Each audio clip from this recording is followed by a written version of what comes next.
After watching Dragon Ball Super before bed, Ye Tian awoke to find himself transported into the world of Dragon Ball.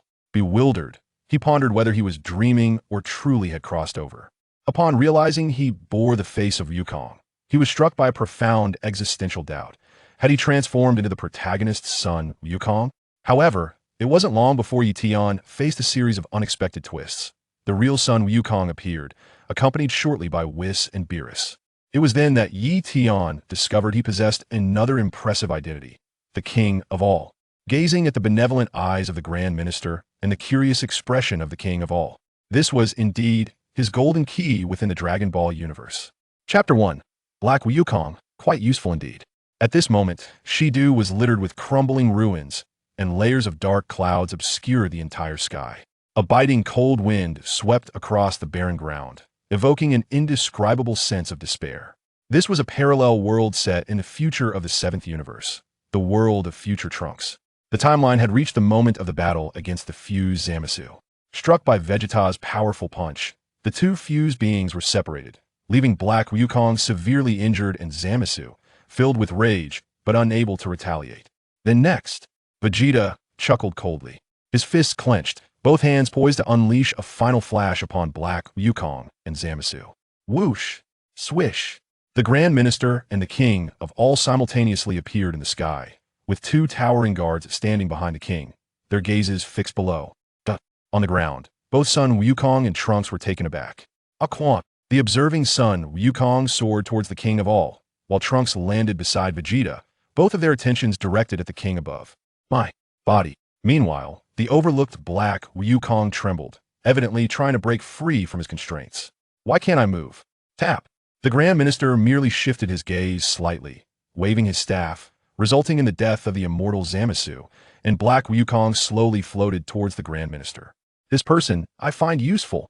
The King of all waved at Son Wukong from a distance. Oh. Son Wukong responded belatedly. Vegeta, puzzled, inquired, "Where are you taking him? Are you not going to eliminate him?" He's indeed useful. The King of all waved his tiny hand, his innocent, flat round face breaking into a smile.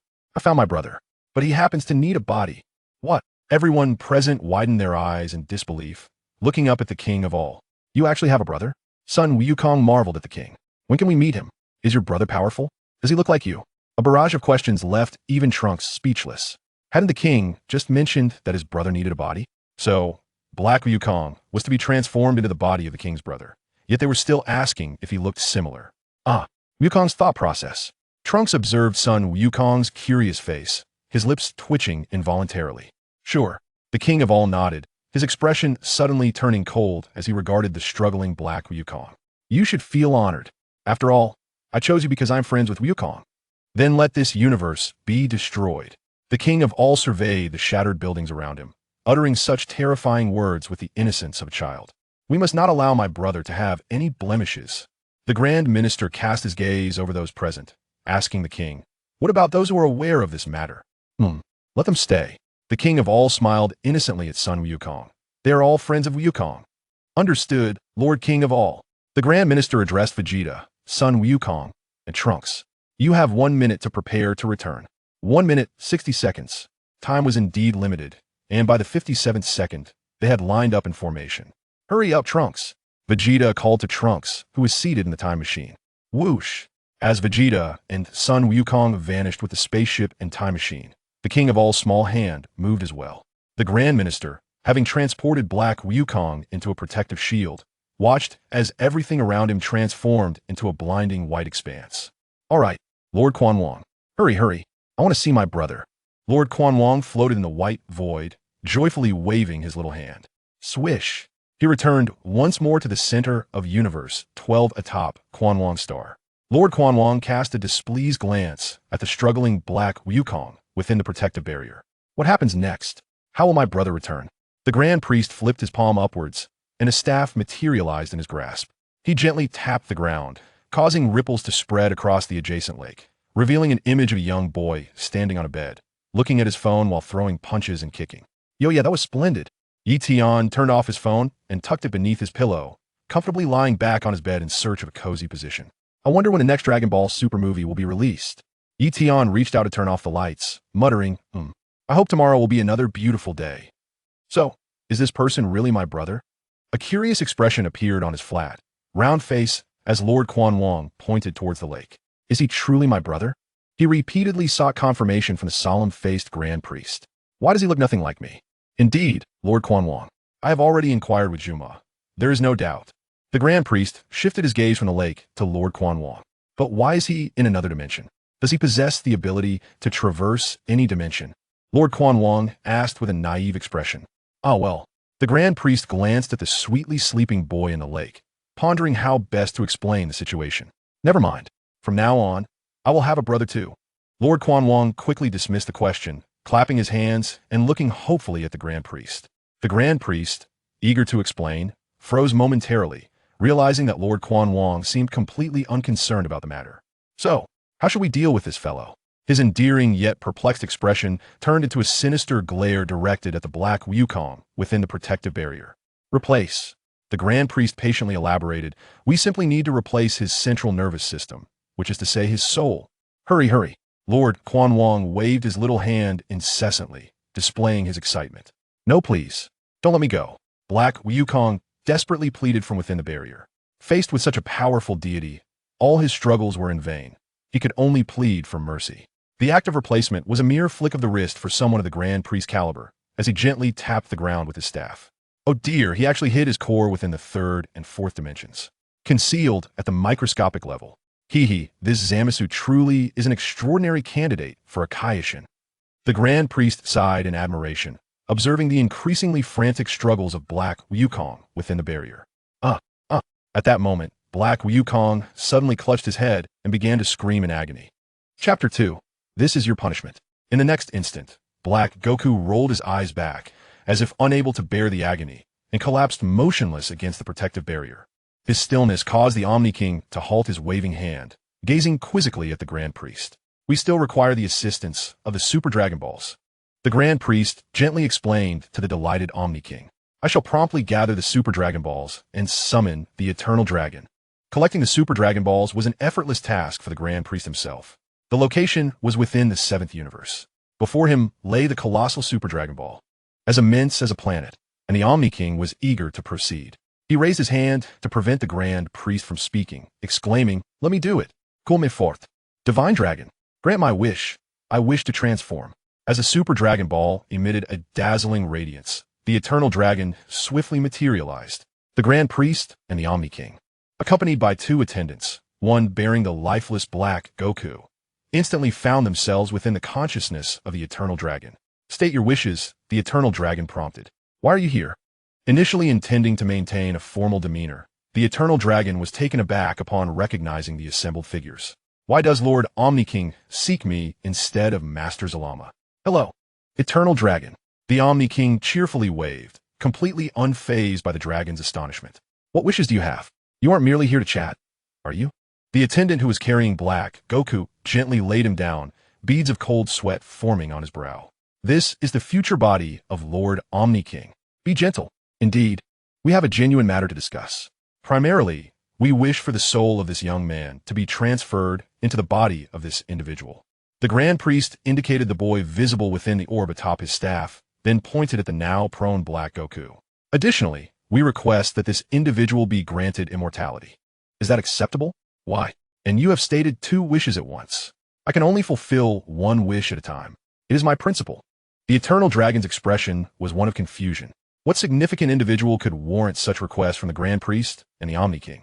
It is my brother, the Omni-King reiterated, shaking his hand once more, unable to suppress his urgency. Hurry, hurry. The Omni-King's elder brother. The Eternal Dragon's pupils dilated in shock. This was indeed a significant matter. It must be reported to Master Zalama. Unbeknownst to the Omni-King and the Grand Priest, the Eternal Dragon was secretly plotting to relay this information. Well, the Grand Priest extended his syllables, casting a threatening gaze at the Eternal Dragon, his words casual yet laden with weight. What does it matter, 1 wish or 2? With your capabilities, such minor wishes can undoubtedly be fulfilled simultaneously. Should any unbearable consequences arise, I shall not be held accountable. The Eternal Dragon spoke humbly, acutely aware of the Grand Priest's unspoken threat, laying the groundwork for potential fallout. There was no alternative. After all, He was not Master Zalama, and lacked the power to contend with the Grand Priest. Hurry, hurry, or I shall make you vanish. The king of all's demeanor began to turn sinister, clearly running low on patience. Are you certain you wish to fulfill these two wishes? The eternal dragon could not help but inquire once more. Indeed, an immortal body, and the return of his soul to this vessel, to the seventh universe. Before the words could fully escape, a familiar voice abruptly interjected, connecting to the Grand Minister's words. Very well, immortality and the return of the soul are granted, along with your requests. The wishes have been realized. The eternal dragon's blood-red eyes gradually dimmed. There was a hint of amusement in his tone as his form spun through the cosmos, radiating brilliant light before transforming into the super Dragon Balls and scattering in all directions. The swiftness of these actions bore a certain glee, a sense of mischief. Although he dared not confront the Grand Minister directly, he could certainly fulfill their minor requests. With the scattering of the Super Dragon Balls, Beerus beheld the fearsome king of all and his companions. His words abruptly halted. The Grand Minister turned to glance at Whis and Beerus, who had appeared without a greeting. His gaze icy. The king of all's eyes glinted with deadly intent, his countenance twisted in rage. I shall make you all disappear. Your universe shall vanish as well. The two tall, gaunt attendants behind him displayed fierce expressions, showcasing the authority of the king of all. Whis and Beerus were overwhelmed with a multitude of exclamation marks above their heads, promptly kneeling with one knee on the ground, Beerus lowering his head, shrinking like a quail. The moment they sensed the arrival of the king of all and the Grand Minister in the seventh universe, they rushed over. Why did the king of all exude such murderous intent? And even the Grand Minister's expression was grim. Cold sweat poured down Beerus's forehead like a cascading waterfall. Had he committed some grave error? Why had he inexplicably angered the king of all? Your Majesty, please do not be angry. The Grand Minister discreetly surveyed Whis and Beerus, attempting to placate the king of all. Your brother is still in this universe. Making him disappear is not necessary. As for punishment, let these two accompany your brother in training. After all, they are more familiar with this universe and will need to seek out individuals. The Grand Minister, hands clasped behind his back, spoke thus, yet his inner thoughts diverged. He was quite busy himself. Should someone come seeking him, he could conveniently attend to other matters. With a serious expression, the Grand Minister stated, your brother also requires experience. A new body must be acclimated. Once he has adjusted, you may seek him out for play. Cannot I meet my brother directly? I find myself exceedingly bored, the king of all's small, round face scrunched in displeasure. It is possible, but he cannot play with you at present, as he has yet to master his powers. It is all too easy for accidental harm to occur. The Grand Minister patiently explained, and moreover, forcing him to play now would lead to fatigue in no time. Your enjoyment would be diminished. Is that so? When will my brother be able to master his powers? The Grand King muttered in dissatisfaction. That depends on the two of them. The Grand Priest's gaze shifted towards the sweating Beerus, who was kneeling on the ground. The Grand King's eyes narrowed slightly as he pointed a small finger at Beerus. What are you still doing kneeling here? Do you wish to vanish? Yes, yes. Beerus hastily replied, beads of sweat cascading down his forehead like a waterfall. Then let us return, my Lord Grand King. The Grand Priest said gently, as a busy steward must be. In the next instant, before Beerus and Whis could respond, the four of them had vanished. Phew! Beerus stood up, relieved, wiping the sweat from his forehead. Looking for someone? It must be Black Goku's body. Whis pondered, tapping his chin with his finger. I heard from Goku and the others that the Grand King is seeking this Black Goku from a future parallel world. Chapter 3. I have crossed over. Ah, the Grand King's brother. So, where shall we search? The universe is so vast. Beerus clasped his hands behind his back, gazing at Whis in inquiry. With the addition of Son Goku and Vegeta in the Divine Realm, must we also have another Black Goku? Oh, it's the Grand King's brother. What would be the appropriate way to address him? What is the name of the Grand King's brother? Beerus shifted his stance, crossing his arms in contemplation. Whis continuously manipulated the magical sphere atop his staff, realizing the enormity of the task at hand. Isn't it possible to sense him using divine energy? Beerus quickly dismissed his own concerns and turned to Whis. Didn't they say that Black Goku also attained the Divine Realm? That color, was it magenta or peach? That won't do. The Grand King's brother has only just entered Black Goku's body, and his aura is very unstable. He cannot harness divine power. Whis shook his head. Unless he experiences a significant emotional upheaval that reveals divine energy, we cannot locate him. Is that so? Beerus furrowed his brow tightly, regretting his decision to come. Oh dear, time is of the essence. The power inherent to Black Goku is formidable. Observing Beerus's immense frustration, Whis could not help but chuckle. If the Grand King's brother were to arrive on a planet with low combat power, the sudden surge of energy would be catastrophic. Whis did not elaborate further, as Beerus had already grasped the implication, gritting his teeth in exasperation. Another mess to clean up. In any case, let's first inform the Kaioshin. Whis gazed at the staff before him and activated the communication. Earth, West City, Dragon Ball year 779. The weather was cool, and on the streets appeared a cleanup worker riding an eco-friendly bicycle who dismounted near a trash bin. The worker took up a broom and dustpan, ready to commence his day's labor.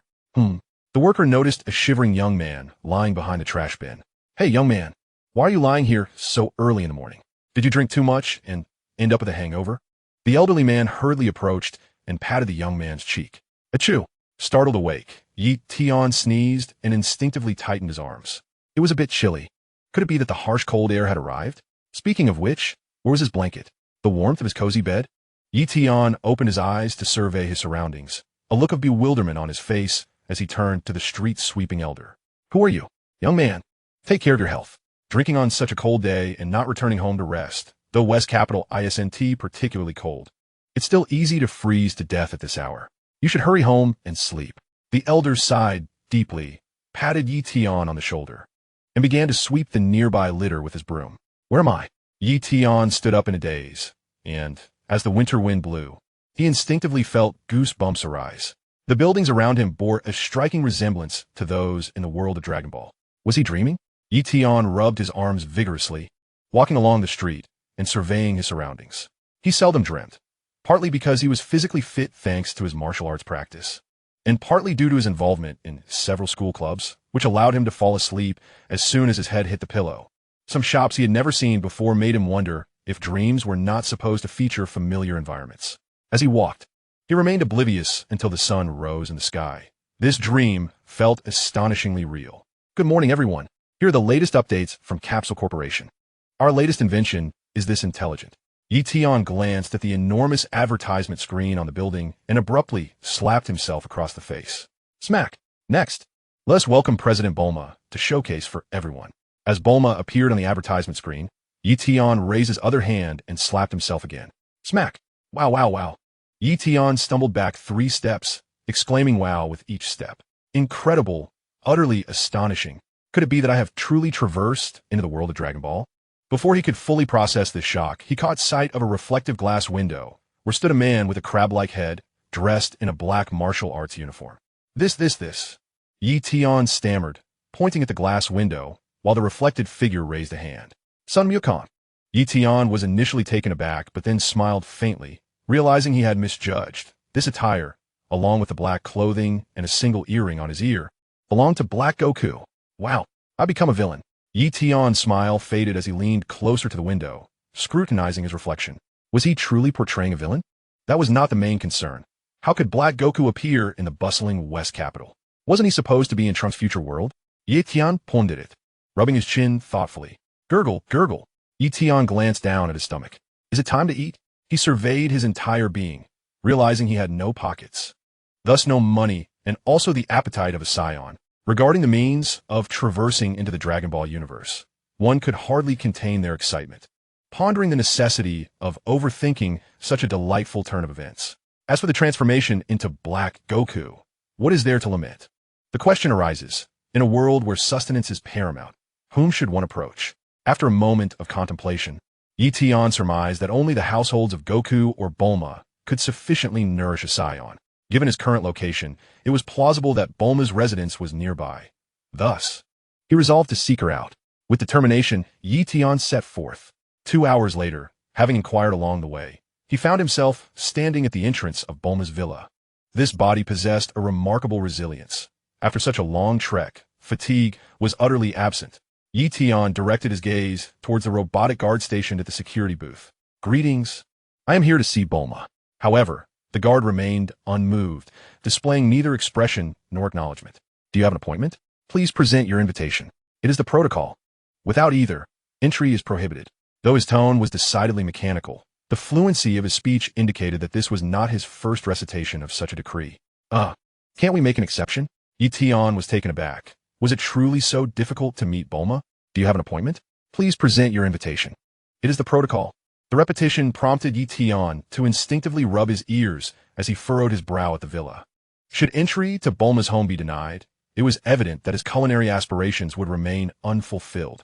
Suddenly, a spark of inspiration illuminated Ye Tian's mind. In the Dragon Ball universe, Bulma's acquaintances often entered unannounced. Thus, he resolved to follow suit. With that thought, he leaped into the air, aiming to soar over the imposing 3-meter iron gate. The chilly wind rustled through the rows of Paulownia trees lining the path, causing a few leaves to cascade downward. A bead of cold sweat trickled down Ye Tian's cheek. He admonished himself to remain calm, for he was merely an ordinary individual inhabiting the body of Black Goku. Striving to maintain his composure against the curious gazes of passers-by, Ye Tian's stomach once again voiced its discontent. With a resigned sigh, he acknowledged that his initial objective had failed, and thus he would have to venture to Baozi Mountain to seek out Goku. After all, Goku's simple-minded nature would render him more susceptible to persuasion. "Hey Goku, I'm your friend, Black Goku." As he observed the floating vehicles gliding by, Ye Tian sighed in resignation and took another step forward with determination. Unbeknownst to him, a shooting star streaked across the sky, landing within the confines of Bulma's villa. "Hey, where is everyone?" Beerus called out, reclining with his hands behind his head in the courtyard. Beside him was continued to manipulate his magical orb, searching the cosmos for the king of all's brother, who had assumed the form of Black Goku. Peering out from the window, Bulma called out, "Hey Beerus, would you like some fried dough sticks with your soy milk? Is it tasty?" Beerus instinctively responded, "Is it good?" but soon sensed something amiss and cleared his throat, putting his hand to his mouth. "Ahem, I'm here on serious business. Where's Vegeta? Is that son Wukong over there?" "It's Lord Beerus. Is there something you need?" Son Wukong, munching on a bun, peeked his head out as he chewed. Beerus, squinting at Wukong, continued, "What brings you here? Don't you have a home of your own?" Wukong, scratching the back of his head sheepishly, replied, "I just came out to pick up some supplies and thought I'd drop by for a meal." Beerus was left speechless. What about the matter of Black Wukong? Wasn't he taken by the Omni-King? Vegeta leaned against the door with his arms crossed.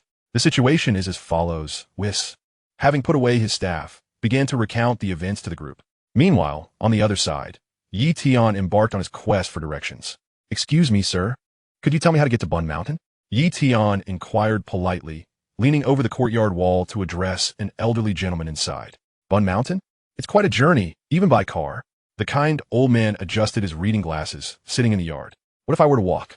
Ye Tian simidet, continuing his courteous inquiry. "Are you joking with me?" The old man frowned, picking up the newspaper from his lap to shield his face, unwilling to converse with someone he deemed foolish. Ye Tian pursed his lips, deciding to follow the signs instead. Did he not wish to take a vehicle? The issue was that he had no pockets, and thus no money. Upon leaving the western capital, he was met with an expanse of desolation. This lengthy journey was undeniably daunting for Ye Tian. In the wilderness, he encountered carnivorous dinosaurs, while enormous birds soared above, eager to peck at him. In the river, piranhas leapt about, intent on devouring him. Taking refuge beneath a rock from the wind, Ye Tian gazed up at the stars, lamenting, "Why do I not possess a golden finger or a system?" Others who traverse realms seem to instantly master some form of energy or forge friendships with characters from Dragon Ball. Yet here he was, unable even to catch a glimpse of Bulma, and he couldn't fly. Life was not easy. Ye Tian sighed. Gurgle, gurgle, he rubbed his empty stomach, letting out another wistful sigh. "Oh, my system, have you not yet awakened, or have you forgotten to bind with me? In such a high-powered world, lacking any skills, I might not survive beyond 3 episodes." Ye Tian's face was filled with concern. If he found himself in the Dragon Ball universe as an ordinary person, who could be content with that? Moreover, he had transmigrated as Black Wukong. How could he squander such a splendid opportunity? Yet, why couldn't he wield energy? Lost in thought, Ye Tian, curled up on the ground, rose once more, sitting cross-legged and closing his eyes, attempting to sense the energy within him. As the stars shifted and darkness gradually dissipated, the sun began to rise. The following morning, Ye Tian opened his eyes to the barren land before him, letting out a resigned sigh. He had felt nothing from his body. He had wasted an entire night of sleep. But he wasn't tired, thankfully. Ye Tian stood up, resolutely set his sights on Bun Mountain, and continued on his way. Upon reflection, this journey through time does not seem so dire. for I find myself in the presence of Black Goku right from the outset, even in the absence of a system. The Dragon Ball world inherently possesses the Dragon Balls themselves. However, the quest for these orbs cannot be accomplished in haste. At the very least, it requires the mastery of flight or a close acquaintance with Bulma.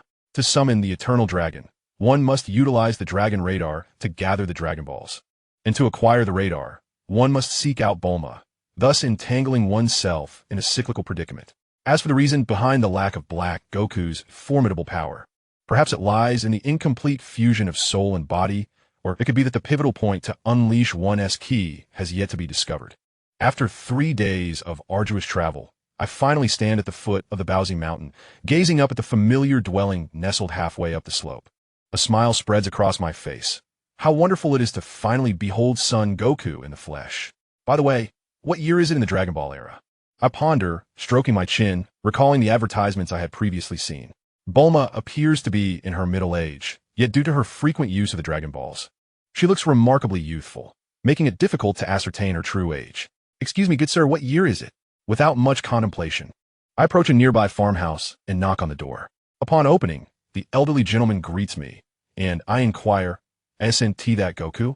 He does not mistake me, for I inhabit the very body of Son Goku. It is the year 779. What do you ask? 779, thank you. I wave goodbye to the elder and turn toward the mountainside. What significant events transpired in 779? I realize I have only paid attention to major occurrences and have not tracked the timeline closely. Deep in thought, I continue my ascent, leaving the old man perplexed. Chapter 5. An astonishing noble identity. Son Goku appears quite youthful, yet he seems even more forgetful than I, unable to recall the current year. Standing before his home, I hesitate at the threshold, torn by the anticipation of meeting the revered figure I have long admired.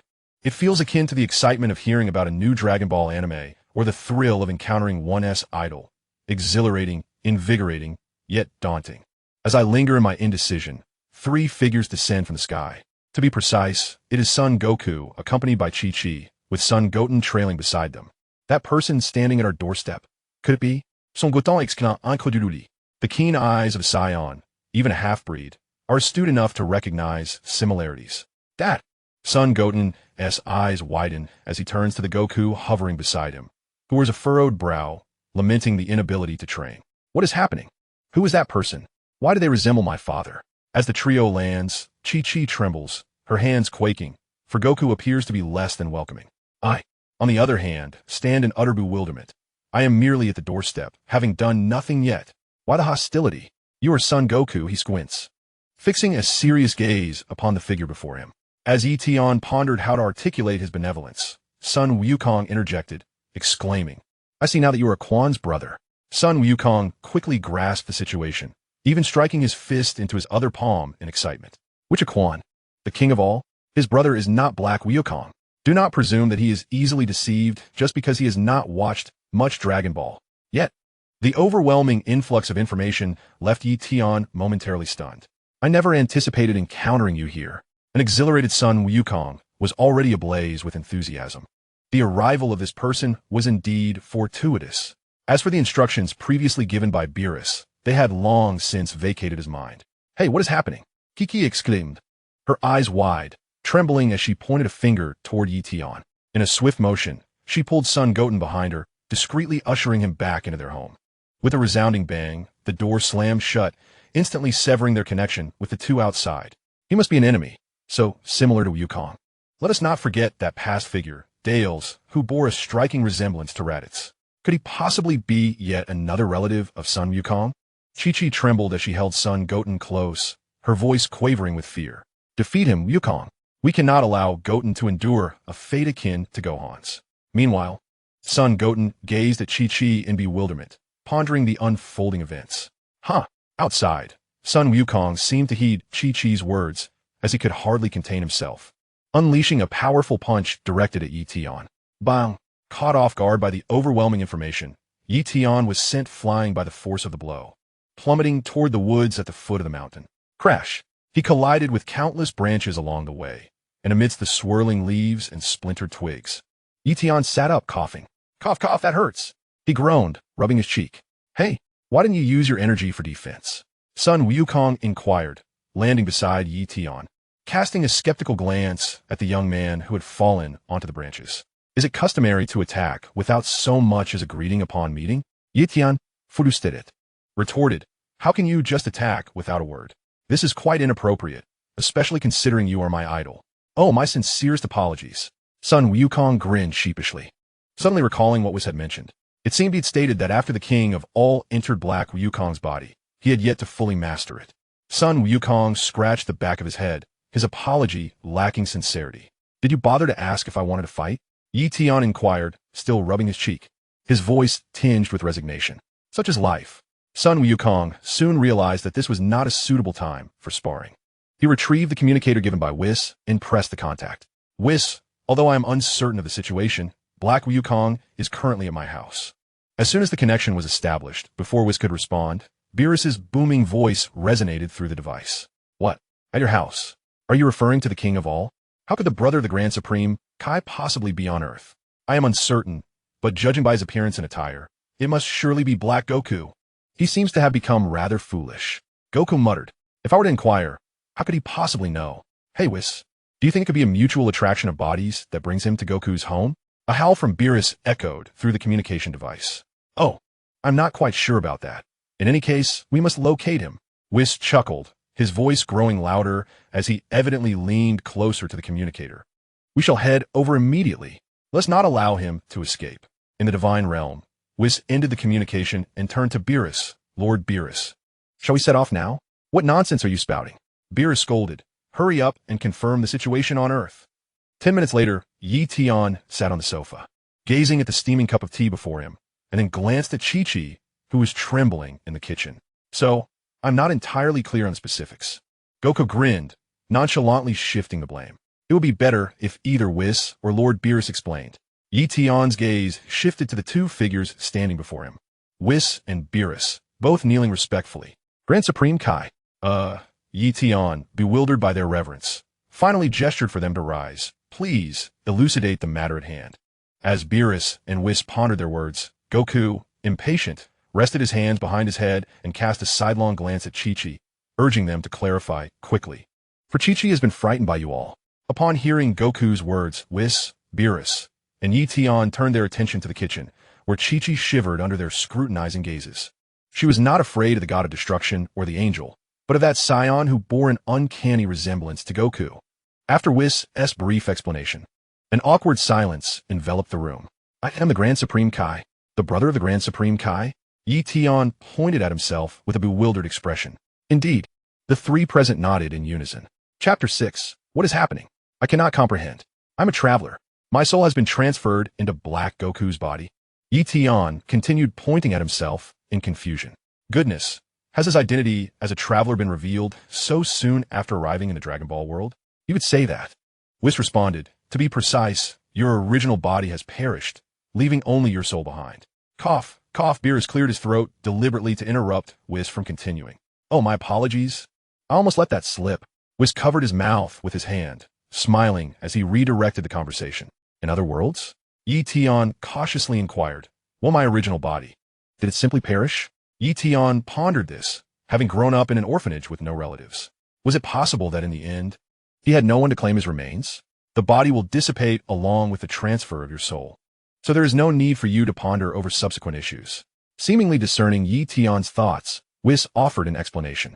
But why am I the brother of the Omni-King? Why have I come to this world? Ye Tian continued to inquire. Isn't the Dragon Ball world merely a creation of Akira Toriyama? How can it be intertwined with one's own soul? You have arrived in this world because you are the brother of the Omni-King, and it is precisely because of that relationship that you find yourself here. In the next moment, Ye Tian cast a disdainful glance at Whis, whose forehead glistened with cold sweat, yet wore an unperturbed smile. This statement was mere nonsense, tantamount to saying nothing at all. However, being the brother of the Omni-King, does that not make him the foremost being in Dragon Ball? At the outset, he is above all others. What secrets could it hold that even I, the very person, cannot uncover? Ye Tian sensed he was on the brink of discovering a monumental secret of the Dragon Ball universe. That cannot be divulged. Whis shook his head emphatically, this time offering no further commentary. Very well, Ye Tian nodded, lifting the now somewhat lukewarm teacup from the table, blowing on it theatrically. Then take me to meet the Omni-King. Since he was indeed a grand Omni-King, he must embody the appropriate demeanor and presence of such a figure.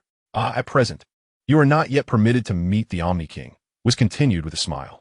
Ye Tian raised his gaze, studying Whis in silence, his eyes brimming with inquiry. As a noble grand Omni-King, why should he be denied an audience with the Omni-King? What could possibly be amiss with a brother meeting his sibling? You have just entered the body of Black Goku and are yet to fully master your powers. The Grand Minister wishes for you to achieve complete control before meeting the Omni-King. This, indeed, sounded like a reasonable statement. Oh, by the way, the Grand Minister is quite the enigma, a figure shrouded in mystery. Very well then, who will instruct me? Ye Tian inquired candidly, directing his attention towards both Whis and Beerus. Will it be you, Whis? Or perhaps the Grand Minister? His tone was direct yet familiar. I wish to learn your Ultra Instinct, as well as your destruction techniques. After all, having watched Dragon Ball, these special abilities are of utmost importance. Now that I possess Goku's body, I naturally have the blood of a Saiyan. Transforming into a Super Saiyan should be quite simple, is it not? From Super Saiyan 1 to 3, and then into Black Goku's Rose form. What Dragon Ball enthusiast wouldn't desire such powers, dreaming of them daily? One must not aim too high. You have yet to properly master your own strength. Beerus remarked, adopting a tone reminiscent of his lessons with Goku, as he regarded the familiar visage before him. Having been doused with cold water, Ye Tian furrowed his brow, casting a discontented glance at Beerus. Do I need you to teach me how to act? Furthermore, Beerus, how bold of you to reprimand me. Assuming the demeanor of the Grand Omni-King, a dangerous glint flickered in Ye Tian's eyes. As the Grand Omni-King, can the god of destruction simply dictate my actions? I beg your pardon, my lord, the Grand Omni-King. Upon receiving such a gaze, Beerus immediately retracted his expression, kneeling on one knee in a plea for mercy. Observing that face made it all too easy to mistake him for Goku. However, in reality, he is the Omni-King. Curse be it. Well, considering this is your first offense, I shall let it slide. Ye Tian chose not to hold a grudge against Beerus, for he still needed to learn the art of destruction. It was unnecessary to strain their relationship. Observing the face that mirrored his own, adorned with an air of arrogance, Sun Wukong increasingly felt that the person before him resembled Black Goku, which was indeed peculiar. Truly, it was exceedingly strange. V's huklet. Glancing at the oddly colored face of Sun Wukong, you have truly been of great assistance this time. I shall relay this to the Grand Minister. I didn't do much, really.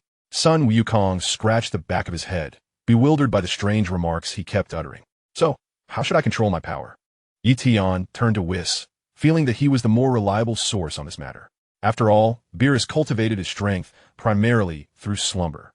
And Whis was still Beerus's master. Let's return to the realm of the gods. Using power here could harm the earth. Whis gently grasped his staff, which materialized in his hand. Then let us depart. Beerus sighed quietly, pondering that the Omni-King might not be the most agreeable of entities. Wait, are you all going back? I want to come too, Sun Wukong exclaimed, reaching out as the others stood to leave. Beerus looked at Sun Wukong with immense disdain, ready to refuse. But before he could speak, Sun Wukong interjected. I found him. Beerus squinted at Sun Wukong, conceding you may come, but the credit for this matter shall not be attributed to you. Not a problem. Sun Wukong nodded vigorously, considering such trivial matters insignificant compared to his training. In the kitchen, Chi-Chi, having overheard this conversation, set aside her fears and stepped forward. No, Wukong, you still need to. The words were lost, as the hall was now devoid of any presence. That despicable scoundrel. Wukong, you insufferable fool. Chi-Chi erupted in anger. The four soon arrived at the realm of the gods. A sizable lake, forests filled with exotic flora, and a distant treehouse-like mansion surrounded them. The familiar environment felt strangely foreign to Ye Tian. All right, let us commence your training without delay. Was pointed toward the lake not far from them. Attempt to awaken your divine power. Attack that body of water. Ye Tian pressed his lips together, casting a somewhat bewildered glance at Whis, as if he were observing a fool. What on earth? Divine power? I can't even harness the simplest form of energy. How can we discuss divine power? Whis felt a bead of cold sweat trickle down his forehead, his outstretched hand becoming exceedingly awkward. He bent his arm to clear his throat. Ahem. Divine power was closed his eyes and extended his index finger, suddenly freezing mid-sentence. It is the magenta realm of Black Goku. Sun Wukong, hands on his hips, reminded him from the side. Ye Tian remained perplexed. He was not truly Black Goku. How could he possibly possess any magenta abilities? And could they not misname it? It was clearly peach pink. Impossible. Ye Tian, with an unreserved gesture, spread his hands wide.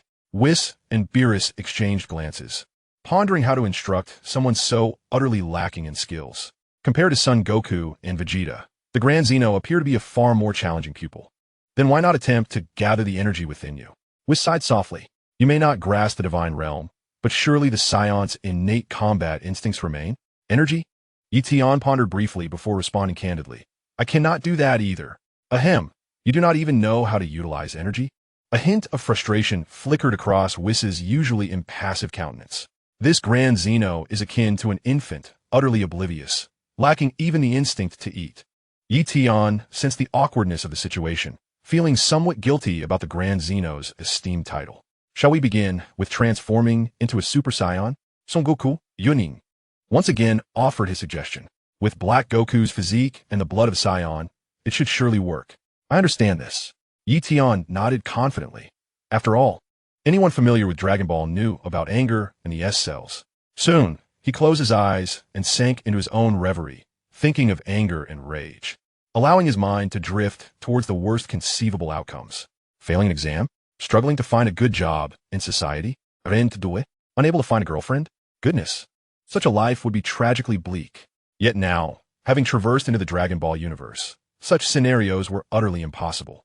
He chuckled softly, eyes still shut, as he envisioned himself seated alongside the Grand Zeno, with the angels and destroyers of the 12 universes kneeling before him in reverence. It was akin to the vantage point of an ancient emperor. Beerus beckoned to Whis and then huddled with Son Goku and others, whispering, "This must be Black Goku." No doubt about it. Indeed, his attire is unmistakably that of Black Goku. Son Goku affirmed with conviction. Do you think Black Goku's mind has become unhinged, leading the Grand Zeno to adopt this form? Beerus gestured towards the still chuckling Ye Tian. Perhaps we should consult with the Grand Minister? Whis suggested, a frown creasing his brow, clearly troubled. Meanwhile, Ye Tian, lost in his imagination, began to feel distressed, as the angels and destroyers below rose to chastise him for his ineptitude. A Grand Zeno who cannot even unleash energy or fly. How infuriating, standing upon the grass. Ye Tian furrowed his brow, veins subtly protruding as a faint yellow aura began to shimmer around him. I cannot endure this. Ye Tian closed his eyes, plunging into genuine fury. How dare you look down upon me like this? Huh. Sensing Ye Tian's transformation, Beerus and the others turned their attention toward him. Look, he is becoming a Super Saiyan. Son Goku exclaimed in delight. I told you he was definitely Black Goku. Beerus and Whis exchanged bewildered glances, contemplating whether they had misjudged the situation. Huh. As Ye Tian's ceaseless roar resonated through the air, the intensity of his aura surged, subtly evoking flashes of lightning. He has reached the Super Saiyan 2 form. Son Wukong exclaimed in awe. Whis's eyes gradually glimmered with excitement, realizing that soon Ye Tian would master the control of his body. Before Beerus could utter a word, Ye Tian's aura suddenly deflated like a punctured balloon. He was spent. Yet in an instant, Ye Tian returned to his normal state, collapsing onto the ground, gasping for breath. Why did you stop? I sense you could easily transition into Super Saiyan 3. Son Wukong inquired, puzzled as he gazed at Ye Tian. Panting, Ye Tian waved his hands dismissively. If I continued, I would risk suffocation. It seems I must first learn how to regulate my breathing. He lamented the plight of those who voiced the Dragon Ball characters, exclaiming how exhausting it is to shout like that. Hearing this, Beerus exchanged a knowing glance with Whis and quietly remarked, It seems we must consult the Grand Priest about this matter. Whis nodded in agreement, turning to Ye Tian and saying, Grand King, please take a moment to rest. Beerus and I will step outside for a brief discussion. Very well, go ahead. Ye Tian waved his hand, and once he regained his breath, his gaze shifted to Son Wukong, who was practicing punches and kicks in midair. Hey, Wukong, come down. Ye Tian Bitcoinit. What is it? Son Wukong asked, descending to stand before Ye Tian, his expression one of confusion. You can fly, right? Teach me how to fly. Ye Tian surveyed the surroundings, with Beerus and Whis gone. Only Wukong remained. Oh, you mean the flying technique? Son Wukong grinned and pointed with his index finger, explaining it's all about harnessing your energy, and then you can soar through the skies. Oh, Ye Tian cast a disdainful glance at Son Wukong, pondering how foolish it was to ask such a question. This fellow, despite his prodigious combat talent, seemed utterly dim-witted in all other respects. He couldn't even grasp idioms or perform basic arithmetic. It was evident that his lack of education was the root of his ignorance. Choosing to disregard son Wukong, Ye Tian settled by the lakeside in quiet contemplation. Son Wukong scratched the back of his head. Seeing Ye Tian ignore him, he resumed his training in midair. Meanwhile, before the Grand Priest abode at the center of Universe 12, the Grand Priest gazed contemplatively at the tranquil surface of the lake, lost in thought. Have you arrived? What brings you here? He suddenly turned, addressing Beerus and Whis, who had appeared behind him. Indeed, Grand Priest. Whis responded and delicately voiced his concern. That individual, possessing the body of Black Goku, is he truly the Grand King?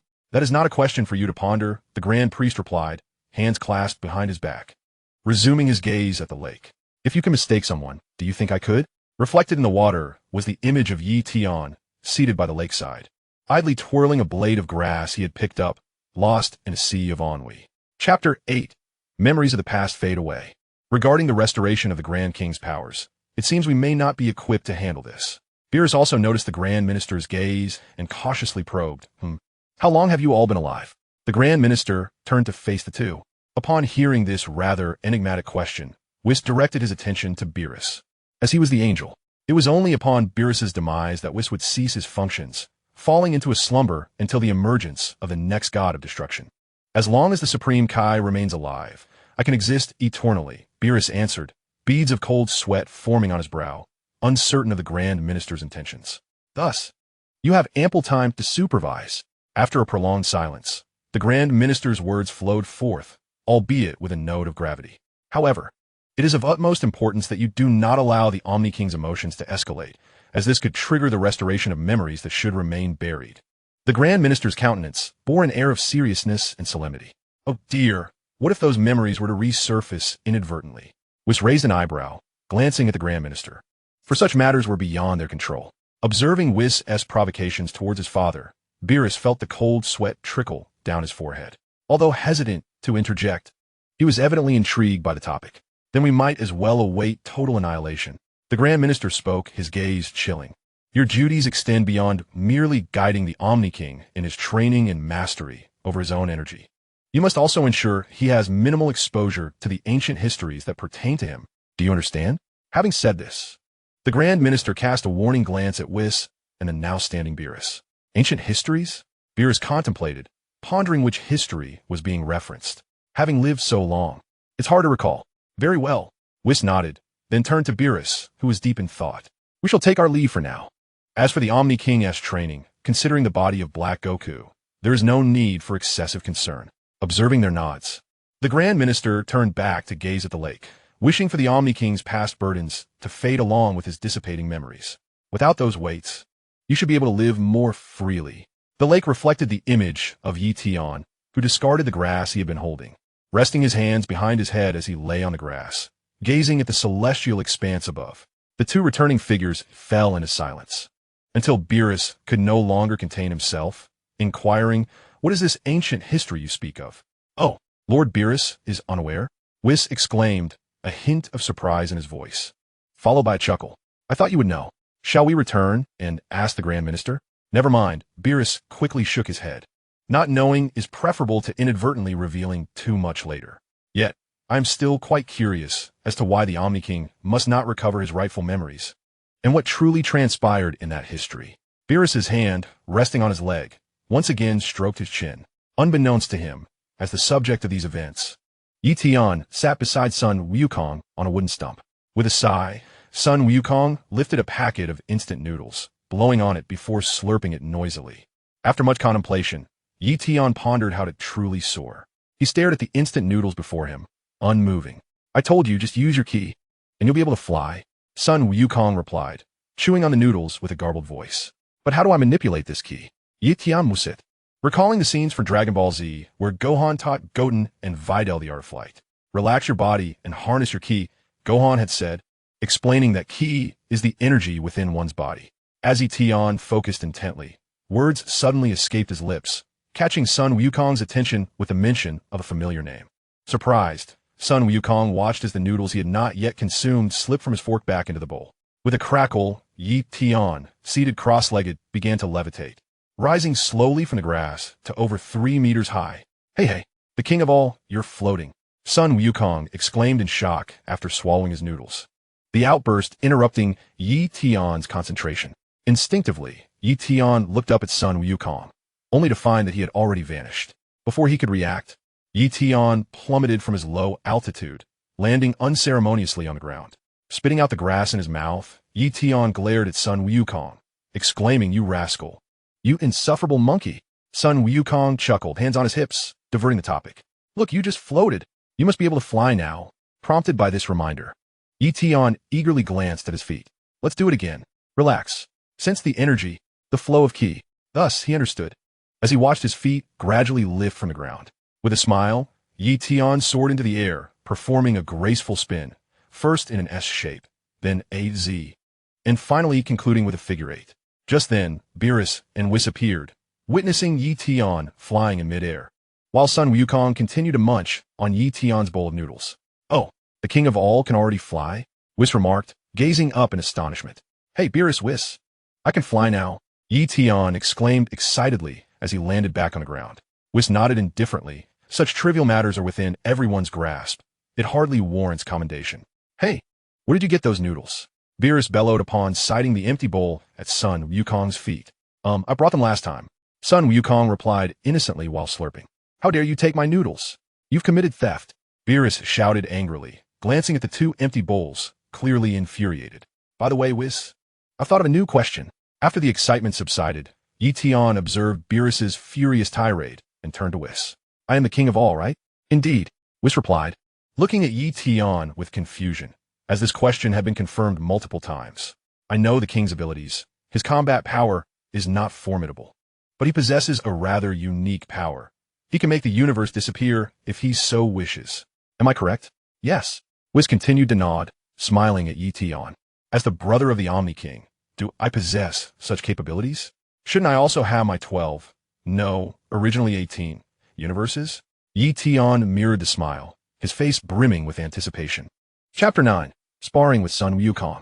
After hearing Ye Tian's inquiries, Whis turned to the grumbling Beerus, who had his hands on his hips. "Lord Beerus, I just remembered that Bulma on Earth invited us to dinner."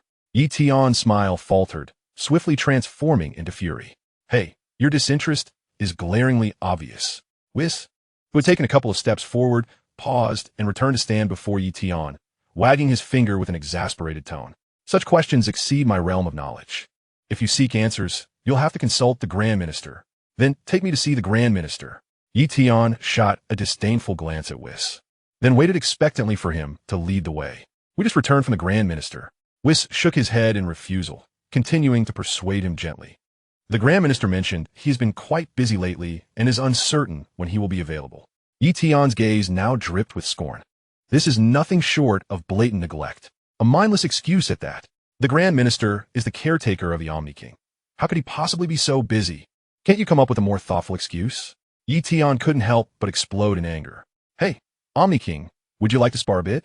Sun Wukong, with drool running down his face from being scolded by Beerus, approached Ye Tian. "Oomph, spow. As if I could ever defeat you." Ye Tian's cheeks puffed up in frustration. He was hardly in the mood for a fight. "Don't be like that. I can hold back all my power and fight you," Sun Wukong pleaded as he sidled up to Ye Tian. "Beerus is angry, so he definitely won't practice with me. If I don't provide Whis with new delicacies, he won't accompany me." Listening to Sun Wukong's woeful remarks, Ye Tian relented. Well, it's not entirely out of the question.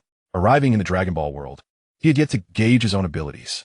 After all, in the past, he had been a master at kicking bullies and roundhouse kicking the Taekwondo club president.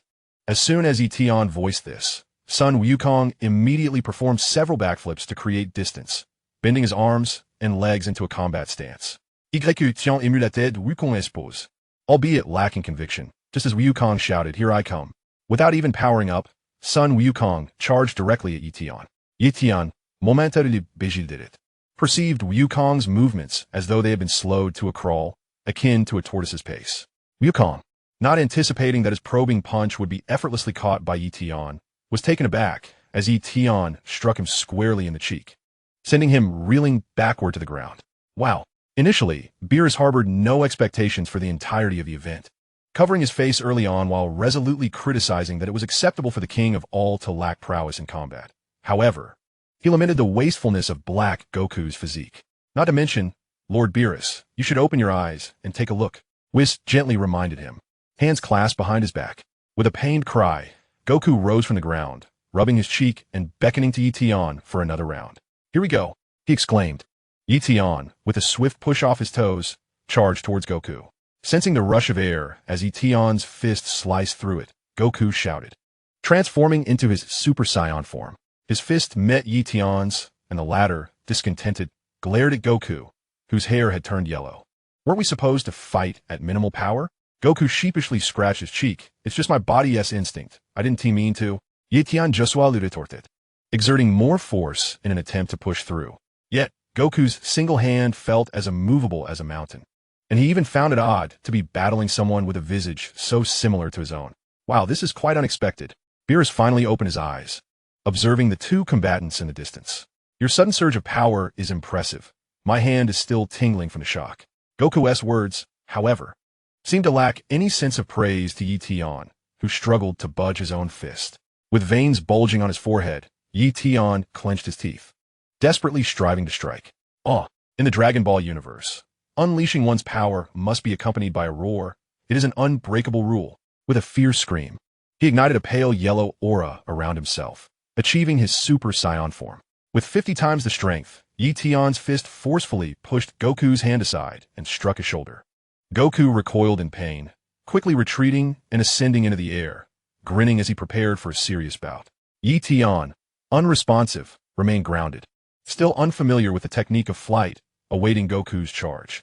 Goku dove towards Ye Tian, and as they exchanged punches, the air crackled, creating waves that rippled across the nearby lake.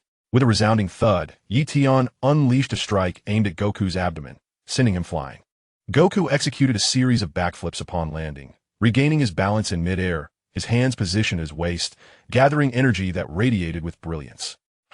Goku unleashed a Kamehameha wave towards Ye Tian, who observed with curiosity before nonchalantly swatting it aside. With a determined gleam in his eyes, Ye Tian mirrored Goku's stance, feeling the energy within him surge and circulate rapidly. A surge of energy coalesced between Ye Tian's hands as he unleashed his own energy wave towards Sun Wukong. However, Sun Wukong had already maneuvered swiftly behind Ye Tian, delivering a powerful punch aimed at his neck. Ye Tian's reaction defied all expectations. He even managed to grin in the midst of the chaos. Could this truly be the first battle of the Omni-King? Beerus found it hard to believe. It was inconceivable that such skill could belong to one who had only just begun to harness energy. Surely, it must be an instinctual response. For this was the body of Black Goku. Whis observed the duel with keen interest. Just moments ago, the Omni-King appeared clumsy, yet now he was adeptly engaging in aerial combat. The two fighters became entwined in an aerial struggle, with Sun Wukong skillfully evading Ye Tian's punches by lowering his body. Ye Tian's forehead was marred by bulging veins as he gritted his teeth, unleashing a flurry of kicks aimed at Sun Wukong. The rapidity of his attacks was dazzling.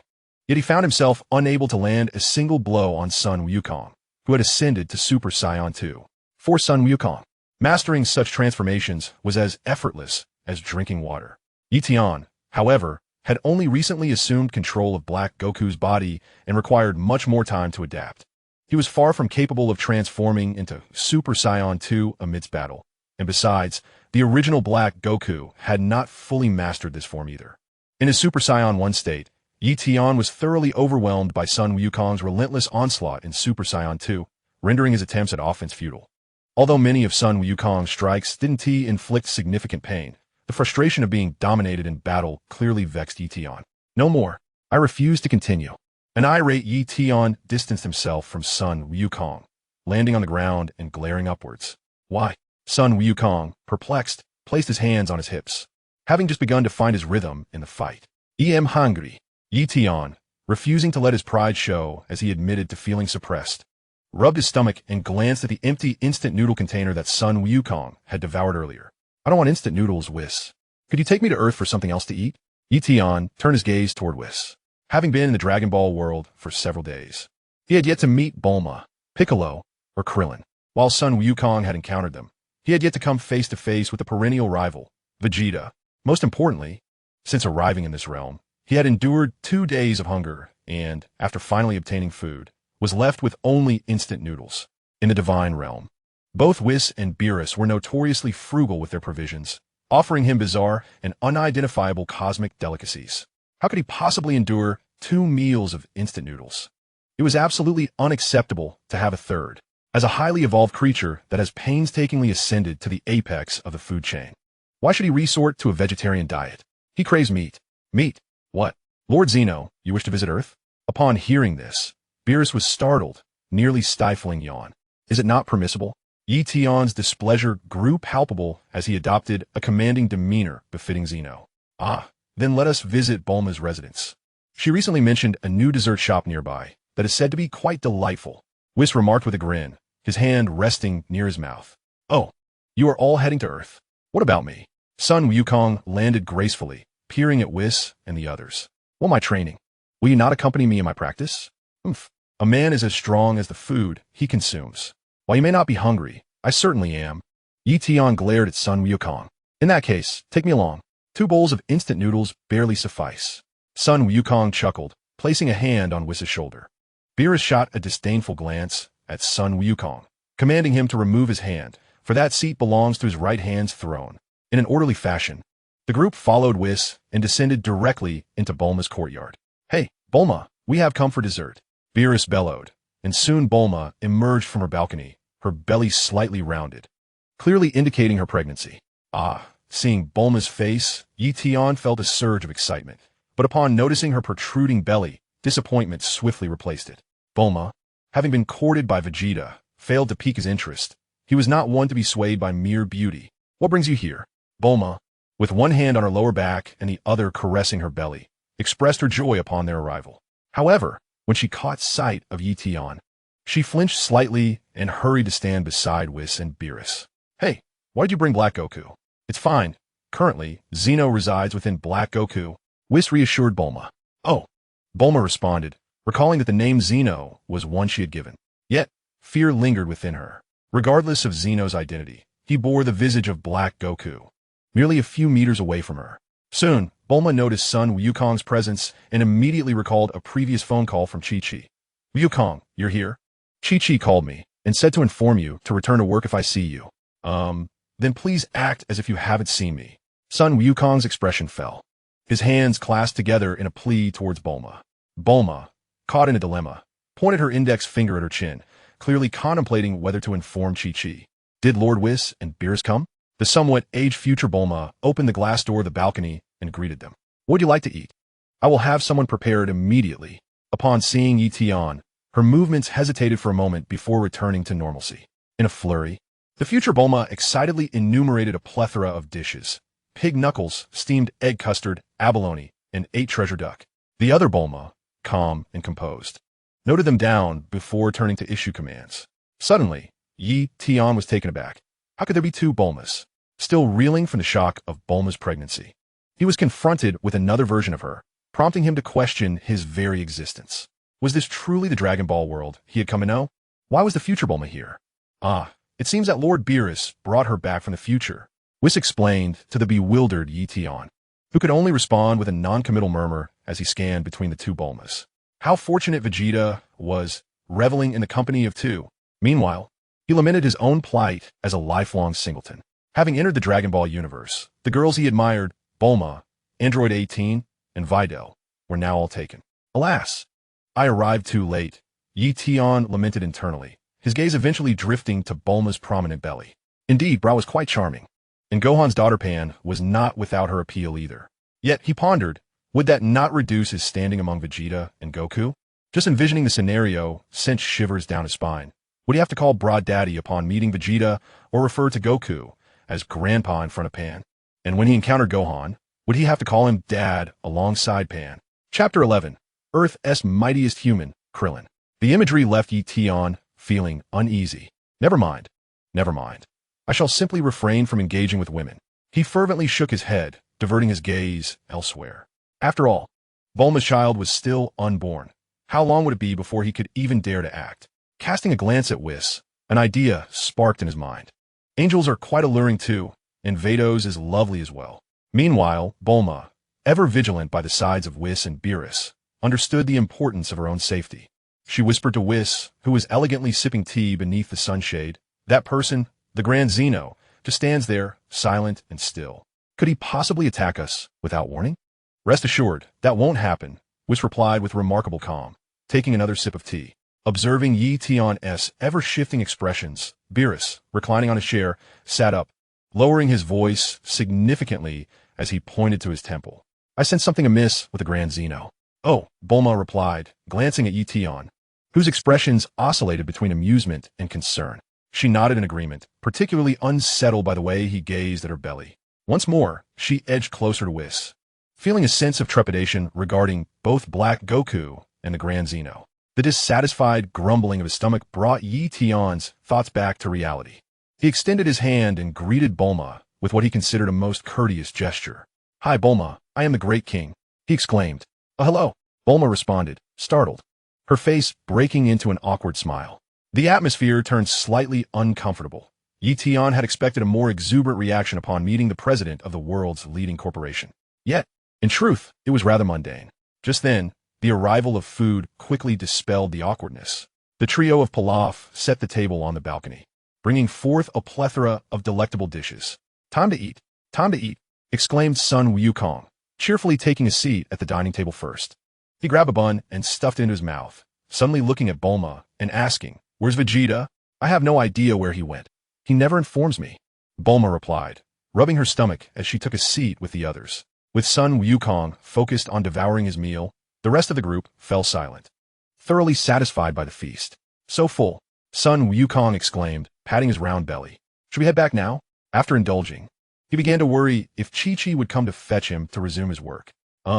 Great King, shall we return?" Whis inquired, glancing at Ye Tian, who was still engaged with the chicken leg. Spitting out the bone, Ye Tian contentedly burped and turned to Whis. "Yes, I wish to buy some things." "What for?" Whis asked, puzzled. "To buy things with money." Ye Tian had considered this early on. It would be unreasonable to always dine at Bulma's home without contributing. However, he was unwilling to merely return to eating instant noodles, making the gathering of supplies imperative. I don't have any money," Whis chuckled before resolutely declining. "Neither do I." Beerus leisurely picked at a sharp canine with a toothpick. Ye Tian awkwardly extended his hand, realizing his oversight. "Here, take this." Bulma cautiously placed a black card into Ye Tian's hand, saying, "This is for you. How can I accept this?" Ye Tian grinned, unreservedly tucking the card into his attire, as he had no pockets. "Don't mention it. So, we are friends now, right?" Bulma's confidence grew slightly. "Yes, friends." Ye Tian's smile blossomed even more brightly. How delightful it was to befriend a president. He hoped to cultivate more such friendships. Then hurry back. Sun Wukong remained seated as a new round of desserts was served. Meanwhile, Whis moved, exchanging a knowing glance with Beerus before trailing behind Ye Tian. With the black card Bulma had given him, Ye Tian embarked on a shopping spree, knowing that Whis's magical ball could accommodate any amount of items. "Truthfully, I could manage this on my own. You can stay at Bulma's and continue enjoying the food." Ye Tian turned his head to glance at Whis, who had been following him closely. Accompanying Lord Grand Zeno on a shopping expedition is indeed a significant matter. Indulging in gourmet delights is a triviality that can be enjoyed at any time. Whis remarked with a grin, placing a hand near his mouth. "Oh, that does make a fair point." Ye Tian nodded in satisfaction, aware that Whis was merely flattering him. However, who does not enjoy a bit of flattery? As for the items they were purchasing, wasn't there a ready-made storage mechanism available? If he had any reservations about this angel, wasn't there Bulma's Verso capsules? There was no need for such worries. Embracing the exhilarating sensation of extravagance, Ye Tian felt utterly elated. Suddenly, a cacophony erupted from the adjacent street, filled with screams and gunfire. At such a moment, anyone would yearn to transform into a valiant warrior of justice. "May I join the fray?" Ye Tian tentatively invited. Whis nodded calmly, soaring behind Ye Tian. He believed his primary role was to oversee Ye Tian, and he could not arbitrarily intervene in the affairs of other beings. Amidst the swirling smoke, Krillin, donned in a police helmet, engaged in a gunfight with several bank robbers. Bullets whizzed through the air as Krillin occasionally rose from behind his shield to return fire. It was then that Ye Tian recognized him instantly, the strongest human on Earth. Why has he conformed so much to local customs? Can't he simply charge in and pummel them? Ye Tian asked Whis, seeking confirmation. You may, as long as Lord Grand Zeno is pleased. With Weiss's affirmative response, Ye Tian, fueled by curiosity, dove into the fray, launching himself towards the ground, fists swinging. With a crash, he landed, delivering a powerful punch and sweeping a leg, incapacitating 3 robbers in swift succession. Hey, Krillin! Ye Tian called out, waving to Krillin, who was peering from behind a shield. Chapter 12, The Iceberg Beauty number 18. It's Goku, Krillin exclaimed as he emerged, recognizing Ye Tian's joyous demeanor. No, I am Lord Grand Zeno, Ye Tian replied, shaking his index finger. That name bears the greatest renown. Weiss silently followed behind Ye Tian, maintaining his role as a diligent bodyguard. Krillin, looking perplexed, greeted Weiss politely. Weiss. He was familiar with Weiss from their previous encounter at Bulma's home, and he had also attended the tournament between the 6th and 7th universes. Listening to Ye Tian's words, Krillin soon associated him with Son Gohan's Saiyan masked superhero persona. He then earnestly tapped Ye Tian on the shoulder, saying, Lord Grand Zeno, you should at least conceal your face. Hearing Krillin's somewhat ambiguous remark, Ye Tian tilted his head in confusion. What exactly are you saying? Krillin raised his hand, glancing at the watch on his wrist, and shouted to his colleagues who were binding the robbers. That's enough. The rest is up to you. Shall we head to my place? He warmly invited Ye Tian, gesturing towards his motorcycle. Sure. Ye Tian readily agreed, excited at the prospect of seeing Android 18, a beloved beauty among Dragon Ball fans. He hopped onto the back of Klin's motorcycle, while Whis soared into the sky. In a mere 10 minutes, they arrived at Klin's doorstep. Whis descended gracefully from above. Marin, 18, I'm back, Klin called out as he crossed the yard towards the house. Upon hearing his voice, Android 18 opened the door, and her gaze quickly fell upon Ye Tian trailing behind. Goku, you're here too? You've changed quite a bit, she remarked, her brow furrowing as she scrutinized Ye Tian. However, upon noticing Whis, her expression relaxed, realizing it was merely a misconception. Hello, I'm a Grand Supreme, Kai. Ye Tian greeted, captivated by Android 18's beauty, which surpassed her animated counterpart. She exuded an aura of an ice princess, her exquisite features and alluring figure making Ye Tian swallow hard. The Grand Supreme Kai? Android 18 squinted, sizing him up, quickly losing interest. What is this one-dimensional fellow up to now? When do we get paid? I recently spotted a piece of clothing I like. She diverted her attention to Klin. Glancing at Klin, who stood beside her, barely reaching her shoulder, it was truly a rose among thorns. Klin, how about we spar a bit? Ye Tian suggested, his gaze towards Klin hinting at mischief. Hee, I can't possibly match you. Besides, I'm getting old, Klin chuckled, hands on his hips, unfazed by the notion of conceding. Come on, Ye Tian interjected, stepping between them and draping an arm around Klin's neck. You are the strongest human on Earth. Ha ha ha, Goku. Don't flatter me so. Klin blushed slightly, scratching his head in embarrassment. Really, I'll fight you normally. Let us just casually practice. Ye Tian continued to entice, feeling unsatisfied without giving Klin a good thrashing. All right, let us spar in the yard then. Klin finally relented, pointing to the open space. Great. Ye Tian eagerly performed 2 backflips, assuming a Wing Chun stance. What new techniques have you learned recently? Klin inquired, tucking his chin back and preparing his stance. Nothing much. Just training with Whis and Beerus. Ye Tian replied, shaking his head in confusion. That god of destruction? You have it easy. Unlike me, who's busy working every day. Klin chatted away, showing no inclination to strike first. Hee, here I come. Ye Tian grinned triumphantly, charging at Klin with speed. Bang! A punch landed squarely on Klin's face, catching him off guard and causing saliva to splatter from his mouth. Hey, Wukong said it's fine to just spar a little. Krillin winced in pain, retreating 3 steps before steadying himself, rubbing his cheek. Apologizing dismissively, Ye Tian charged at Krillin once more. This time, Krillin was far more vigilant. He bent his arm, using his elbow to block Ye Tian's punch. With a thud, Ye Tian swept his foot towards Krillin's abdomen. Krillin, having anticipated the move, agilely evaded the kick.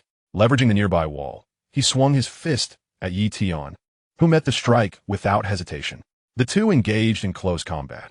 Although Krillin was the strongest human on Earth, age had diminished his physical capabilities. In their exchange, Ye Tian maintained the upper hand, landing punches and kicks on Krillin, who found himself mostly on the defensive. As Ye Tian dodged another sweeping kick from Krillin, he landed a punch squarely on Krillin's eye, causing him to shield his face. Hearing the commotion, Marin rubbed her eyes and stepped out of the house. Looking at Android 18, Mom, what is all this noise about? Oh, nothing. Do we wake you from your nap? Android 18 replied, glancing at Marin. Upon noticing a new beauty appearing behind Marin, Ye Tian became momentarily distracted, allowing Krillin to land a heavy blow to his jaw, causing him to stumble back. Who is she? Ye Tian inquired curiously, pointing at the woman beside Marin. Krillin, turning to look, his expression neutral, replied, That's Launch. Did I disturb you all? Launch? Ye Tian asked, perplexed. Oh right, the girl who first appeared with Bulma. He blinked, observing the subtle signs of maturity on Launch's face. ISNT, she always chasing after Tianjin Han? Oh, I see. She must have changed her personality with her blonde hair to like him. Yukong, why did you become so strange? Could he linquition it, Ye Tian? Beijing did it. How could you not recognize Launch? Ha ha ha, truly women changed so much. I hardly recognized her. Ye Tian replied, feeling quite embarrassed, scratching his cheek. By the way, I've been calling myself the Great King. Then you should at least wear a mask. Krillin shrugged in resignation. And the conversation returned to its earlier topic. At this point, Ye Tian had tuned out the discussion. His thoughts were entirely on Launch, subtly admiring her beauty. Chapter 13. Vegeta achieves Super Saiyan 4 with Super Saiyan Blue. Though she was older, she exuded a gentleness that contrasted with Android 18. Unfortunately, for everyone, she was an old acquaintance, too familiar for comfort, and presently, Krillin and Android 18 still regarded her as Yukong. Never mind, never mind. After releasing some pin-up frustration, Ye Tian quickly bid farewell to Krillin. He had been out for a while. I'm heading back now. Until next time, with a wave toward the trio, he flew off towards Capsule Corporation. What is the purpose of this fellow? Number 18 cast a disdainful glance at the bruised and battered Clint. Were it not for Whis' presence, she would indeed have relished the opportunity to confront Sun Wukong for daring to bully her Clint. A sharp gasp escaped Clint's lips as Number 18's hand brushed against his cheek. He too was perplexed by Wukong's motives. When Ye Tian and Whis returned to the balcony, Sun Wukong and Beerus were visibly impatient from waiting. Hey, the Omni-King, you actually took 6 hours. Sun Wukong exclaimed, hands on hips in annoyance. All right, let's hurry back. Beerus yawned and lazily rose from his recliner. Oh ho, why not wait until after dinner to leave? Whis looked up at the darkening sky, noting that it was nearly dinner time. That could work. Beerus paused in his movements, then settled back into his chair. After dinner, they returned, and time flew by rapidly. Before long, a month had passed. Ye Tian sat by the lake, a frown etched on his face as he sighed repeatedly, watching Sun Wukong, who was receiving training from Whis and Madare. As the highest authority in the Dragon Ball universe, the Omni-King felt utterly unappreciated. Sighing once more, Ye Tian reflected on his time in the Dragon Ball realm, having only ventured outside Earth once, spending his days in the realm of the gods. Whether sparring with Whis or Sun Wukong, or occasionally facing Beerus, he found himself unable to secure any victories. It was frustrating. He was indeed the most beleaguered of all the transmigrators in the Dragon Ball world, having had his identity as a transmigrator revealed from the very outset. Wukong, your Super Saiyan Blue is merely a form without true mastery. Do not become overly attached, Whis instructed while skillfully avoiding Sun Wukong's strikes. Let's pause here. Noticing Ye Tian's dejected demeanor below, Whis descended to the ground. Great Omni-King, it is your turn to spar with Wukong. We must treat you fairly and not neglect your presence. With a lackluster enthusiasm, Ye Tian transformed into his Super Saiyan 2 form and leaped onto the lake surface. You might try to break through to Super Saiyan 3. Whis called out, observing Ye Tian's adept transformation. I don't want to transform. Ye Tian replied lazily, gazing at Sun Wukong across from him. Just fight me in Super Saiyan 2. All right. Sun Wukong responded eagerly. As long as we can fight. The two clashed, their fists colliding, engaging in a flurry of punches and kicks. They had become quite familiar with each other's moves, and as their fists met, Ye Tian swiftly maneuvered above Sun Wukong, delivering a sweeping kick aimed at his neck. Sensing the rush of air, Sun Wukong crouched to evade Ye Tian's strike. Just then, Vegeta's figure unexpectedly appeared on the grass, his expression one of surprise as he observed the duel above. Vegeta, what brings you here? Whis was the first to notice Vegeta, diverting his gaze from the clash between Sun Wukong and Ye Tian. Ye Tian's ears twitched as he detected the voice of Whis. He quickly regained his composure, folding his arms across his chest to shield himself from the approaching punch thrown by Son Goku. Losing interest in their sparring match, Ye Tian promptly retreated, creating distance between himself and Son Goku. Ah, here comes the perennial second place, Vegeta. Huh, has Vegeta arrived? Son Goku also ceased his movements, turning his gaze downward. The yawning Beerus clearly seemed to have just awakened. He was lazily conversing with Vegeta, and the two faced each other, evidently preparing for a bout. Son Goku and Ye Tian swiftly descended to Whis' side. "What's the matter?" Son Goku inquired. Curiosity painted on his face, soon replaced by excitement. "Is Vegeta going to spar with Beerus?" How could Vegeta possibly stand a chance against Beerus? Ye Tian Sukolfut Distainfui. If Vegeta were to contend with Beerus, he would merely be a source of amusement. Everyone who has watched Dragon Ball knows that Vegeta cannot even best Son Goku. The perennial second-place moniker is well-earned. "Prophet Fish, what did you just whisper to Lord Beerus?" Whis turned to the Prophet Fish, standing next to him. "I mentioned that these two Saiyans, Son Goku and Vegeta, would become formidable rivals to Lord Beerus." "Ah, that explains why Lord Beerus would be angered." Whis nodded thoughtfully, his hands clasped behind him. "Oh my." Upon witnessing Vegeta in his Super Saiyan 4 form layered with Super Saiyan Blue, Ye Tian's eyes nearly bulged out of their sockets. "By the way, where is Vegeta's tail? What on earth? Where did this guy come from? Could it be that the perennial second place has encountered some issues?" Still in Super Saiyan 4 form, and now compounded with Super Saiyan Blue. Observing the composed expressions of Son Goku and Whis, Ye Tian turned his attention to the battle unfolding above. The speed of both Vegeta and Beerus was astonishing. Needless to say, they were engaged in an epic clash. Ye Tian silently glanced back to find nothing behind him, and then looked at Son Goku, who was swishing his tail. Why doesn't he have a tail? Why hadn't he noticed this before? Had he overlooked it due to his familiarity with tails? Ye Tian was lost in profound contemplation, entirely oblivious to the battle between Beerus and Vegeta. Oh, I didn't expect Vegeta's strength to have improved significantly. Just then, Whis' sudden interjection broke Ye Tian's reverie, coinciding with Son Goku's astonished exclamation. "Wow, wow, wow. Lord Beerus has been on the defensive the entire time." As Ye Tian directed his gaze toward the aerial skirmish between Beerus and Vegeta, he was utterly bewildered. Hey, why is Vegeta so formidable? What happened to the legendary perennial second place? Was his recollection of Dragon Ball incorrect? Or had his memories failed him? Is Beerus truly fighting seriously? The Prophet Fish voiced its own confusion, echoing Ye Tian's current thoughts. "Not at all. He is merely toying with him," Whis replied with a cheerful demeanor. Upon hearing such a dialogue, Ye Tian could not help but nod in agreement. It indeed followed a certain logic. It seemed unreasonable for Vegeta to possess such formidable strength. Chapter 14. Danger looms over Earth. However, I believe that if Lord Beerus were not to take things seriously, he might very well find himself on the receiving end of blow. Oh, an enraged Beerus would certainly spell trouble. The Oracle Fish sighed in resignation.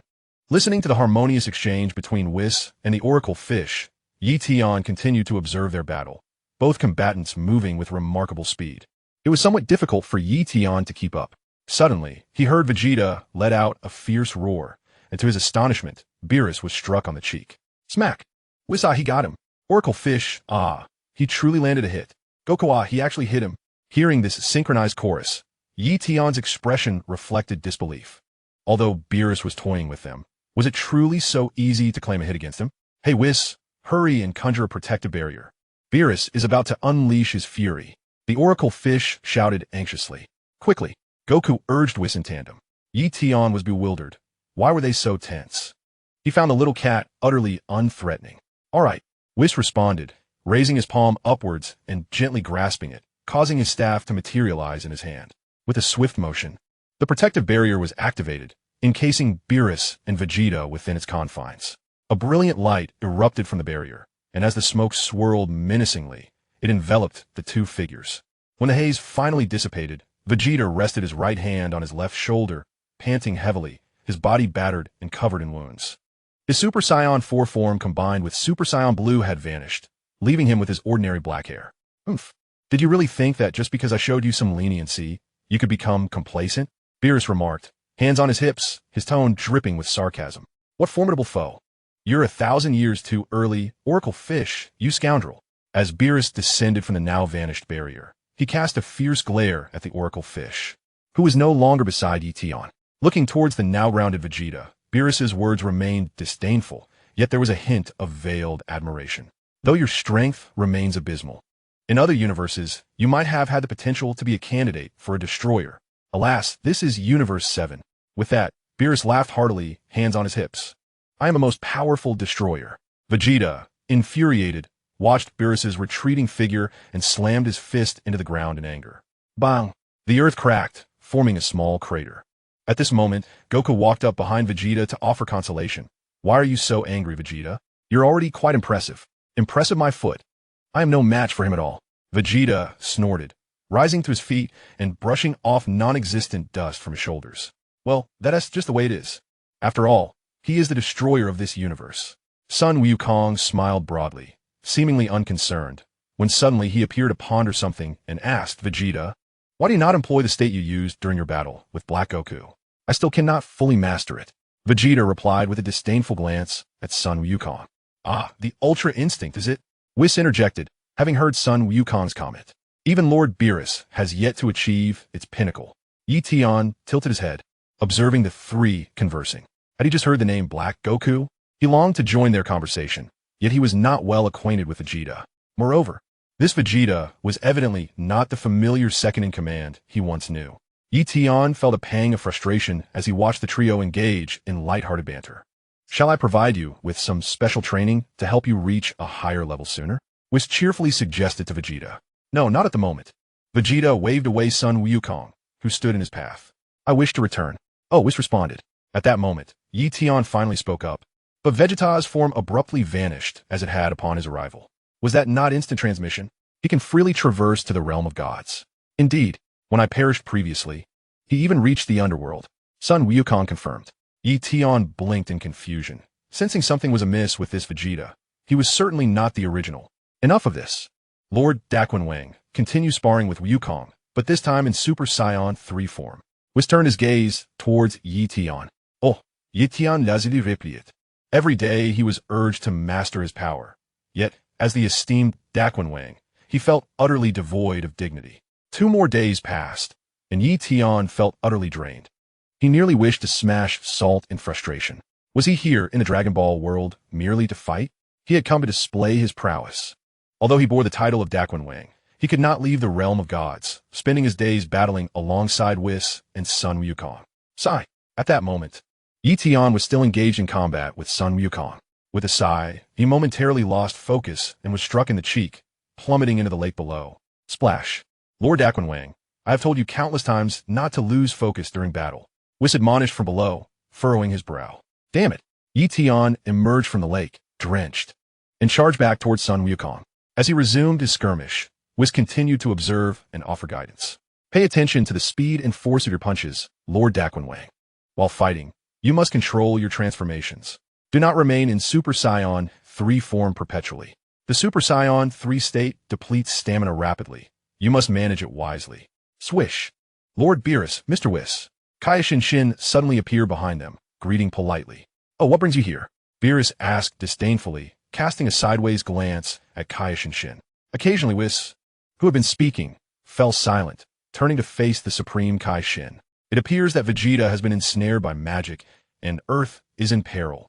Hence, I intend to bring Goku back to Earth. Only Goku may have the power to thwart Vegeta. The Supreme Kai Shin provided a succinct explanation of the situation. Meanwhile, Beerus, seemingly indifferent, stifled a yawn and called out to Goku, who was still engaged in battle with Ye Tian above. Goku, come down. Lord Supreme Kai. With Goku's descent, Ye Tian regarded the Supreme Kai with a curious gaze. This Eastern Supreme Kai is indeed rather weak. Chapter 15. Captive? Then let me serve as a training partner for Lord Zeno. Whis stepped forward, positioning himself before Ye Tian. Hey, I wish to take a break. Ye Tian crossed his arms, expressing his discontent. I have already attained Super Saiyan 3. How much longer must I fight to truly control my power? After all this time in the Dragon Ball world, I've transitioned from my normal state to Super Saiyan 3. Must I wait until I transform into Super Saiyan Rose? Indeed. The next moment, Beerus lazily rested his hands behind his head, yawning as he turned to Ye Tian. You ought to strive for godhood. Beerus blinked back a tear of boredom, adding, but I am rather bored myself. Is there any expedited method? Ye Tian inquired tentatively, glancing at Whis. Oh ha ho ho ho. There is none. Whis replied cheerfully, hands clasped behind his back, delivering words that left Ye Tian utterly deflated.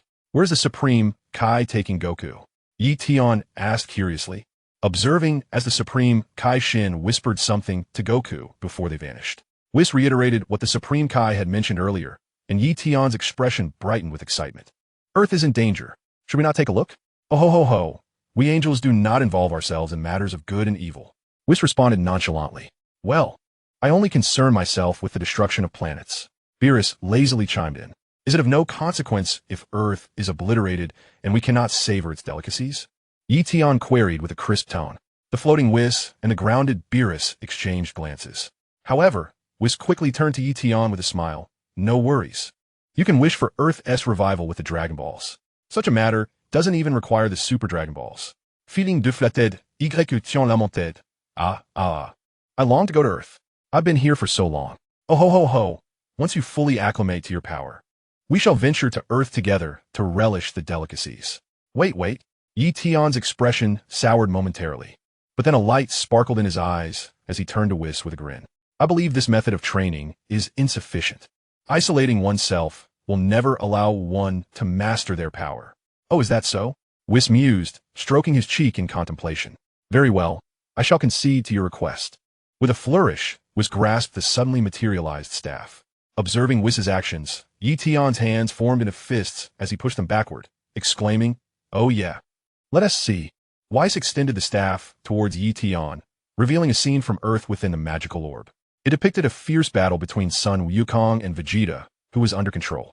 What does this mean? Ye Tian found himself momentarily bewildered. Did Whis not just promise to take him to Earth? Lord Zeno, do you not imply that one should not merely engage in isolated endeavors? Would it not be prudent to observe the battles of others? As Whis spoke, he waved his hand over the orb, and the scene shifted to the battles of others. If you find a clash between Wukong and Vegeta unappealing, we can certainly watch someone else. Ye Tian gazed at Whis, his expression filled with unspoken complexities. Is this truly his intention? He meant to go to Earth to witness the battles firsthand, did he not? Displeased with this skirmish? Then allow me to provide you with another. Whis extended his hand once more. No, that is not my intention. Ye Tian sighed, gesturing towards himself. Look at me. I barely possess even 1% of Black Wukong's power. Shall I linger here for a century? Ye Tian explained it, noting that Saiyans must engage in life-and-death battles to unleash their true potential, much like Sun Wukong and Vegeta. This notion certainly holds merit. Beerus exchanged a silent glance with Whis. It seems one cannot confine an individual indefinitely within the divine realm. Where do you plan to find opponents for life-and-death battles? Whis posed his question. Ye Tian fell into contemplation. Sun Wukong and Vegeta were out of consideration. The only individuals he was familiar with were those on Earth. So, who could he fight? Piccolo, Gohan. Trunks is far too young, he mused, extending his finger as he deliberated. Must we truly go to Earth? Upon hearing this, Whis suddenly leaned closer to the magical orb. It is Bardos contacting me. I shall return shortly. Lord Zeno. With a flicker, Whis vanished. Ye Tian stared at Whis's sudden disappearance, momentarily dazed, but quickly turned to Beerus, his gaze laden with threat. What does this mean? Who are they attempting to deceive? The magical orb showed no signs of flickering. What sort of contact is this? How tiresome. Beerus nonchalantly rested his hands behind his head as he walked towards the house. Ye Tian realized that these two were deliberately confining him within the divine realm. But why? Was it solely because he could not control his power? It could not possibly be that simple. What then was the underlying reason? Everything felt shrouded in mystery. Observing the vast, empty meadow, Ye Tian absent-mindedly stroked his chin. Just then, two figures appeared, a wounded Sun Wukong and the anxious Kaishin Shin. What has transpired? Ye Tian snapped back to reality, approaching the duo. Is Mr. Whis present? Shin searched the surroundings, asking, is Lord Beerus also absent? This is dire. Jebet's healing technique has proven ineffective. What exactly has happened? Ye Tian wore a bewildered expression. How could things transpire so swiftly? Before Wukong departed, he was full of vitality, yet now he had returned in a state of repose. Was Vegeta truly so formidable while being restrained? The perennial second-in-command tends to be like this, previously controlled by Babidi, and indeed, there have been numerous instances of deliberate manipulation in the past. With Beerus in slumber, would you dare disturb him? Observing the Kaishin's anxious demeanor, on the verge of tears, Ye Tian inwided. The Kaishin's forehead glistened with beads of perspiration, akin to a cascading waterfall. Cough, it's fine, I can still endure. Wukong, gently reassured the Kaishin, who was sweating profusely from anxiety. "Ha, Wukong, you seem to have been thoroughly beaten by Vegeta," Ye Tian remarked mercilessly, reveling in the misfortune. Meanwhile, Whis had arrived at the residence of the Omni-King. With hands clasped behind him, the Grand Minister maintained an impassive expression, glancing at Whis and inquiring, "Is there yet another issue concerning the Omni-King?" "Not quite." The typically graceful Whis uncharacteristically displayed a troubled countenance, expressing his desire to venture outside. The Grand Minister's indifferent demeanor cracked slightly. "You dare imprison the Omni-King? Didn't you, Grand Minister, specify that we should prevent him from encountering that chapter of history?" Whis replied with wide-eyed innocence, directing his gaze at the Grand Minister. "Your implication was clearly that you permitted us to do so. How can you now reproach us? When did I ever utter such words?" The Grand Minister's lips twitched. "I merely instructed you not to let him engage with that segment of history." "Pray tell, my esteemed father, what exactly is that history?" Whis curiously inquired. "You do not know, do you? Those who are aware have perished alongside that history." The Grand Minister's gaze grew somewhat distant, clearly lost in recollection. "Perhaps I have been overly cautious. After all, it has been over 3 billion years. "Oh," Whis interjected, interrupting the Grand Minister's reverie. "But what is that history? Over 3 billion years ago, as the steward of the Omni-King, my brother, his guidance went awry." The Grand Minister fell once more into reminiscence, his expression darkening, evidently not a pleasant memory. "Knowing this is not beneficial for you." After stating this, the Grand Minister chose not to elaborate further. Whis looked at the Grand Minister with exasperation. Such behavior was truly unbecoming. Just a single statement, and then he faltered. Was it intentional? As for the Omni-King's desires, let him roam freely. As long as he remains within the bounds of the Omni-King's domain, it matters not. With that, the Grand Minister turned and soared into the dwelling. It seems I have stumbled upon something extraordinary." Whis's lips curled into a slight smile. Having received the Grand Minister's consent, Whis naturally would no longer confine Ye Tian, thus commencing his liberation. At this moment, in the realm of the gods, with Whis's return, he beheld 3 individuals on the grass, each exhibiting a different state of mind. Leisurely, Ye Tian squatted beside son Wukong, engaging in nonsensical banter. In a state of palpable anxiety, the Supreme, Kai Exen, paced anxiously, continuously wiping the beads of perspiration from his brow. Ye Tian was the first to notice the appearance of Whis, directing a gaze imbued with menace towards him. "So, what business does Beers have with you?" Whis, with a jovial smile, let his staff vanish, placing his hand to his mouth. "Mr. Whis, Goku has sustained injuries. We are at our wits' end. Might you possess a remedy?" The Supreme Kai Exen hastily approached Whis, succinctly reiterating the dire situation. Meanwhile, the rather unrefined Ye Tian remained squatted beside Son Goku, grumbling. "I've never even heard of this so-called magic. It perplexes me. The Dragon Ball world is quite peculiar. First, there's Vegeta's power level, which can stack Ultra Blue with Ultra 4 forms. Now this so-called Araki, could it be from some fanfiction? Magic, you say? Is the Demon King standing beside Son Goku?" As Whis listened to the Supreme Kai Exen's explanation, he casually examined Goku. "I shall require a moment. I must search for a solution." Rising to his feet, Whis deftly flipped his hand, seizing his staff, and began to glide his gaze over the magical sphere.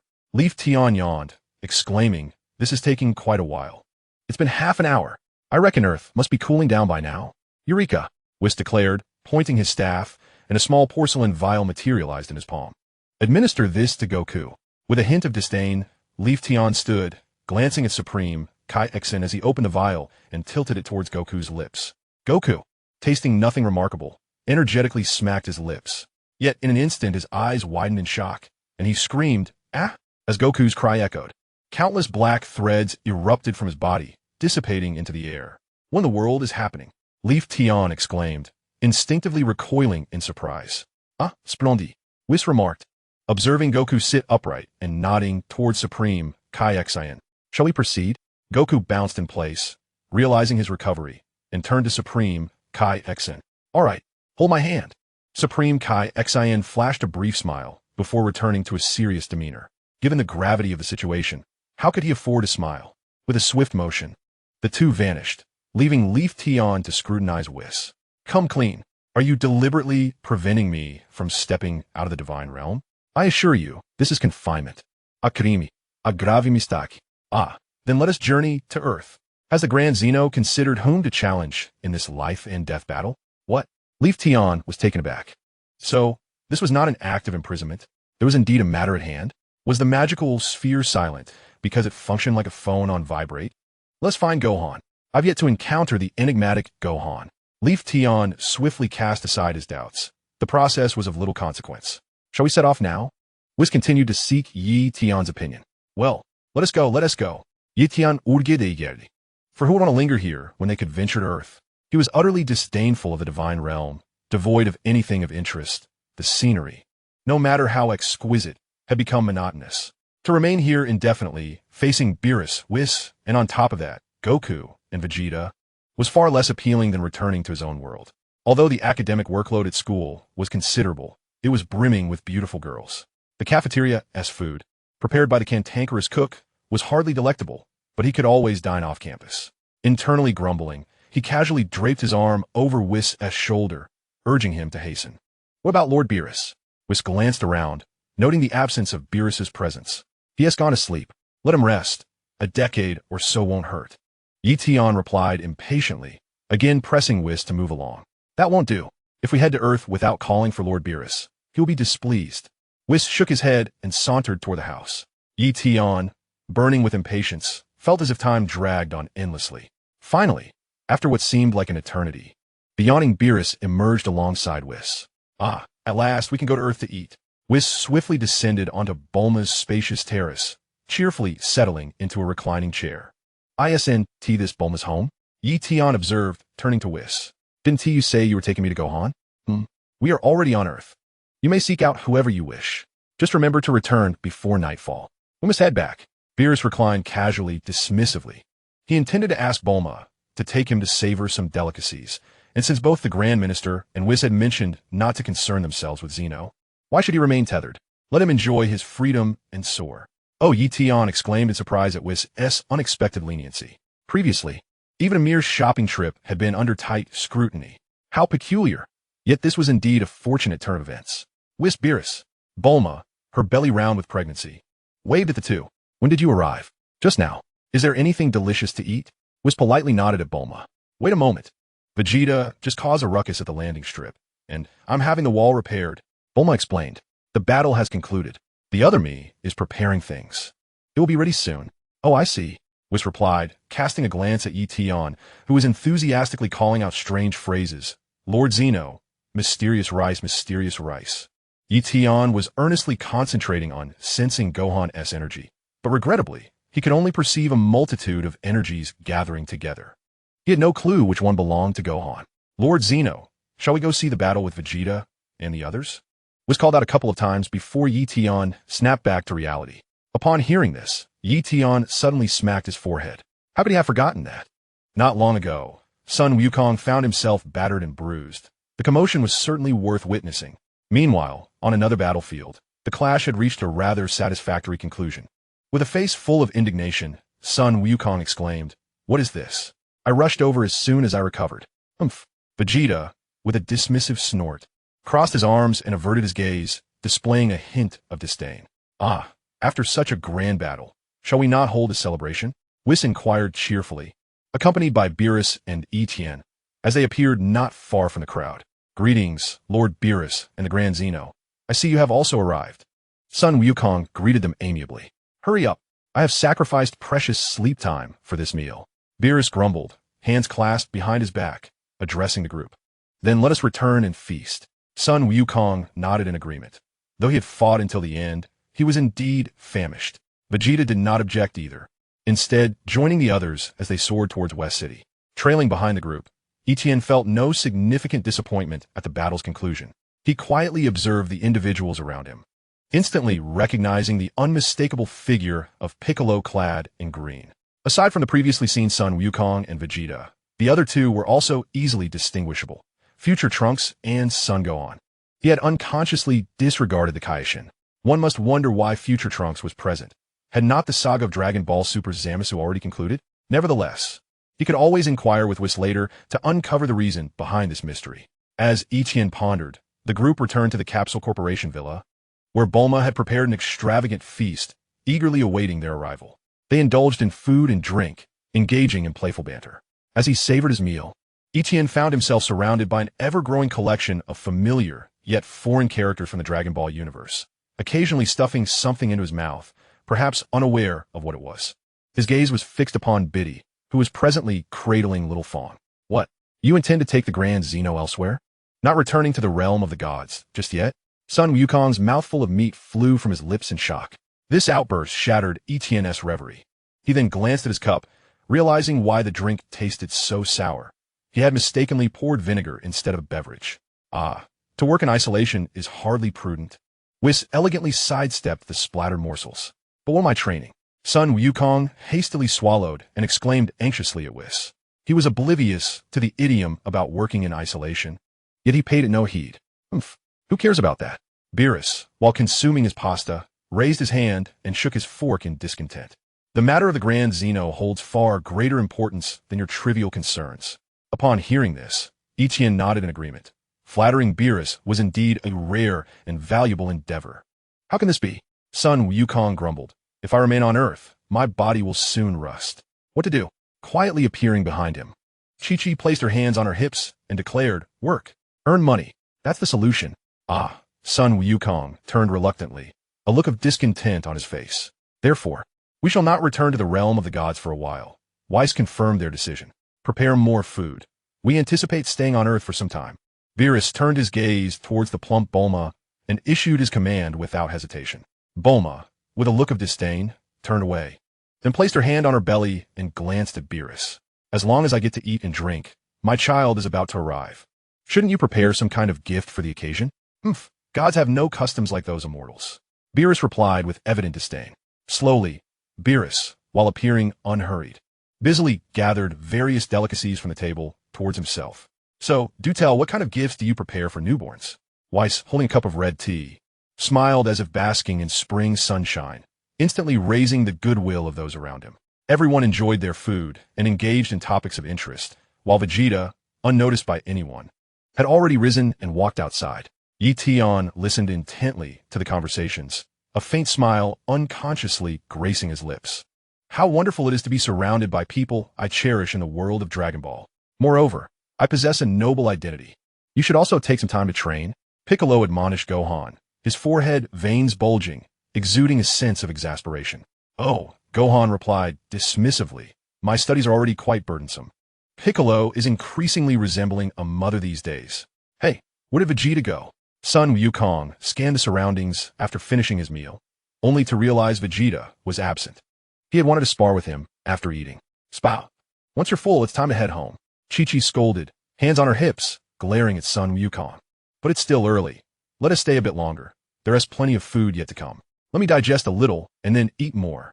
Sun Wukong protested. Witnessing this scene, Ye Tian chuckled, but soon his thoughts wandered to more pressing matters. Hey Gohan, isn't now a perfect time? How about we spar? Ye Tian approached Gohan, inviting him, but upon sensing Weiss's ambiguous gaze, he altered his words. We could also unleash our Saiyan potential in a battle of life and death. Gohan felt a bit uncomfortable facing someone who looked just like his father speaking to him. However, he quickly resolved to think of various excuses to decline. Chapter 18. Is Super Saiyan to your full power? Oh, you want to fight with Gohan? Sun Wukong turned curiously, naturally making the decision for Gohan. Then let's do it. Gohan's expression was somewhat stiff. How could his father engage so effortlessly with another version of himself? Under Goku's casual urging and with Piccolo's nod of agreement, Gohan and Ye Tian soon found themselves by the artificial lake in the courtyard. The gentle night breeze stirred the surface of the water, creating delicate ripples, while the wind tousled their hair. Both young men, bearing a slight resemblance to one another, wore matching solemn expressions as the onlookers on the balcony remained silent, observing quietly. Excluding Goku and Beerus, who were still battling with sweets, the atmosphere was tense. Suddenly, Ye Tian let out a powerful shout, instantly unleashing his full strength and transforming into Super Saiyan 3, radiating his complete combat prowess. The gentle breeze in the air dissipated, replaced by the overwhelming energy emanating from Ye Tian, causing the trees to sway. The dry grass beneath his feet bent under the weight of his formidable presence, while the spectators on the balcony raised their hands against the howling wind. Hey, are you trying to destroy my home again? Bulma shouted, her pregnant belly prominent. What happened to being friends? You come here for the second time and want to cause havoc. This must be Black Goku revealing his true colors. Vados chuckled awkwardly, summoning a staff that materialized in his palm, conjuring a massive protective shield that enveloped the entire villa. Hey, why don't you take this fight to the skies? Beerus grumbled as he shielded the food from the dust and debris swirling towards it. We can't fight on the ground. We'll wreck Bulma's house. Gohan pointed upwards and took off into the air first. Oh. Ye Tian, belatedly realizing the situation, followed him into the sky, momentarily forgetting the implications of their surroundings after becoming accustomed to battling in the God realm. Show me your strongest power, Gohan. Mystical Gohan. Ye Tian iklamid. Without further ado, Gohan transformed into Super Saiyan 2, his aura surging. Ye Tian, slightly bewildered, recalled that Gohan had been so focused on studying that he probably hadn't team-mastered his transformation into the mystical form. So your Super Saiyan 2 is your peak power? Where is that mysterious transformation you used against Buu? Ye Tian's teasing remarks caught Gohan by surprise. It seemed the Grand Minister was quite knowledgeable. Do you genuinely wish to see it? Gohan's voice was calm. Having witnessed the sparring between his father and Grandpa Bardock recently, he had indeed grasped the essence of that state. However, as he had previously mentioned to Piccolo, he had yet to fully master that transformation. The recent peace had shifted his focus to studies, preventing him from accessing that mysterious state once more. Ultimately, he was not overly concerned, for Earth was well protected by his father and Uncle Vegeta. All he needed to do was study diligently and work hard. Can you transform? Ye Tian asked, his excitement palpable at the thought of Gohan's mystical form, which so many fans eagerly anticipated. Not really, Gohan candidly admitted. The weather was unpredictable. And what does it mean to be not quite capable? If one can do it, they can. If not, then they cannot. Ye Tian's frustration only grew as he pondered this, and he swung his fist towards Sun Wukong in a fit of anger, feeling the urge to teach him a lesson. Physical exercise is just as crucial as studies. One cannot neglect the latter for the former. Not quite capable indeed. With a resounding thud, he aimed a heavy punch at Sun Wukong, who swiftly dodged to the side. The force of the blow was tremendous. Had it struck, it would surely have caused serious injury. In an instant, Ye Tian's hair became shorter as he reverted to his Super Saiyan 2 form, seeking a fair contest. Sun Wukong furrowed his brow, finding it difficult to strike against his father. It felt utterly strange, as if he were not truly his dad. Without allowing Sun Wukong the luxury of words, Ye Tian landed a punch on his cheek, determined to force him into a more formidable state. Sun Wukong's latent power could not be underestimated. This punch, however, lacked the force of the previous one, clearly intended to silence Sun Wukong rather than inflict harm. As Ye Tian swung again, Sun Wukong took the matter more seriously, and their fists clashed. The contact was merely a test of strength, as Ye Tian's other hand was already in motion. With a resounding thump, Sun Wukong gritted his teeth and bent his arm to absorb Ye Tian's punch with his elbow. The two engaged in close combat, exchanging blows. With each strike, it became evident that Ye Tian's speed surpassed Sun Wukong's, forcing him into a defensive position. This proved that, at least for the past month, Sun Wukong had not trained his skills, further fueling Ye Tian's ire. With a renewed vigor, Ye Tian's punches grew faster and more powerful, relentlessly targeting Sun Wukong. The latter raised his arms to defend himself, but yet again, Ye Tian landed a blow to his face. Watching Sun Wukong be propelled into the air, spinning helplessly, Ye Tian showed no inclination to wait. He launched another punch in pursuit. Sun Wukong, sensing his father's movement, quickly crossed his arms to block the attack, and once more, they resumed their close-quarters combat, as the sounds of their skirmish echoed above. A well-fed Sun Wukong approached Piccolo and inquired about his son's recent activities, noting a decline in his skills. How could you, as his father, not know? How dare you ask me? Piccolo retorted disdainfully, not even glancing at Sun Wukong. Wukong always needs a push to fight. That habit is truly detrimental. Sun Wukong, hands on his hips, spoke without any sincerity. Which chuckled, glancing at Beerus. Lord Beerus, Sun Wukong has consistently been training alongside the Grand Supreme Kai. Upon reflection, it is evident that the Great King has made significant progress. Meanwhile, Beerus, idly picking at his small fangs with a toothpick, offered a response that was utterly dismissive, lamenting the inadequacies of Goku's offspring. It was infuriating for Gohan to be continuously outmatched by Ye Tian, leaving him feeling utterly humiliated. I once held high hopes for you, but now, Noticing that Gohan's arms, which were attempting to block his punches, had begun to tremble, Ye Tian intensified his assault. He sent Gohan soaring into the sky, proclaiming with a booming voice, "I am deeply disappointed in you." Chapter 19, Mysterious Rice Versus. The Great King Esros. The Turtle School's key. Is the Great King truly playing around? Goku watched as Ye Tian gathered energy, turning to Whis, "Gohan will get hurt. But don't you have those senzu beans? One bite, and he'll be fine." Beerus observed the concern etched on everyone's faces. Isn't Whis here? If worst comes to worst, he can heal Gohan. If the Great King were to truly slay him, Whis could surely resurrect him. Yet, the crowd felt far from reassured. With a resounding force, Ye Tian unleashed his Kamehameha wave, the overwhelming energy hurtling toward Gohan, who was suspended in midair. The speed was such that Gohan had no chance to evade. He was left with two choices: endure the impact or face certain doom.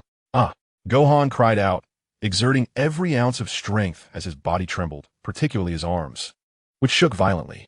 He struggled to fend off the oncoming energy wave, gritting his teeth, his mind racing with one thought. Why wasn't he his father, watching from the sidelines, coming to his rescue? If he couldn't withstand the Kamehameha, he risked severe injury or even death. In his Super Saiyan 2 form, Gohan's aura should have been a vibrant yellow, occasionally flickering with lightning. Yet at this moment, its hue was gradually fading. Observing the quaking Gohan, Ye Tian's expression remained indifferent, confident that Gohan could indeed reach the mysterious rice state. Subsequently, during the Tournament of Power, with Piccolo's assistance, he had succeeded. Overwhelmed by the Kamehameha wave, Gohan was engulfed in a blinding explosion, a deafening roar resonating as smoke billowed forth. "What have you done? We agreed this was just a spar," Chi-Chi shouted from below, her eyes wide with fury. Ye Tian turned towards her, a sinister smile gracing his lips, reminiscent of Black Goku. The two Bulmas exchanged glances, instinctively shivering as an icy dread crept up their spines. What was happening? Meanwhile, Whis and Beerus exchanged bewildered looks. Had the Great King's mind faltered again?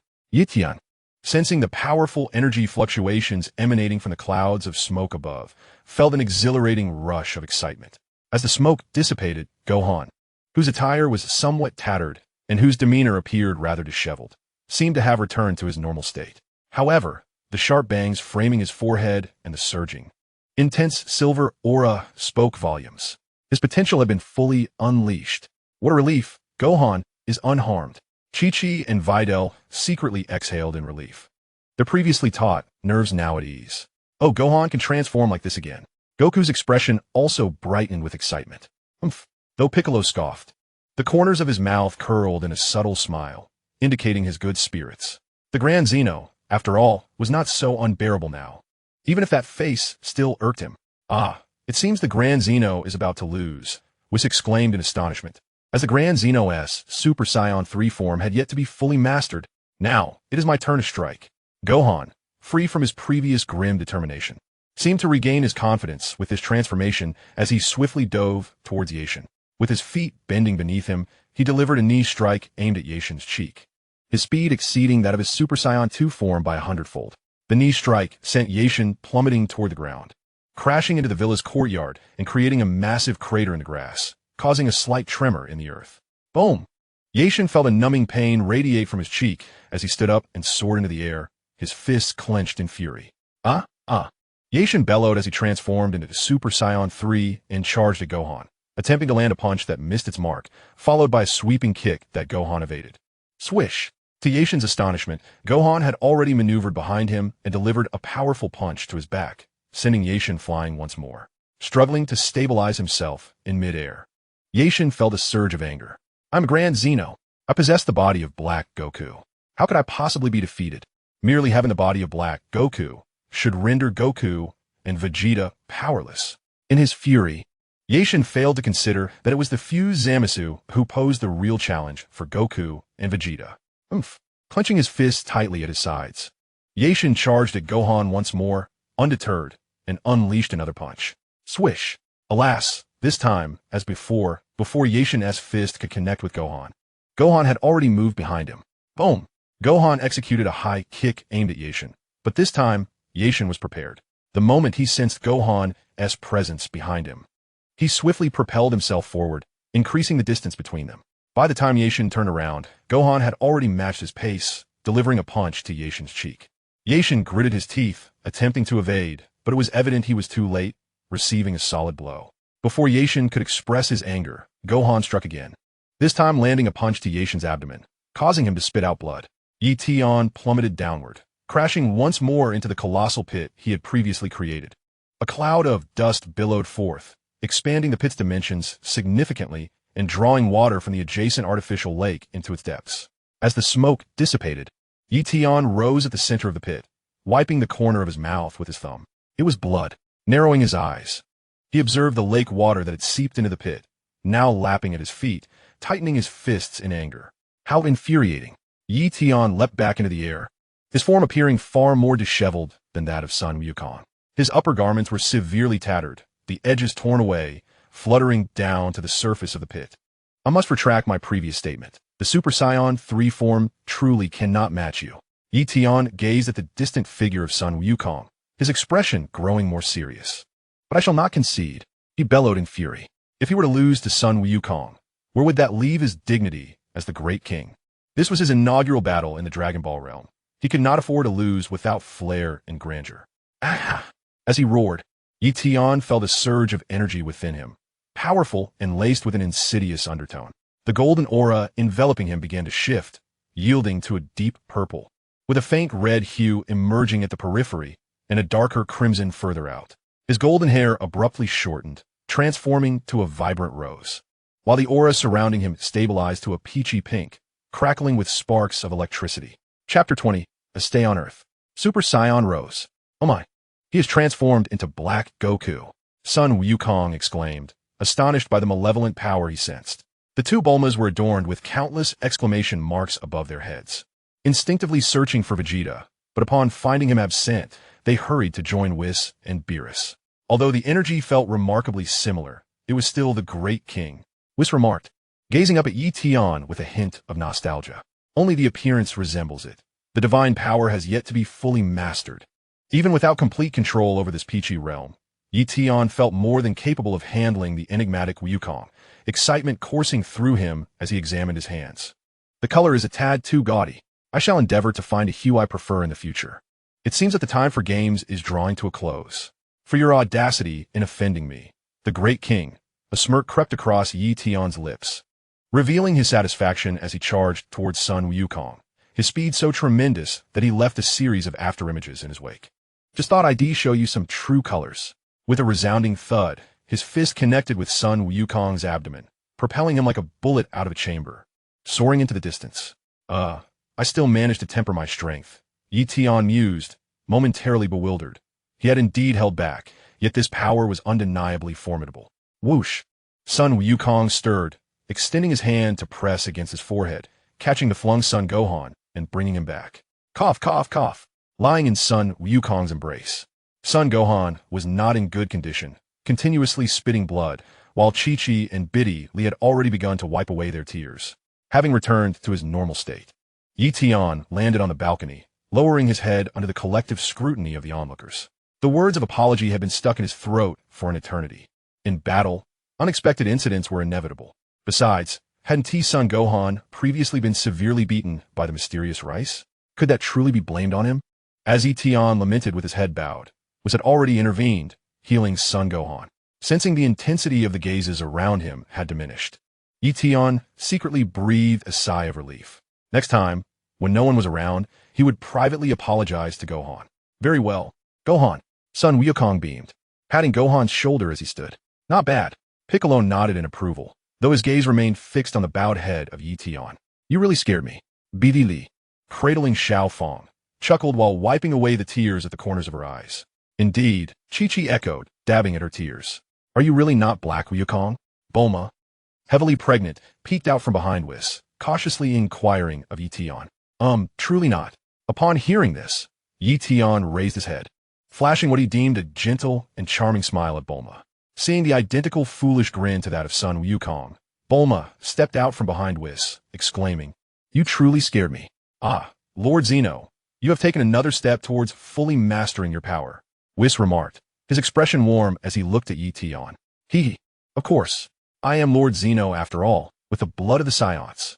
Ye Tian swiftly accepted the compliment, sweeping away any prior unpleasant emotions. Indeed, one cannot shut oneself away. It is essential to engage in battles with others. Then let us have a match with that rosy form of yours. I'm itching to see it. Sun Wukong approached Ye Tian, grinning widely. No, and let me correct you, it's called Peach Blossom. Ye Tian's smile instantly faded as he cast a disdainful glance at Sun Wukong. I was already sick after sparring with you in the divine realm. Sun Wukong's face fell.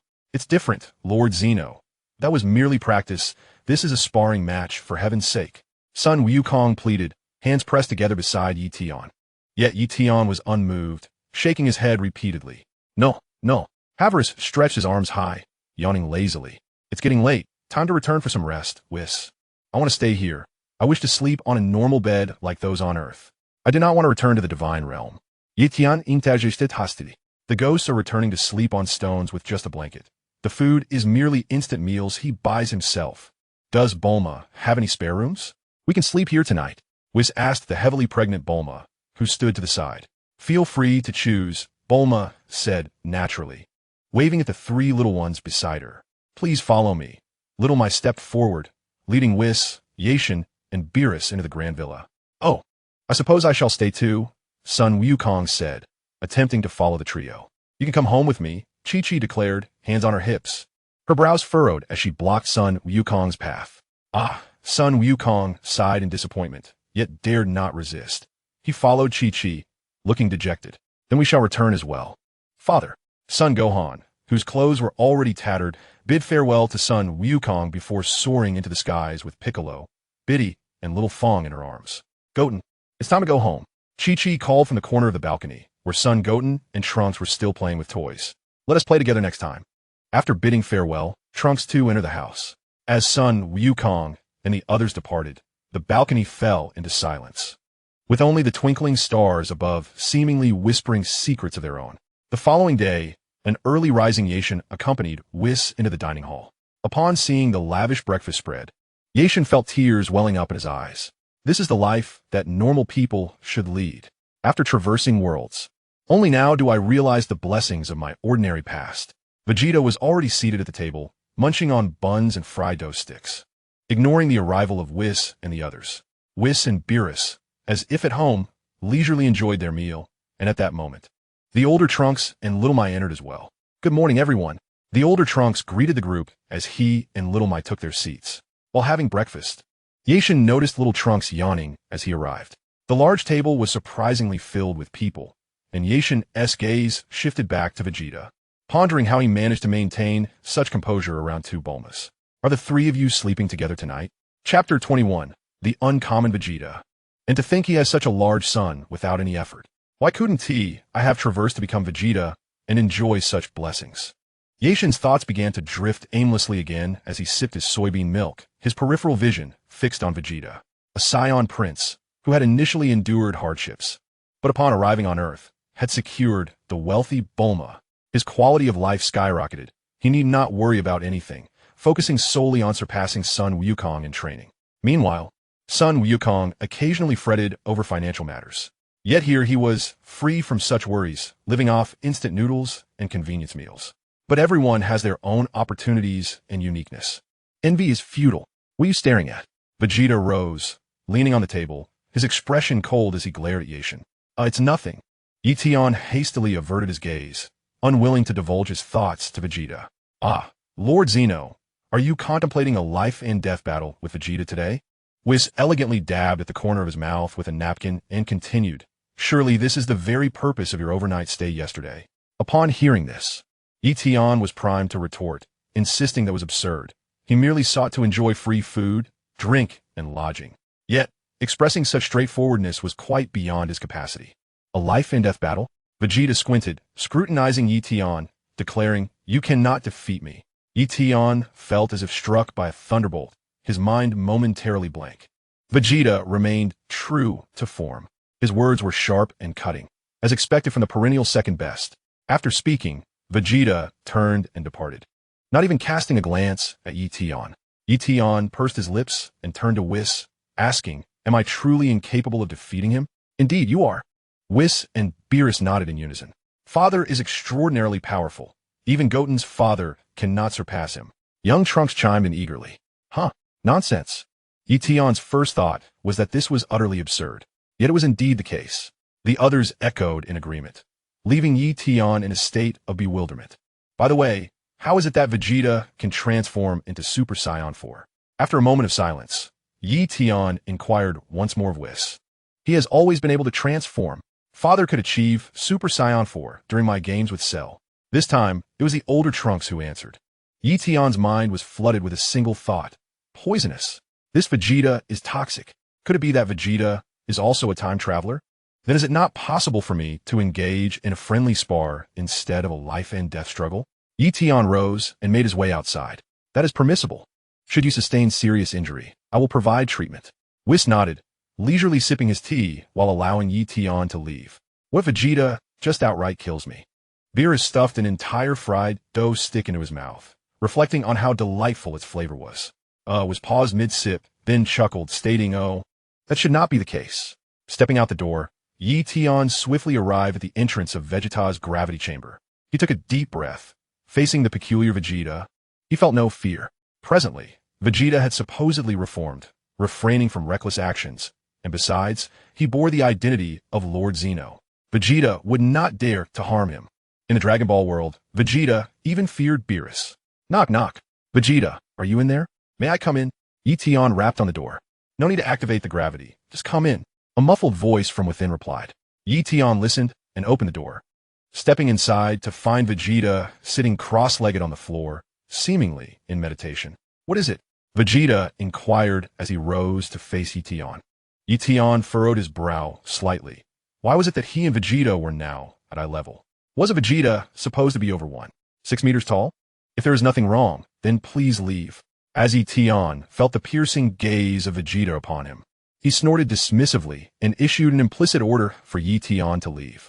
Is there something you need? Ye Tian, snapping back to reality, tentatively proposed, transfer 20. And I shall spare Digga.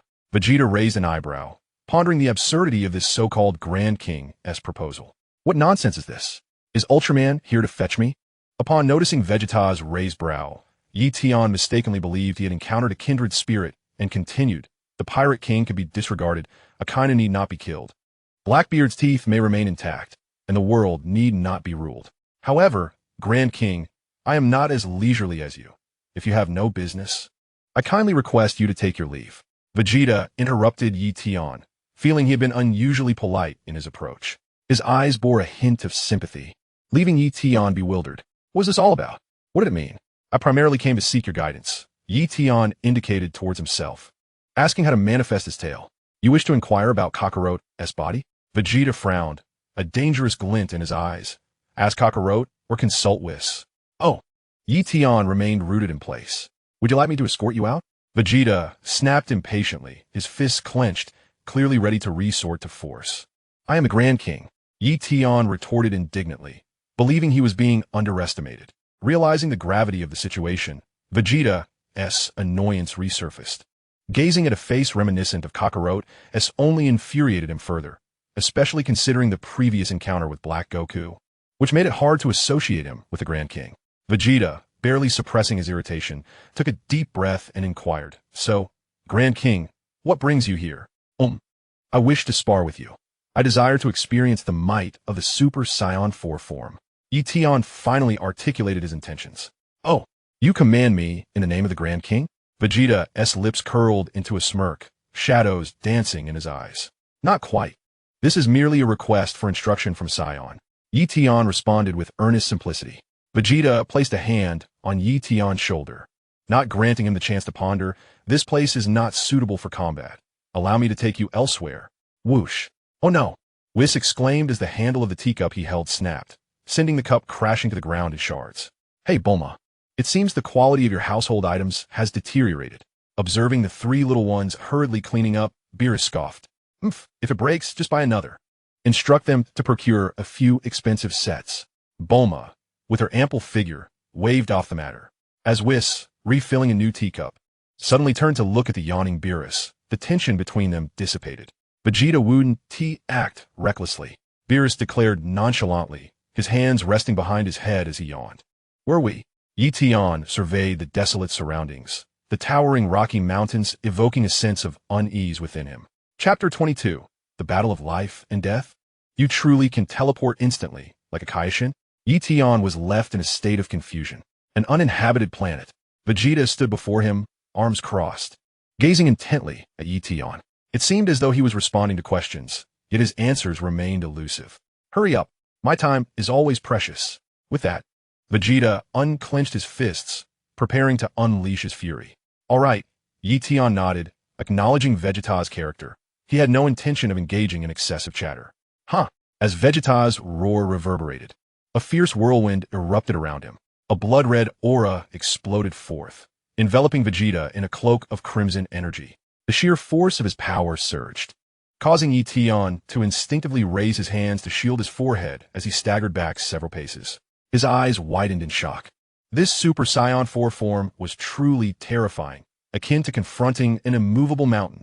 The disparity between an elephant and an ant weighed heavily on Ye Tian's expression. Enough. It's your turn. Vegeta addressed Ye Tian directly, his words stripped of any superfluous embellishment. Ye Tian recalled the state he had achieved during his battle with Gohan the previous night, clenching his fists at his sides. Are you mocking me? Vegeta's forehead pulsed with veins as he observed Ye Tian, who remained unchanged despite his fervent roar. Oh, no, I can't seem to grasp that peach-pink state anymore. Ye Tian mused, stroking his chin in frustration. In a true battle, no one waits for you to reach your optimal condition. With that, Vegeta assumed a fighting stance and charged at Ye Tian. Lost in his own thoughts, Ye Tian was jolted back to reality by an overwhelming surge of pain. Bang! Vegeta's fist connected with his abdomen, delivering a blow that would have been fatal under normal circumstances. Ugh! Ye Tian cried out, blood spilling from his mouth as he was launched like an arrow, crashing through layers of rocky terrain before plummeting to the ground, leaving a web of cracks and scattered debris in his wake. Clutching his abdomen, Ye Tian howled in agony. Intense, excruciating pain. Vegeta descended before him, a cold smile gracing his lips. I've seen it. Whis and Kakarot have been quite gentle in your training, but that does not align with the Saiyan spirit. A Saiyan must charge forward, unafraid. Damn it. Ye Tian coughed, blood escaping his lips as he grit his teeth. I am the Omni-King. I know. Yet when you sought my guidance, you did so as a Saiyan, while I am the Saiyan King. The moment those words escaped his lips, Ye Tian felt a surge of resentment. No wonder Vegeta had asked that sudden question. A clever tactic that left him with little choice but to swallow his pride. Get up. The more perilous the battle, the faster your body will merge with Black Goku's. Vegeta, arms crossed, urged the still kneeling Ye Tian. A smug expression plastered across his face. I'm helping you. You should be grateful. Hurry and reach your strongest form. Are you at Super Saiyan 2 or 3 yet? Ye Tian wiped the blood from the corner of his mouth and rose to unleash his Super Saiyan 3 form, ready for another onslaught. Perhaps after enduring a few punches from Vegeta, he might ascend to his Rose form, for the body of Black Goku possessed such unique traits. Vegeta was already charging at Ye Tian with a fist raised, and despite Ye Tian's heightened vigilance and preparedness, Vegeta's speed surpassed that of Gohan's fully unleashed potential from yesterday.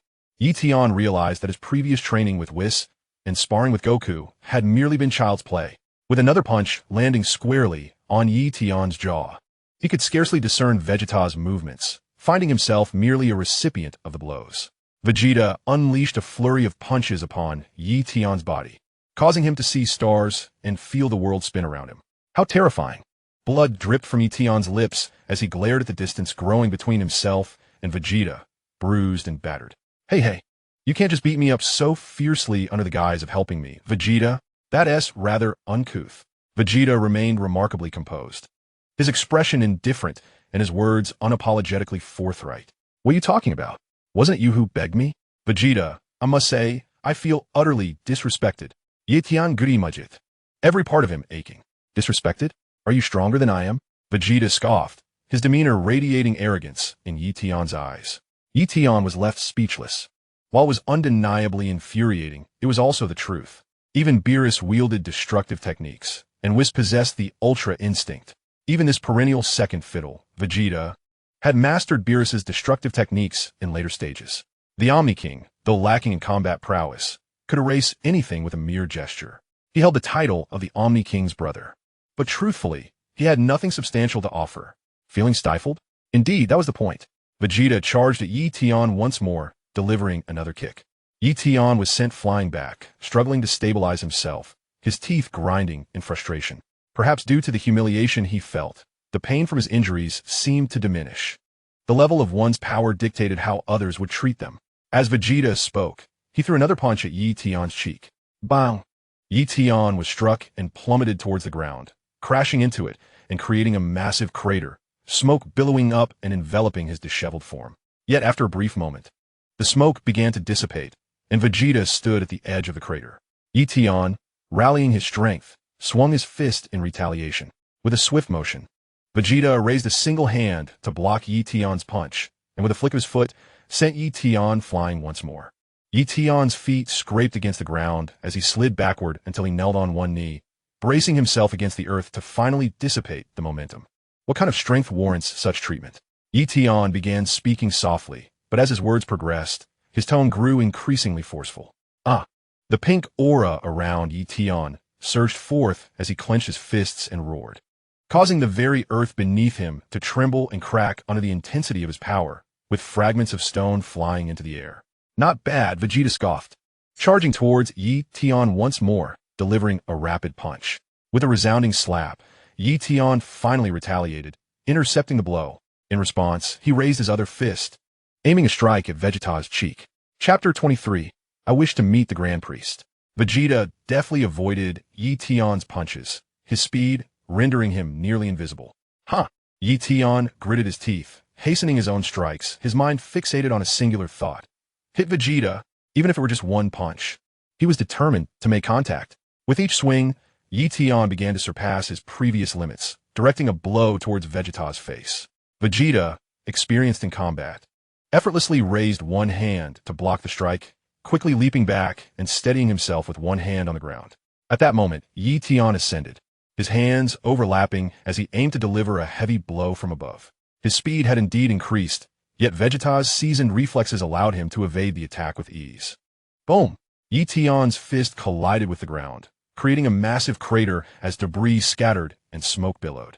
Turning to face the airborne Vegeta, Ye Tian's hand trembled slightly as he observed Vegeta's fist clenched in readiness. TSK, Vegeta uttered with a hint of disdain. I got you. Ye Tian grinned, relishing that fleeting moment when he had grazed Vegeta. Although his blow had been blocked, he had indeed made contact.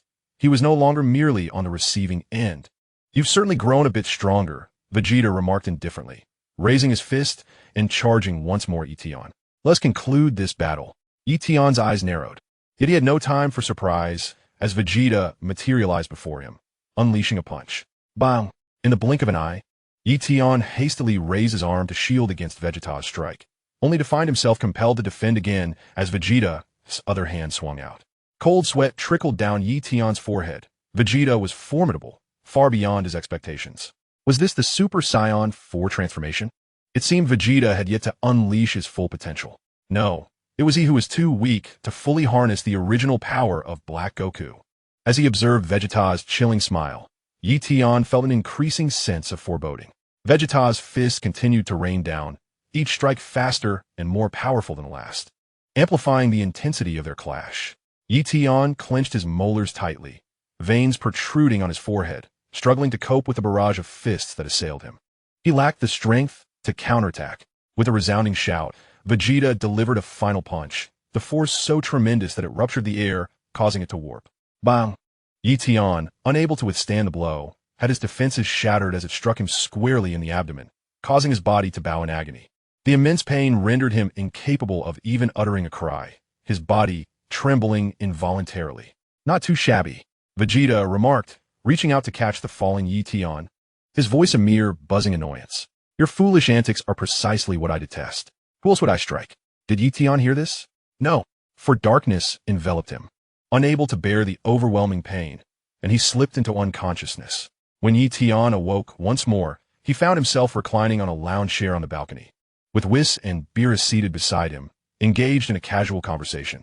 Ah, you're awake, Lord Zeno, was quickly noted as Ye Tian opened his eyes.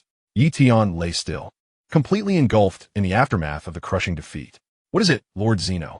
Whis, ever observant and refined, sensed something amiss in Ye Tian's demeanor. Nothing. After a considerable pause, Ye Tian finally sat up, his expression serious as he turned to Whis. I wish to meet the Grand Minister. Is that truly necessary?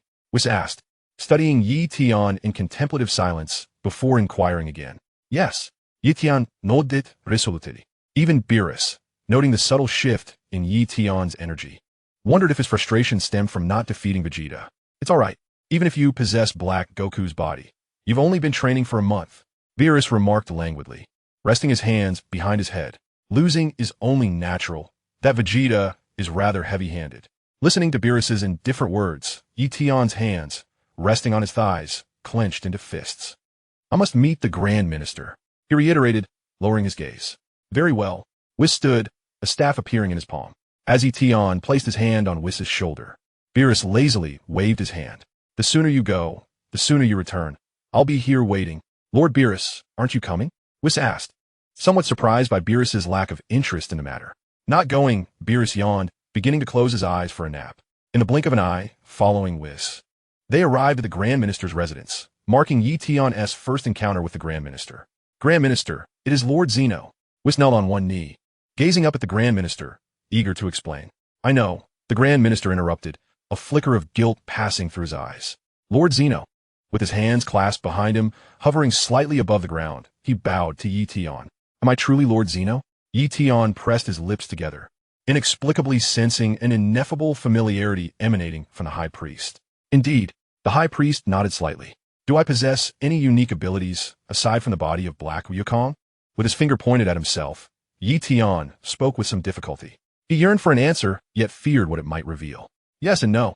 The High Priest's expression remained indifferent, as if everything were under his control. What do you mean? Ye Tian unconsciously swallowed, feeling a surge of anxiety. In the past, there were abilities, but they are no longer present. Hearing the High Priest's words, Ye Tian felt no surprise. This was a truth he already knew, but disappointment washed over him. As the elder brother of the Grand King, a figure of great stature, he found himself devoid of any special powers. But, Lord Grand King, you should not be disheartened. As your strength returns and your memories awaken, your unique abilities will surely resurface. At these words, a glimmer of hope sparked in Ye Tian's eyes, while Whis, who had been kneeling, cast a sidelong glance at the High Priest. Really? Ye Tian inquired, a tentative smile creeping onto his face. Indeed, the High Priest affirmed with a nod, then turned his cold gaze towards Whis. Is it possible that someone has offended you, Lord Grand King, leading you to doubt yourself so? Not exactly.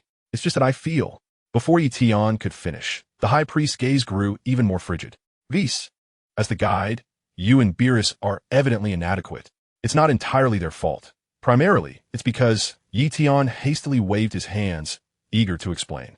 Beerus and Whis had treated him decently, but his pride had been somewhat bruised after being bested by Vegeta. Lord Grand King, you need not excuse them. The High Priest's gaze softened again as he uttered chilling words. Should anyone show you disrespect, inform me. I shall punish them. Hey, I want to play. A small figure burst forth from the Grand King's chamber, his round face lit up with sparkling black eyes, flanked by two imposing guards. You are my brother. Upon seeing Ye Tian, the Grand King beamed with joy, rushing to grasp Ye Tian's hand. Play with me, brother. The innocent call of brother tugged at Ye Tian's heart, his eyes glistening with unshed tears as he felt an indescribable sorrow deep within his soul. Was there also a faint sense of indebtedness? Ye Tian found it difficult to articulate this feeling. The hand grasping his stirred a whirlwind of emotions, leaving him momentarily speechless. What is wrong? Have they bullied my brother? The Grand King's gaze instantly darkened with a murderous intent as he turned to the High Priest and Whis. And no, under such a fierce look, even Whis, known for his composure, broke into a cold sweat. The Grand King was simply too excited to see you. The High Priest remained as calm as a seasoned sage. Is that so? The Sovereign King gazed in confusion at Ye Tian, whose eyes were tinged with red. Upon Ye Tian's nod, a joyful smile spread across the Sovereign King's face.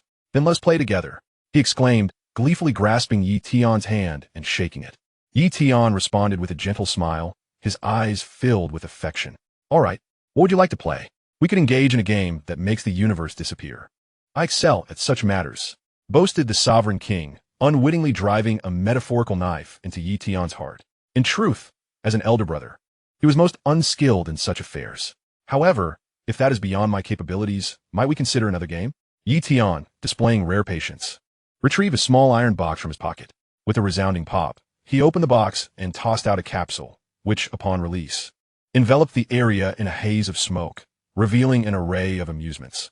There were adult playing cards, mahjong sets complete with tables, a pool table, and various game machines of all sizes, filling the grass with a delightful assortment. Ye Tian affectionately ruffled the Sovereign King's hair. Let's play one by one. What do you wish to try? Splendid. The Sovereign King clapped his hands in delight, pulling Ye Tian towards the enticing array of games. High Priest. What you just said. Vis and the High Priest both observed the playful antics of Ye Tian and the Sovereign King, and he suddenly spoke up. The condition of the great Sovereign King is far better than I had anticipated. Take good care of him. The High Priest's peripheral vision flicked towards Vis. Understood. Vis replied quietly, ultimately offering a mere nod. He was genuinely curious about the so-called dark history, but the High Priest's reluctance to disclose information left him powerless.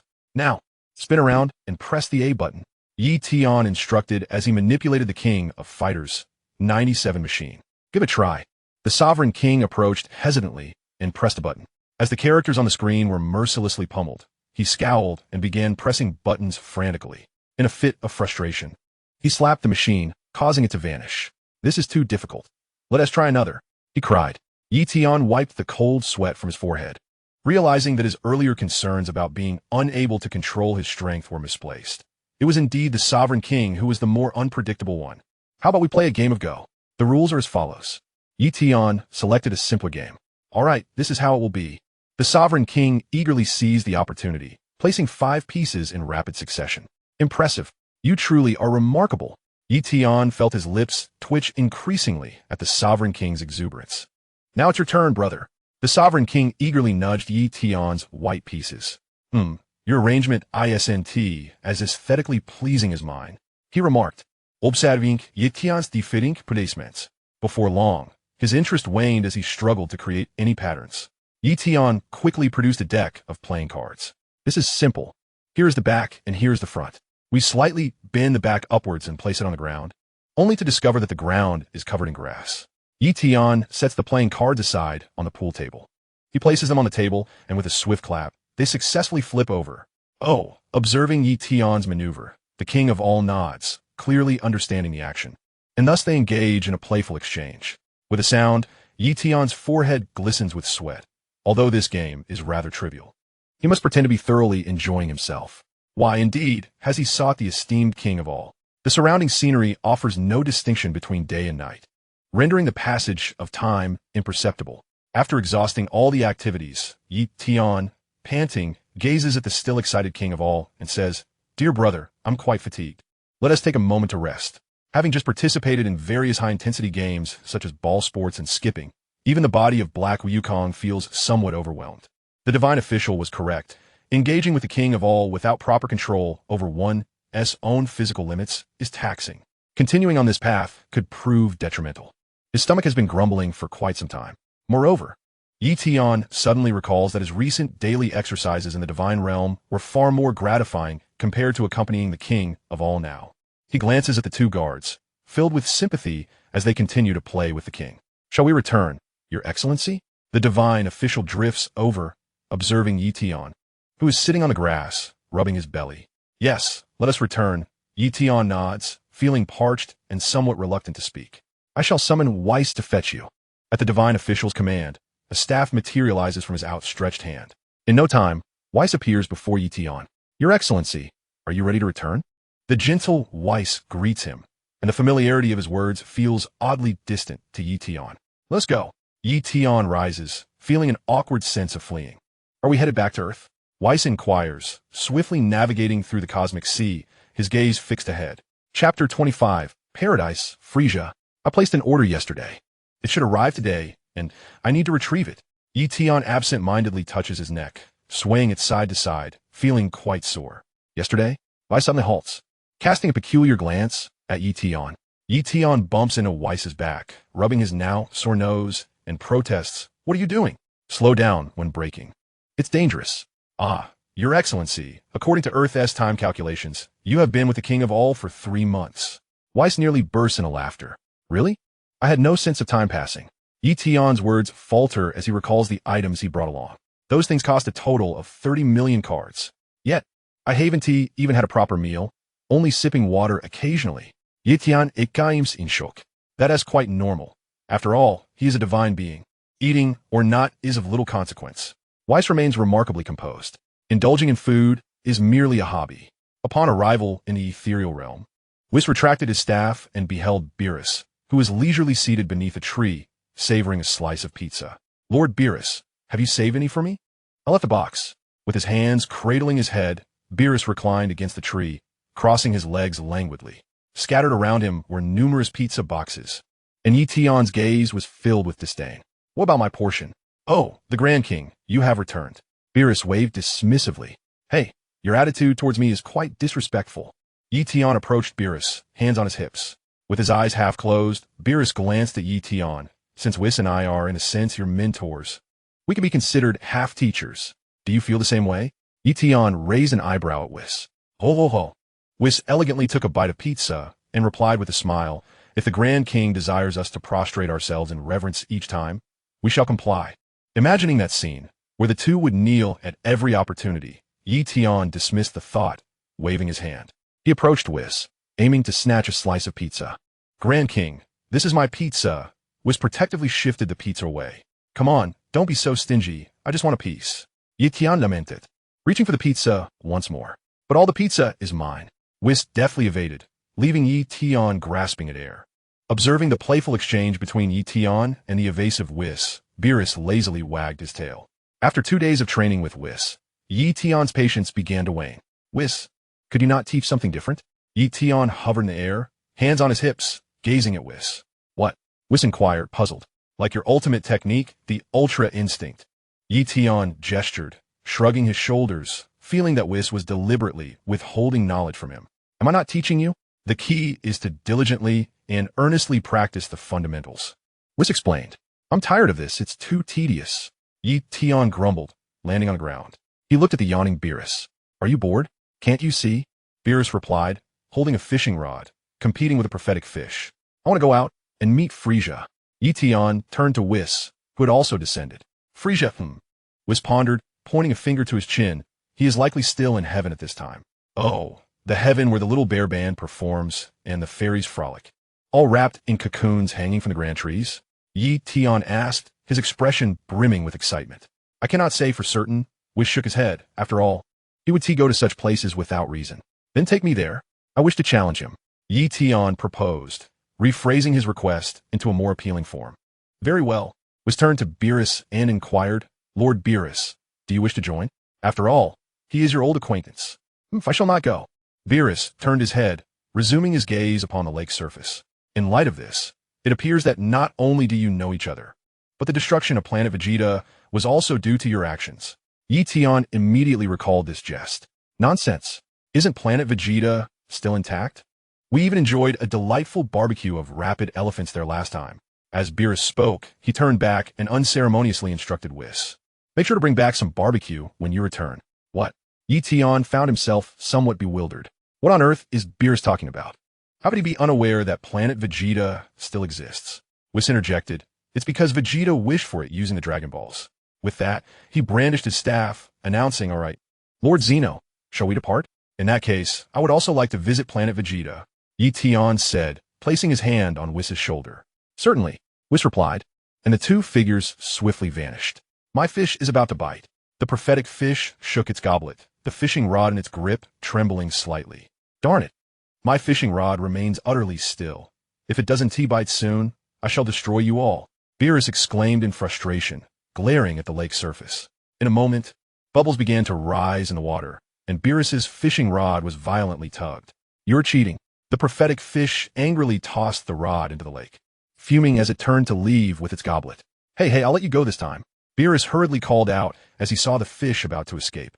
Accompanied by Weiss, Ye Tian arrived in heaven, where a splendid array of flowers bloomed and verdant trees flourished. In the distance, tiny fairies frolicked and laughed merrily. The ground, adorned with yellow flowers and tender grass, was filled with countless toy figures lined up, beating drums and dancing joyfully. The atmosphere brimmed with delight and merriment, and as Ye Tian felt the gentle breeze caressing his face, he marveled, this truly is heaven. Indeed, if you enjoy it, we could stay for a few days. Whis spoke softly from behind Ye Tian. Well, retirement here does sound appealing, but let's hold off for now. Ye Tian replied as he stepped toward the towering giant tree in the distance. Ye Tian, is that Frisia hanging over there? If we were to spar, could you bring him down? Whis, certainly. Ye Tian, do you really believe that Frisia can be redeemed through love? It seems rather implausible. That matter is beyond my purview. Ye Tian, is that something the King of Hell manages? Speaking of which, what is the relationship between King Yama and the Ox King? Whis, what connection could they possibly have? Chapter 26, Golden Frisia. Ye Tian, for instance, I'm like a brother to Lord Zeno, and they both share the title of king. Whis, your perspective is quite unique. The two exchanged casual banter as they approached, the tree looming ever larger before their eyes. This tree is indeed massive. After walking for some time, Ye Tian realized there was still a considerable distance to cover. Indeed, heaven spans an entire planet. Whis remarked, by the way, Lord Zeno, do you intend to walk over rather than fly? Well, I wish to take in the rare scenery along the way. Ye Tian momentarily froze, quickly concocting an excuse. He certainly wouldn't divulge to Whis that after spending over a decade as a mere mortal, he had forgotten how to fly. Ultimately, due to the inefficiency of walking, Ye Tian arrived at the base of the great tree via flight and greeted Frisia, who was hanging from its branches. Hello, Frisia. Son Goku. Upon witnessing Ye Tian's arrival, Frisia, whose forehead had been throbbing with veins and gritted teeth, became even more incensed. Wait, let me take a closer look. Ye Tian shook his head, having clarified this matter countless times before. You are the one beside Lord Beerus, Frisia stammered, momentarily dazed as he scanned his surroundings. Lord Beerus has not arrived yet. Is the Grand Zeno who wishes to see you? Whis cheerfully extended his hand to introduce Frisia. The Grand Zeno? Frisia gazed at Ye Tian with incredulity, as if he truly were not Son Goku. The aura was distinctly different. He had even learned to wear earrings. Yet, that foolish grin still made one want to deliver a good thrashing. Does the Grand Zeno wish for Frisia to descend? Whis inquired politely. Yes, let him down. Ye Tian replied, hands on hips, nodding. Sometimes Whis proved exceedingly useful. He should have invited Beerus along. If one must put on airs, why not do so splendidly? Really? Frisia, momentarily stripped of his anger, stared blankly at the two before him. Had he misheard? Did they just say they would let him down? With a gentle tap of Whis' staff in the air, the cocoon enveloping Frisia mysteriously vanished.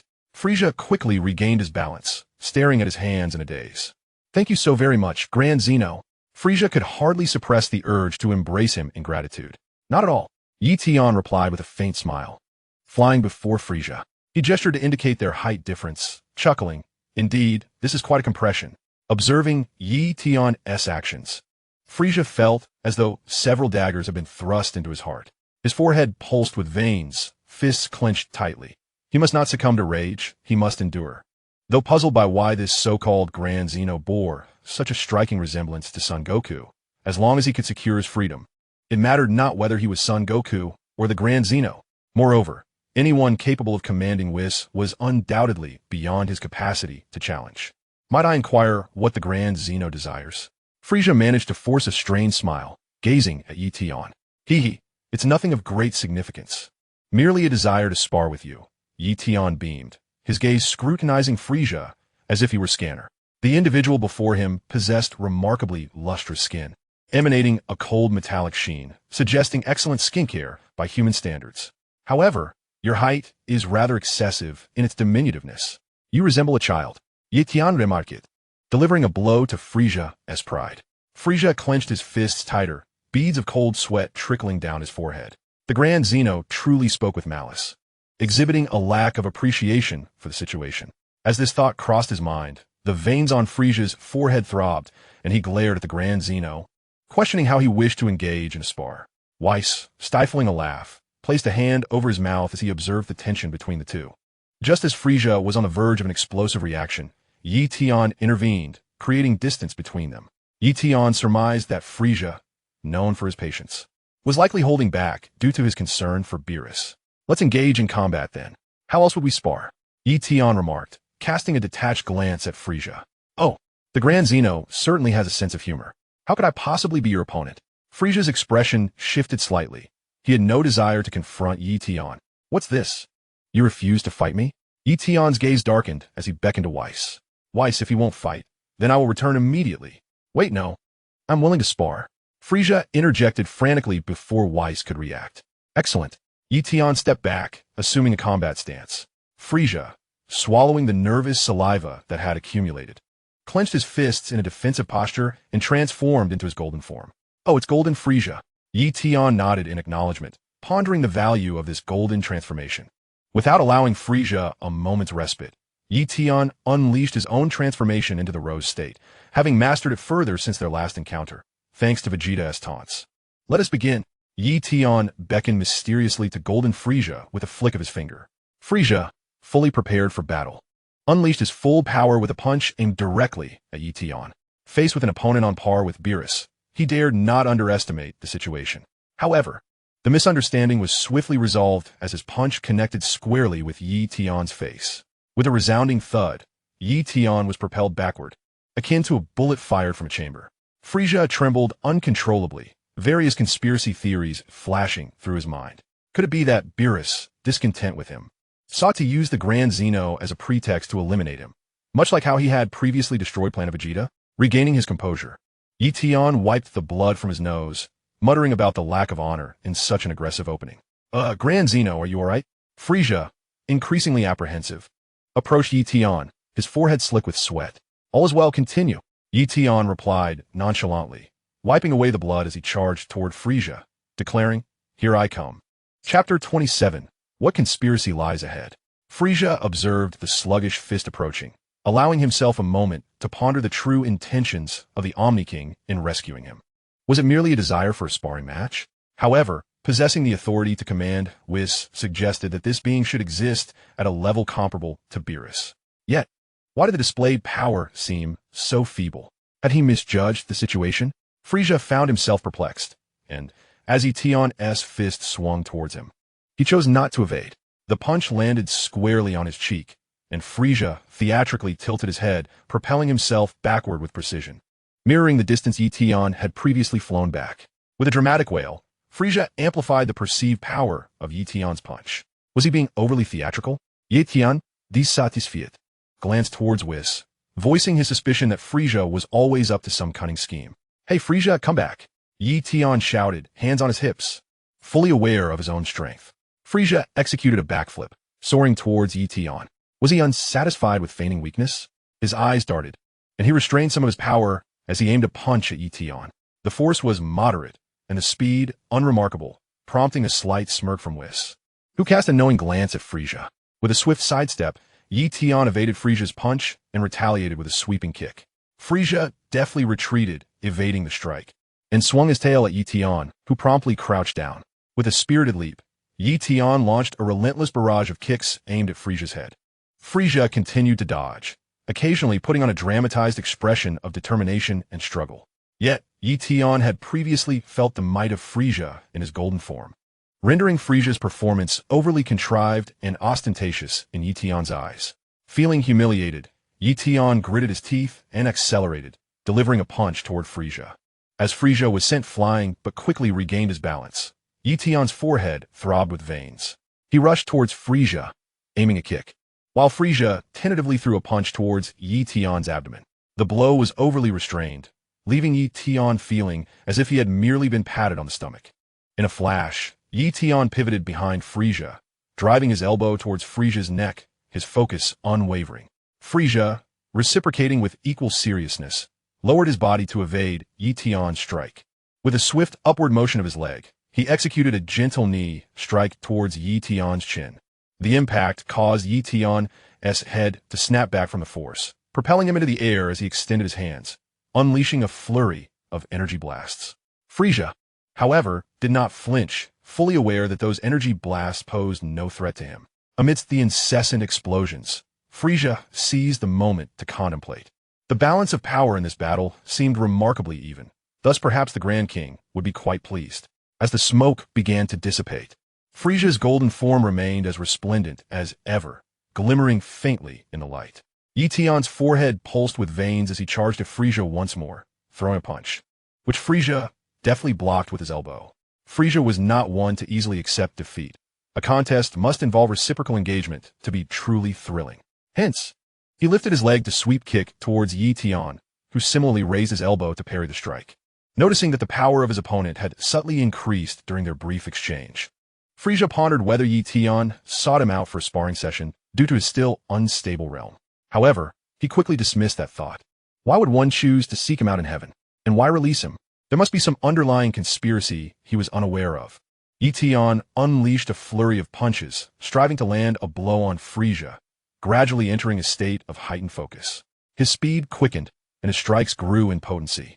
Frisia found himself compelled to take the matter more seriously, carefully regulating his strength while simultaneously restraining his speed to avoid injuring his opponent. This necessity to exercise caution presented numerous challenges for Frisia. Continuously evading Ye Tian's attacks, Frisia seized an opportunity to strike back, his speed significantly enhanced. Once again, his fist connected with Ye Tian's abdomen, causing a painful but bearable sensation.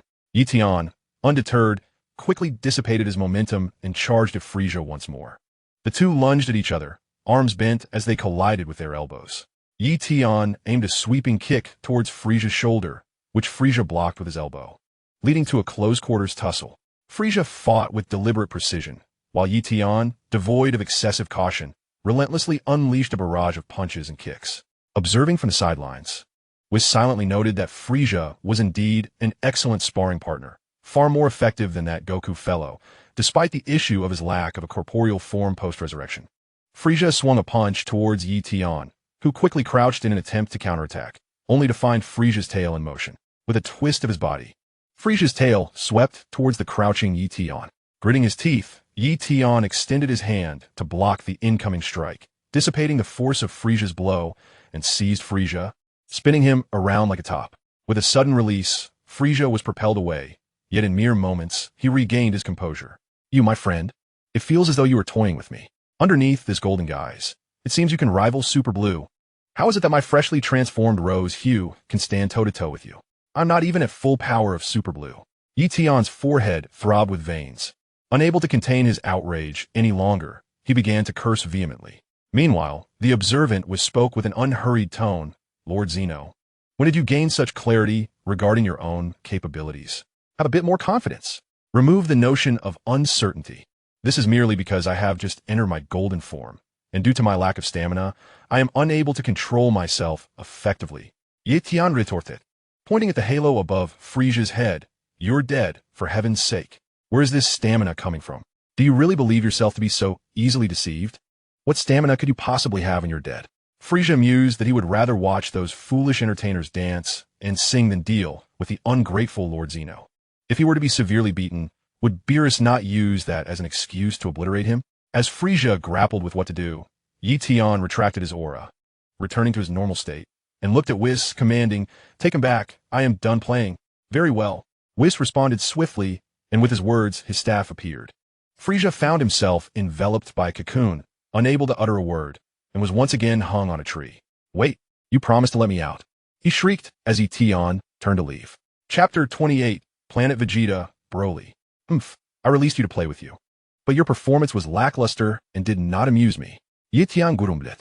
Is this how the mighty Frisia is meant to behave? Timid and hesitant? Save it for next time. You have plenty of time to ponder. Whis observed Frisia's hesitation and guessed his thoughts, gently remarking as he took Ye Tian soaring into the sky. "Hey, don't leave." Frisia shook his cocoon desperately, attempting to summon them back. "Tell me how you wish to play. I can accommodate." Yet his thunderous cries were soon drowned out by the sounds of the toy band continuing their performance on the grass. What a disappointment. This is exceedingly frustrating. Ye Tian, seated behind Whis, simmered with indignation. Does Lord Zeno desire to be beaten? Or does he wish for Frisia to take it easy on you? Perhaps a 50-50 compromise? Whis inquired with a cheerful smile. Ye Tian was momentarily taken aback. He merely wished to witness the might of Golden Frisia, never anticipating that he would become infuriated if he were to be thoroughly defeated. So, Frisia is adept at managing expectations? Does this imply that I am difficult to please? Yet soon after, Ye Tian resumed his grumbling. As Whis descended, it was not in the divine realm, and Ye Tian curiously surveyed his surroundings. Is this planet Vegeta? The gravity feels somewhat present, but not overwhelmingly so. He took a few tentative steps while muttering. Not far ahead lies the palace of Vegeta. Does Lord Zeno wish to admire the scenery along the way? Whis inquired. Upon hearing this, Ye Tian felt as though Whis was mocking him for previously forgetting to fly. But seeing Whis's nonchalant expression, he found no evidence to support his suspicion. No, there's nothing particularly remarkable, Ye Tian remarked as he took flight, soon spotting a palace in the distance. Ah, there's a figure in the palace's guardyard. The sunlight reflects off his head. A reflection. He must be bald. Are there any bald Saiyans? Ye Tian pondered uncertainly, recalling that the only bald individual he knew, Naba, had perished at Vegeta's hands during his first visit to Earth. What is the matter? Weiss, hovering behind, inquired as he observed Ye Tian's stillness. Oh, nothing, Ye Tian replied as he soared towards the palace. Why speculate when he could simply investigate? As he drew closer, his eyes widened in astonishment. Lo and behold, it truly was Naba. Naba, hello. I've come to bring back some barbecued skewers. Weiss casually greeted Naba upon landing beside the guardyard. Ye Tian glanced between Weiss and Naba, his gaze tinged with trepidation. Was this the Dragon Ball world he recognized? No, it couldn't be. He was oblivious to such a narrative twist. Weiss was familiar with Naba and spoke to him with such ease. Please wait a moment. I'll give instructions right away. Naba called out as he exited the guardyard, shouting to the patrolling troops below. Go hunt a few swift elephants. Be quick and deliver them to the kitchen to be made into skewers. Yes, sir. The soldiers replied promptly and departed. Teacher, I need to return. An adjacent door swung open, revealing a green-haired figure. Broly. Ye Tian exclaimed, perplexed. Why is Broly here? Aren't Saiyans supposed to be on planet Vegeta? Hello, Goku. Broly greeted Ye Tian with a polite nod. Ah, he is the Omni-King. Weiss interjected, noticing Ye Tian's stunned silence, offering a fresh introduction. Oh, has he changed his name? Broly nodded and then extended another greeting. Hello, Omni-King. Is Paragus still alive? Ye Tian abruptly asked a rather impolite question. Broly responded without a hint of offense. My father remains in good health. Naba and Weiss exchanged glances, then shared an awkward smile, adopting a formal demeanor. Broly has been well taught by you. Weiss spoke first. Indeed, this Omni-King is quite polite. Naba added courteously. Well, Weiss, I wish to observe the cultural customs of the Saiyans. Ye Tian declared, unwilling to simply wait for the barbecued skewers. He placed an arm around Broly's shoulder. Broly, show me around. Go ahead. Naba nodded in response to Broly's questioning glance. As Ye Tian and Broly stepped through the door, walking side by side, Ye Tian unleashed a torrent of questions. Broly, how did you come to planet Vegeta? Weren't you residing on planet Vampa previously? Broly arrived on a spaceship, his father having repaired it, claiming he sought vengeance against King Vegeta III. This narrative diverged significantly from both the old and new cinematic adaptations. Ye Tian sighed inwardly and continued his inquiries. Have you fought with Vegeta? Broly replied, yes. But ultimately I was defeated. Do you know Bardock and Jine? Ye Tian persisted on. Currently, Bardock serves as the commander of the patrol team. With each successive question, Ye Tian felt increasingly exasperated, pondering in which Dragon Ball universe he had found himself. By the way, is your Super Saiyan transformation impressive? He asked, eager to witness Broly's prowess and perhaps engage in a friendly spar. Not bad, Broly responded. As they exited the palace, Broly took to the skies, and Ye Tian followed suit. They wandered through the tribe, where Ye Tian observed the audacity of the female Saiyans, who were even bolder than the women from the northeast. Hands on their hips, cursing, and throwing punches at their male counterparts. Lacking interest in Paragus, Ye Tian, under Broly's guidance, soon encountered Bardock. Jine, their younger son, was the first to notice Ye Tian, swiftly darting towards him. Ye Tian welcomed her enthusiastic embrace with a smile, even reciprocating the hug. Beside them, Broly wore a serious expression, declaring, I have changed my name to Daquan Wang. Daquan Wang? I find that name less appealing than Goku's, Ye Tian mused. Jine released her embrace and scrutinized Ye Tian, remarking, you seem to have lost weight. Ye Tian's expression darkened. How could he not? Having spent 3 months playing games with Daquan Wang without a single meal, he lamented, I am not Son Goku. I am Daquan Wang, merely resembling him. He gestured to the empty space where his non-existent tail should have been. Chapter 29, Super Saiyan 4 Bardock. Is that so? Then you're also a lower-class Saiyan? Jine inquired, puzzled. I suppose so, Ye Tian replied, observing Jine's tail and resolving to remind Whis to devise a method for him to obtain a tail, as Son Goku had never regrown as after was lost in the main series. Bardock, what troubles you? Jine asked, noticing Bardock's prolonged gaze upon Ye Tian, which struck her as odd. Is it merely a matter of resemblance? Dales and our younger son share similarities as well. But why the intense stare? You. You cannot transform into Super Saiyan 4, can you? Bardock's question was abrupt. This was a rhetorical inquiry. Lacking a tail, it was evident. How could one achieve the Super Saiyan 4 transformation without a tail? Was it possible to undergo a genetic mutation? Ye Tian's disdain was barely concealed when Bardock continued. But I can. His words brimmed with pride and arrogance, leaving Ye Tian momentarily taken aback. You believe I wouldn't dare strike you? He retorted, though he lacked the transformation. He added, but I can achieve the rose form. His gaze was filled with challenge, his words laced with menace. Rose form? I've never heard of that transformation. Care to demonstrate? Ye Tian's words successfully ignited Bardock's enthusiasm, and the two quickly settled on the details of their upcoming sparring match. Bardock, Giant Broly, and Ye Tian soared into the sky, leaving the tribe behind in search of a desolate location. Ye Tian felt a twinge of anticipation, wondering how Bardock's Super Saiyan 4 form would compare to Vegeta's. Show me your pink form. This is the first time I've heard of it, and I've never witnessed it through King Vegeta or Goku. Bardock spoke first, clearly exhilarated. On the barren horizon, a cold wind swept through as Ye Tian and Bardock faced each other from a distance, while Broly and Giant prepared to observe the bout. I've witnessed Vegeta's Super Saiyan 4 form. It is indeed formidable, but I am curious about yours. Ye Tian retorted, unwilling to concede. However, he would not publicly admit the humiliation he suffered at Vegeta's hands, having been defeated so thoroughly that he had lost consciousness and questioned his very existence. With a fierce roar, Bardock transformed into a great ape and then into a golden great ape, finally shrinking down to achieve the Super Saiyan 4 form. Ye Tian observed with mixed feelings. Setting aside Bardock's lack of proficiency in transforming into Super Saiyan 4, he suspected Bardock was merely showing off. Ye Tian quickly entered his pink form and charged at Bardock, relying on his inherent understanding of Dragon Ball lore, recognizing Bardock's unexpected penchant for flaunting his abilities. His fists, eager for action, yearned to teach Bardock a lesson. One had just recently entered the Super Saiyan 4 form, while the other was still unstable in his pink state. Nevertheless, both displayed an impressive aura. Ye Tian threw a punch at Bardock, who countered with ferocity, seizing Ye Tian's fist. Caught off guard, Ye Tian was flung away, and Bardock relentlessly unleashed energy blasts toward him. Bang, bang, bang. As the energy blasts rained down, Ye Tian suddenly recalled that this was reminiscent of Vegeta's fighting style. Bardock observed as the blasts exploded, enveloping Ye Tian in smoke, yet he continued to fire off more energy blasts. For a moment, no one could discern Ye Tian's fate as he fell to the ground, for only those who had attained godly status could sense each other's divine power. And in that moment, none present had achieved the status of a Saiyan god. Ye Tian did not perceive Bardock's Super Saiyan 4 form as particularly impressive. Perhaps his previous encounter with the formidable Super Saiyan 4 Vegeta had skewed his perception. Thus, Ye Tian emerged from the smoke as if unharmed, leaving not only Bardock but even the observing Broly and Giant in stunned disbelief.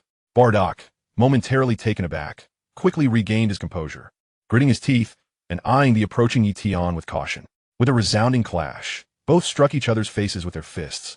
Yet Ye Tian seemed to have the upper hand, retracting his punch only to launch another strike in an instant. The force behind this punch was not great, yet its speed was remarkable, catching Bardock off guard as he turned his head. Gritting his teeth, Bardock retaliated with a punch aimed at Ye Tian's cheek. But Ye Tian swiftly retreated, creating distance between them. It appears your Super Saiyan 4 form pales in comparison to my rose. Ye Tian simirket mokingri. Incensed by the taunt, Bardock let out a roar and charged at Ye Tian once more, warning him not to celebrate too soon. As the two hurtled towards each other midair, Bardock executed a sweeping kick while Ye Tian threw a punch. Below, Giant was captivated by the spectacle, watching as their fists and feet became mere afterimages intertwining in a whirlwind of motion. Giant, not being a combat-oriented Saiyan, struggled to comprehend the battle. Her role was solely to transport mate. Broly, who do you think will emerge victorious? She inquired, her curiosity piqued, hoping that Bardock would prevail. I don't know. Broly's response was succinct. In the realm of combat, the outcome remained uncertain until the very last moment. The two appeared evenly matched, and the tides of battle were ever-changing. As Ye Tian and Bardock's fists collided, a tremendous aura surged forth, shattering the air and creating ripples that radiated outward. Boom! Boom! Boom! The intensity of their clash caused the ground to tremble violently, prompting Giant to brace herself to avoid falling. Both Ye Tian and Bardock were pushed back by their own force, Ye Tian's fists grinding against the earth. Meanwhile, Bardock, supporting himself with one hand, continued to retreat. Both warriors exchanging excited glances. Hee, you're quite impressive. Your movements are not those of an amateur. Your combat experience is substantial. Bardock grinned. Though I must say, your skills are rather mediocre. Ye Tian retorted, feeling irked by Bardock's words. After all, he had trained in Tai Chi for over a decade under an esteemed master. That was merely a warm-up. I haven't unleashed my full power yet. Bardock huffed, countering the remark. Such bravado, as if no one else has warmed up. Before Bardock could finish, Ye Tian clenched his fist at his side, bending his legs and launching himself towards Bardock. Oh really? Bardock, hands on his hips, unleashed his own energy wave at the incoming Ye Tian. Kamehameha! Whoa! Ye Tian exclaimed, spotting the massive energy wave. He swiftly dodged, realizing that if it struck him, he would be incapacitated for days without senza beans or Whiss's healing. Ye Tian often forgot about his own immortality. But why did Bardock possess the Kamehameha technique? Distracted by his thoughts, Ye Tian momentarily lost focus. Suddenly, he felt a sharp pain in his cheek, jolting him back to the reality of their fierce battle. Chapter 30, I have triumphed. The moment to resist had long passed, as Bardock's fist descended upon Ye Tian with the relentless intensity of a torrential downpour. Ye Tian bellowed, exerting all his strength to block one of Bardock's blows, swiftly lifting his knee to strike Bardock's cheek. Smack! Caught off guard, Bardock received the blow squarely. Before he could retaliate, Ye Tian's fist aimed for the other side of Bardock's face. Smack! The assault continued, as Ye Tian unleashed a flurry of punches to Bardock's abdomen, causing the latter's eyes to widen in astonishment. Ye Tian crossed his arms and delivered a powerful strike that sent Bardock plummeting toward the ground. With his hands resting on his hips, a mocking grin spread across his face, as if to say he would not resort to the Kamehameha. Kamehameha! A formidable energy wave surged toward the spot where Bardock was descending, while Ye Tian, suspended in mid-air, basked in his triumph. Boom! A resounding explosion erupted, shrouding the area in smoke and sending debris flying. The shockwave rippled outward, prompting Janae to shield her face from the cascading rubble. Battling against the fierce winds, she struggled to maintain her footing, her expression laced with concern as she gazed toward the billowing smoke. Bardock! Bardock! Ye Tian reveled in his elation. Aside from his initial encounters with Goku, Whis, and Beerus, and excluding his skirmishes with Krillin, having endured beatings for Vegeta and being forced into submission by Frieza, he finally sensed the sweet taste of victory. How delightful! As the smoke began to clear, Bardock's figure emerged, somewhat disheveled, yet not gravely injured. Gritting his teeth, he glared at Ye Tian in midair, seething with indignation. Once, even as a lowly Saiyan, his combat prowess had been commendable, ranking among the elite. Yet now, he found himself surpassed by an array of youthful contenders. The era of the young? Bardock refused to accept it. You're surprisingly unscathed, Ye Tian mused, astonished by Bardock's resilience despite his own considerable effort. Bardock, sensing Ye Tian's arrogance, let out a thunderous roar, his energy surging to new heights. What overwhelming energy! Ye Tian marveled, struggling to maintain his balance in the face of Bardock's formidable aura. Bardock, crouched low, charged at Ye Tian with astonishing speed. Just as Ye Tian readied himself, Bardock seemed to vanish. No, it wasn't disappearance, it was sheer velocity. By the time Ye Tian realized Bardock had maneuvered behind him, he was already met with a crushing blow. Bang! Ye Tian felt the impact resonate through his back, propelling him away, while Bardock surged forward, positioning himself in front of Ye Tian. With a sweeping motion, Bardock's fist targeted Ye Tian's abdomen, delivering a powerful strike before sending him flying with a fierce kick. Bang! As the leaves fluttered in reverse, Ye Tian gritted his teeth and performed a backflip to stabilize his form, swiftly charging towards Bardock with a punch. Sensing the impending attack, Bardock leaped into the air, evading Ye Tian's fist, and with a single hand, he concentrated his energy to unleash a blast. However, Ye Tian's figure vanished in an instant, and as Bardock noticed the energy projectile hurtling toward the distant horizon, he found Ye Tian had already appeared behind him. With a sharp exclamation, Ye Tian delivered a punch that landed squarely on Bardock's face, causing him to stagger. In that moment of vulnerability, a wave of energy surged from Ye Tian's palm. The impact resonated as Bardock plummeted to the ground, and before he could escape the encroaching smoke, the energy wave struck his landing spot. Amidst the chaos, dust and debris erupted into the air, while Gina extended her hand protectively in front of her. Her face etched with concern. Had Bardock truly been defeated? Broly remained silent, his expression unchanged, his imposing figure standing resolutely. The outcome of the battle was of little consequence to him.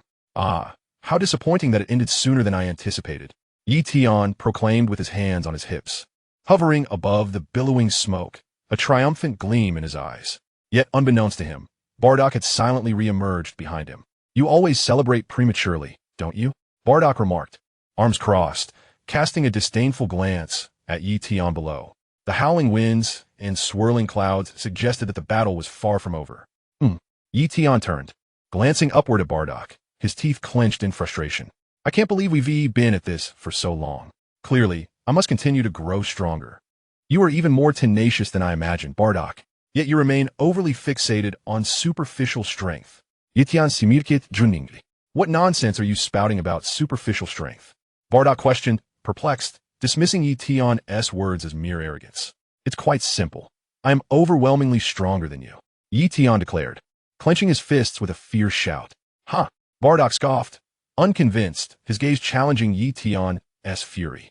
Just as Bardock finished his taunt, he stared in disbelief as Ye Tian unleashed an even greater surge of power. Damn that guy, he still has reserves, Bardock thought, incredulous. With a wicked smile, Ye Tian surged toward Bardock, delivering a powerful punch that struck Bardock's jaw. Before Bardock could react, Ye Tian followed up with a sweeping kick that sent Bardock soaring backward like an arrow released from its bow. In the next moment, Ye Tian pressed his advantage, pursuing Bardock and unleashing a flurry of punches. Bam! The dual fists collided with Bardock's forehead, sending him crashing to the ground, creating a substantial crater. As Bardock rubbed his forehead and rose to his feet, the dissipating smoke revealed Ye Tian standing behind him. A triumphant smile plastered across his face. See? I'm not one to boast. Bardock's eyes widened in disbelief, his expression darkening. By the time he turned, Ye Tian was already launching a relentless barrage of punches. Enough! It was merely a spar. Jine watched as Bardock was thoroughly beaten and couldn't help but shout out. Her voice was not loud, quickly drowned out by the sound of Ye Tian's punches. With a final strike, Bardock was sent flying to the ground. Ye Tian blew on his fist, grinning as he flashed a peace sign at Jine, proclaiming, I am indeed the stronger one. Broly, why don't you join in for a spar? Just as Ye Tian basked in his triumph, Whis appeared beside him, holding his staff, and coolly remarked, You cannot defeat him. The once proud Ye Tian felt as if he had been doused with a refreshing summer's chill. Whis, I haven't even fought yet, and you're pouring cold water on me. You will offend me with such words. Chapter 31. The Beautiful Angel Battles. Very well, Lord Zeno, you are the mightiest, the best. Keep it up, Whis said with an extremely perfunctory tone as he stepped back. Ye Tian glanced at his disheveled appearance and grinned at Whis. Is the barbecue ready? It's done. Whis replied with a smile. Let's go again. Bardock shouted as he climbed to his feet. Looking at Ye Tian, there is still no victor between us. I have already won. Ye Tian replied without even looking, making a childish face at Bardock. I'm leaving. I will return for another spar next time. Hey. Bardock exclaimed in frustration as he watched Ye Tian place his hand on Whis' shoulder, and the two took off into the sky. Whis, do you think I won that battle? Ye Tian asked cheerfully, sitting cross-legged behind Whis. Not quite. Truth be told, you and Bardock are evenly matched, Whis responded, casting a sidelong glance at Ye Tian. Lord Zeno, you still need to continue your training. Black Goku's power is far beyond this. I dislike people who speak the truth, Ye Tian muttered, pretending to be angry and falling silent. The two soon returned to the realm of gods, where Beerus was yawning, waiting impatiently for the barbecue they had brought back. After a hearty feast, Beerus contentedly patted his belly, resting his hands behind his head as he walked toward the house. After a good meal, it's perfect for a nap. Isn't he supposed to be half my teacher? Yet I have never learned anything from him. Ye Tian raised a middle finger in disdain at Beerus's departing figure. While he may not have erased the universe like Zeno, he could certainly learn some destructive techniques befitting a god of destruction. Beerus, that guy, refuses to teach anything, utterly infuriating. All he does is sleep every day. Suddenly Whis, still elegantly eating, brought forth his staff, revealing a message from Bados. Ye Tian looked over, noticing the magical orb on the staff flickering, causing him to frown. Indeed, Whis was a being of great depth. His words were as absurd as a phone vibrating, utterly ludicrous. Bados, May I inquire what the matter is? Whis established communication, cleverly angling the roasted meat on the table to prevent the other party from seeing it. It seems that Lord Kampa has gained a bit of weight recently and might need to consider a diet. I wonder if you have any effective methods? The magical orb illuminated the lovely visage of Vados. In the background, the boisterous voice of Kampa echoed. What do you mean I've gained weight? Can't you see? I've lost weight. I'm not fat at all. I'm merely a bit plump. Plump?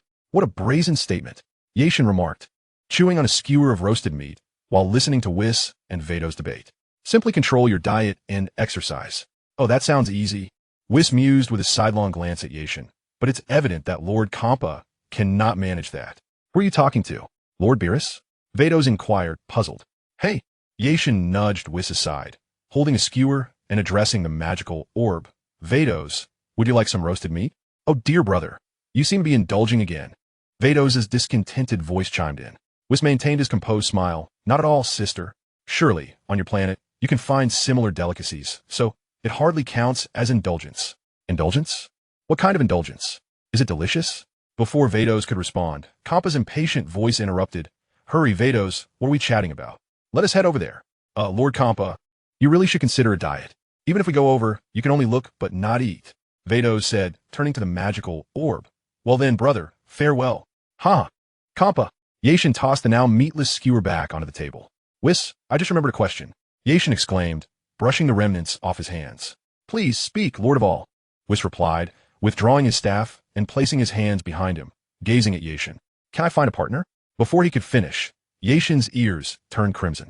If he were to pursue Vados, wouldn't that mean Whis would become his brother? A partner? Whis gazed skyward, his expression a blend of intrigue and quirkiness. It is not impossible. Ultimately, it depends on your own desires, Lord of all. I never imagined that the Lord of all harbored such inclinations. Then I suppose I'll just pursue Vados. Under Whis' peculiar and scrutinizing gaze, Ye Tian found it challenging to continue his thought. It felt rather embarrassing. After all, he was the Lord of all. What would it mean to chase an angel? Would it diminish his standing?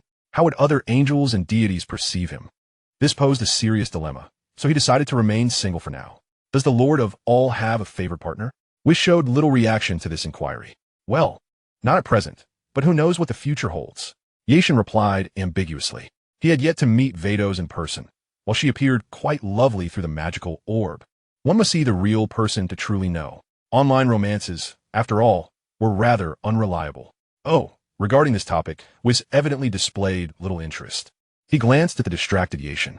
Has the Grand Supreme, Kai, had his fill? Yes, why do you ask? Ye Tian replied with confusion. It is time to engage in some training.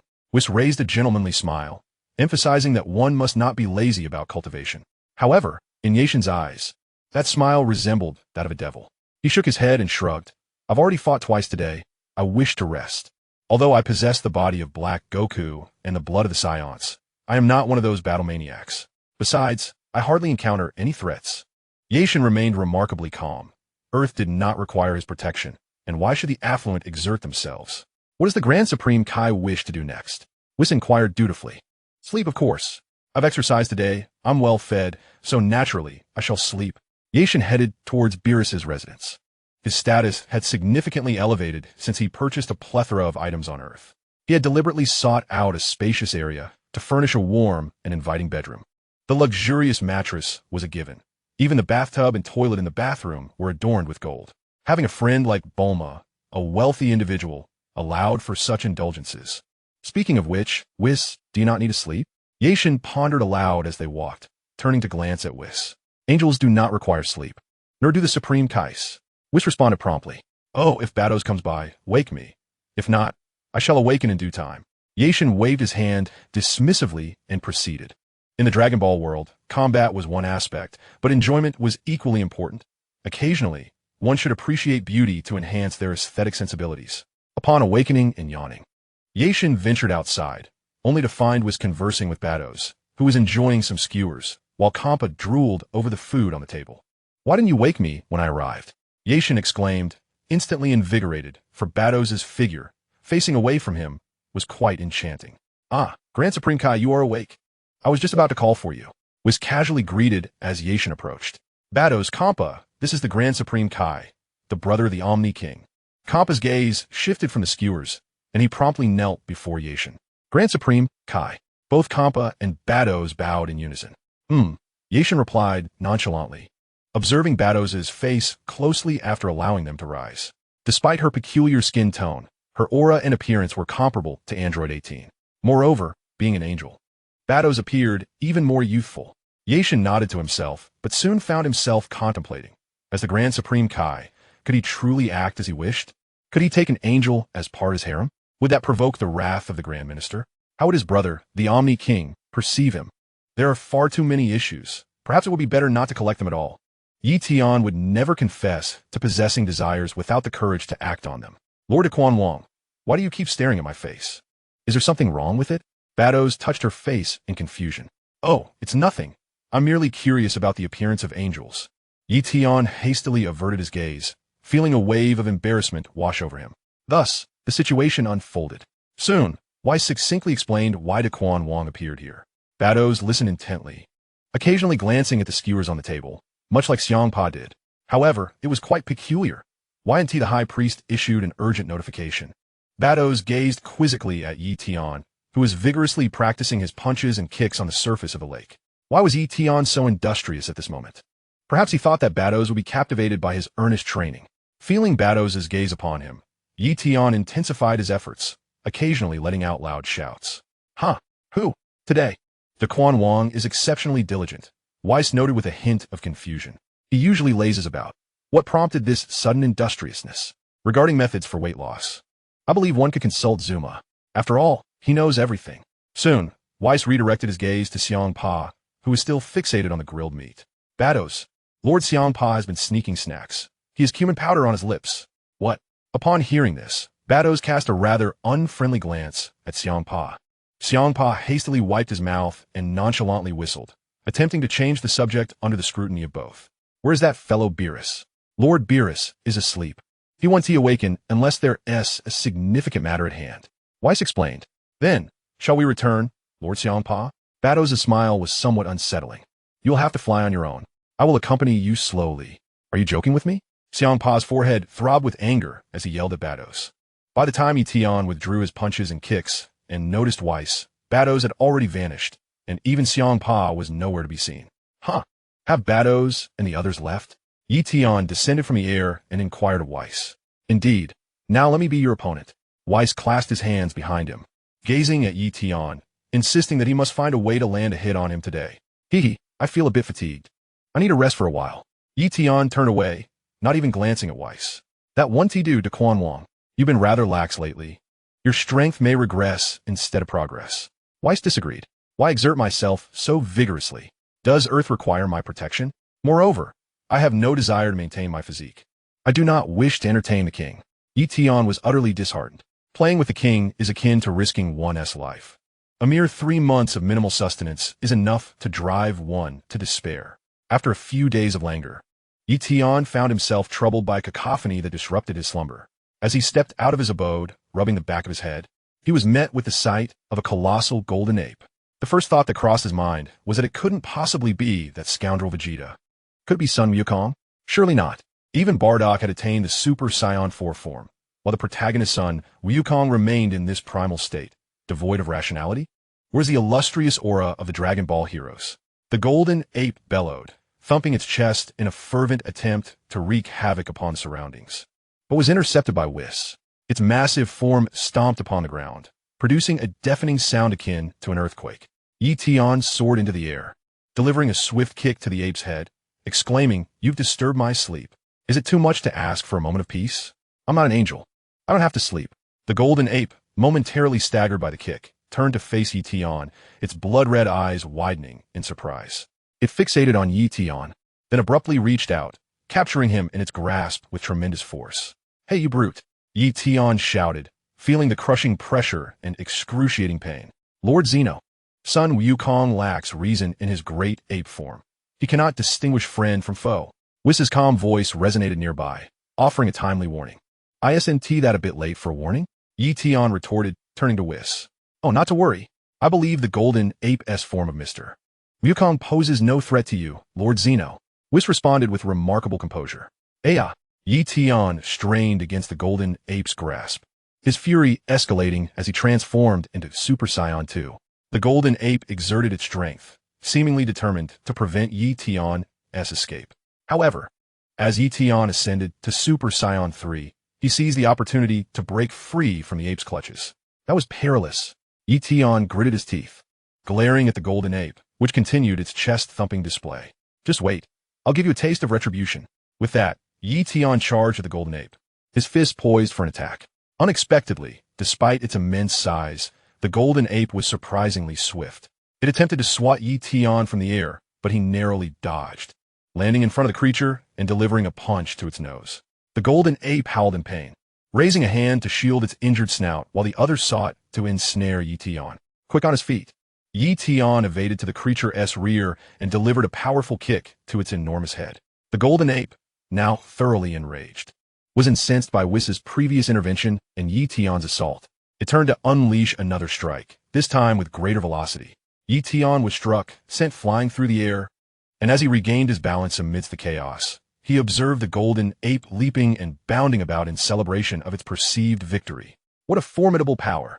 Ye Tian brushed off the dust from his clothes, gritting his teeth as he gazed at the golden giant ape, that accursed Super Saiyan monkey. The golden giant ape bounded about for a moment before charging towards Ye Tian, its speed remarkably swift for such a colossal figure, each stride reverberating like thunder. With a sharp clap, Ye Tian remained vigilant, anticipating the moment the golden giant ape would reach him. However, to his surprise, the giant ape propelled itself off the ground with great force. The unexpected maneuver caught Ye Tian off guard, and by the time he reacted, the ape's fist had already struck his body. Ye Tian plummeted from midair, skidding along the grassy ground, leaving behind a long trail. This is troublesome. It seems that the Super Saiyan 3 form is not something I can contend with. Ye Tian musit, rubbing his nose with a finger as he glanced at Whis hovering in the distance.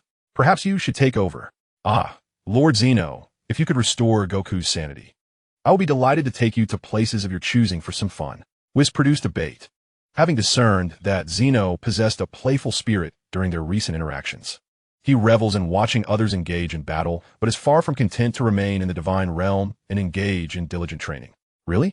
Ye Tian exclaimed with delight, his eyes sparkling with excitement as he looked towards the golden giant ape. Then let us get you back to your senses.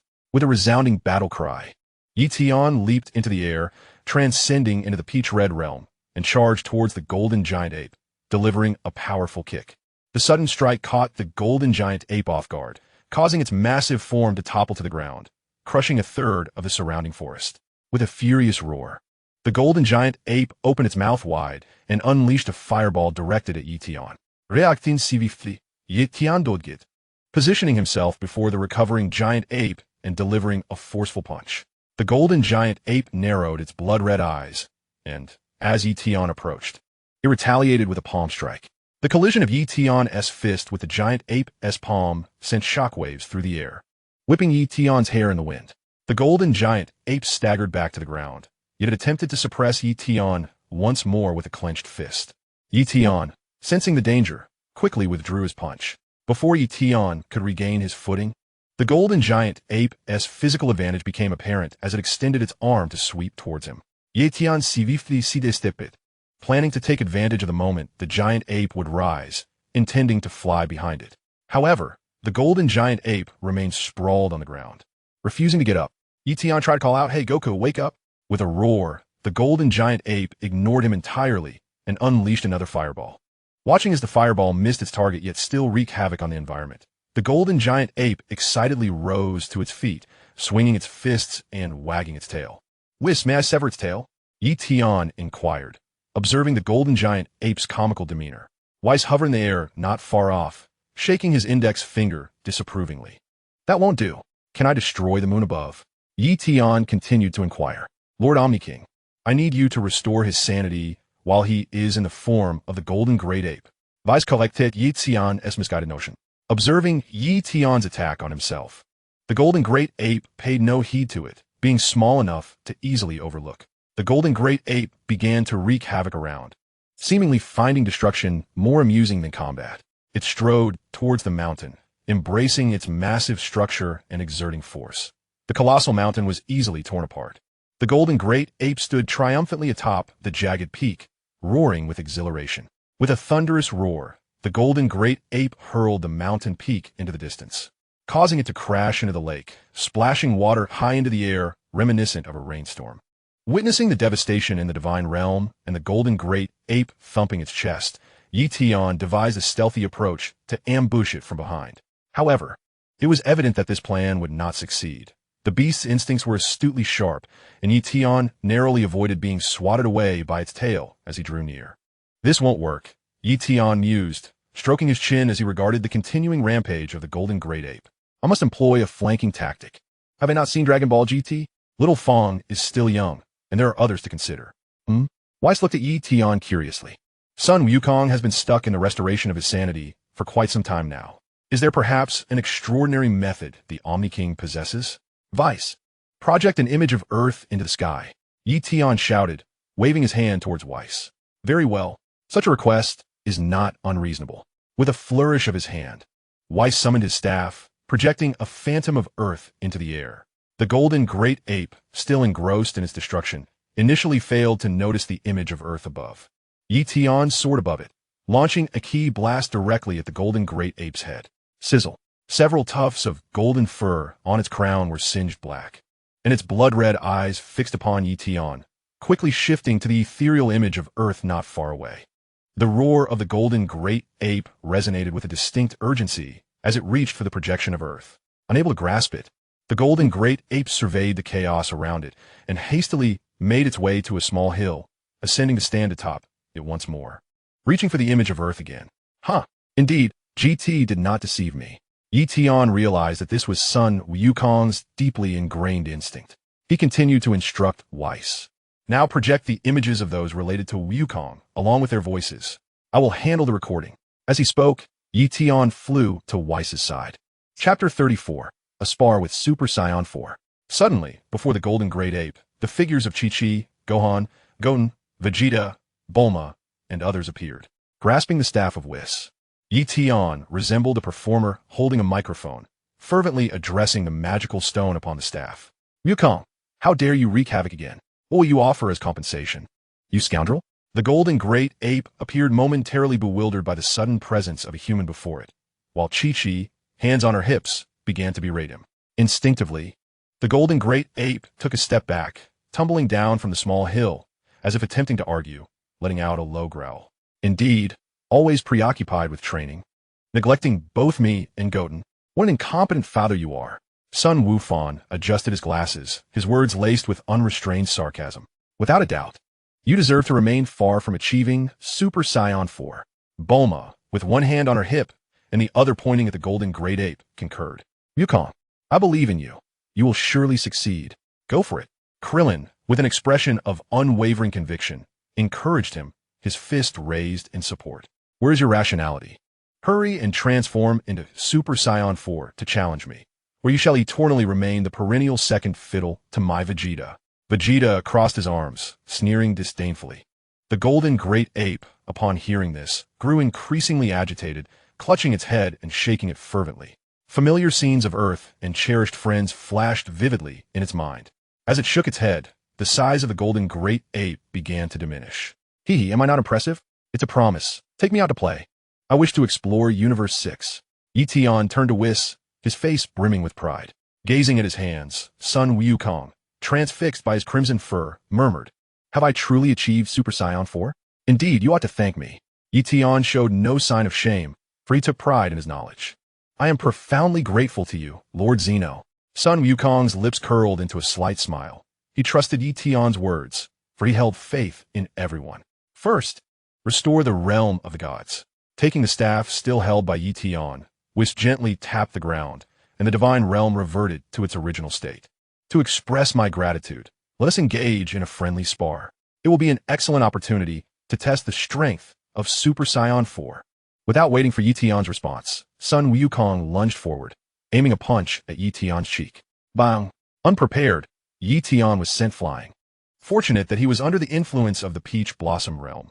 Otherwise, that blow could have rendered him lifeless, disregarding his immortality. Coughing, Ye Tian spat out blood, glaring at the awkwardly smiling Sun Wukong. Is this what you call gratitude? Apologies, haha.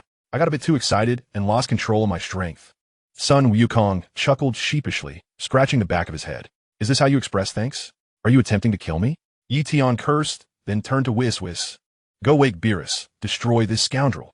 I swear from now on, I'll call Sun Wukong Lord Zeno. This is infuriating. Do not. O great king of all, for we are friends. Sun Wukong murmured softly, his brows knitted in mild reproach. Bah, what sort of friend strikes another? Ye Tian retorted, rolling up his sleeves and delivering a punch aimed at Sun Wukong's cheek. The blow, fueled by Ye Tian's indignation, merely caused Sun Wukong to tilt his head slightly. All right, I'll let you return a punch. That should ease your anger, Sun Wukong said, rubbing his somewhat sore cheek. Bah, your punch cannot compare to mine. Ye Tian exclaimed in frustration as he swung another fist at Sun Wukong. This time, Sun Wukong nimbly leaped upwards, evading the attack. Ye Tian turned and unleashed an energy blast towards Sun Wukong. I've already allowed you to strike back. Sun Wukong frowned, swatting away the approaching energy sphere. Ye Tian felt a profound sense of humiliation, both as the king of all and as a friend of Wukong, and charged at him once more with a fist raised. Sun Wukong crouched to dodge Ye Tian's punch, seizing the opportunity as Ye Tian aimed for him again. He retaliated with a powerful hit to Ye Tian's nose. Sun Wukong quickly covered his nose, while Ye Tian raised his foot to deliver a kick to Sun Wukong. The kick sent Sun Wukong soaring into the sky, and though he regained his composure, he felt a surge of irritation. I've already apologized. Why do you persist? Come on, if you have the ability, kill me. Otherwise, I will fight until my last breath. Ye Tian's forehead throbbed with veins. Let's not speak so harshly. Friendly sparring is all that is needed. Sun Wukong grinned widely, his fists clenched as he charged at Ye Tian. Then I shall fight seriously as well. But I will do my utmost to control my strength. Oof. Ye Tian scoffed and rushed forward, their fists colliding with a resounding impact. Observing Sun Wukong's face alight with excitement only fueled Ye Tian's anger, sharpening his attacks. He withdrew his tingling fist and aimed another punch at Sun Wukong's cheek. However, Sun Wukong seized the opening, landing a blow to Ye Tian's abdomen. This punch was tempered in force, causing Ye Tian to feel only a slight churn in his stomach, the pain not particularly severe. Ye Tian was propelled backward a few meters, but performed a backflip to dissipate the momentum and charged at Sun Wukong once again. He lifted his leg, aiming a kick at Sun Wukong's abdomen, but Sun Wukong sidestepped, attempting to launch a surprise attack on Ye Tian's back. Ye Tian swiftly turned to block Sun Wukong's punch, and the two engaged in close-quarters combat, trading blows and kicks. As their fists and feet continued to fly, Ye Tian's speed began to stabilize and increase. Yet, Sun Wukong, with his extensive battle experience, managed to evade most of the strikes, sustaining far fewer hits. The two exchanged elbow strikes before stepping back to create some distance. At this moment, Ye Tian had begun to breathe heavily. Your Super Saiyan 4 form is far more formidable than Bardock's, Ye Tian remarked, his irritation fading as he observed the situation. Oh, when did you encounter Bardock? He is my father. Sun Wukong responded with a grin, relieved to see Tian's anger dissipating. I know, but how is it that you can achieve Super Saiyan 4 more slowly than Bardock? Ye Tian clenched his fist once more, clearly preparing to resume his assault. I have no idea, Sun Wukong replied, striking a battle stance with a smile. It seems I haven't visited planet Vegeta in quite some time. Chapter 35. Just a warm-up? Lord Zeno, your stamina has noticeably declined recently, which is a result of your lack of training. Whis observed, with hands clasped behind his back. Ye Tian ho fit in dissatisfaction. Even if I am not the strongest, I am still the man on the highest throne. Besides, without something worth protecting, how can I grow stronger? Then let us continue, Lord Zeno. Sun Wukong called out, noticing Ye Tian's distraction, and charged towards him. Ye Tian chuckled to himself. He felt capable of defeating a Sun Wukong with such battle prowess. As Sun Wukong closed in, he threw a punch. But Ye Tian quickly bent his arm to block with his elbow, countering with a strike of his own. Whoosh! Sun Wukong immediately crouched to evade, while Ye Tian launched a kick, but Sun Wukong straightened up to dodge it effortlessly. Ye Tian's exclamation was cut short as Sun Wukong's fist collided with his face. Before he could react, Sun Wukong delivered a sweeping kick. Bang! Ye Tian was sent flying towards the ground, blood streaming from his nose as he opened his eyes to the rapidly approaching earth. He quickly rolled over, kneeling on one knee, bracing himself against the ground to decelerate his momentum. By the time Ye Tian regained his balance, Sun Wukong was already poised in midair, ready to unleash a Kamehameha. Hey, hey! Ye Tian's expression turned urgent. What are you doing? Wasn't this just a friendly spar? Did Sun Wukong truly intend to kill him? Ah! Ye Tian shouted, unleashing every ounce of his battle energy to reach his peak state, attempting to absorb the Kamehameha. Boom! The Kamehameha narrowly missed Ye Tian, obliterating everything in its path. Cold sweat trickled down Ye Tian's cheek. He felt a mixture of fear and anger. Sun Wukong was indeed. Ha! It's been so long since I fought like this, my aim is off. Sun Wukong chuckled, charging once more at the dazed Ye Tian. Just a warm-up? Ye Tian pondered. Though he knew Sun Wukong was rushing towards him, he struggled to comprehend. Was that merely a warm-up? How powerful was Wukong's true Super Saiyan 4 form? Indeed, this fellow always engages in a 50-50 contest with others, battling fiercely until he can no longer endure, at which point he unleashes his full might to triumph over his opponent. Thus, is Goku merely toying with his own abilities? His Super Saiyan 4 form is likely not much different from Vegeta's. Stop, stop, stop! Ye Tian exclaimed as he observed Goku's fist merely 3 centimeters from his nose. What is the matter? Goku inquired, perplexed, yet he complied and halted his punch. To what extent have you mastered your Super Saiyan 4 form? Are you just entering it? Or have you fully grasped its potential? Or perhaps you're operating at full power? Ye Tian asked, brushing aside Goku's fist. Is there a classification for the Super Saiyan 4 form? Goku furrowed his brow in contemplation before raising his index finger. I have completely mastered Super Saiyan 4, but I'm unsure if I'm at full power. Oh, Ye Tian replied with a grin, before turning and flying towards Whis. Let us go. I no longer wish to see this guy. Ye Tian felt his frustration intensifying. He disregarded Goku entirely and placed his hand on Whis' shoulder. Aren't you going to continue sparring? Whis asked, looking at Ye Tian in surprise. Are you afraid of being defeated? Defeated? Yes, at full power, in Super Saiyan 4. And I haven't even stabilized my mastery over the realm of the gods. Am I out of my mind to enjoy being beaten? Ye Tian thought, feeling exasperated. He was well aware of his limitations and had no desire to engage in futile battles. This was not a matter of life and death. Spending time with his Saiyan monkey, engaging in sparring, seemed far less appealing than retirement. Where does Lord Zeno wish to visit?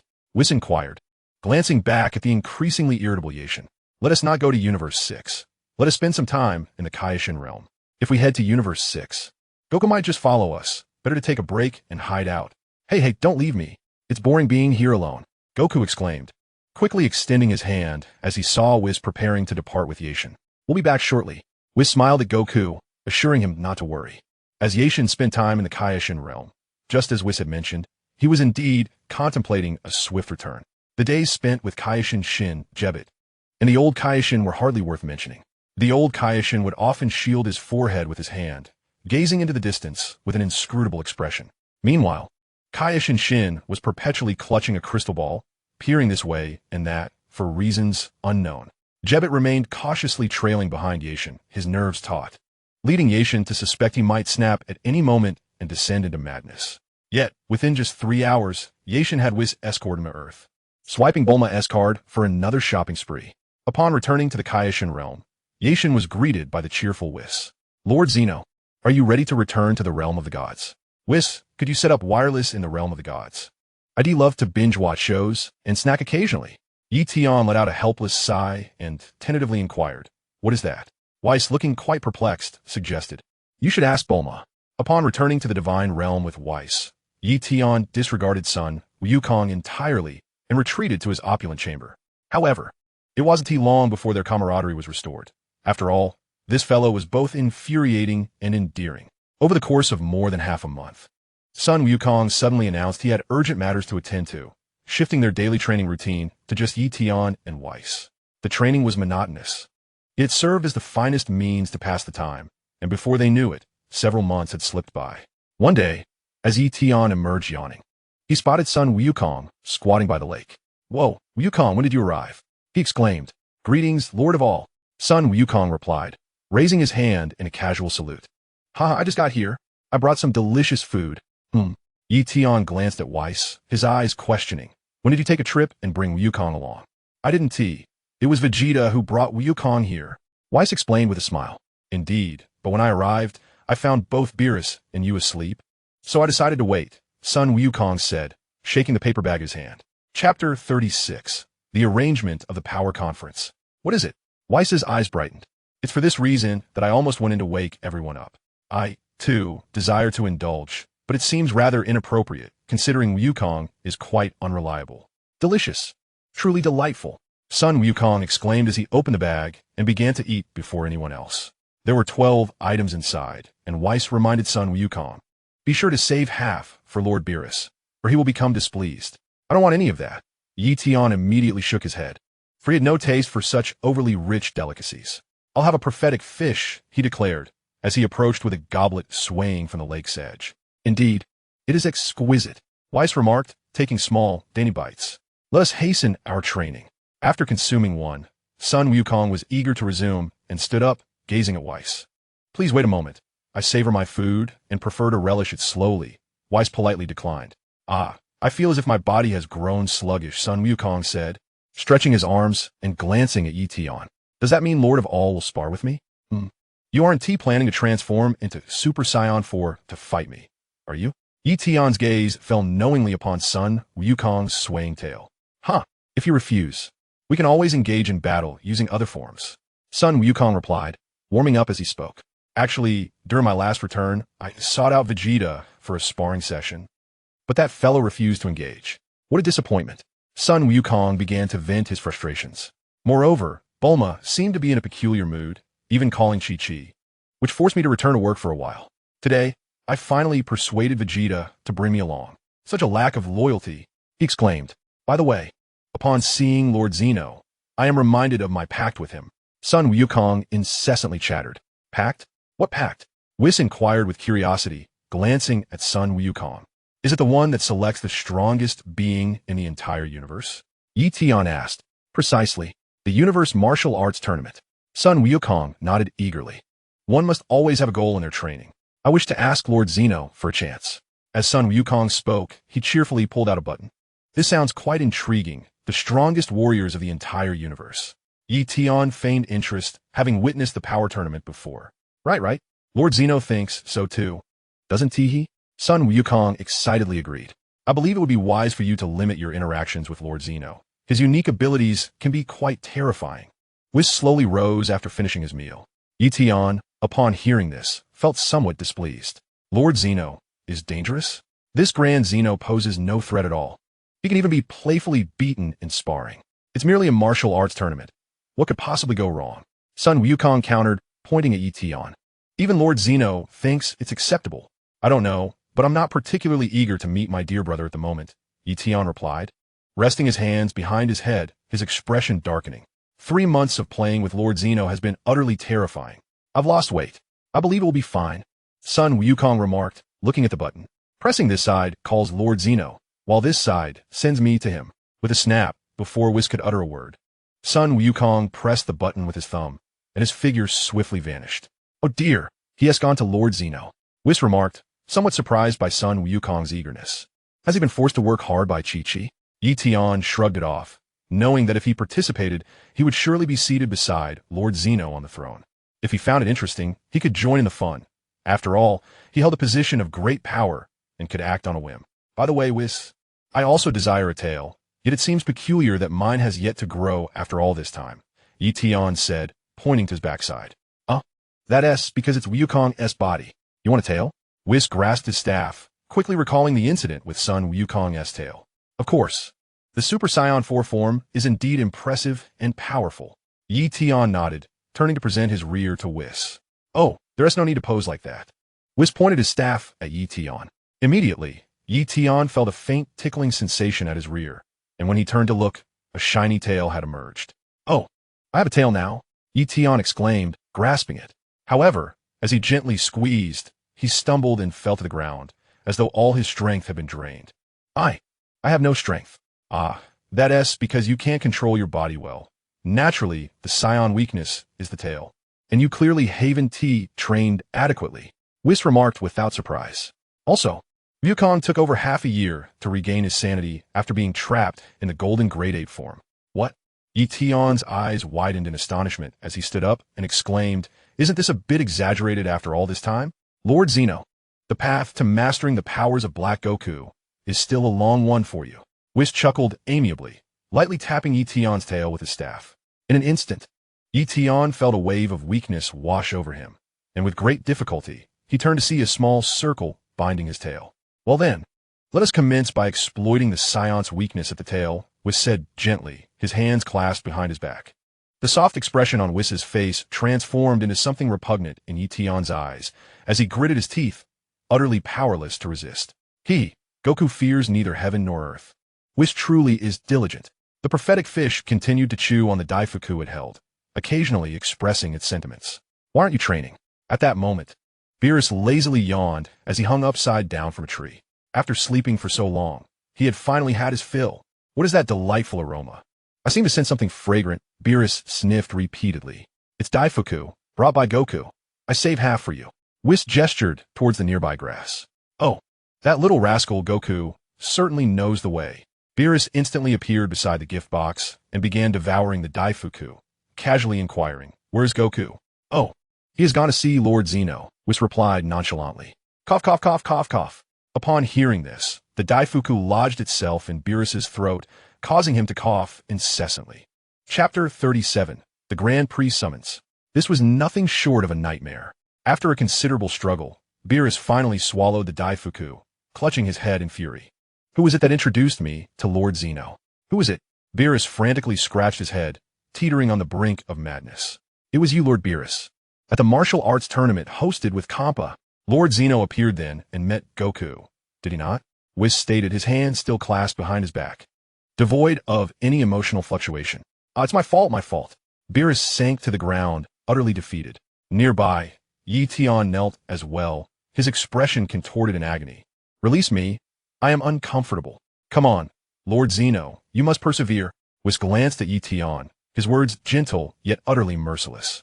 Ye Tian clenched his teeth, finding the treatment utterly intolerable. This was nothing like Lord Zeno's treatment at all. Meanwhile, upon the arrival of Sun Wukong at Lord Zeno's side, he noticed that the two attendants accompanying Zeno were still engaged in the game Ye Tian had introduced. It was only after Sun Wukong's reminder that Lord Zeno recalled the upcoming Universal Martial Arts Tournament. The Grand Priest swiftly made a decision, scheduling it for 40 hours later, and promptly notified all the angels. Through the staff, Whis received the message, a smile gracing his face as he looked towards Beerus. Lord Beerus, we have received a summons from the Grand Priest. What? That damn Goku. Beerus angrily covered his head. Then let us prepare quickly.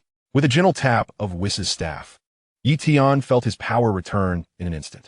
What shall we prepare? He inquired, after brushing off the grass clippings from his knees and admiring his own reflection, deeming himself quite satisfactory. We merely await the summons of the Grand Priest, Whis replied. I am not particularly eager to meet the Omni-King. Before this statement could dissipate, the three figures in the divine realm vanished simultaneously, as the vast hall was instantly filled with 2 rows of angels and destroyers kneeling on one knee.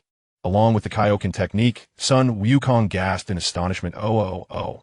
Ye Tian stood awkwardly in the center, and upon noticing him, the Omni-King waved his hand, exclaiming, Brother. The assembled beings, upon hearing the Omni-King's call, all turned their heads with exclamation marks hovering above them, glancing curiously at the center, except for Whis, Beerus, and the Kaioken. Ladies and gentlemen, please raise your heads. I take this opportunity to solemnly introduce this individual, who is the brother of the Omni-King, the Grand Omni-King. The Grand Priest, with his hands clasped behind his back, regarded Ye Tian with warmth in his expression. Was he urgent summons for this matter? At the Grand Priest's words, the expressions of some destroyers and angels varied greatly. He appeared quite ordinary, perhaps even resembling the Omni-King, yet lacked any formidable prowess. Did he possess the unique ability to eradicate universes akin to the Omni-King? Could it be that apart from the 12 universes ruled by the Omni-King, the Grand Omni-King has his own universe? The assembled crowd's gaze upon Ye Tian was akin to an X-ray scan, as if they wished to see through his very being. A pleasure to meet you all. Under the weight of so many scrutinizing eyes, Ye Tian felt a flutter of nerves. Meanwhile, unnoticed by anyone, the twin gods of destruction, Beerus and Kampa, engaged in a silent quarrel as if through telepathy. Isn't the Grand Omni-King remarkably similar to the one standing beside the Omni-King? The destroyer of Universe 2, Hellas, slightly turned to his angel, Sava. I wonder what their connection is. Sava replied, observing Ye Tian as he approached the Omni-King. Brother, the gift you provided is quite entertaining. Do you have more? The Omni-King, undeterred by the audience's scrutiny, took Ye Tian's hand. Yes, I will provide you with more later. If that is acceptable, Ye Tian said, extending his other hand, offering a fond smile as he affectionately ruffled the Omni-King's hair. Then let us hasten. The Omni-King urged the Grand Priest. Very well, is everyone present? The Grand Priest surveyed the assembly. I shall now announce another decree from the Omni-King. The hall fell into silence, all eyes fixated on the Grand Priest, awaiting his words. On the 5th cycle of the year 313-550-0603 at 1500 hours, the Tournament of Power shall be held. All of you are to select contestants for a demonstration of strength and martial prowess. This announcement sent ripples of excitement throughout the gathering, with many expressing their bewilderment, while Beerus could not help but cover his head in exasperation. Damn that Sun Wukong. He has truly brought calamity upon us. Is there a problem? The Omni-King suddenly spoke, his voice cutting through the clamor. In an instant, the crowd fell silent, and one could hear a pin drop. I wonder how many individuals are present. Amidst such an atmosphere, the Angel Mojito from the 9th universe raised his hand, akin to a diligent elementary school student seeking permission to inquire. 10. Ye Tian effortlessly stroked the flat head of the Omni-King, selecting individuals from his own universe, declaring, "You need not participate." Oh, the Angel Mojito from the 9th universe reluctantly withdrew his hand. Would their absence mar the spectacle? The Omni-King tugged at Ye Tian's arm, inquiring with a lisp, will it be splendid? Indeed, it shall be quite entertaining. Ye Tian affirmed with confidence. Are there any other questions? Given Ye Tian's assurance, the Grand Priest refrained from dampening the mood. He surveyed the assembly, his gaze growing increasingly disdainful, as if to say, if there are no further inquiries, disperse swiftly. Are you all lingering here in anticipation of a meal? I wish to witness the battle between the gods of destruction. Ye Tian held little interest in the Tournament of Power, having seen it all in anime, but he had yet to witness the battles of the gods of destruction in manga. Upon hearing this request, the Omni-King turned his gaze to the Grand Priest, who nodded in agreement. Thus, a battle between the gods of destruction shall commence. The gods of destruction present were momentarily taken aback. Had they not just been told they were not needed? How had the discussion shifted to their involvement? With a snap of his fingers, the Grand Priest conjured a ring in mid-air, where the gods of destruction from their respective universes floated upon small circular platforms. Oh, I've arrived here? Sun Wukong appeared behind Whis and the others, bewildered by his inexplicable change in location. Beerus turned with a menacing glare towards the seated Sun Wukong. You fool! Do you not realize the calamity you have caused? Are we starting now? Ye Tian, curious, was abruptly pulled by the Omni-King, who exclaimed, "Let go, be gentle." In an instant, Ye Tian felt powerless, his expression nearly contorted as he struggled to remain upright. However, his pride compelled him to endure, prompting the Omni-King to release his grip. Chapter 38. The Wrath of Beerus. Oh brother, when did you acquire an extra stick? Inquired the innocent Omni-King. That is called a tail, not a stick. Do not touch it, Ye Tian explained, looking up in surprise at the sudden appearance of the arena. Was no preparation necessary?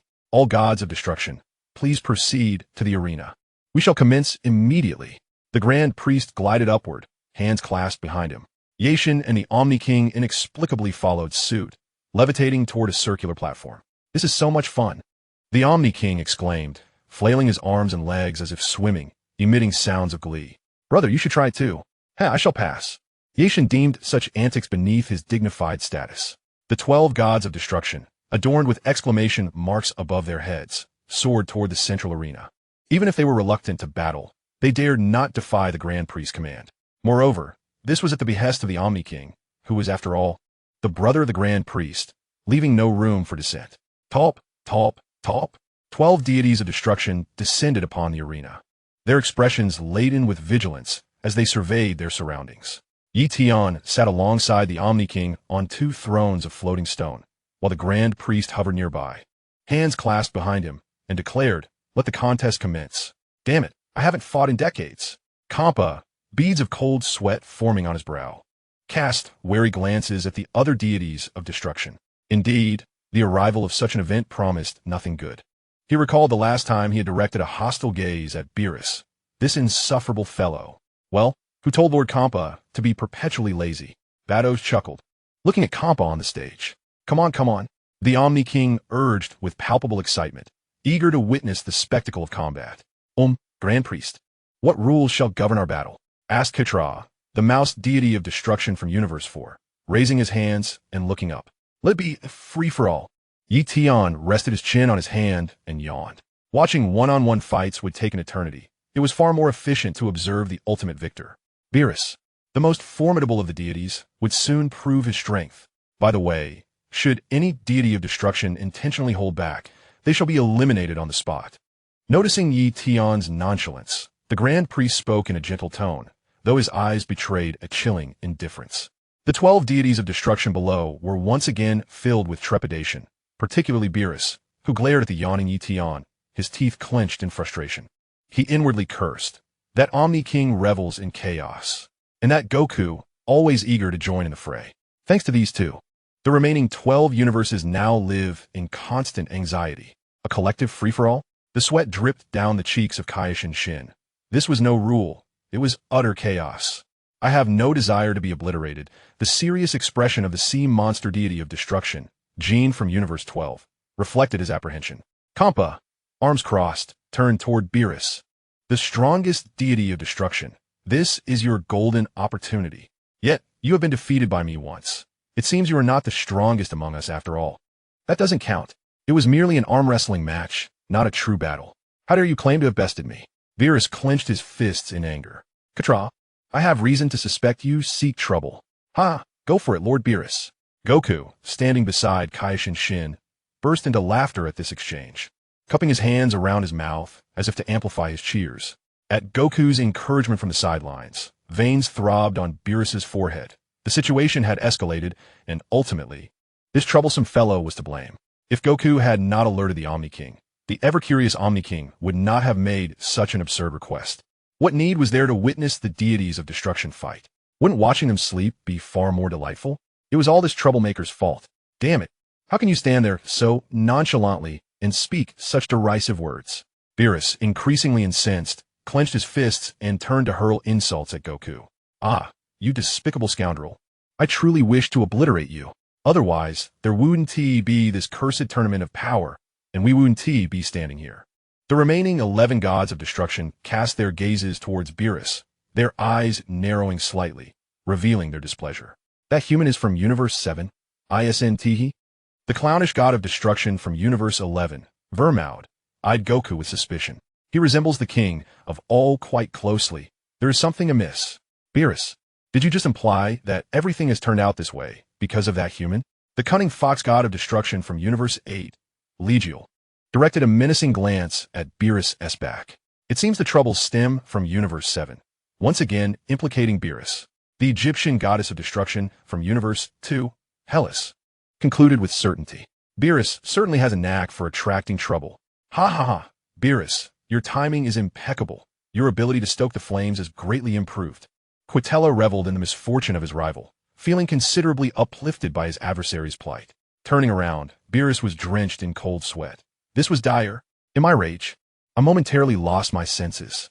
Speaking of which, it suddenly reminded me of the last time Vermaud, hands on his hips, also spoke words that incited trouble. The previous emergency summon was due to your actions that nearly led to the annihilation of all universes. What transpired back then? Ye Tian, intrigued, glanced at the king of all. There is barely any mention of the affairs involving the gods of destruction and angels in Dragon Ball Super. The king of all tilted his head, looking back at Ye Tian. I don't recall. Indeed, on the other side, Whis explained to the similarly curious Supreme Kai Shin and Goku. That time, there was a universe-wide hide-and-seek competition, and Lord Beerus hid away for 60 years. Since Lord Beerus never emerged, the competition ended abruptly, and the king of all was quite furious. The Grand Minister elaborated simultaneously. Is that so? The king of all, puzzled, extended his little finger to his cheek, deep in thought.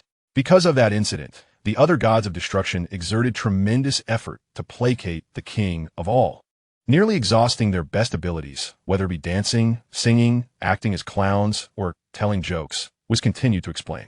Chapter 39, The Great Brawl. A hide-and-seek. Goku's face displayed a childlike innocence, astonished that such a game could exist. Unbeknownst to them, Earth had once again traversed a significant crisis. Such an event actually occurred. The expression on Supreme Kai Shin's face was far from pleasant. It's utterly childish. If Lord Beerus' slumber were to lead to the destruction of Universe 7, that would be most unjust. I never imagined Lord Beerus could commit such folly. Goku chuckled aloud. It's not just this matter. In many other instances, Lord Beerus has had his share of grievances and conflicts. Whis smiled faintly, revealing Beerus' true nature. For instance, pulling out Lord Ewan's hair, mocking Lord Ketla as a foul rodent, and declaring Lord Arak to be quite unattractive, disparaging Lord Sadala for his short stature, and indeed, offending nearly every aspect. As Whis' words echoed, the other gods of destruction on the arena eagerly surrounded Beerus. In that moment, Beerus felt an immense pressure, despite being the strongest. He found himself overwhelmed by the collective force of the other gods. Perhaps it was time to unleash a bit of fury upon Beerus. The fox god of destruction placed a hand upon his shoulder, flexing his arm. A splendid idea. The Egyptian goddess of destruction exhibited a peculiar smile. Hehehe. Such a delightful opportunity must certainly include the rat god of destruction, who grinned wickedly, cracking his knuckles. The 11 gods of destruction assumed combat stances and charged towards Beerus, whose expression turned serious as he scanned his surroundings with acute awareness. Having always proclaimed himself the strongest, Beerus possessed a certain foundation. He deftly evaded the claws of the sea monster god. Subsequently, he sidestepped the small fists of the fur monster, lowering his body and lifting his feet off the ground, causing the clown's kick to miss entirely. In the face of the 11 gods' onslaught, Beerus skillfully dodged, remaining remarkably composed. Each punch and kick aimed at him met only empty air, prompting Ye Tian to nod in approval. This must be the angel's mastery of ultra instinct. The body instinctively determines the movements to evade attacks. However, just as those words left his lips, Beerus found himself ensnared by the robot god of destruction from Universe 3. With Moska's hands tightening their grip, Beerus was increasingly bound. Oh dear, who would have thought Lord Beerus could be caught? Sun Wukong exclaimed in surprise. It seems he hasn't yet attained perfect ultra instinct. Whis couldn't help but chuckle. Great priest, I wish to learn this. Please remind Whis to teach me. Ye Tian eagerly interjected, as if Whis would refuse to instruct him. Very well. The great priest, without turning his gaze from the arena, acknowledged the request. Well done. The rat god of destruction praised Moska with a grin, while the following elephant god revealed his sharp tusks. Together, the three soared towards the ensnared Beerus. He! Their gleeful laughter echoed as Beerus's forehead pulsed with veins, beads of sweat cascading down his cheeks as he struggled to break free from his restraints. Oof. With a fierce determination, Beerus ultimately escaped Moska's grasp just before the punches and kicks from the rat, elephant, and Moska could land. The trio's attacks struck Moska instead, tumbling the four into a heap. TSK. The rat, filled with fury, stood up and gazed upwards. That fellow is up there. The sea monster, the destroyer god, bellowed, drawing the attention of the others who gazed skyward. The sea monster, the long-bearded dwarf, the aberrant form, and the jester, the four destroyers, soared above, only to realize that Beerus' stature was not what it seemed. It had grown several sizes larger. By the heavens, this is Kampa, exclaimed the long-bearded dwarf in astonishment, halting his swinging fists. This is bad. The jester gritted his teeth, recognizing Beerus' cunning plan. A sense of foreboding enveloped the long-bearded dwarf. Meanwhile, Beerus stood triumphantly beside the fallen Mosko, his foot triumphantly planted on Mosko's arm. Ha ha ha, bunch of fools. He taunted, raising a hand to unleash a formidable energy sphere at the hovering figures above. Let's see how you relish this. The four destroyers, along with Kampa, stared in disbelief at the rapidly approaching energy sphere. They were doomed. Kampa clenched his teeth, his eyes ablaze with fury, tinged with a hint of grievance. Beerus is truly despicable. A deafening explosion resonated, and a torrent of smoke engulfed the figures. Ye Tian and the Omni-King exchanged awkward glances, both feigning comprehension of the spectacle before them. The speed is astonishing. The pace of battle among the destroyers is beyond comprehension. Cold sweat trickled down Ye Tian's brow. Should he intervene in this chaotic melee? Wow, what an unrelenting display. Can it possibly survive this? Son Goku, however, was utterly captivated, brimming with excitement. It's nothing to worry about, Whis remarked, his demeanor surprisingly calm. As the smoke dissipated, the long-bearded dwarf extended a hand, conjuring protective shields around the five destroyers, clearly his doing. A protective barrier, the Grand Priest observed with keen interest. This revelation only deepened Ye Tian's frustration. It seemed he could no longer afford to take shortcuts and must engage in earnest practice. With a sigh of relief from the long-bearded dwarf, the protective barrier vanished, prompting the sea monster to express gratitude. Yet, calamity struck anew as the jester unexpectedly launched a sneak attack on the long-bearded dwarf, sending him hurtling off the stage into a nearby floating stone. Oops, my apologies. He was full of openings. The jester chuckled, showing no remorse for his treachery. Who said the opponent was solely Beerus? This is not a game of mutual assistance. Suddenly, the jester raised his hands, ensnaring both the remaining airborne destroyers and those on the ground within a sudden, encapsulating sphere. Trouble! Exclaimed the mouse destroyer, frantically striking the unexpected sphere. He. The jester cackled wickedly, crossing his arms. In an instant, energy projectiles manifested between his fingers. This move is rather uncharacteristic of a jester, Ye Tian thought, observing the simple yet swift actions with clarity. Chapter 40. The final confrontation between Katra and Beerus. As the god of destruction, the Joker, retreated high into the sky. He raised his hand, unleashing an innumerable barrage of flying cards towards the remaining gods of destruction below. The cards sliced through the air like razor-sharp blades, leaving countless lacerations on the bodies of the gods. The elephant struggled to evade, veins bulging on its forehead, while the fox god of destruction wore a grim expression, laboriously defending itself with its hands and summoning its 9 tails. With a fierce shout, the 9 tails unfurled, bombarding the Joker with a relentless stream of energy blasts. Take that, you scoundrel! Energy surged forth in a multitude, enveloping the scene in a cloud of smoke. Above, the Joker gritted his teeth, crossing his arms in front to shield himself, yet the onslaught of energy blasts swiftly engulfed him. Meanwhile, the fox god, having completed its barrage, revealed a triumphant smile. Chuckling softly, in the swirling smoke, the Egyptian goddess of destruction had her bow drawn, aiming at the fox god with precision. You celebrate too soon. With a swift release, the arrow was unleashed, striking the fox god down just as its smile began to fade. You vile woman! The fox's arm was pierced, and it bore scratches on its cheek. Chaos ensued, as no one could discern friend from foe, and in the next moment, who would fall victim to a surprise attack remained uncertain. With a thunderous roar from the elephant god of destruction, the others instinctively reached to cover their ears. Yet they found themselves paralyzed, trembling in place. One by one, the various Universe Kings collapsed onto the floating stones. What's wrong, Universe King? Son Goku struggled to turn towards the fallen Universe King, Shin. Observing the Grand Minister gently point his staff towards him, the bewildered Ye Tian inquired, "What is happening?" Vados, from the floating stones, broke the silence, explaining it is Ramses's technique, a roar that temporarily numbs the nerves. Given the strength of the Universe Kings, they cannot withstand it. Even the gods of destruction find it challenging to maintain their stance. On the arena, the elephant god had begun to charge recklessly into the remaining immobilized gods of destruction. Some of the more powerful among them managed to resist, firing energy blasts and attempting to evade while others retaliated. The smoke thickened, obscuring all visibility, with figures darting back and forth, accompanied by the sounds of fists and feet colliding. It's utter chaos. I cannot discern who is the mightiest. Ye Tian exclaimed, unable to contain his frustration. I can't see either. The Omni-King echoed in agreement, expressing his boredom. Upon hearing the words of the king and Ye Tian, the high priest turned and inquired, should we instruct them to cease? Wait a moment. Only the mouse and Beerus remain. Let them finish their battle. Ye Tian interjected. At this moment, the arena was clearing, leaving only Beerus and the mouse god standing. Both deities appeared disheveled, their faces bruised and battered, obscuring their original visages. The mouse god, visibly disgusted, glared at Beerus and proclaimed, indeed, you're still on your feet. Ha! You loquacious rodent. Beerus reciprocated the disdain. You insufferable bald cat. Victory in this bout is undoubtedly mine. The mouse god charged at Beerus. Beerus, unyielding, retaliated with his fists, and the two gods of destruction collided.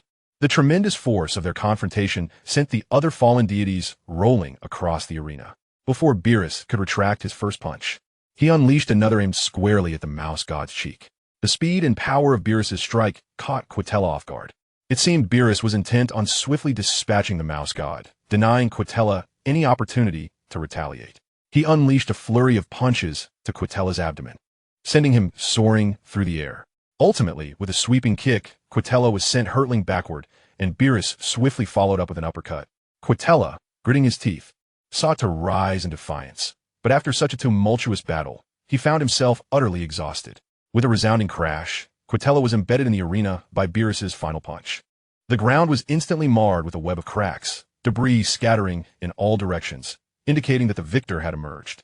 Breathing heavily, Beerus, with a solemn expression, suddenly revealed a sharp-toothed grin as he gazed at the blood trickling from the corner of Quitella's mouth. "It appears I have triumphed," he declared, a proud smile breaking through his otherwise disheveled appearance. Quitella, wiping his mouth and lowering his hand, seemed unfazed. "Your barrage, while relentless, leaves much to be desired," he retorted. "So, do you concede your defeat?" Beerus, hands on his hips, continued, "Or do you wish to be pummeled once more? Your arrogance is quite amusing, bald cat." Quitella attempted a sneak attack, intending to strike at close range. Caught off guard in his moment of triumph, Beerus was struck squarely in the abdomen, blood spilling forth. "You wretched, foul rodent." Beerus's forehead pulsed with veins as he seized Quitella's fist and retaliated with a sweeping kick. Quitella was propelled like a bullet towards the floating stone, shattering it upon impact. In the 12th universe, the Angel Martinu and the Supreme Kai ascended simultaneously, gazing down as the floating stone began to fracture and crumble into debris. Ketla gritted his teeth and cast an increasingly furious glance at Beerus, raising his hands to conjure an energy sphere that materialized above his palms. "You wretched ballcat." With that fierce declaration, he hurled the energy sphere towards Beerus. Not one to wait idly, Beerus retaliated by launching an energy sphere of his own in Ketla's direction. The two spheres collided, unleashing a tremendous wave of energy that caused the floating stones to tremble precariously. The dazzling brilliance overwhelmed those present, including the Supreme Kai, who had just recovered from the angel's healing and clung tightly to the edge of the floating stone, teetering on the brink. It was simply unbelievable. The spectacle was utterly riveting. Goku, witnessing the clash, clenched his fists, eager to join the fray himself. Meanwhile, Ye Tian had long ceased to focus on the battle unfolding on the stage. He folded a playing card and, exhaling deeply, tossed it onto the ground beside the throne. "It's my turn." The Omni-King observed Ye Tian's movement, extending a small hand to slap the card, flipping it over. "Oh yes, I won, brother. Play another." "All right." Ye Tian, resigned, repeated his earlier motion, casting another card to the ground, looking up at the arena, where the outcome remained undecided. "Grand Priest, please inform me when a victor is determined." The Grand Priest, without turning, continued to watch the struggle between Beerus and Ketla, responding, "Understood, Lord Omni-King." On the stage, the battle raged on between Beerus and Ketla. Ketla threw a punch at Beerus, who deftly evaded by tilting his head aside. Beerus then executed a swift knee strike to Ketla's abdomen, causing him to spit blood. Beerus's speed became increasingly uncanny as he appeared behind Ketla, delivering an elbow strike to his back. This blow sent Ketla crashing towards the arena, which could no longer withstand the relentless assaults, beginning to shatter and disintegrate into rocky fragments. The other gods of destruction, previously downed and unable to rise, had been eliminated and returned to their respective floating stones, receiving treatment from angels or supreme kais. With the arena now in ruins and fragments cascading down, Ketla looked up at Beerus suspended in midair. An energy sphere had materialized in Beerus's palm, and Ketla, gritting his teeth, felt his vision narrowing with rage. He was now devoid of the strength to continue the fight. "Damn it, you filthy rat." Ultimately, Beerus refrained from unleashing the energy sphere, choosing instead to retract it. "Oomph." He let out a disdainful snort, glancing towards Ye Tian, only to find a scene that infuriated him further. Thanks to that rascal Omni-King's remark, he had fought with utmost difficulty, his body marred with injuries. And yet, the Omni-King and the King of all were merely tossing cards. Such blatant mockery. "Lord Omni-King, Lord King of all, a victor has been determined." The Grand Priest, with hands clasped behind his back, gazed at Ye Tian and the Omni-King with eyes full of compassion. Has a victor emerged? Did Beerus win? Ye Tian looked up. At this moment, the central arena had vanished, leaving only Beerus suspended alone in the air, appearing exceedingly disheveled, with a bruised visage, gasping for breath. Although he had emerged victorious, it was evidently a Pyrrhic victory. Winning was no easy feat. A reward is in order. Ye Tian turned to the Omni-King. "What do you think would be appropriate for a reward?" "I don't know." The Omni-King replied candidly, though he seemed quite bored. "If the upcoming matches are going to be this dull, we might as well cancel them." "Is that so?" "As I mentioned, there is no need for them to take the stage. Let others from their universe compete." Ye Tian shook his index finger and turned to the Grand Priest. What do you think would be a fitting reward for the victorious Beerus? As long as the Omni-King is pleased. The Grand Priest was unconcerned about such matters, directing his gaze towards the Omni-King. Perhaps we could have Goku face off against that Torpa? You might find human battles more captivating than those of the gods of destruction. All right, if it proves uninteresting, we could simply let the unnecessary universes vanish. The Omni-King nodded. Huh, why? Ye Tian, still pondering what reward to bestow upon Beerus, was taken aback by the Omni-King's suggestion. Why would we want unnecessary universes to disappear? I simply don't like them. The Omni-King replied bluntly, his reasoning clear. Universes of inferior quality should not be preserved. Brother, you're even more extreme than I thought. You made your entire universe vanish? The Omni-King retorted, his casual remark revealing a wealth of information. Is that so? Ye Tian directed a puzzled gaze towards the Grand Priest. So, he is merely a shell of the Omni-King, devoid of substance? Indeed. The Grand Priest's lips twitched imperceptibly, having successfully concealed information from Whis and Beerus, only to let something slip in front of the Omni-King. If you were to eliminate an entire universe, you would find yourself without a place to play, dear Omni-King. Ye Tian quickly followed up on the Omni-King's words. What does it matter? We could always seek out the Dragon God, Salamander, who creates the Super Dragon Balls. He surely has a solution. The Omni-King continued, inadvertently revealing more. Suddenly, the Grand Priest coughed, interrupting the Omni-King and redirecting the conversation. Might I ask, dear Omni-King, will the tournament still proceed? Or shall we have Sun Wukong and Torpa engage in combat? After all, you mentioned allowing others to participate, and we have two right here. Oh, Torpa, the valiant captain. That could be interesting. Ye Tian stroked his chin, feigning profound contemplation, though in truth, he was not particularly interested. His mind was consumed with the Omni-King's words. After all, we could always rely on Salamander, the deity who creates the Super Dragon Balls. Could Salamander indeed offer a solution? Yes. The Omni-King clapped his tiny hands in agreement, returning to his throne, having long since forgotten his previous statements. I hold no objections, as Sun Wukong, brimming with excitement, clenches his fist. Having just witnessed the battle, I find myself exhilarated. What could be better than engaging in a fight? Mr. Wukong has agreed, but what of Mr. Torpo? Is he in accord? The Grand Minister casts his gaze towards the individuals from Universe 11 standing upon the floating stone. What a splendid opportunity. The god of destruction, Jester, looks at Torpo, urging him on, ensuring he does not underestimate the challenge. Understood, Master Wei Mei. Torpo nods in affirmation. With Torpo's consent, the Grand Minister extends his hand, grasping the suddenly materializing scepter, and points towards the empty center, where a brand new arena manifests. Everything around reverts to its original state, creating an illusion that the chaotic skirmish between the gods of destruction never transpired. With a swift descent, Sun Wukong and Torpo land upon the new arena, facing each other across the expanse. To ensure clarity for Lord Zeno and the Omni-King, the Grand Minister declares, there will be restrictions. Flying is prohibited. The use of weapons is banned. Lethal force against one's opponent is not allowed, and stepping outside the designated area will result in defeat. At the Grand Minister's words, Ye Tian's lips twitch in bemusement. Does the Omni-King not care for his dignity? Wait, no flying? Sun Wukong is taken aback, a hint of disappointment creeping in. Yes, this was proposed by Lord Zeno and the Omni-King. The Grand Minister affirms with a nod. Ye Tian, perplexed, points to himself, questioning when he ever voiced such sentiments. The Grand Minister, that rascal. Oh well, there has nothing to be done then. Sun Wukong swiftly dismisses the concern from his mind, fists clenched in a battle-ready stance as he gazes at Torpo. Let's begin, my blood is boiling. Chapter 42, Super Saiyan 4 Sun Wukong versus Torpo. Ye Tian is utterly speechless. Hey, you all in the Dragon Ball universe possess immense fighting power, yet fail to contemplate your issues thoroughly?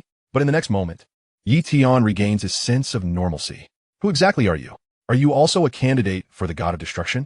Why do you resemble Lord Zeno so closely? Torpo remains still, posing three profound questions. I have no interest in becoming a god of destruction. I merely wish to grow stronger. And my resemblance to Lord Zeno is purely coincidental. Sun Wukong responds after a moment of reflection. Lack of interest?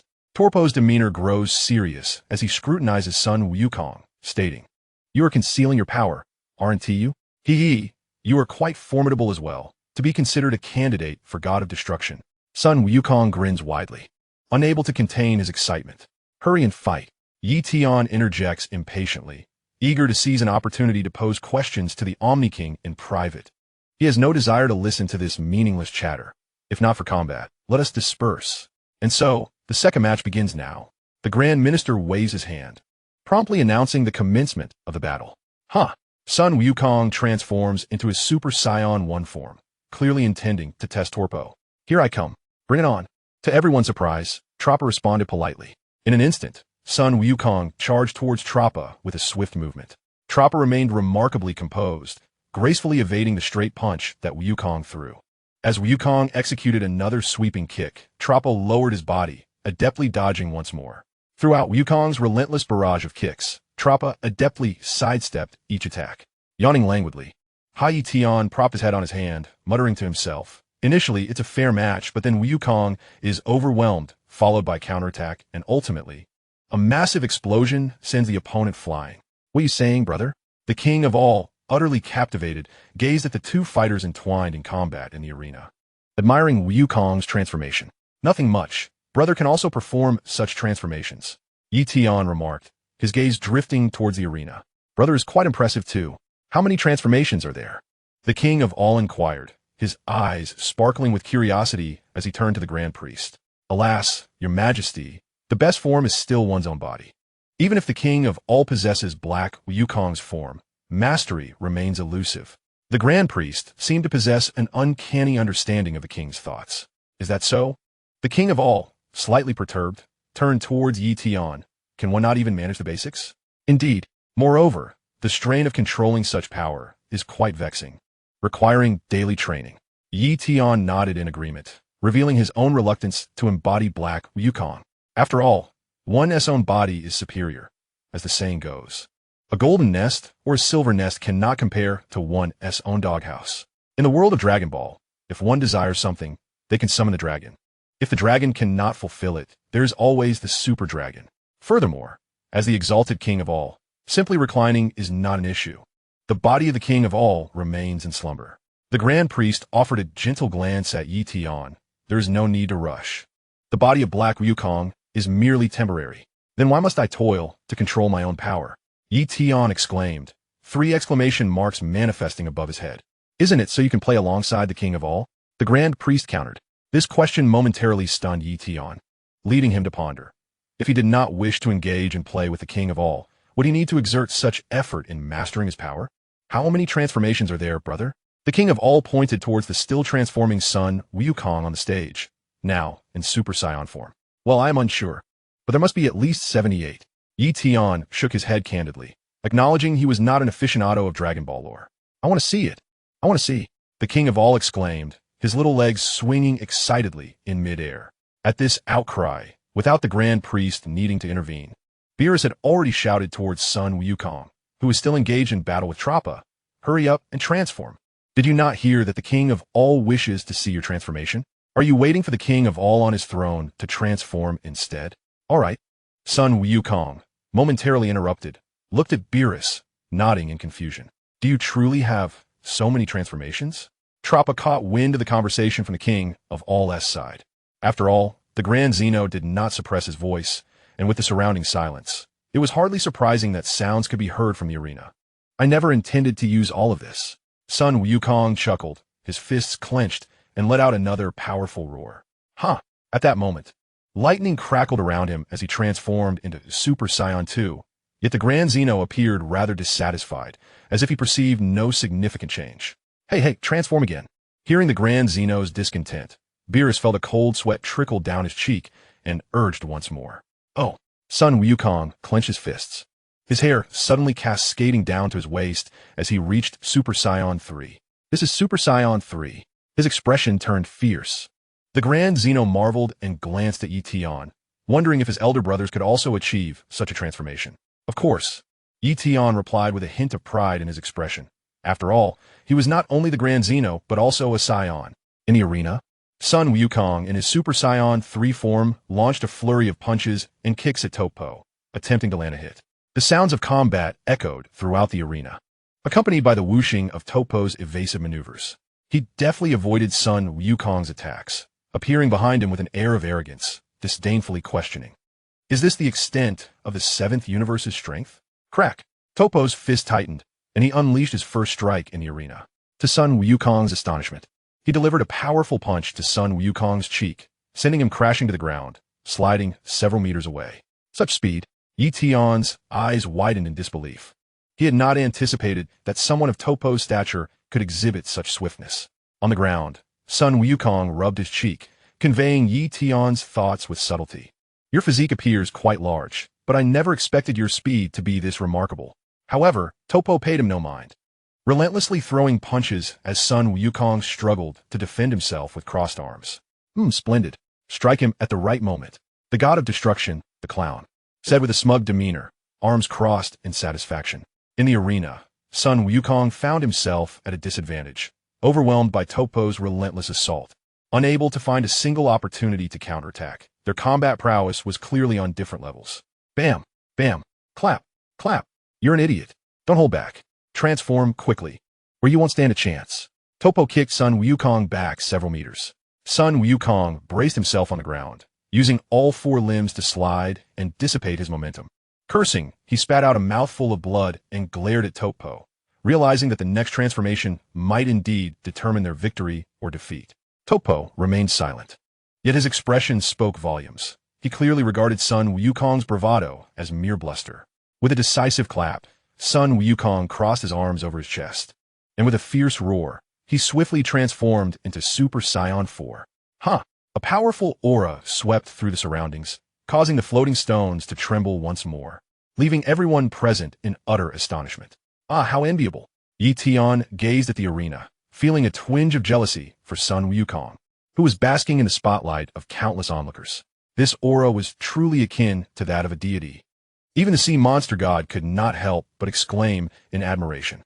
It felt reminiscent of an orangutan. The clown god glanced at the angel Makalita beside him, wondering if there was a resemblance. Indeed, it was strikingly similar. Makalita nodded in agreement. The god of destruction, Kai, timidly interjected, "We have Saiyans in our universe as well. They could transform too. Let's not casually change the names of the Saiyan race." Is that so? The clown god was taken aback, somewhat displeased as he stroked his chin, contemplating whether he should obliterate these orangutans. Oh, sans. Such a formidable aura rivaled that of a deity. Then I shall transform, he declared, clenching his fists, his entire being trembling slightly. Can you transform as well? Sun Wukong inquired, growing increasingly excited, eagerly awaiting the transformation of Turab. Yet to his dismay, Turab exhibited no change whatsoever, merely emanating a faint divine aura. I cannot disappoint Lord Baimi. Thus, I must emerge victorious in this battle, Turab declared, thrusting his hand forward to unleash an invisible energy blast.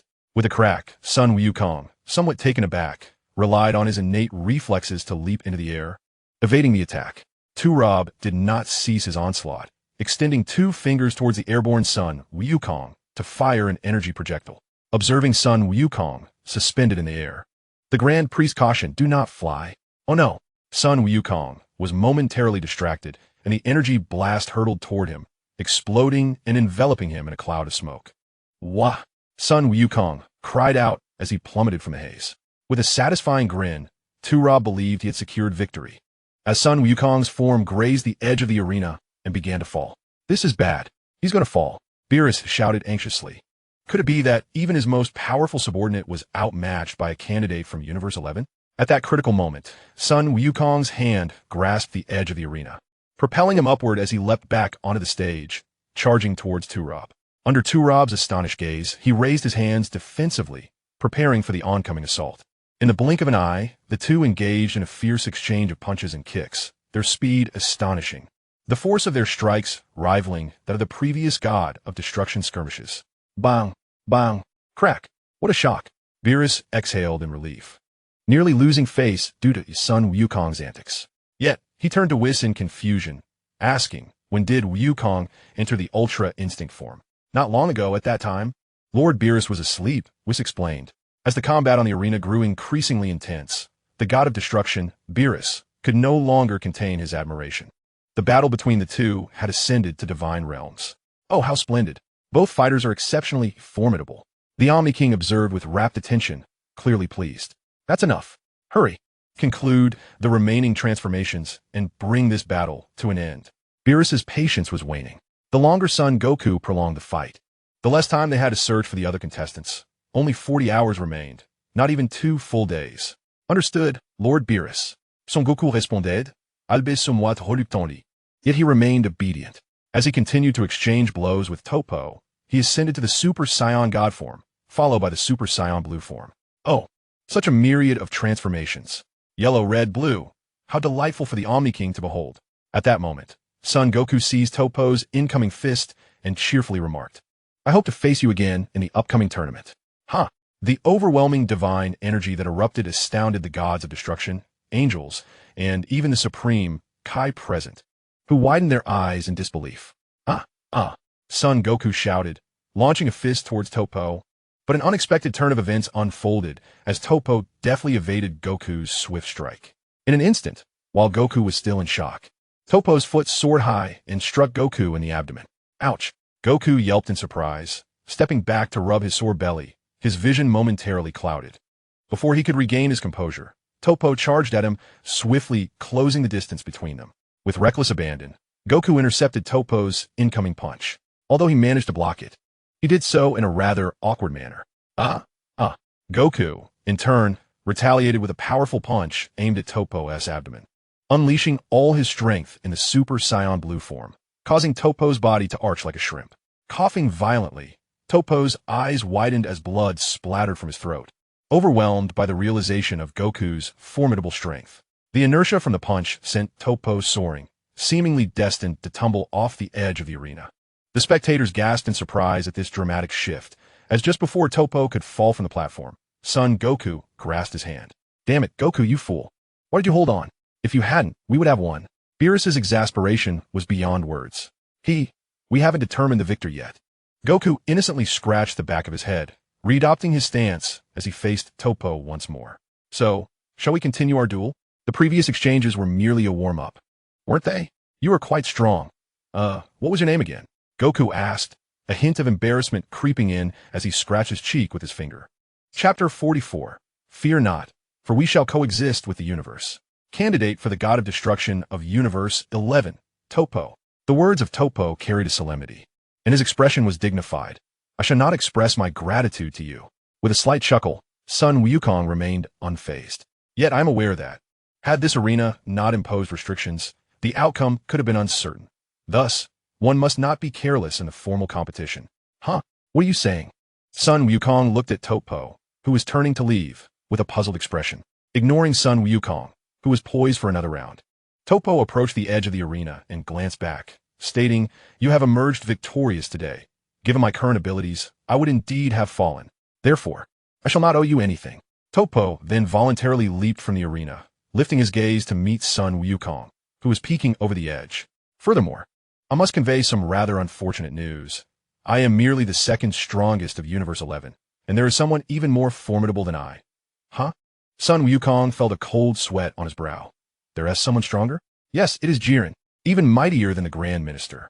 After dropping this momentous revelation, Toppo flew towards the God of Destruction, who was a jester, landing on a floating stone and kneeling, addressing the Grand Minister.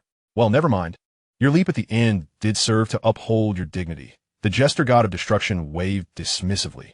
Were it not for the difficulty in nurturing a candidate for a God of Destruction, he would not so graciously forgive that wretched Toppo. Wukong has won.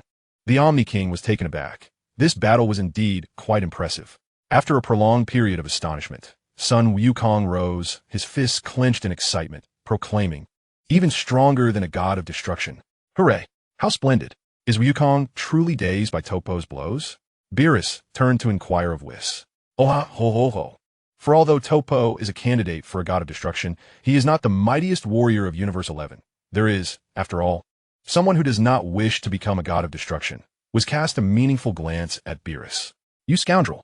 Hearing the veiled implications in Whis's words, Beerus clenched his teeth in anger, glaring at the jubilant son Wukong still celebrating in the arena.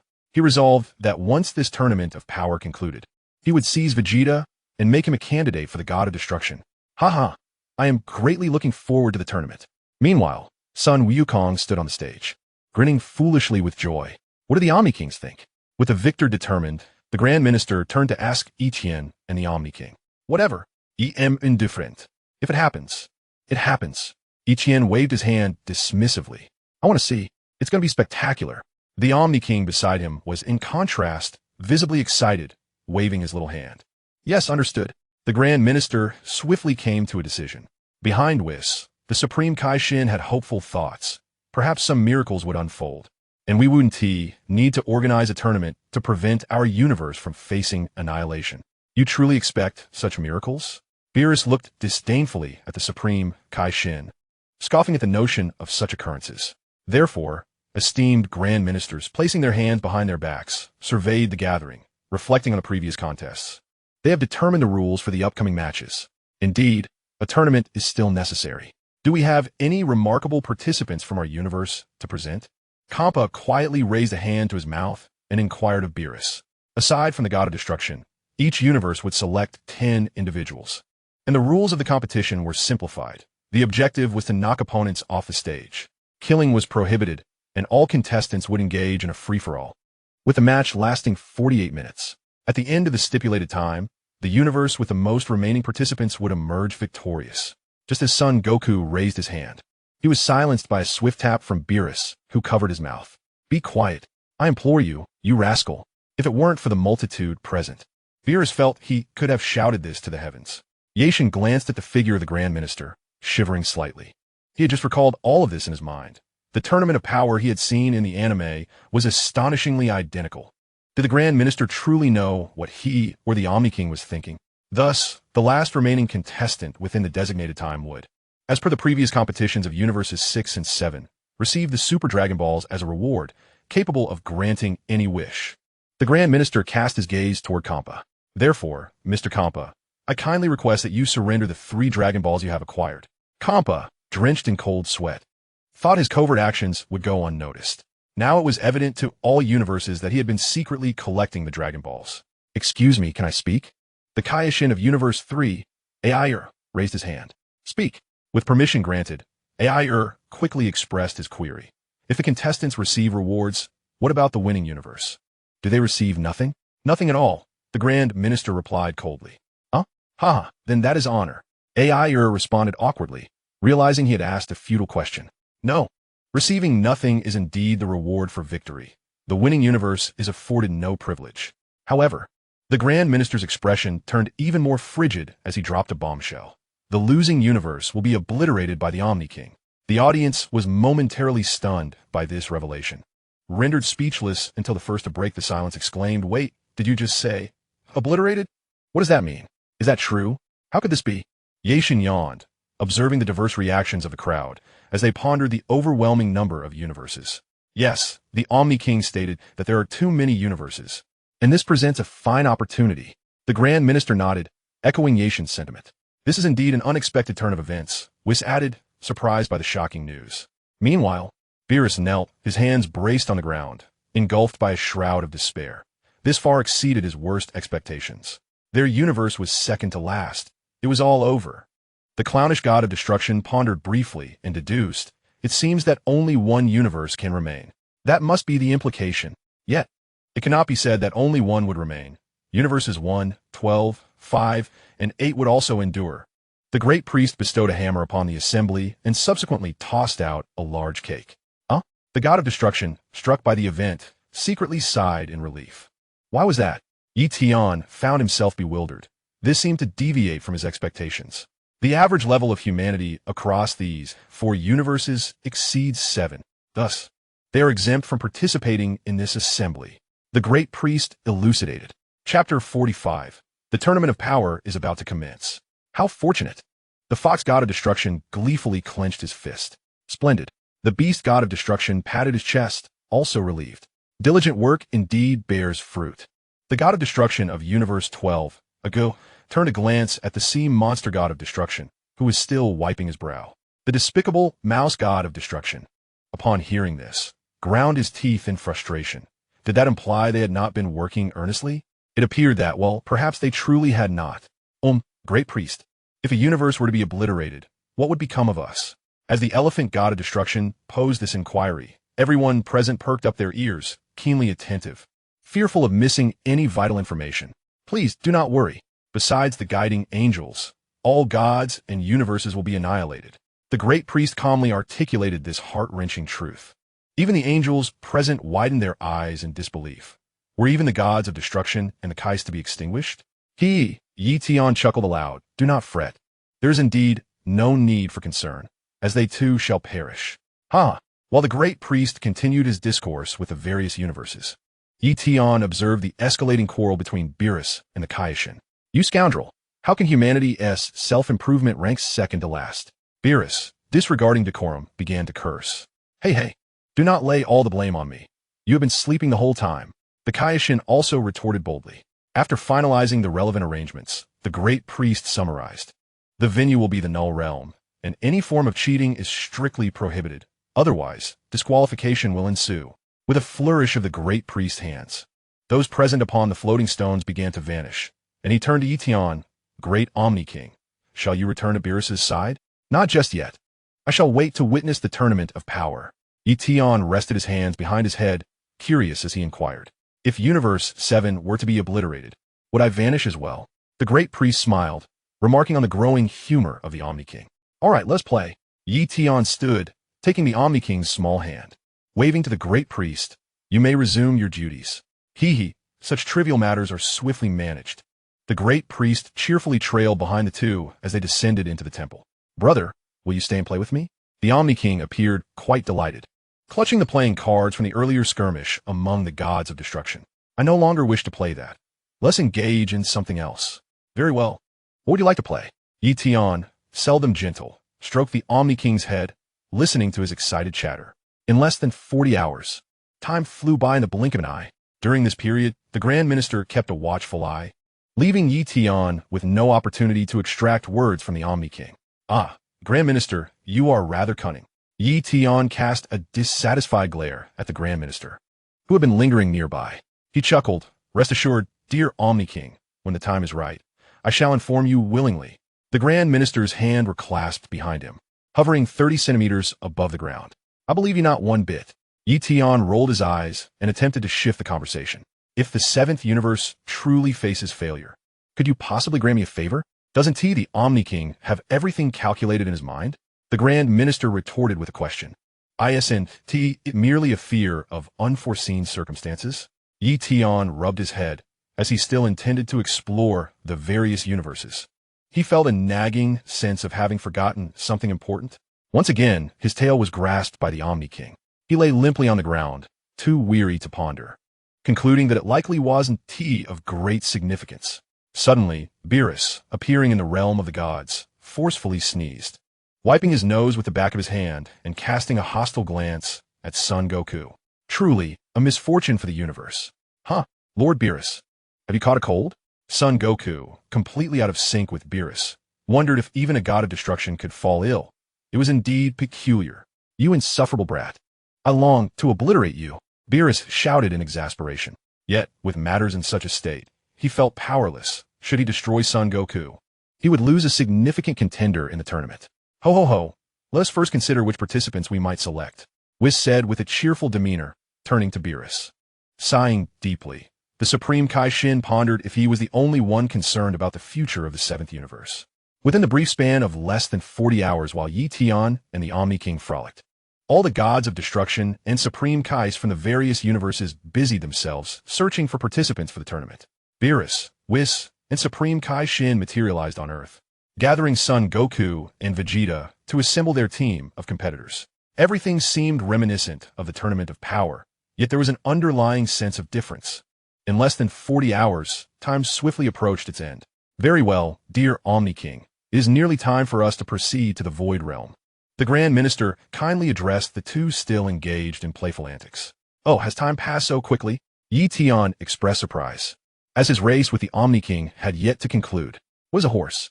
If one were to overlook the two towering attendants, panting heavily with their tongues lolling out, it truly felt like they had merely played for a brief moment. With a flash, a platform emerged in the Void Realm, revealing the participants from Universe 7. Is this the venue for the competition? Vegeta crossed his arms and spoke first, finding it to be much as he had imagined, albeit slightly larger. It is pitch black below, and I have no desire to fall. Krillin clung to the edge of the platform, swallowing hard. Whis, even without holding hands, we could still traverse, couldn't we? Beerus cast a discontented glance at Whis. Oh, I merely wish to allow everyone to experience the cohesion of our team. Whis explained with a cheerful smile, gesturing towards his mouth. Alas, I feel as though I am about to fall apart. Beerus exclaimed in anger, clenching his fists in frustration. Is it possible to fly, Whis? Vegeta cast a sideways glance at the two quarreling individuals and inquired. It is not. If you don't believe me, someone should attempt it and see for themselves. Whis addressed the competitors present. Bardock clenched his fists and soared into the sky, only to fall back down before reaching 3 meters, indeed feeling as though something was constraining him. Krillin, with his fists clenched and veins bulging on his forehead, couldn't he manage to lift off even a few centimeters? Chapter 46. This does not align with what I have seen before. The arena is under control, and techniques such as flight cannot be employed. Whis continued to explain to the group. The inability to use flight techniques significantly impacts our strategy. Gohan expressed his concern. Piccolo surveyed Frieza and Vegeta, silently gathering the remaining competitors. Gohan, it seems we must slightly modify our previously established plan. Excluding Goku, Vegeta, and Frieza, the addition of these factors alters our strategy considerably. Piccolo methodically organized the team, while Krillin noticed a winged individual approaching, questioning if that was not against the rules. That is equivalent to your hands. It is not against the rules. Was patiently clarified. How bothersome. Let be known that if we achieve victory, I desire nothing but money. Android 18 crossed her arms, impatiently reminding them. How exciting. Frieza surveyed the other competitors with great interest. Then, let us head towards the stands.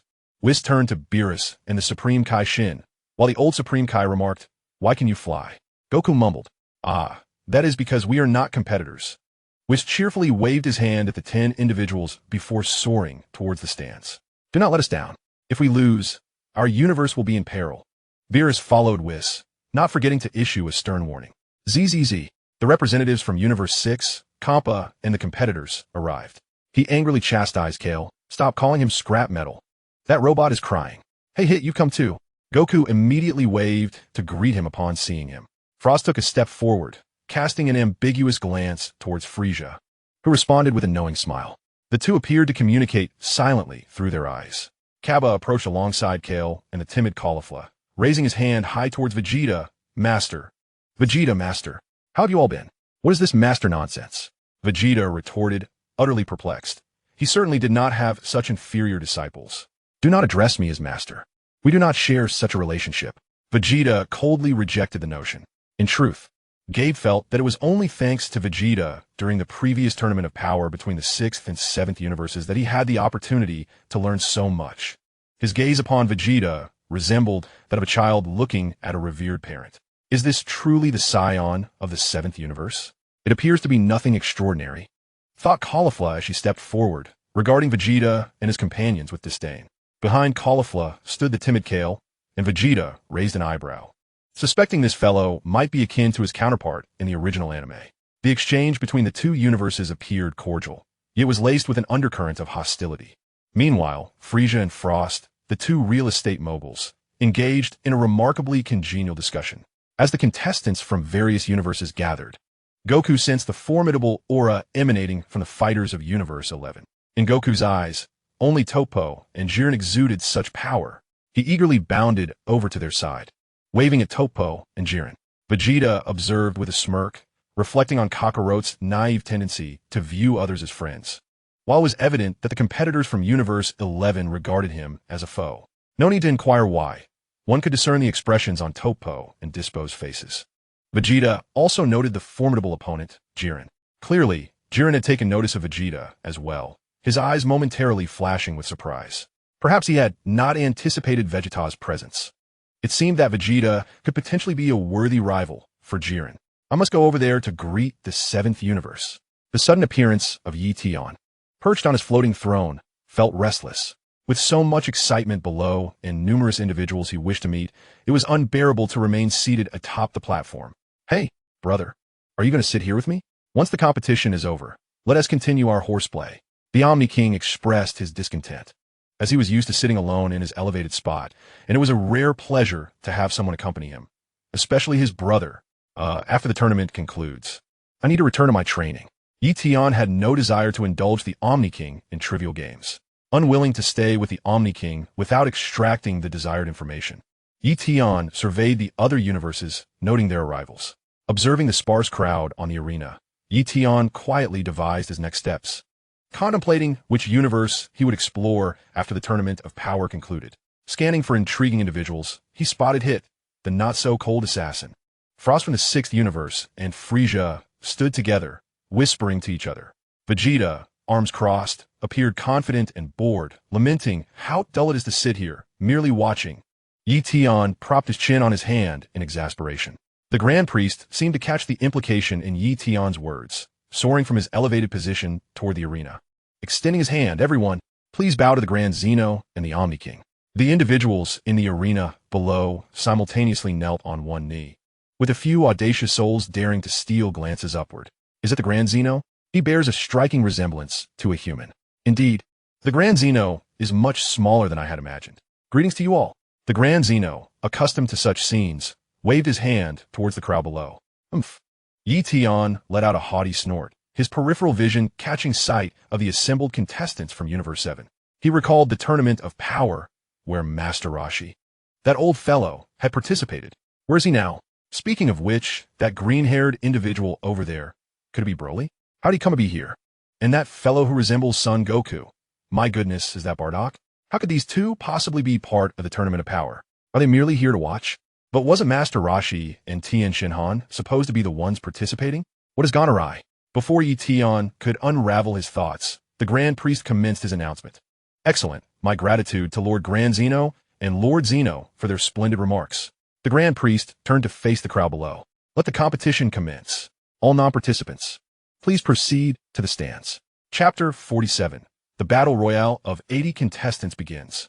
The gods of destruction from various universes were urging their respective contestants, as this match held the fate of their universes and their lives in the balance. Now, allow me to succinctly reiterate the rules of the tournament. The time limit is 100 ticks. The central pillar will gradually descend with time, and once its height matches that of the ground, the match concludes.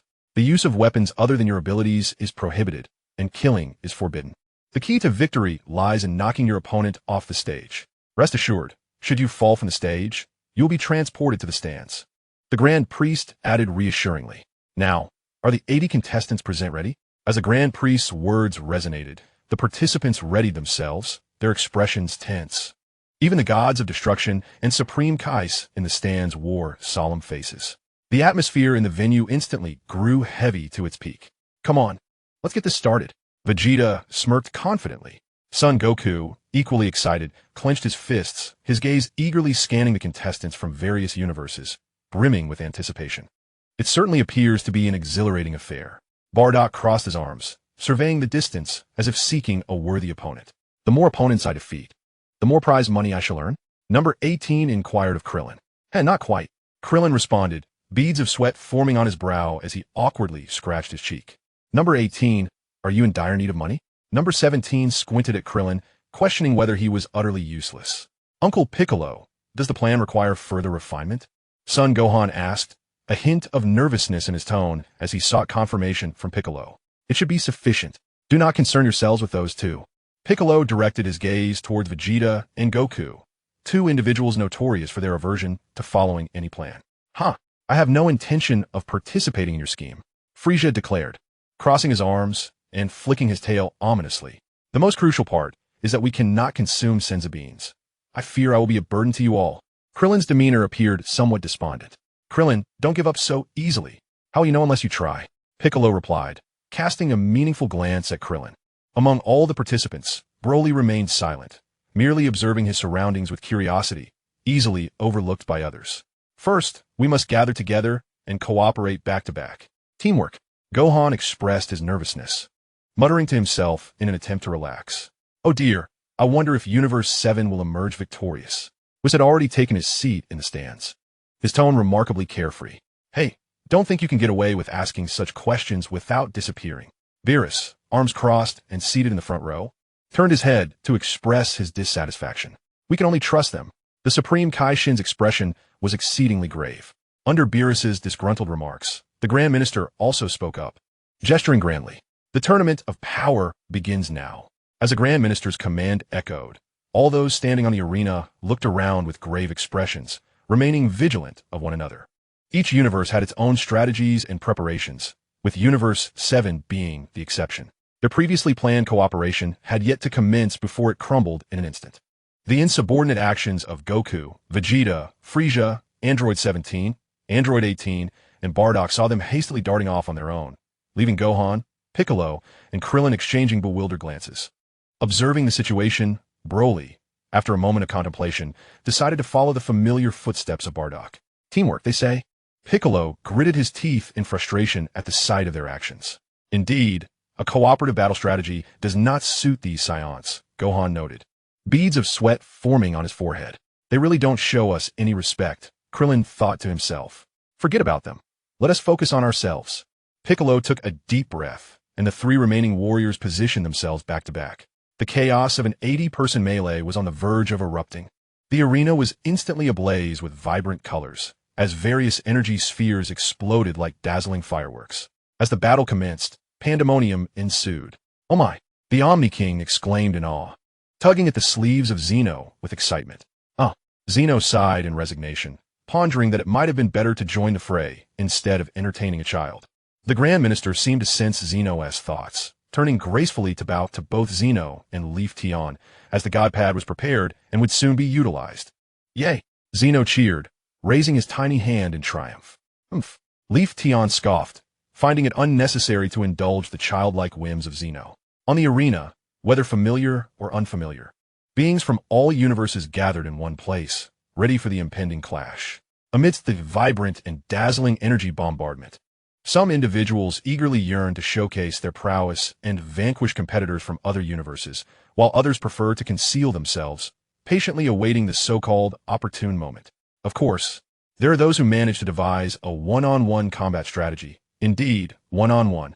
However, instances of 3- or 4-person brawls are also plentiful within these skirmishes. As a contestant from Universe 3 launched a punch against an approaching contender from Universe 4, the duel appeared imminent. Suddenly, Vegeta materialized between the two, grasping each fighter's fist in his hands, effectively interrupting the clash. However, for scoundrels like you, it would be wise to vacate and cease occupying space, Vegeta declared, flinging both contestants backward. Without granting them a moment of confusion, he unleashed energy blasts that struck both opponents. Boom! Whoosh! The two fighters plummeted from the arena amid the sound of rushing wind, while Vegeta remained indifferent, not sparing them a glance. After the anguished cries echoed, the figures of the two contestants, Pepperoni from Universe 3 and Nink from Universe 4, appeared on the benches of their respective universes, eliminated.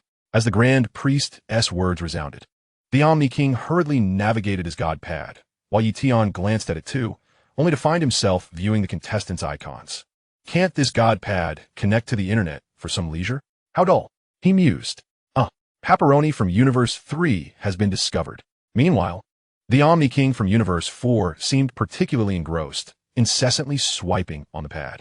Ye Tian continued observing the chaotic battle on the stage. At this moment, Vegeta turned his gaze toward the nearby Son Goku, encircled by Universe 11. Kakarot truly knows how to choose his opponents. The melee persisted, and with the elimination of the earlier two fighters, the gods of destruction in the stands rallied for their respective contestants. Boom! On the opposite side of the arena, Android 17 dashed forward with remarkable speed, delivering powerful blows that sent a contestant from Universe 10 soaring off the stage. Whoosh! Thud! Once Android 17 retracted his attack, another competitor from Universe 10, seething with anger, shouted, "You bastard! Ha! It seems your universe lacks formidable fighters." Android 17 replied, his expression unfazed as he intercepted the oncoming contestant's punch. With a swift downward motion, he executed a sweeping kick that sent the fighter flying. Just as he was about to fall off the stage, fortuitously grasped the edge. At that moment, Android 17 shifted his focus to a new opponent, a green, winged humanoid. Sensing danger, took flight without hesitation. How fortunate it is to be able to fly. The winged creature sighed in relief. Without hesitation, Android 17 leaped into the air, effortlessly reaching the creature's rear. With a tone laced with disdain, He remarked, "You can reach this height without flying, can't you? So what are you so proud of?" With that, Android 17 delivered a swift kick, sending the avian adversary tumbling down. Boom! As the avian figure collided with the arena, the impact was resounding. This spectacle, witnessed by the god of destruction of Universe 10, transformed the gallant demeanor of number 17 into one that incited profound disdain, no, an abhorrence within the deity. That detestable fiend. Why forsooth? Just a mere whelp from Universe 7. Meanwhile, the contestant from Universe 10, who had been sent sprawling by number 17 and was desperately clinging to the edge of the arena, gritted his teeth and continued to struggle. Come on. Just as he felt he was on the verge of ascending the arena to embrace the dawn of victory, a sudden, heavy stomp resounded. Frisia's foot came crashing down upon the grasping hand, sending him hurtling away, his expression one of feigned innocence. The cacophony of anguished cries filled the air as Frisia sauntered back, hands on his hips. How peculiar! It seemed I might have kicked something just now. Alas, it must have been an unsightly object that vexed my foot. Frisia wandered aimlessly, his face alight with excitement amidst the vibrant explosions of energy. What splendid chaos! Such a delightful brawl. As Frisia meandered, a figure stealthily descended from above, aiming to ambush him. With a sly smirk, Frisia flicked his finger and abruptly turned, halting the descending assailant. In that moment, a crimson beam erupted from his fingertip, striking the would-be attacker. Accompanied by a shriek, the individual plummeted before Frisia. The unfortunate soul was Baikal, a contestant from Universe 2, who, with her wings pierced, sat upon the ground, casting a pitiful glance toward Frisia. Oh, is she attempting to elicit my sympathy? Frisia remained utterly unmoved, his finger once again aimed at Baikal. Alas, my kingly self finds no interest in you. Please no. Baikal, with tear-filled eyes, gazed up at Frisia's sinister and menacing visage, her calves trembling with fear. Frisia's fingertip glowed ominously as he sensed the overwhelming energy.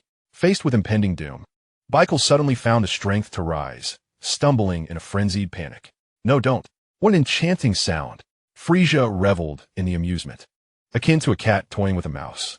Baikal, likely paralyzed by fear, dashed recklessly to the edge of the arena, with nowhere left to escape. Frisia approached her leisurely, like a demon, and in a moment of rashness, she leaped off the arena. With a flourish, Baikal trembled as she appeared before the audience. While the Egyptian goddess of destruction, Hellas, raised an eyebrow. You are the first to be eliminated from our universe. I am so sorry. Baikal continued to shiver, clearly traumatized by her encounter with Frisia. Frisia shrugged his shoulders innocently. He had barely lifted a finger. It was merely the cowardice of that individual to blame. Meanwhile, Jiren stood resolutely amidst the swirling explosions of energy, his form unyielding as a mountain.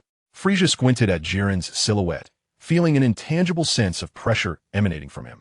As if sensing Frisia's intense gaze, Jiren suddenly turned to meet Frisia's eyes.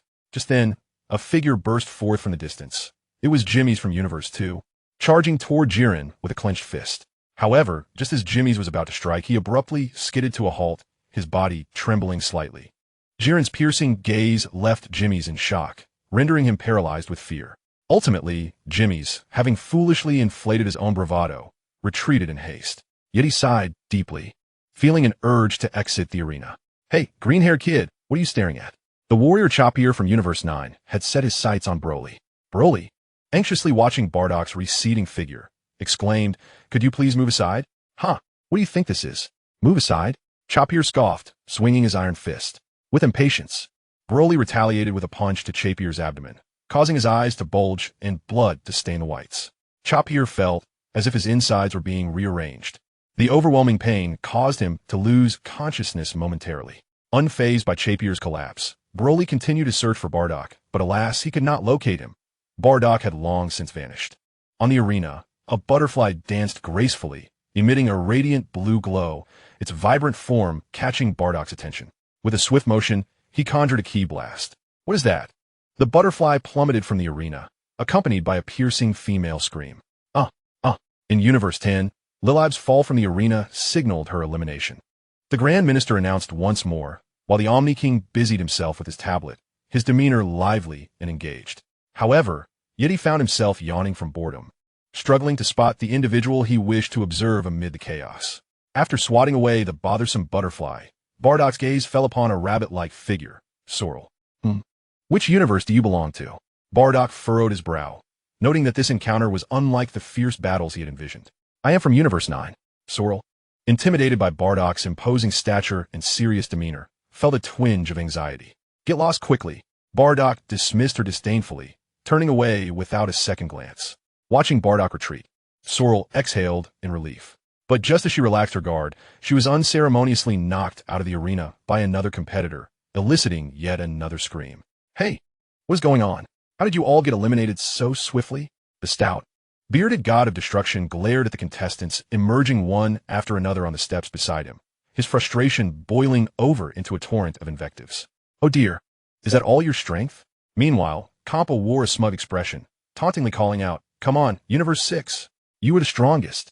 The moment those words reached Beerus's ears, his displeasure surged. He crossed his arms and sat with his legs folded on the steps, exuding an air of haughty superiority. Strongest? Just take a look at your stubby tail before you spout such grandiose claims. How shameless! Compa retorted with a cheeky grimace directed at Beerus. Scoundrel! Beerus's icy demeanor shattered in an instant as he rose, clenching his fists, ready to engage in a heated exchange with Compa. Lord Beerus, perhaps we should focus on the match, the Kaioshin Shin cautiously suggested to mediate the escalating tension. Meanwhile, in a distant corner of the arena, the icy beauty, Android 18, clad in a striking fuchsia tracksuit, found herself encircled by several competitors. You are surrounded. Surrender and leave the ring, little miss. They taunted, with a devilish smile. 18 tucked her hair behind her ear, responding, Oh, little miss? That is quite flattering. As she faced the oncoming contestants, she swiftly executed a powerful kick that sent one flying, followed by a punch of such ferocity and speed that it sent another contestant tumbling out of the ring. The sight of her dispatching two opponents at once left the remaining fighters from her universe visibly shaken. Hee, I'm a married woman, you know? 18 smirked. So perhaps little miss is a tad inappropriate. In the midst of the chaos, Vegeta had already noticed Goku struggling against the combined assault of 6 or 7 fighters from Universe 11. Stop dilly-dallying, making it seem like you only know how to fight in your base form. Vegeta scoffed at Goku, who was being choked by one of the opponents. With Vegeta's words hanging in the air, Goku transformed into Super Saiyan 1, executing an over-the-shoulder throw that sent his assailant flying. In his enhanced state, Goku quickly dispatched the remaining attackers, turning his attention towards Jiren, a hint of concern etched on his face. Jiren doesn't take me seriously. Do you think you are worth a fortune? Vegeta remarked scornfully, arms crossed. What do you mean not taken seriously? Everyone is currently occupied with eliminating the smaller fry. Hurry up and deal with those weaklings. Vegeta huffed, casting a disdainful glance at the competitors who were rising again. Oh dear, how can this be happening? I really want to fight Jiren. Goku muttered, fending off his opponents while expressing his frustrations. The arena was engulfed in the haze of battle, punctuated by massive explosions and the audible clash of fists and bodies. Brother, don't you think human battles are indeed more entertaining? The Omni-King exclaimed, thoroughly delighted by the spectacle. Ye Tian now feels a twinge of regret. Had he known, he would have applied to participate as well, sitting idly by is rather dull. So, which faction does the great king wish to represent in battle? The high priest, sensing Ye Tian's inner turmoil, turned to him, unable to suppress his compassion. Lost in thought, Ye Tian was taken aback. Am I truly allowed to join the fray?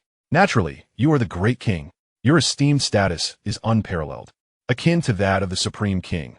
Whatever you desire, none shall impede you. Hearing the high priest's resolute words, Ye Tian felt a flicker of doubt. If I descend into battle, they surely will not engage with me, given my rather awkward position. However, the high priest smiled kindly, stating that if they refuse, then they shall be eliminated. Such words were akin to a garment. If it is unworn, it should be discarded. The casual tone belied a commanding presence that left one standing in awe. In that moment, Ye Tian, previously languid, was suddenly invigorated, as if electrified. He turned to the Supreme King. Ah Quan, do you wish to join me? I lack combat prowess. The Supreme King replied, shaking his head. I prefer to observe from here. Then I shall proceed.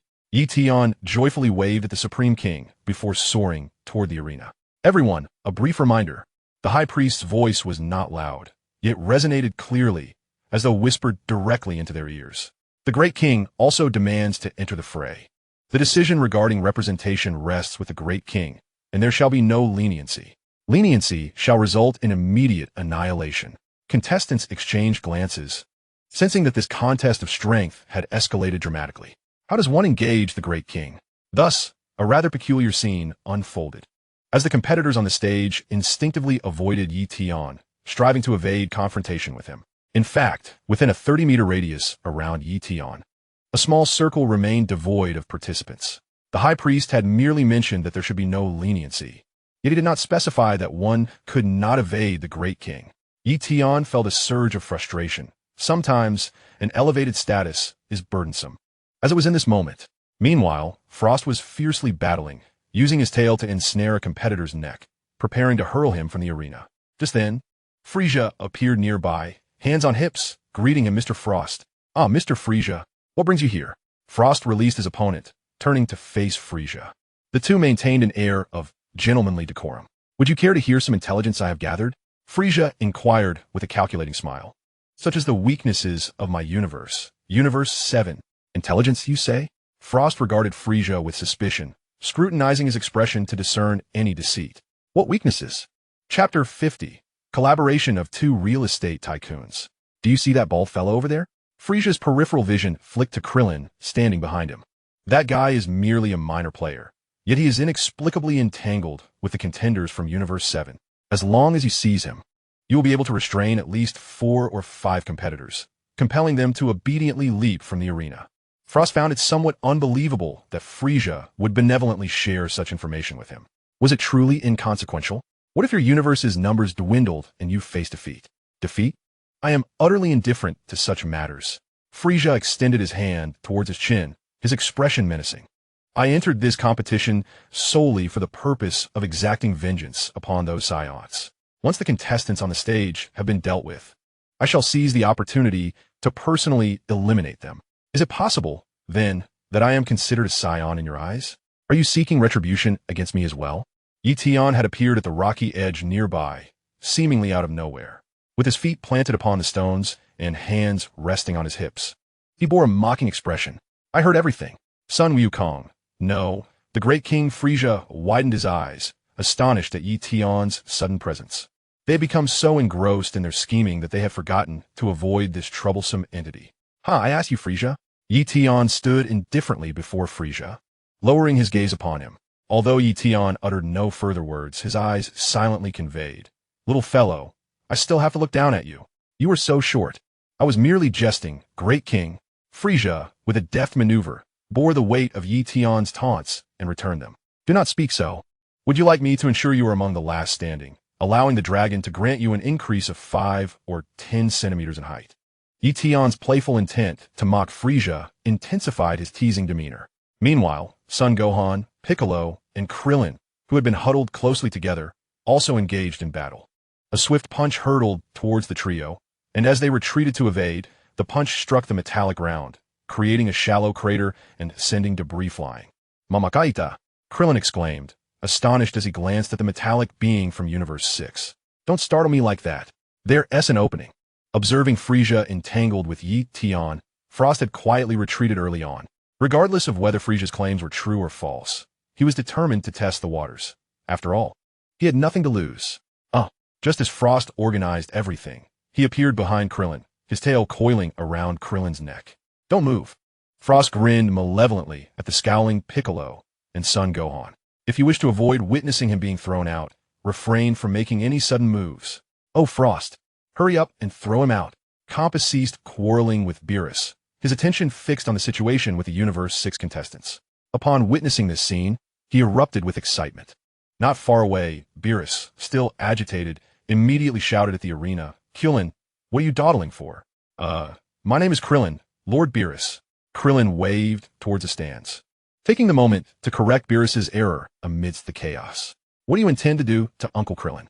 With sweat glistening on his forehead, Son Gohan clenched his fist, casting a vigilant glance towards Frost. Oh, it's nothing much. I merely wish for you to obediently forfeit the match. Frost chuckled mockingly. Obediently forfeit? Piccolo regarded Frost with a look of disdain, as if he were a fool.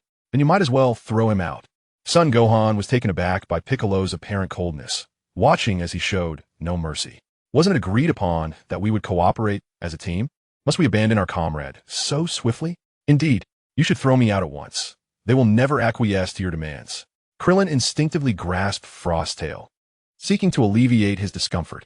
He was the weakest among the 10, having prepared for this from the outset. If he could endure, he would. If not, he would not become a burden to the others. Silence. Frost, in a fit of rage, swung a fist towards Krillin's abdomen, causing a surge of nausea to rise within him. Ugh! Krillin couldn't suppress a cry, but quickly regained his composure, casting a smug glance at Frost. You might as well let go. There is no way I will forfeit. Krillin, Son Gohan, shouted in alarm as he witnessed Krillin being struck. But Piccolo blocked his path with an outstretched arm. I will distract him. You find a way to rescue him. Piccolo discreetly observed Son Gohan's anxious expression and quickly devised a plan. Understood. Son Gohan whispered in response, stealthily retreating while plotting when to ambush Frost. He is the weakest among us. We cannot forfeit for him.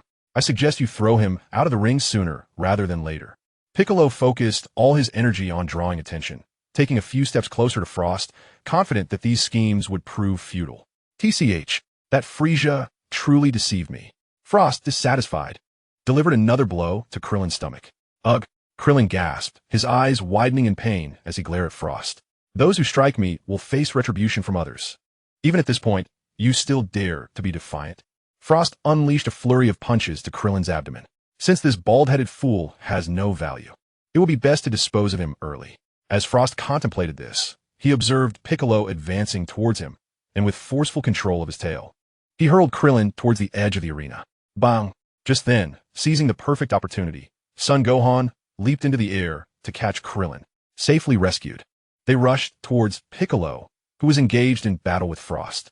However, they were suddenly intercepted by the Wolf brothers from Universe 9, who had emerged from another direction.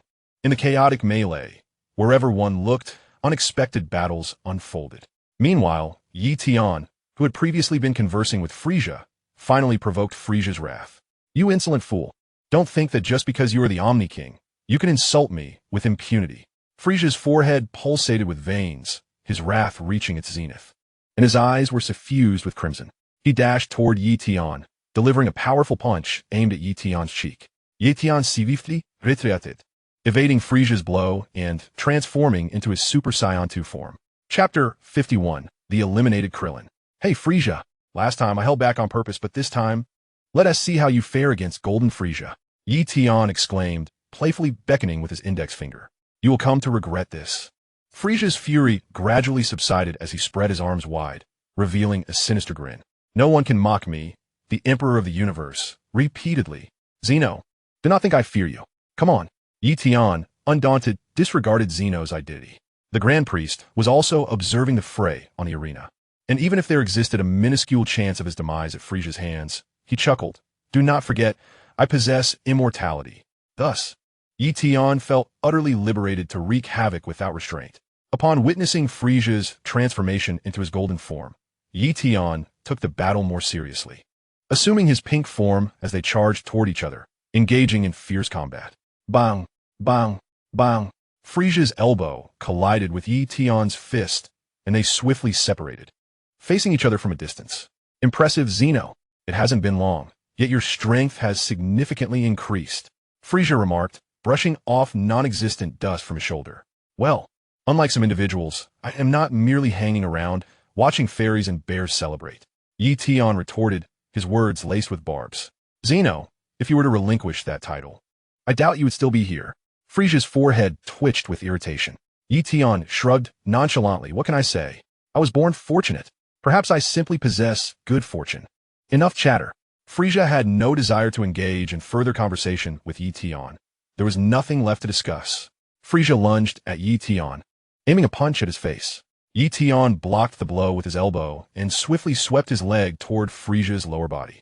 Frieza nimbly leaped to evade Ye Tian's kick and retaliated with a punch aimed at Ye Tian's cheek, a face he found increasingly detestable. Slap! Ye Tian's cheek was struck hard, and as Frieza's other fist swung toward him, he quickly extended his elbow to defend himself. Bang! He successfully blocked Frieza's downward kick. But before Ye Tian could regain his composure, Frieza had already maneuvered swiftly behind him. With gritted teeth, Ye Tian hastily intercepted Frieza's punch. As he accelerated once more, he barely managed to fend off Frieza's relentless barrage of strikes.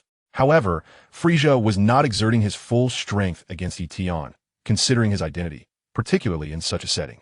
While feigning nonchalance, Frisia continued to engage in combat with Ye Tian, subtly shifting the battlefield until he soon spotted Gohan and the three brothers from Universe 9 in their own struggle. Frisia effortlessly disregarded the bald-headed individual, leading Ye Tian into the battlefield of Son Gohan before swiftly darting away.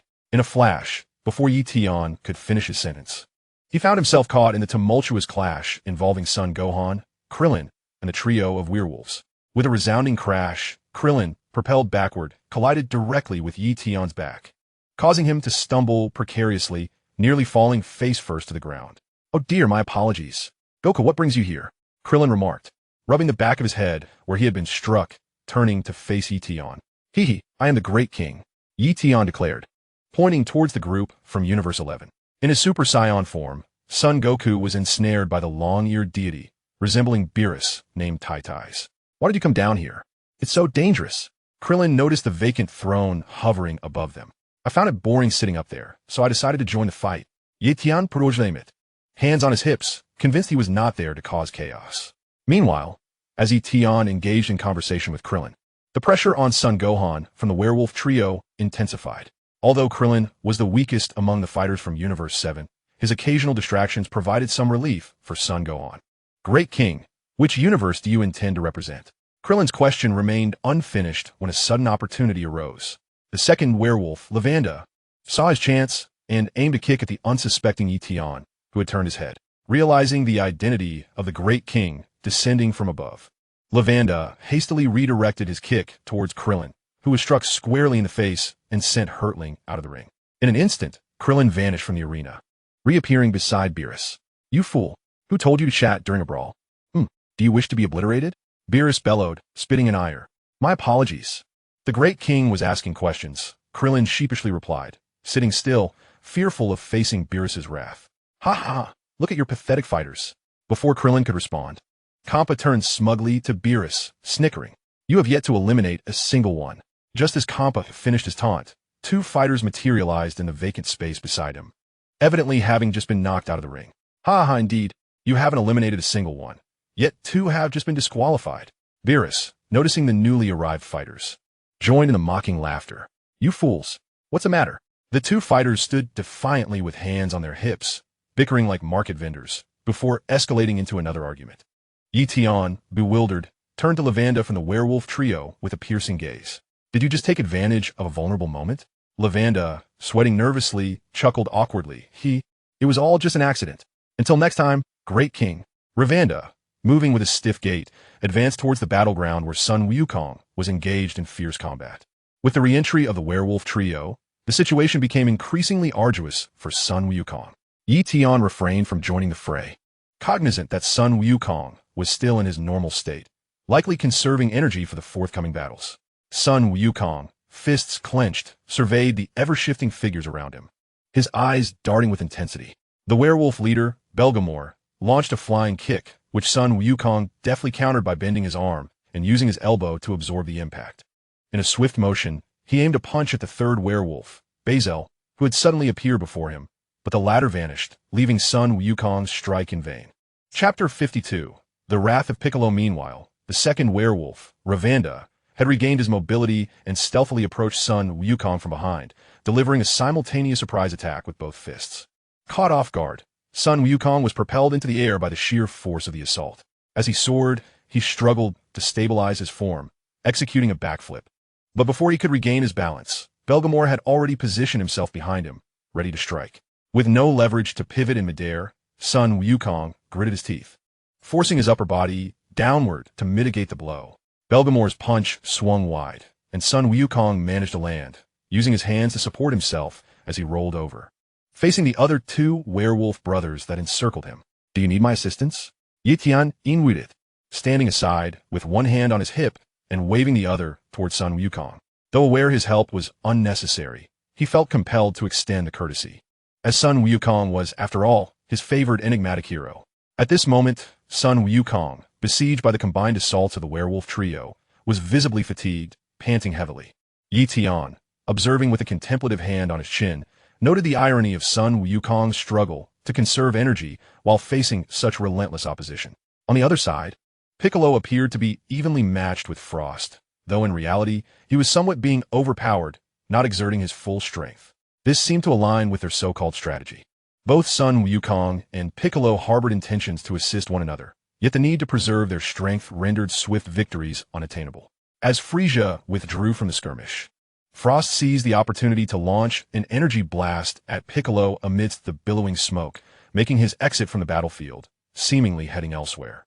Ye Tian paid little mind to this development, confident that Frost would ultimately gain nothing and suffer a dismal fate of being ousted from the arena. Before Piccolo could catch his breath, he was intercepted by the remaining competitors from Universe 9, who had gathered to observe Sun Wukong's battle. Initially, the confrontation with Frost had already drained a considerable amount of energy from Piccolo. Now, faced with the relentless trio from Universe 9, the battle became increasingly intense. The giant, resembling a mountain, along with his icy punches radiating absolute zero, made each strike from Zissip a challenging endeavor for Piccolo.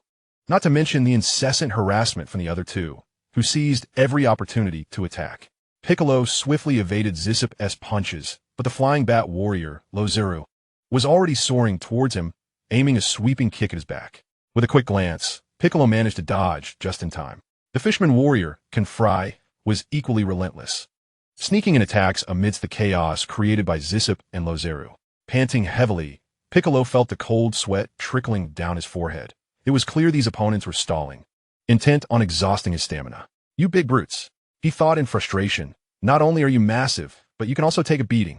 His irritation mounted as he realized he was likely one of the weakest fighters among the 10 from Universe 7. Perhaps second or even third from the bottom, an assessment he made himself. The more he pondered, the angrier he became. They all knew this battle was critical for the survival of the universe. Shouldn't they be fighting as a cohesive unit? Before the battle, they had all expressed such camaraderie. Yet now, as soon as the fray began, they each sought to go solo, abandoning their comrades.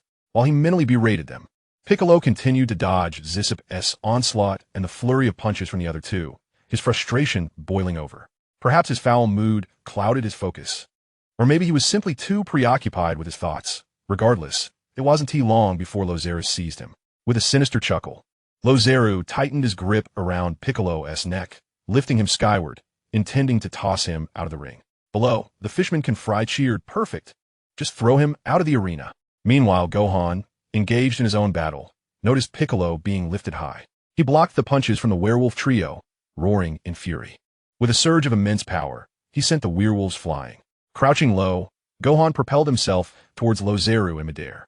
Piccolo, sensing Lozeru esse momentary shock, charged headfirst in his cheek. As Lozeru instinctively loosened his grip, Gohan's flying kick landed squarely on Lozeru's face. With a resounding thud, Lozeru plummeted from the ring, falling alongside Gohan. "Lozeru!" cried the feline warrior, HUP, in alarm. "Gohan! Gohan!" Piccolo, who had fallen back onto the arena, shouted anxiously for Gohan. As if anticipating his descent beyond the ring, Gohan quickly positioned his hands at his waist, unleashing a blast of energy towards the arena's edge. The force of the impact safely propelled him back onto the stage, allowing him to exhale a sigh of relief. What a stroke of luck, he thought. At the very moment when Son Gohan touched the ground, the Catwoman, Hoppu, who stood at the edge of the arena, extended her claws into a woven net to catch Rosero, pulling him back. How infuriating it is to have fought for so long in vain. Witnessing the Catwoman's timely rescue, Piccolo clenched his fists in anger. As Son Gohan and Piccolo reunited, the three werewolves gathered alongside their adversaries, joined by the 4 onlookers from Universe 4.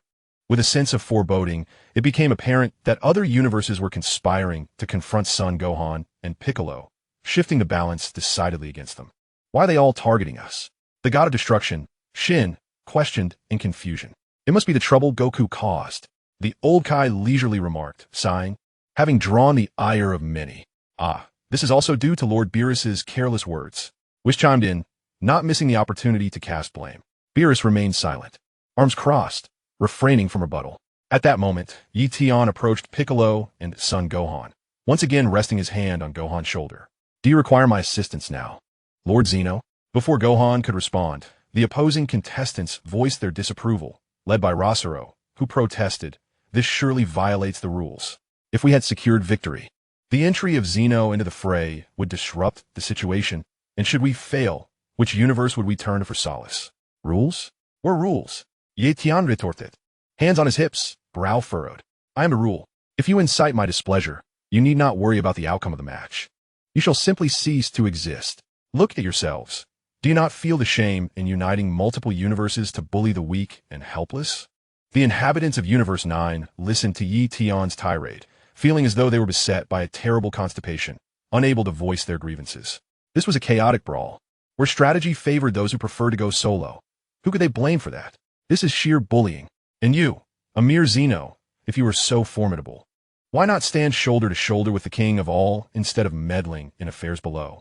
Both Piccolo and son Gohan bore 3 lines of frustration across their foreheads. Silently observing Ye Tian's actions, they felt a sense of gratitude, yet the words of thanks remained trapped within them. Hurry, hurry, or else you will be annihilated. Ye Tian waved dismissively at the assembled contestants, having resolved beforehand to align with Universe 7. There was no way he would allow other universes to unite. Indeed, reluctantly, even Rosero had no choice but to watch as 2 cooked ducks flew away. Keep it up. Stay till the end. Ye Tian patted son Gohan's shoulder once more, eagerly anticipating his mysterious transformation. With that, he made his way toward Goku, where Jiren awaited. Speaking of which, where was the not-so-cold assassin hit? As Ye Tian departed, the slowly retreating contestants shared a tacit understanding and quietly withdrew. What nonsense! There are no familial ties on the battlefield. They would never allow these 2 ducks to take flight. As Ye Tian departed, the concealed Frieza directed his gaze towards Frost, signaling his subordinate. It is time for you to shine. In an instant, Frost emerged from the rocky corner, casting a disdainful glance at the disheveled Piccolo and Gohan. It seems you're not faring much better. With a swift motion, he unleashed a ki blast towards them.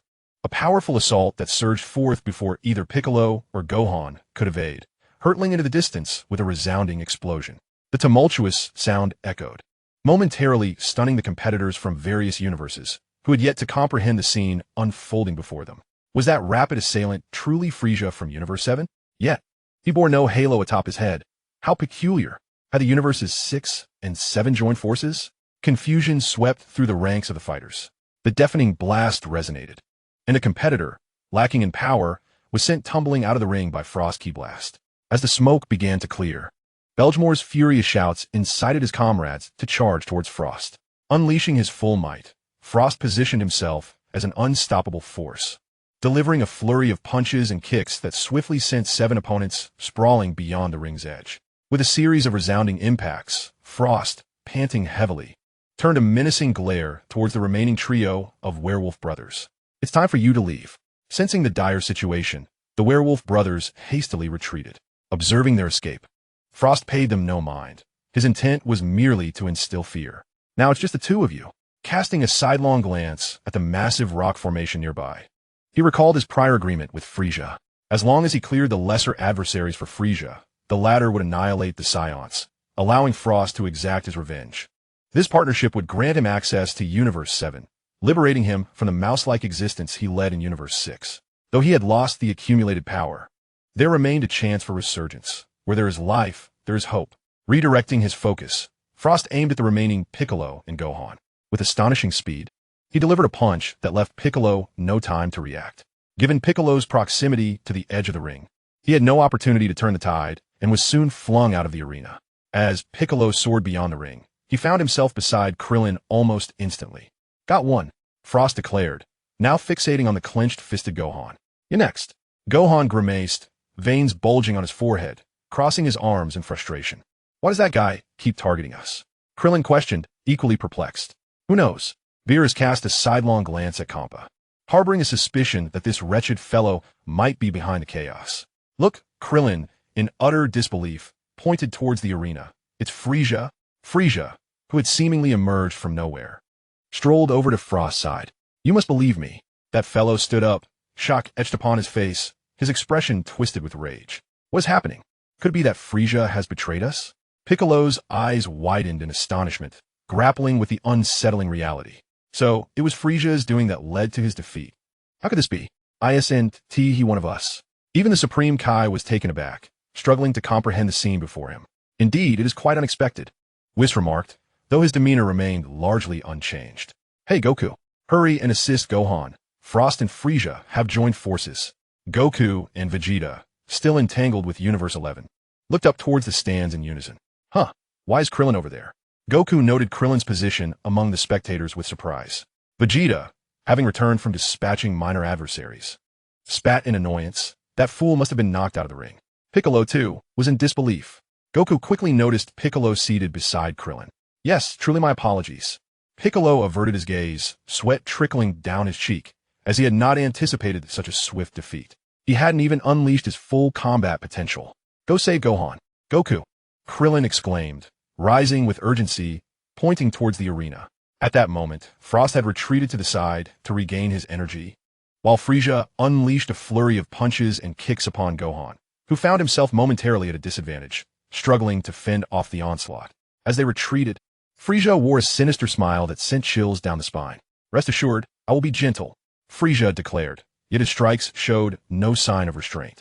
Chapter 54. Universe 9 on the brink of destruction. Gohan gritted his teeth, remaining silent as he warily anticipated Frieza's next move. You should go keep your Namekian friend company. Frieza taunted, charging towards Gohan swiftly. I see that you share a close bond. The force behind his blow was overwhelming, and after a series of battles, Gohan clearly could not withstand it. Boom! To Gohan's astonishment, Goku appeared before him, grasping Frieza's fist with one hand. It's you, Goku. As Frieza's punch was deflected, he quickly withdrew. Gohan, are you alright? Goku glanced back at his son. Em Mifine. Gohan panted, speaking rapidly, likely to spare Goku any worry. Don't mind me. Dad, go fight the opponent you desire. Such an opportunity is rare. Son Wukong expressed his bewilderment, questioning why Gohan, who was supposed to be in danger, seemed to need no assistance upon his arrival. Hey, Frieza. Frost turned to the nearby Frieza for his opinion on whether to deal with this Saiyan. Let us retreat for now. He poses a challenge I prefer to avoid. Frieza promptly declared his strategy, suggesting they seek another opportunity later. In a state of confusion, Sun Wukong observed as Frieza and Frost made their swift exit. Oh, they fled, he exclaimed, astonished. Are you truly all right? With the immediate threat dissipated, he turned to Gohan for reassurance. Yes. Gohan affirmed with a nod. I'm fine, Dad. Good. Stay safe. Sun Wukong replied, waving his hand as he dashed towards the competitors from Universe 11. Gohan, somewhat taken aback, patted his head and chose a random direction to run in. Without Uncle Piccolo, he felt incapable of executing any battle plans, so he decided to seek an opponent of his liking. On the opposite side of the arena, after dispatching a few relatively weak opponents, Broly encountered the Wolf Trio who had just approached him. I remember you. You were from Universe 7. Lavanda bared his fangs, channeling his previous frustrations onto Broly. Let us avenge our disqualified teammates. Bazel fixed his gaze on Bergamo, awaiting their leader's command. Attack! Bergamo succinctly dictated their fate. Broly exhibited little reaction, having previously caught the attention of several women from an unknown universe who scrutinized him before departing with ambiguous expressions. One particularly plump woman remarked on his appearance, claiming he was too ugly to even consider battling him. Now, he wore a perplexed expression, uncertain whether to engage with his adversaries, as he was accustomed to following orders. As the Wolf Trio closed in, they launched a flurry of punches and kicks at Broly. However, he remained unfazed, effortlessly deflecting their attacks with his elbows while keeping his stance unchanged. Lavanda and Bazel grew more animated with each strike, leaping into the air to kick Broly. We got this, they boasted. Yet, before they could complete their declaration, two energy blasts shot in from afar, sending Lavanda and Bazel flying off the arena. Wow. Broly stood on the ground, utterly perplexed, while their leader, Bergamo, shared in the confusion. On the edge of the arena, leaping so high, it was simply asking for trouble. Number 17, with an alluring visage, advanced with a casual grace, his words dripping with mockery and his expression exuding a sinister charm. Such glaring vulnerabilities. He sauntered towards Broly, stating nonchalantly, no need for excessive gratitude. You appear quite foolish. Why don't you retaliate? Hello. Thank you. Have you seen my captain? Broly, recognizing number 17 as an ally, politely inquired. Is he the father of son Goku? Number 17 remarked indifferently, casting a glance at the trembling figure of Bergamo. I did see him over there. It seems he is engaged with someone else, but I cannot ascertain his current whereabouts. Understood. Thank you very much. Broly bowed slightly in appreciation, preparing to depart. Suddenly, with the swift elimination of two werewolf brothers, the long-bearded dwarf in the stands turned to the plethora of eliminated contestants beside him, exclaiming, "Hey, who else is left in the arena? Just a rabbit named Sorrel." One contestant pointed towards the quaking Bergamo at the arena's edge. "Only this one remains, and he's being overwhelmed by others from different universes. Our universe is doomed." "What?" The dwarf's eyes widened in disbelief. "Already down to just one? The tournament has only commenced for a mere 3 minutes. Will you leap off yourself? Or shall I assist you?" Number 17 raised an eyebrow, his palm directed towards Bergamo. How infuriating. Bergamo turned to behold the abyss of darkness behind him. After enduring number 17's brutal onslaught, he had come to a stark realization. He was outmatched. "Hey, Bergamo, you're the last one standing on the stage."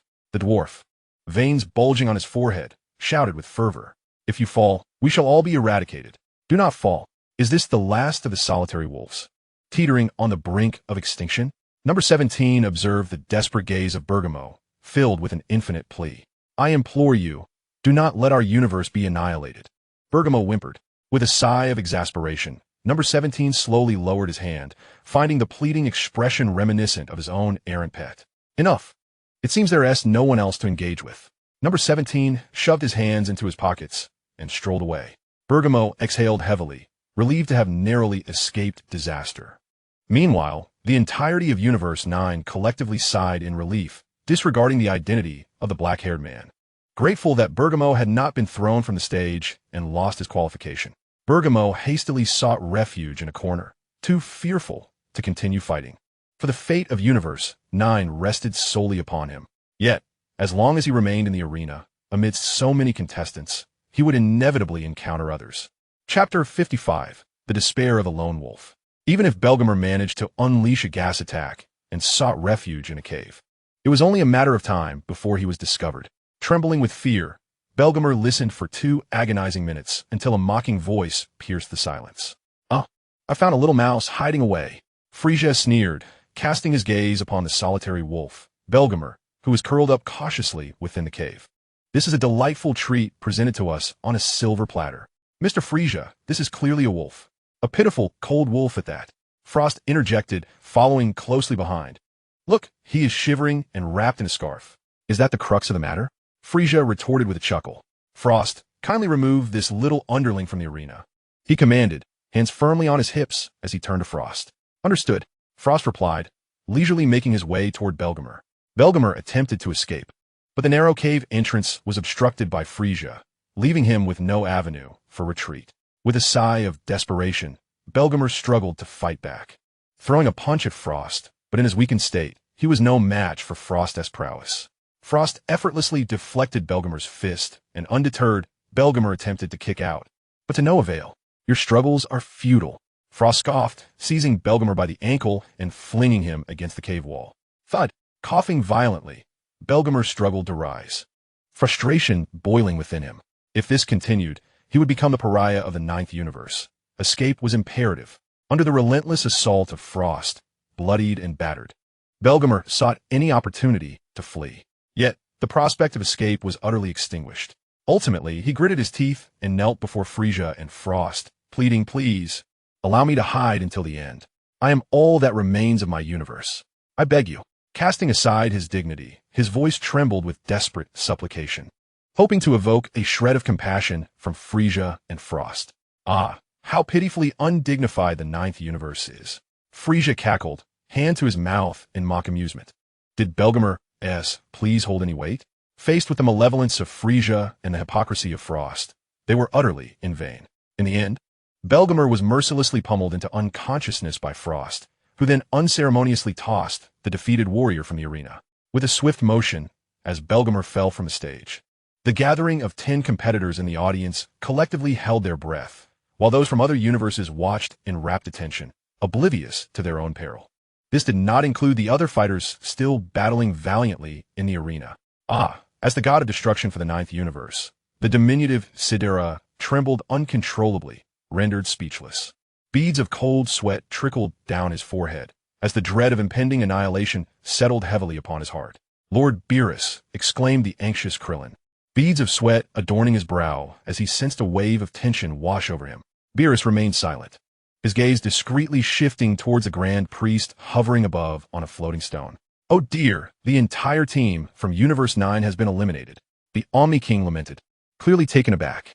The pronouncement of the Grand Priest echoed like a summons from the depths of hell, declaring the annihilation of an entire universe. The chaos on the arena abruptly ceased as all combatants turned their attention to the high platform. No, not Universe 9, exclaimed the Kaioshin, tears streaming down his face. Please, allow us to maintain some semblance of dignity. The diminutive god of destruction sighed softly, placing a reassuring hand on the Kaioshin's shoulder. The latter, sniffling, wiped away his tears. Despair and profound disappointment etched the faces of all from Universe 9. Their fate was sealed. Atop a rocky outcrop, Ye Tian extended his hand upon the stone. Astonished as he articulated, the first universe has vanished in merely 5 minutes. Yet, he paid little heed, convinced that number 17 would eventually restore all universes. He leapt towards the distant Rocky Mountains, still in search of Goku and Jiren, having yet to spot Vegeta, let alone that rather unremarkable assassin. The Omni-King gleefully raised his tiny hand, peering at his divine pad, and pressed down firmly. In an instant, the inhabitants of Universe 9 collectively vanished, leaving only the solitary angel, Mojito, who let out a deep sigh. His presence exuded an indescribable melancholy. Having lost his charges, would he soon cease to function? Onlookers in the stands, alongside the fighters on the arena, were left aghast, having witnessed the dissolution of an entire universe. The atmosphere grew palpably tense. With silence enveloping the crowd, elimination meant merciless obliteration. They have disappeared, exclaimed Broly in astonishment. This power is astounding. The Grand Priest, sensing the confusion, elucidated indeed. The entirety of Universe 9 has been eradicated, encompassing every planet, every being, even the gods themselves. Hearing this, the Kaioshin, Shin, felt a chill run down his spine. Should the fighters from Universe 7 also face elimination, he too would be left with nothing. Whis glanced at the magical orb atop his staff, uttering a chilling truth to Beerus beside him. Once eliminated, there is no exemption, regardless of one's relationship with the Omni-King. Beerus narrowed his eyes, realizing that complacency could no longer be afforded. That vile Frieza, what trickery is he up to with Frost? Mozed Piccolo, clearly perturbed by Frost's previous act of casting him from the arena. Who knows? Frieza has never been a paragon of virtue. Let's not forget that Frost is quite the cunning individual. Cold sweat beaded on Klin's forehead. If faced with those rogue warriors like Goku, Vegeta might fare well. But what of encountering Android 18? Can she prevail? Now, my esteemed colleagues, let's press on, for time is fleeting. The Grand Minister, indifferent to the sentiments of others, offered a muted reminder. We absolutely cannot afford to lose. Sweat beaded on Beerus's forehead, his fists clenched tightly, his voice nearly hoarse as he exclaimed, Seventh Universe. Chapter 56, The Chaos of the Omni-King. Listening to Beerus's roar, even the usually disdainful Destroyer Mouse remained silent. The deities present wore grave expressions as they regarded the diminutive figure seated upon the high throne. The Omni-King is not a mere child. He stands as the pinnacle of the entire universe, possessing dominion over all, including the fates of the gods. Matters have escalated considerably. Let us not forget the exuberant Omni-King bouncing around the arena, in stark contrast to the oppressive atmosphere surrounding the 8 universes. The 4 destroyers from the universes that did not participate in this tournament of power appeared considerably more relaxed, the ambience decidedly more jovial. Observing the vacant seats, the 4 destroyers exchanged relieved remarks. The Sea Monster Destroyer. Universe 9 has been obliterated. The Fox Destroyer. How splendid to be exempt from participation. The Furball Destroyer. Who would have thought other universes still have so many warriors left on the stage? The Alien Destroyer swallowed hard, based on my prior observations. Each universe likely has 7 or 8 fighters remaining. No, wait. The Fur Destroyer, taken aback, pointed toward the participants of Universe 11. Look, they have not a single contestant. Unbelievable. It seems this victory belongs to Universe 11. The Fox Destroyer made an assertion. The Clown Destroyer, though unaware of their conversation, exuded confidence. Ye Tian also took note of the section belonging to Universe 11, where not a single defeated contestant could be seen. Ye Tian found himself displeased. Why is that? Is Universe 11 simply bolstered by Jiren's might? Are the others merely taking advantage of a strong ally? Thus, Ye Tian shifted his focus. intent on seeking out the members of Universe 11, aiming to knock a few out to restore balance. Surely, that would make things more interesting, wouldn't it? Ye Tian traversed several rocky peaks, continuing his survey of the surroundings, when he spotted Frost making impressive progress, knocking numerous contestants from other universes out of the arena. Having dispatched the so-called weaklings, Frost felt a sense of fatigue wash over him. Applause erupted from the observing Frisia. Remarkable work, Mr. Frost. Thank you. Although, I did allow one to escape. Frost acknowledged Frisia's compliment. Now, moving forward, Frisia clapped Frost on the shoulder, smiling as he declared, "Leave the next part to me." Oh. As Frost brushed past him, Frisia, with a sudden spark of realization, extended a finger and declared, "Beyond our battle, there is something I forgot to inform you." What? Frost turned, his face a mask of confusion, only to find Frisia swiftly gripping his throat with his 5 fingers. Observing this, Ye Tian wore an expression that suggested he had anticipated such a turn of events. Frisia was indeed a schemer. He had effortlessly acquired a subordinate to do his bidding, exterminating other less formidable warriors from different universes, only to send the subordinate to his demise. Amidst Frost's body, drenched in cold sweat and trembling, Frisia leaned closer, whispering each word deliberately. Above all, never trust anyone. With a powerful kick, Frisia sent Frost hurtling off the stage. The sudden shift astonished both Beerus and Krillin, who had been silently observing. Frost form soared from the arena to the stands. He instinctively touched his throat, still in shock. What has happened? Krillin blinked in confusion, recalling their supposed collaboration. It was evident now that this was merely Frisia's cunning plan. We had all been manipulated. Piccolo, arms crossed, finally grasped Frisia's intent. His fury palpable as the veins on his forehead throbbed ominously. Equally enraged was Frost, who gritted his teeth in indignation. Damn it. Frisia, Beerus too, found himself irritated by Frisia's deceitful antics, realizing that Frisia had been leading others by the nose. However, at least we could ascertain that Frisia still aligned with our side. The Supreme Kai of Time attempted to calm the agitated crowd. Frisia's schemes had evidently stirred great ire. Who would have thought that the very nature of Frisia's treachery would render him a reliable ally? After a prolonged silence, the Elder Supreme Kai finally voiced this sentiment. TSK. Although Beerus remained visibly furious, he had to concede that the Elder Supreme Kai's words bore a semblance of truth. Ye Tian paid little attention to the chatter from the stands, for he had finally located Son Goku, unexpectedly finding fortune in his quest. However, Goku was currently engaged in combat with Toppo and the rabbit warrior, Dispo. The competitors from Universe 11 had also arrived, truly a fortuitous turn of events. In his Super Saiyan form, Goku faced the onslaught from Toppo and Dispo, struggling to maintain his stamina for an impending battle against Jiren. Hey, 2 against 1. Did you seek my consent? Ye Tian hastily concocted an excuse and instantaneously transformed into his own form, intending to intervene in the fray. At that moment, Dispo was flaunting his speed, evading several of Goku's punches with ease. Ha, not there. Dispo leaped into the air, dodging Goku's strikes. At this moment, Ye Tian, positioned atop the rocky summit, bent his legs with force and sent Dispo, who was leaping in the air, flying with a swift kick. Bang! By the time Dispo crashed to the ground, creating a small crater, he was bewildered, unaware of who had ambushed him. Oof. Little rabbit, your opponent now is me. Ye Tian placed his hands on his hips, a cold smirk playing on his lips, reveling in the stylish entrance he believed he had made. Oh, brother has transformed too? And in a color I have never seen before. Upon witnessing Ye Tian's transformation, the Grand King clapped his hands in delight. Clap, clap, clap. After hearing the sound above, Dispo awkwardly stood up and exclaimed, Grand King? What brings you here?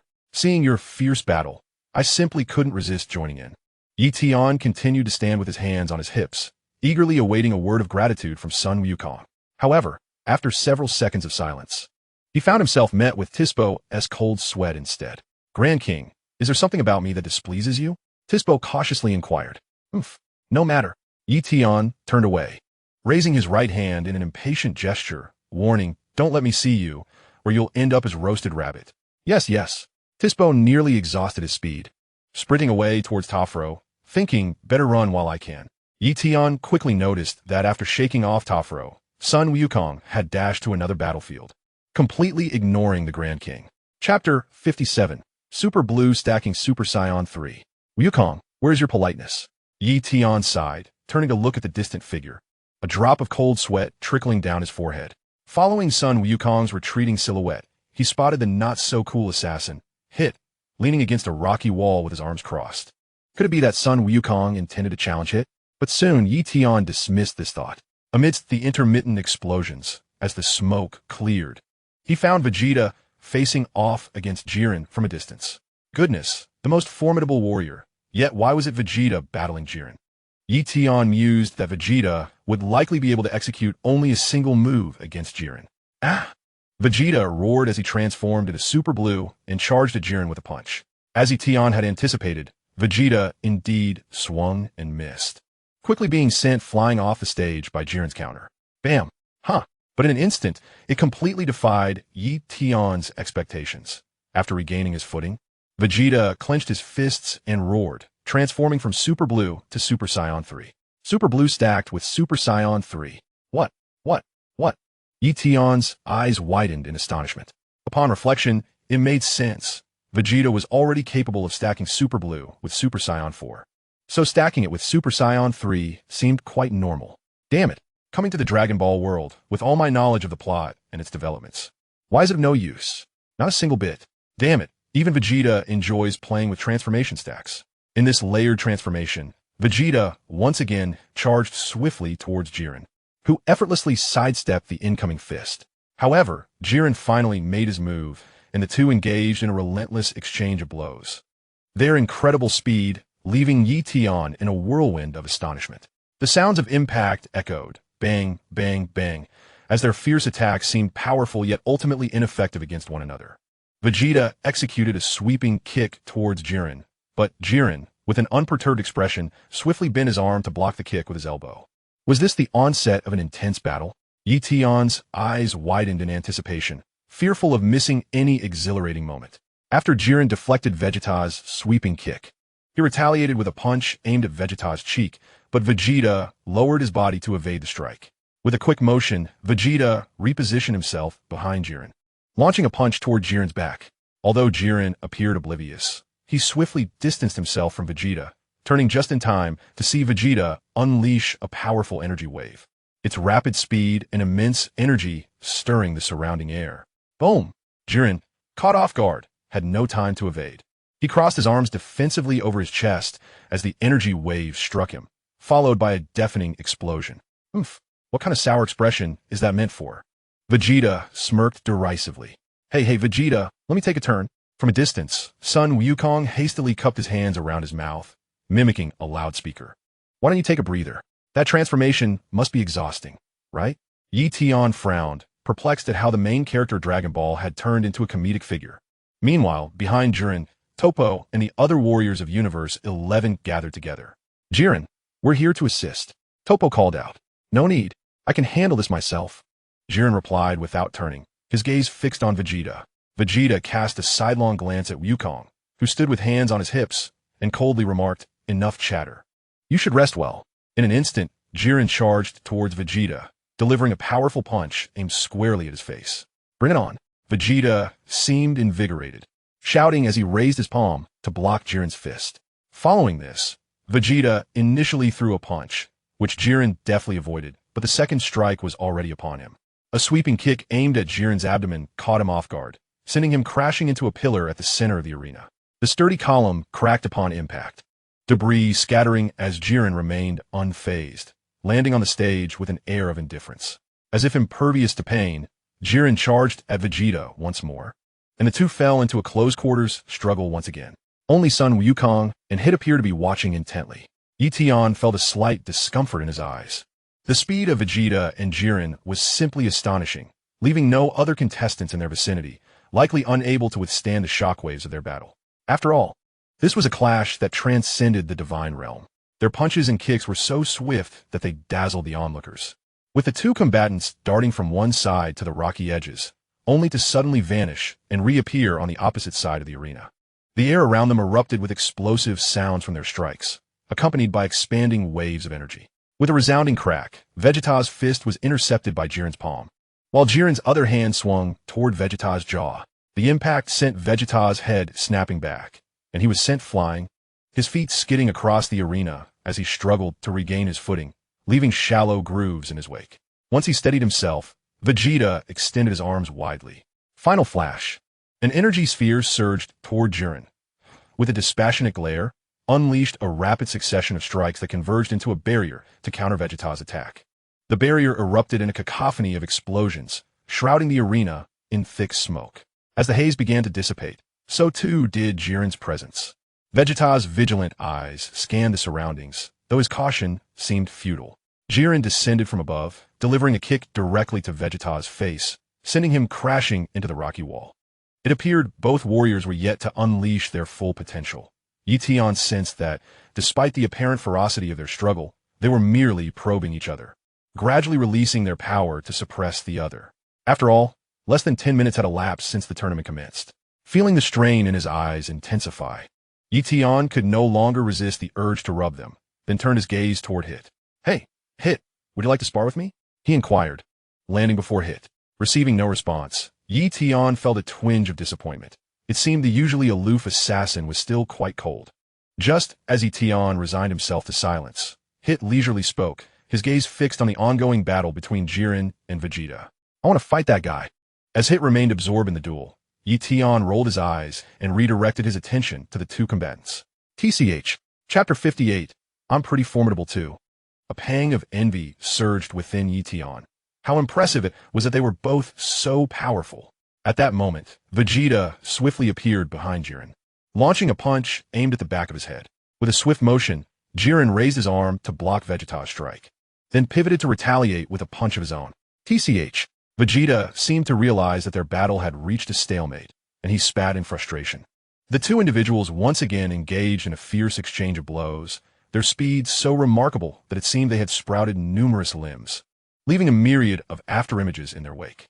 "Vegeta is even more formidable than I had anticipated," Krillin exclaimed from the stands. "They have yet to unleash their full combat prowess," Whis noted with a smile. "There is still ample time for them to determine the victor." Piccolo, appearing significantly more composed, crossed his arms with a solemn expression. Vegeta, continuously flipping backward to create distance from Jiren, steadied himself, his arms taut and poised in a flower-like formation, unleashing a powerful energy wave towards his opponent. The tremendous force of the attack erupted instantaneously, engulfing half of the arena in a cloud of smoke that left the spectators in awe. "You little brat, your face is truly infuriating," Vegeta seethed, veins protruding from his forehead in irritation. Jiren, it seemed, had disregarded him entirely, which was utterly exasperating. Despite Vegeta's Super Saiyan Blue transformation stacking into Super Saiyan 3, it appeared to inflict minimal damage on Jiren.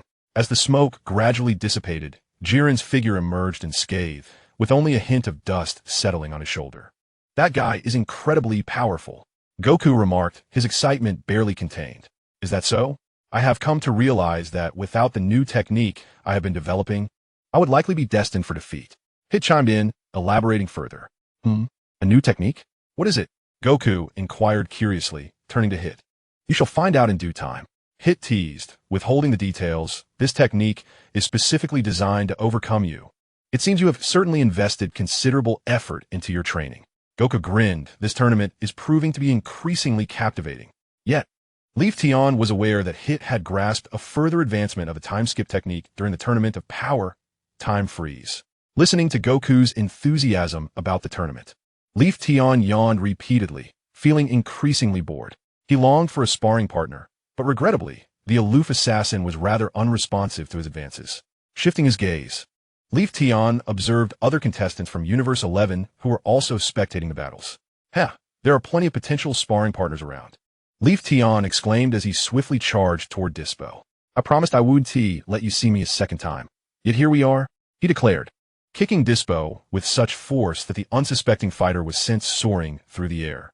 The Grand Minister regarded Ye Tian with a serious expression as he landed nearby. "Do not merely focus on watching others fight. Come and warm up with me," Ye Tian challenged, raising his thumb and wiping his nose. He bounced on the spot, embodying a Dragon Ball version of Bruce Lee. Dispo, crashing to the ground, rose to his feet, squinting at Ye Tian, though fear flickered in his eyes. It was overshadowed by a deeper disdain. The great king exhibits a mischievous nature, repeatedly assaulting him and even resorting to verbal intimidation. This provocation ignites a spark of indignation within Dispo, pushing him to his limit. After all, even a rabbit, when cornered, may retaliate. Unperturbed, Ye Tian smiles slightly, urging Tispo to unleash his full strength. He throws a punch into the air, beckoning, "Come forth." Tispo's long ears twitch as he propels himself towards Ye Tian with remarkable speed. While it may seem swift from the perspective of Sun Wukong in his Super One form, to Ye Tian, who has reached the Peach Blossom realm, Tispo's speed resembles that of a genuine rabbit. Fast as he is, Ye Tian is confident in his ability to capture him. With a swift hand chop, Tispo attempts to evade, but before he can counterattack, Ye Tian's other hand darts forward, seizing Tispo's ears. In a fluid motion, he spins Tispo several times before launching him into the air. Observing Tispo being subdued, the other righteous warriors can no longer stand idly by and rush towards Ye Tian, ready to unleash their own fists. "Hey!" Ye Tian responds with a burst of energy, deflecting Tispo's punch with a raised foot. Although he cannot compete with the top contender from Universe 11, Ye Tian feels a measure of confidence against Tispo, who ranks second. As for Tispo, currently positioned third, he is no match at all. The energy blast strikes Tispo, sending him tumbling towards the edge of the arena. Concerned cries echo from the other competitors of Universe 11. Ye Tian pays them no mind, maintaining his stance against Tispo's oncoming blows. Tispo, initially using one hand to defend, is forced to employ both, but even then, he struggles to maintain his ground. With a smirk, Ye Tian withdraws his foot, and under Tispo's bewildered gaze, he intensifies his effort. Not only do Tispo's arms tremble, but the impact reverberates through his entire hefty frame. Ha! Ye Tian continues to exert his strength, and Tispo can no longer withstand the force, his body hurtling backward with a cry of distress. "Wow, I'm not entirely useless," Ye Tian remarks, hands on his hips, observing Tispo crash to the ground and slide several meters. Truly formidable. No wonder the great king commands such respect. Tispo pushes himself up on his knees, acknowledging, "Indeed impressive. But I will not hold back." His fist clasped at his waist, he adopts a serious demeanor. "Is that so? Then let us determine the victor." Ye Tian charges at Tispo once more, launching a flurry of punches and kicks. Thud, thud, thud. Tispo matches Ye Tian's pace, blocking each of his attacks. Oh. Brother is doing splendidly. The great king watches from above, clapping occasionally, filled with envy. Will the great king also descend to join in the fray? The high priest turned to the Omni-King upon hearing those words and asked. Chapter 59, Aesthetic Issues. The Omni-King shook his head, saying, "I just want to watch. Let my brother enjoy himself." After engaging in a flurry of punches and kicks, Ye Tian felt that he and Tuo Po were evenly matched, but he soon lost interest, realizing that continuing the fight would yield no victor. "I'm done." Ye Tian retracted his fists, executed several backflips, and distanced himself from Tuo Po. Amid Tuo Po's gritted teeth, Ye Tian quickly leapt a few times on the battered arena before disappearing from sight. "The Omni-King is truly mischievous," Boone remarked as he approached Tuo, gazing at the vanishing Ye Tian with a sigh. Tuo Po looked towards the stands where Po, eliminated because of Ye Tian, sat, his expression heavy. The proud team now had only 9 members left. After making his escape, Ye Tian soon found a spot not far away where he witnessed number 18 battling Ribrian from Universe 2, the magical girl warrior. At this moment, Ribrian and the girl standing behind her had yet to transform, still appearing as youthful and beautiful maidens. Ye Tian breathed a sigh of relief. Otherwise, he might have been unable to restrain himself from removing his shoes to strike that grotesquely love-struck, plump woman, who was simply hideous beyond compare. Number 18 and Ribrian were engaged in a fierce struggle, and as Ye Tian watched the two beauties clash, he nodded in satisfaction. This was indeed a delightful sight. "Damn it!" Ribrian exclaimed in an indignant tone, swiftly retreating to create distance between herself and number 18. As a guardian of love and victory, how can I be overpowered by such an ugly woman? I, Ribrian, carry the will of Universe 2, safeguarding the love and peace of the cosmos. I shall never be defeated by you. Meanwhile, the Supreme Kai of Universe 2, Elder Pell, displayed a youthful spirit as he posed and exclaimed, "Here she comes. The beautiful warrior of love." What? The Supreme Kai Shin and the Elder Kai exchanged bewildered glances, unsure of what had gotten into the Supreme Kai of Universe 2. Ribrian, unleash your charm and show them your strength. The god of destruction of Universe 2, Hellas, cryptically encouraged. Yes, Ribrian winked at the stands. Then let me transform and showcase my powers. Ribrian, Ribrian, Ribrian. No turning into a fatty. Before Ye Tian could finish his sentence, he witnessed the pure and lovely Ribrian enveloped in light, transforming into a figure that was difficult to behold. A plump woman. What the? My eyes. Ye Tian quickly shielded his eyes and rubbed them, attempting to cleanse his vision. Damn it, she ambushed my eyes. Without hesitation, Ye Tian hurled a ki blast toward Ribrian. Bang! The ki blast struck the newly transformed Ribrian, leaving her momentarily dazed, while even number 18 turned her head in astonishment to look at Ye Tian. I simply couldn't hold back. Ye Tian's feet incessantly ground against the ground. What to do? My soles are itching. I want to take off my shoes and give that ugly woman a good thrashing. Number 17, where are you? Hurry up. Do not allow the plot to unravel. You should not gaze upon such repulsive scenes featuring Android 18. After being stung in the eyes, Ye Tian felt on the brink of collapse, yet regrettably, the whereabouts of the 17 other figures remained unknown. In the midst of a gift of love, Ribrian charged towards Android 18. The sheer magnitude of her running form made the ground tremble beneath Ye Tian's feet. The now embellished Ribrian blocked a punch thrown by Android 18. Swiftly retaliating with a strike of her own, Android 18 was sent flying, landing ungracefully on the ground, where she knelt, rubbing her posterior, pondering whether gaining weight could indeed augment her strength. Such a motion was undeniably elegant. Ye Tian chuckled, for Android 18 happened to have her back turned to him. Hey, hurry up and get up, you ugly woman, cried Kakunsa and Ro, standing behind Ribrian. Android 18, adorned with a question mark above her head, turned to glance back at Ye Tian, wondering if there was someone else behind her. Ye Tian, too, surveyed his surroundings, his gaze ultimately returning to Ribrian. What do you mean by ugly woman? I believe the participants of the tournament are primarily from the second universe's transformations. The other women are rather commendable, are they not? Great Lord Zeno, I am referring to this wretched creature, this ugly woman. Ribrian, sensing Ye Tian's fiery gaze, clenched her fists and shouted in outrage. Ugly? Ye Tian's question marks multiplied as he pointed at Android 18. Indeed, the term ugly is merely the antonym of beauty. Ro kindly explained to Ye Tian. Ye Tian glanced at the untransformed Kakunsa and Ro, then back at Android 18, ultimately fixing his gaze upon Ribrian once more. Beautiful? Ye Tian pondered whether there was indeed a flaw in his aesthetic judgment. Hee. Yes, Great Lord Zeno, Ribrian is an unparalleled beauty, unlike that ugly woman. It will take you 500 years, or perhaps even 1,000, to defeat her. Kakunsa, noticing Ye Tian's bewildered expression, felt compelled to offer a gentle reminder. Oomph. Ribrian crossed her arms, basking in the lavish praise bestowed upon her by Kakunsa and Ro. Not only was Ribrian aesthetically pleasing, but her strength was also formidable. Indeed, with her extraordinary beauty and immense power, she is truly perfect. Is there something wrong with my taste?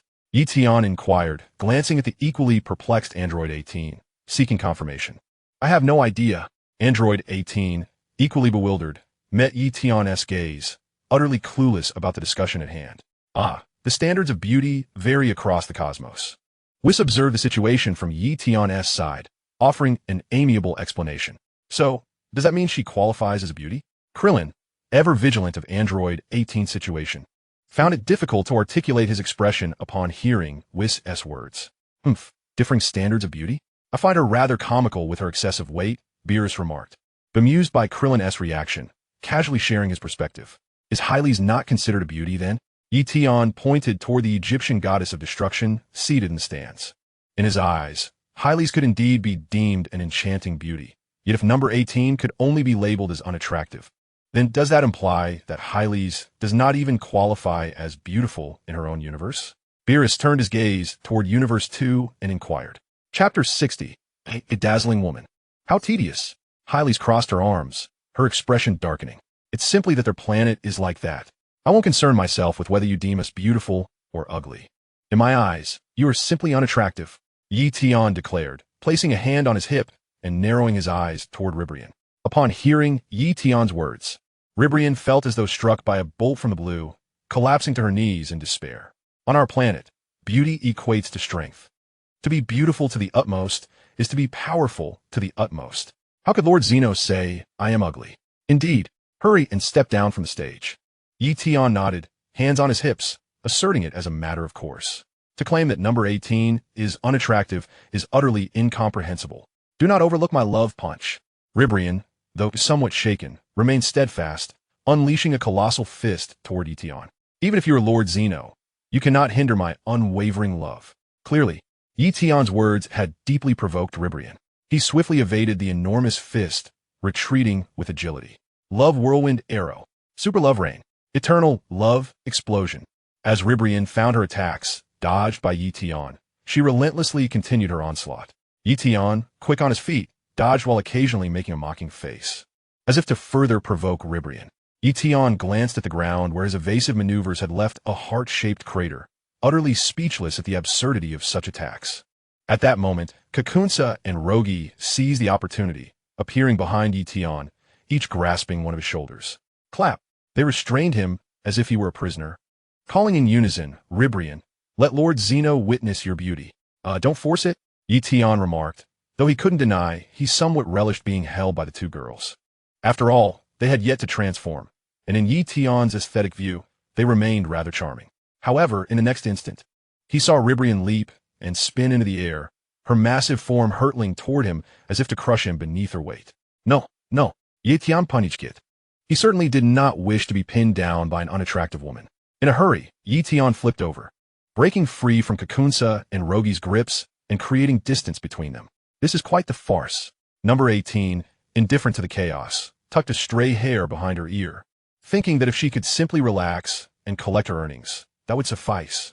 Ribrian's attack once again fell short. Upon hearing the words of number 18, she cast a disdainful glance in her direction. Kakunsa, Logi restrained her, with a slight restoration of her composure. She decided that if she could not vent her frustrations on the Grand King, then this ugly woman would suffice. As you wish, Lady Ribrian. Kakunsa and Logi swiftly subdued the watching number 18. Hey, what do you think you're doing? Let number 18 go. Krillin, unable to remain seated, stood up and shouted anxiously. Taking advantage of another's misfortune was utterly despicable. Ribrian, preparing to attack, glanced towards the stands where Krillin stood, and then she blushed. That was the unmistakable sign of Ribrian's embarrassment, as a tremor coursed through her body, overwhelmed by shyness. Who is that handsome guy? Huh. Ye Tian turned his gaze toward Krillin.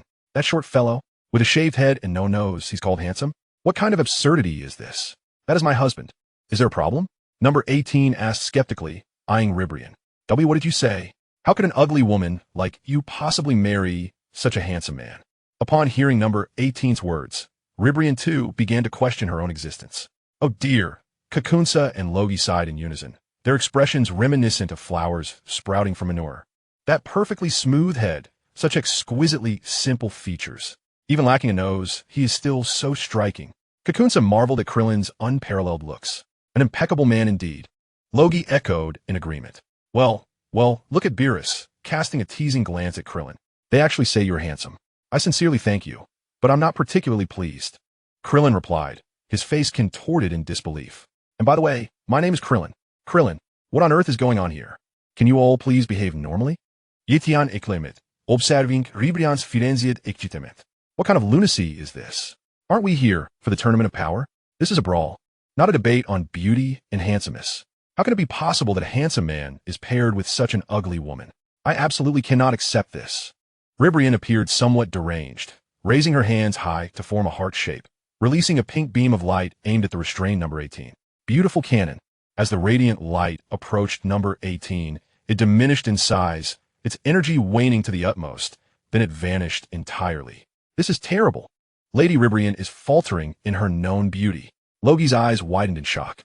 Kakunsa and Logi suffered a tremendous blow, and in the meantime, number 18 seized the opportunity to break free from her bindings, sending the dazed duo flying away. Although I have no idea what nonsense you all are spouting. If this is the extent of your abilities, you might as well leave the arena now. Number 18 raised her hand, aiming at Ribrian. Even failure. We remain resplendent. Ribrian strides towards the edge of the arena, filled with fervor. Lord Ribrian. Kakunsa and Rogi observe Ribrian's impetuousness, anxious to intervene. I truly cannot fathom what has become of number 18, who has abandoned us to these peculiar individuals. This is utterly ridiculous. Ye Tian, witnessing the scene, concurs with number 18's prior remarks. If the game can continue, let it. If not, let it conclude. Ye Tian shrugs his shoulders, contemplating moving to a different vantage point to observe the battles of others. Engaging with such glaringly audacious women is not to his liking. Lord Ribrian, do not relinquish hope so easily. We promise to face challenges together. Kakunsa implores, extending a beseeching hand. Chapter 61. The path ahead, the path below, the wilderness. No, you should persist in your fight. Ribrian stands at the arena's edge, her imposing form exuding desolation. Please no. Roji too reaches out. Lord Ribrian, you must regain your spirit. Your beauty should not waver so easily. Ribrian turns her head, her eyes brimming with tears, her plump visage trembling, overwhelmed with emotion. Enough of this chatter. Let us move on. Ye Tian can no longer tolerate the sight, delivering a swift kick that sends the trio tumbling from the stage. Honestly, what a farce of sisterly affection. Off you go. Ye Tian strides towards number 18, declaring, Number 18, you have emerged victorious. Before he can finish, number 18 haughtily snorts and pivots to leave, only to be unexpectedly hurled from the arena moments later, as if struck. With widened eyes, Ye Tian gapes at number 18, who lands on the stands. Are you alright, number 18? Krillin inquires, concerned as he observes her touching her waist. I'm not sure. It felt as if someone kicked me. Number 18 replies, somewhat bewildered. How careless. She was ambushed by an unseen assailant. Fuming, Ye Tian scans the surroundings, seeking the invisible foe. Hello, Lord Da Qiaovang. A sudden voice interrupts him from behind. Were you the one responsible for that? Ye Tian turns, frustrated by the absence of a visible figure, and coldly rebukes, get down at once. You have disrupted my plans. The rare opportunity to be alone with a beautiful woman, such a precious moment, now squandered. Ah yes. The transparent figure, Gamisaras, responds helplessly. Before long, the voice of the mouse destruction god echoes from the stands. Gamisaras, have you angered Lord Da Qiao? You fool. Fortunately, Lord Da Qiao has chosen to forgive you this time. Ye Tian listened to the ambiguous words of the mouse-like figure and scoffed lightly, then meandered towards another direction. After leaping for a while, he attempted to employ the void dance technique, but it seemed that he could hardly be considered a formidable contender. The constraints of the arena held little significance for him. With a swift motion, Ye Tian ascended into the air, observing the barely diminished pillar at the center of the arena. High Priest, how long has the tournament been underway? 13 minutes, came the reply. Has the Grand Zeno grown weary? Would he like to come and rest for a while? The High Priest remained with his hands clasped behind him, his expression indifferent, yet his gaze imbued with affection. Brother, come and sit. The Grand Zeno also gestured from his throne, encouraging Ye Tian to return. It's quite entertaining to watch, you know. Soon the contestants will start to fall. Hey, Zeno, keep watching. I've yet to find a worthy opponent. Ye Tian waved at the Grand Zeno and continued to inquire of the High Priest. How many participants remain from each universe? Very well, please hold on a moment, Grand Zeno. I shall confirm that for you, the High Priest replied, extending his hand to grasp the scepter and lightly pointing into the void. With a snap, the void soon revealed the remaining contestants from each universe. Universe 2 had 5 participants, Universe 3 had 7, Universe 4 had 3, Universe 6 had 5. Universe 7 had 7, Universe 9 had been eliminated, Universe 10 had 1, and Universe 11 had 9. Oh, it seems a significant gap has emerged. Ye Tian observed the faces on the grand screen, anticipating that the tournament would grow even more thrilling. I wonder which universe will emerge victorious? The Grand Zeno waved his little hand, clearly intrigued. Who would have thought, besides Goku and Vegeta, that we still have so many participants left? The god of destruction was beaming with joy upon seeing the number of contestants from his universe. Indeed, it appears our universe possesses a high level of combat prowess. The old Kaishin chimed in leisurely. Perhaps if we endure a bit longer, we might triumph in the end, right, Lord Beerus? Whis smiled amiably while glancing at Beerus, who remained with his arms crossed, fixated solely on the dispersing battles of the universe. 7 contestants. Broly and Vegeta were engaged in an intense clash, with Goku providing support, while Frieza, Bardock, and Android 17 were busy in the wilderness, and Gohan also assisted. This combination hardly seemed sustainable. Ye Tian had received reliable information. He turned his gaze towards the most fervent combat zone and descended in that direction. The area was bustling with activity. Broly, Caulifla, Kale, along with Frieza and Kaba, all familiar faces from universes 6 and 7. Broly and Kaba were engaged in what seemed to be a friendly spar, trading blows in a courteous exchange. Broly appeared somewhat indifferent, while Kaba fought earnestly. The confrontation barely qualified as a battle, more akin to a friendly match. Meanwhile, Caulifla was anxiously observing her counterpart Kale, who is currently locked in combat with Frisia. It is evident that Caulifla is no match for Frisia. With a swift kick, Frisia sends Caulifla flying, crashing into the central pillar of the arena. The pillar, having endured a series of fierce battles, is already pockmarked, and even the arena itself is unrecognizable. Are you not a Saiyan? Frisia sneers, casting a mocking glance at Caulifla. TCH, what is this all about? Why do you keep fixating on me? Caulifla's forehead veins throb, perplexed by Frisia's actions. What could possibly be the reason? Frisia, hands on his hips, boasts arrogantly, of course, it is because you are Saiyans. How could I not harbor a deep-seated hatred for your kind? Even though you hail from Universe 6, seeing you prance around before me irks me greatly. What kind of excuse is that?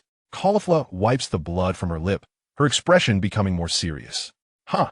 With a fierce shout, she ascends to Super Saiyan form, proudly clenching her fists.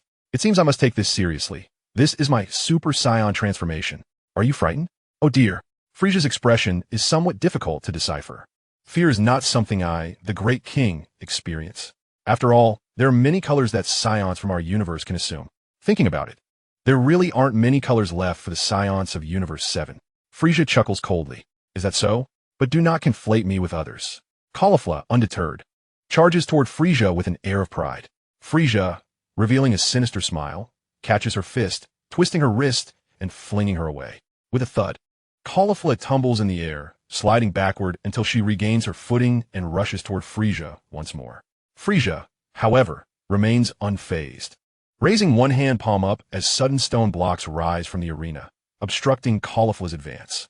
To Frisia's surprise, Caulifla shatters the stone with a powerful punch aimed at his cheek. With a resounding thud, Frisia is sent flying, and Caulifla swiftly follows, swinging her fists again. Seemingly enjoying the encounter, Frisia's finger twitches, and another stone block is propelled from the arena towards the pursuing Caulifla. The speed of the stone leaves her no time to evade, resulting in another harsh blow that sends her crashing to the ground. With a resounding thump, Frisia lands triumphantly, raising both hands as a multitude of stones soar into the air, all crashing down upon the fallen Caulifla. The deafening explosions erupt, sending clouds of dust swirling into the air. Kale, standing nearby, cries out in alarm, "Sister!" The commotion captures the attention of Broly and Kaba, who pause their sparring and turn a look. "Caulifla, are you alright?" Gaby felt a tinge of anxiety as he voiced his concerns aloud. Being a Super Saiyan is nothing extraordinary. Frisia, with a smug flick of his tail, declared, "You are merely my plaything for amusement. Is that so?" The peach-hued form of Ye Tian appeared silently behind Frisia, suddenly launching a surprise punch aimed at Frisia's unguarded back. Crack! The blow sent the unsuspecting Frisia hurtling away, while Ye Tian raised his hand to shield his brow, muttering, as if you alone possessed the skill. As the smoke dissipated, Caulifla had already positioned herself on the opposite side, hands on her hips, casting a discontented glance at Ye Tian. "Lord Zeno, this is a battle between us, you know." "Oh, I see. My apologies." Ye Tian retreated into the air, conceding the space. "Please continue. Get up quickly. That blow from Lord Zeno won't harm you." Caulifla remarked indifferently at the fallen Frisia. "Do not speak so bluntly." Ye Tian felt a twinge of embarrassment at her words, yet he was astonished that Caulifla, merely in her Super Saiyan 1 state, could audaciously say such things. "Ho ho ho, it seems Zeno can be seen everywhere," Frisia stated with a pointed implication, rising to his feet and casting a derisive glance at Caulifla. "Those who celebrate too early often meet a grim fate. Isn't that a reflection of yourself?" Caulifla retorted as she bent her knees and charged at Frisia once more. Ye Tian shook his head at their exchange, finding their arrogance quite overwhelming. Frisia and Caulifla appeared evenly matched in their brawl, but Frisia had not yet unleashed his true power. Bang, bang, bang. A punch was deftly evaded by Frisia, prompting Caulifla to retreat and unleash a Kamehameha wave towards him. This attack represented Caulifla's full might, powerful enough to shatter part of the arena. Huh! Nearby, Broly and Gaby had withdrawn, landing not far from Kale, observing the clash between Frisia and Caulifla. Even the entire arena seemed momentarily halted by the force of the attack, with all eyes drawn to the spectacle. As the smoke cleared, fragments of stone floated around the arena. Caulifla erupted into triumphant laughter. "White Lizard, have you witnessed my strength?" Amidst the ruined arena, Frisia dusted off his shoulders, chuckling as he looked at the triumphant Caulifla. You are indeed much stronger than those Saiyans in our universe who are just beginning to transform. Inda. But you are impressive as well. Caulifla accepted the compliment without hesitation, engaging in mutual flattery. You held up quite well against my formidable strike, albeit a bit disheveled. Frisia, stop toying around. If you wish to play, play with me. Ye Tian observed their unexpected camaraderie, utterly speechless. Excluding Jiren, Goku, and Vegeta, the only one who could challenge him was Frisia himself. Indeed, there is that troublesome individual who incessantly speaks of justice, which is quite irksome. Lord of the Universe. With time still stretching before us, why the haste? Frisia displayed no interest in Ye Tian and turned to Kale, declaring, now, I must demonstrate my true power. I had intended to reserve it until the final moments. Huh? What? Kale questioned, perplexed. Had Frisia not unleashed the majority of his strength after all this time? Kale's elder sister, Caulifla, wore a worried expression. She believed her sister should always remain the strongest. Frisia clenched his fists, veins bulging on his forehead, his body trembling slightly. As he emitted a series of thunderous roars, an immense power erupted forth, creating shockwaves that swept across the arena like a hurricane. The howling wind stirred up the debris on the ground, clearing the dust around Frisia entirely. Is the golden Frisia about to make his appearance? Ye Tian sensed the faint strains of the signature music heralding golden Frisia's arrival. What on earth is that dazzling golden figure? Kale, taken aback, braced against the fierce energy waves. Oh, Frisia has transformed into his golden form. Bardock, engaged in battle not far away, was astonished. Broly, too, exhibited a look of shock, his complexion shifting from ivory to gold. Ivory? What does that even mean? Ye Tian blinked at Broly. Isn't it just white? Frisia's power seemed to amplify significantly. A sheen of cold sweat covered Gabe's brow. Kale might not stand a chance. Unexpectedly, Frisia has unleashed his full strength. Goku had been intently watching the clash between Vegeta and Jiren.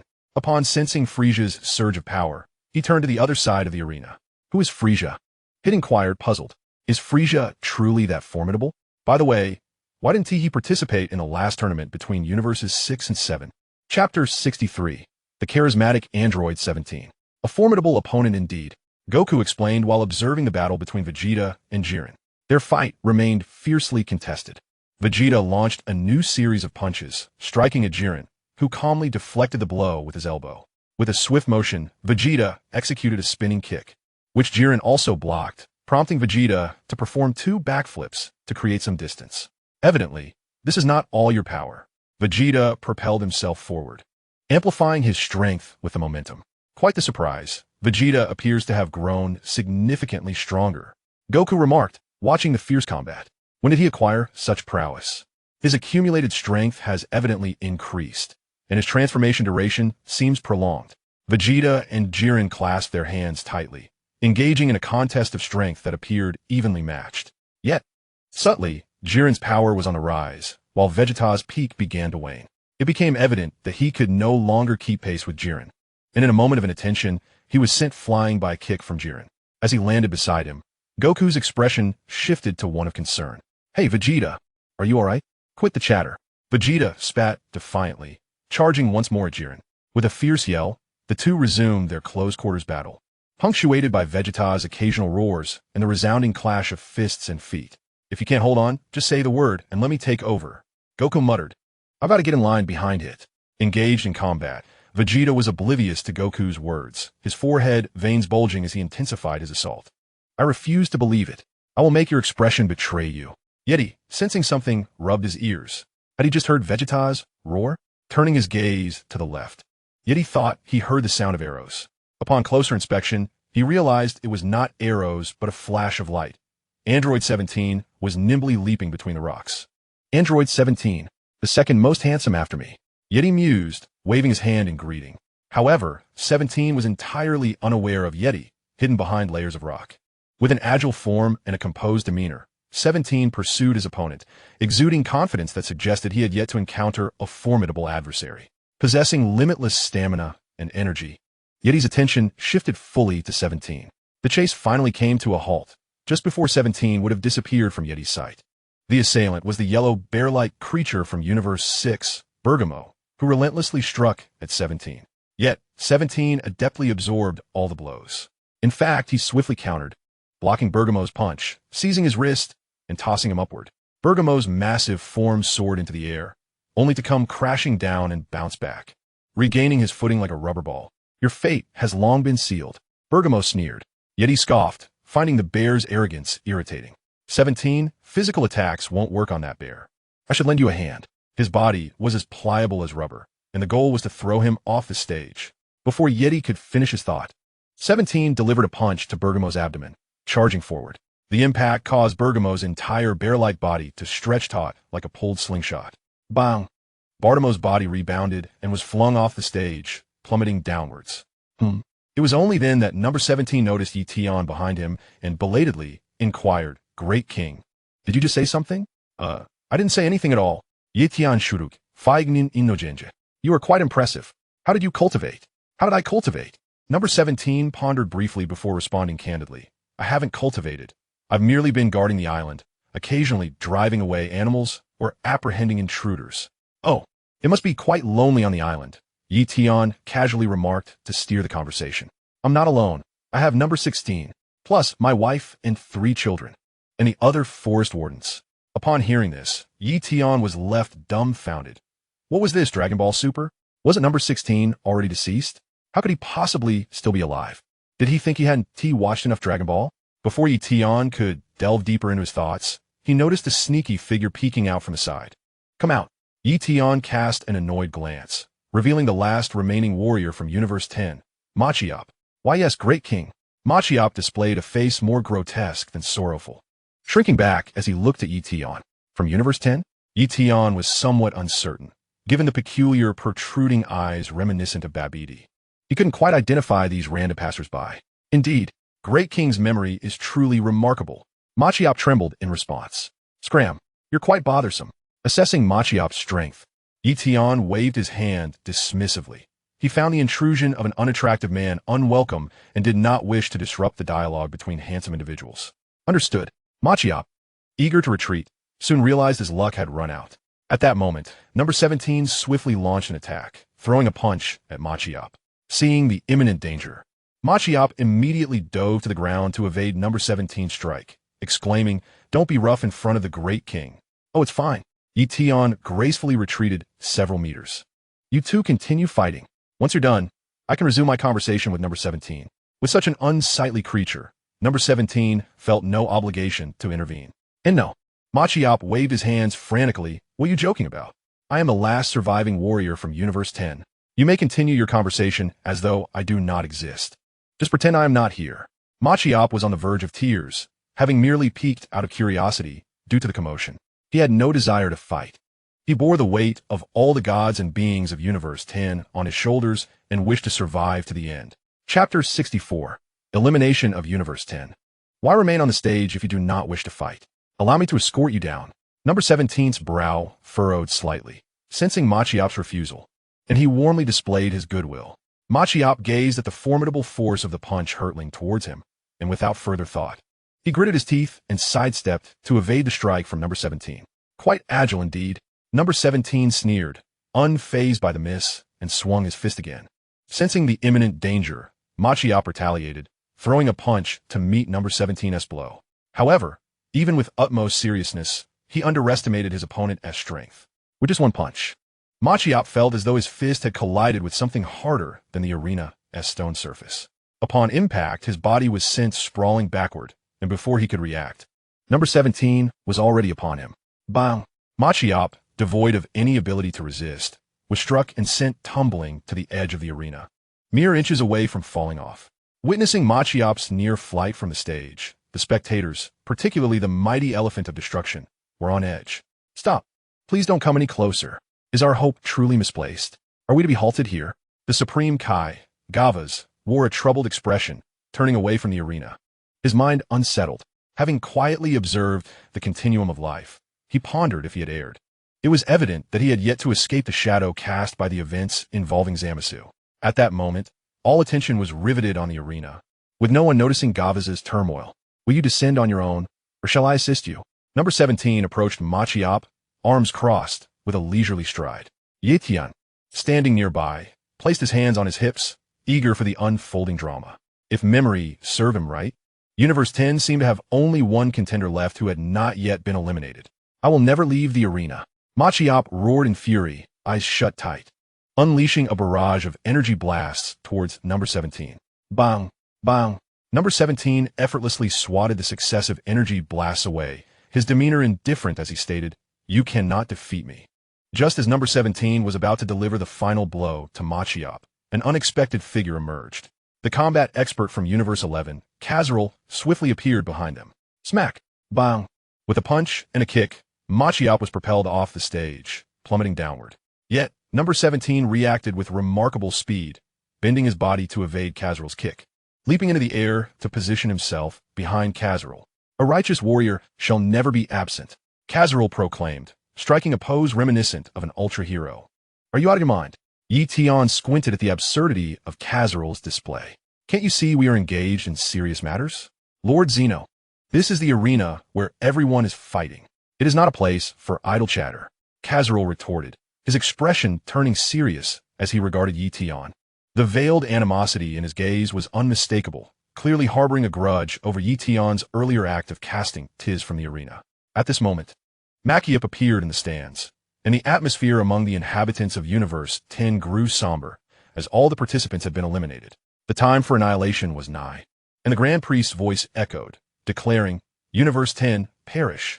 Apologies escaped the lips of the Supreme Kai, Gavas, as he suddenly rose and bowed towards the people of Universe 10. "I should have placed greater emphasis on your physical training. My approach has been flawed." The fate of Universe 10 had reached its conclusion, and the God of Destruction's complexion grew pale, his long trunk drooping, burdened by a heavy heart. "It is all right, Gavas. You have performed admirably in your role as the Supreme Kai of Universe 10. With a swift gesture from the Omni-King, the inhabitants of Universe 10 collectively vanished. The oppressive atmosphere failed to sway Ye Tian on the arena, though his expression was far from pleasant as he cast a disapproving glance at Castler. "Oh, are you looking for trouble?" "Not all." Castler feigned innocence, sensing Ye Tian's ill intentions, yet his demeanor lacked any semblance of respect. "Humph."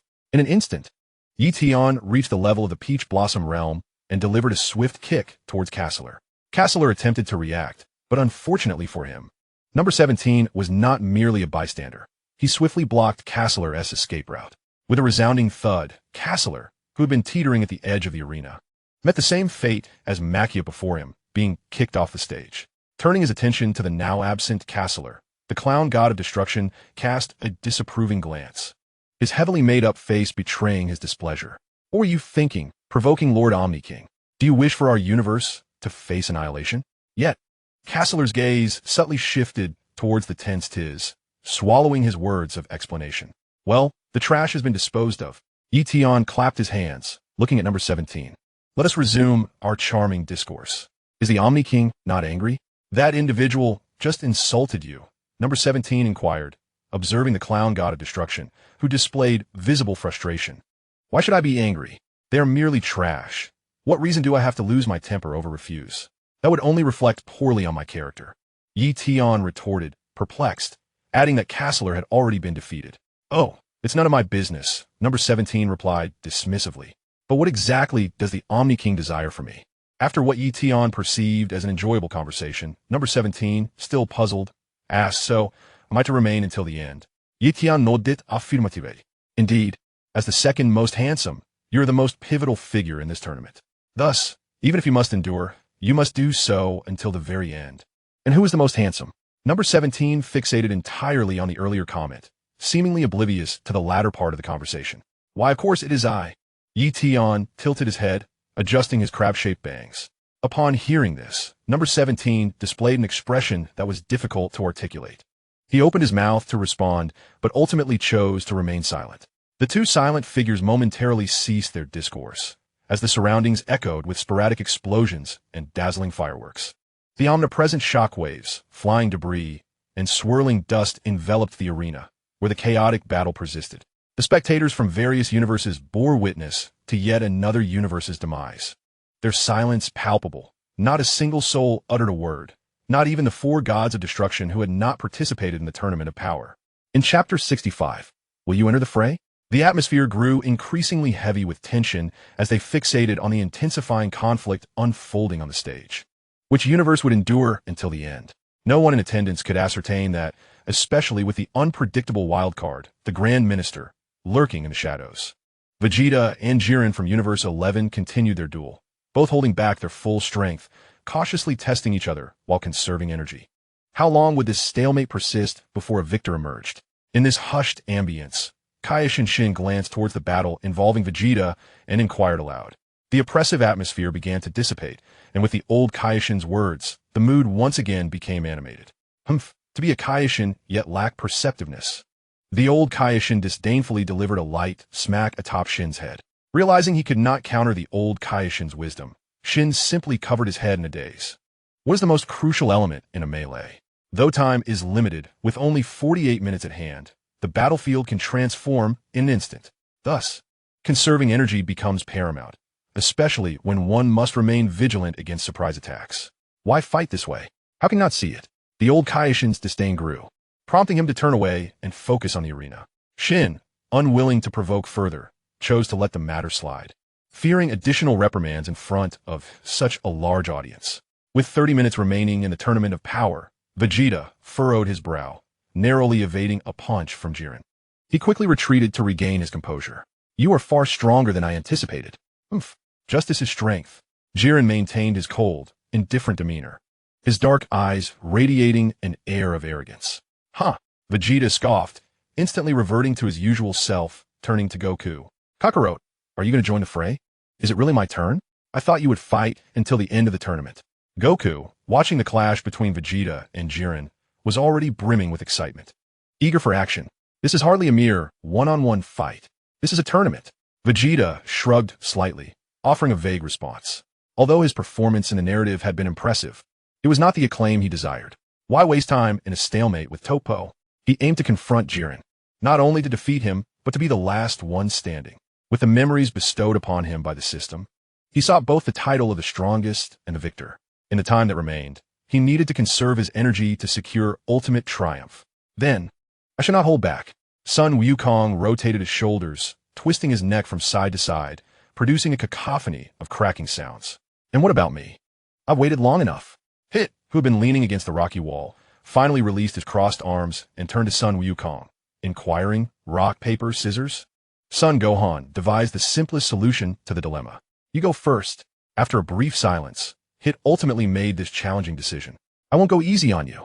Upon hearing Hit's uncertain words, Sun Wukong strode towards Jiren. Shall I go first instead? Hit tentatively looked at the advancing Sun Wukong. Oomph. It wouldn't hurt for both of you to go at once. Vegeta's voice drifted back as he brushed past Sun Wukong. After all, during the original Power Tournament, Hit and Sun Wukong had fought together against Jiren before. TCH. Jiren, who had remained silent until now, finally spoke, feeling a sense of indignation. One after another, they wished to contend with him, yet they hardly regarded him as a formidable opponent. If they wished to fight, they would, and, if not, they would simply switch opponents. Vegeta, how could you utter such words? Sun Wukong frowned, muttering in dissatisfaction. Enough with the chatter. Dawdling will only result in none of you getting a turn. Vegeta stepped back, waving his hand dismissively at the two. Then I'll go first. Upon hearing this, Sun Wukong no longer deferred to Hit. He dashed towards Jiren with great speed. As he ran, Sun Wukong instantly transformed into his Super Saiyan Blue form, delivering a powerful punch aimed at Jiren's face. Jiren, feeling vexed, had just battled Vegeta and realized his strength was no trivial matter. No longer underestimating the approaching Sun Wukong, he clenched his fist and countered. Bang! To both their astonishment, Jiren's fist struck Sun Wukong's jaw, sending him flying. Ugh!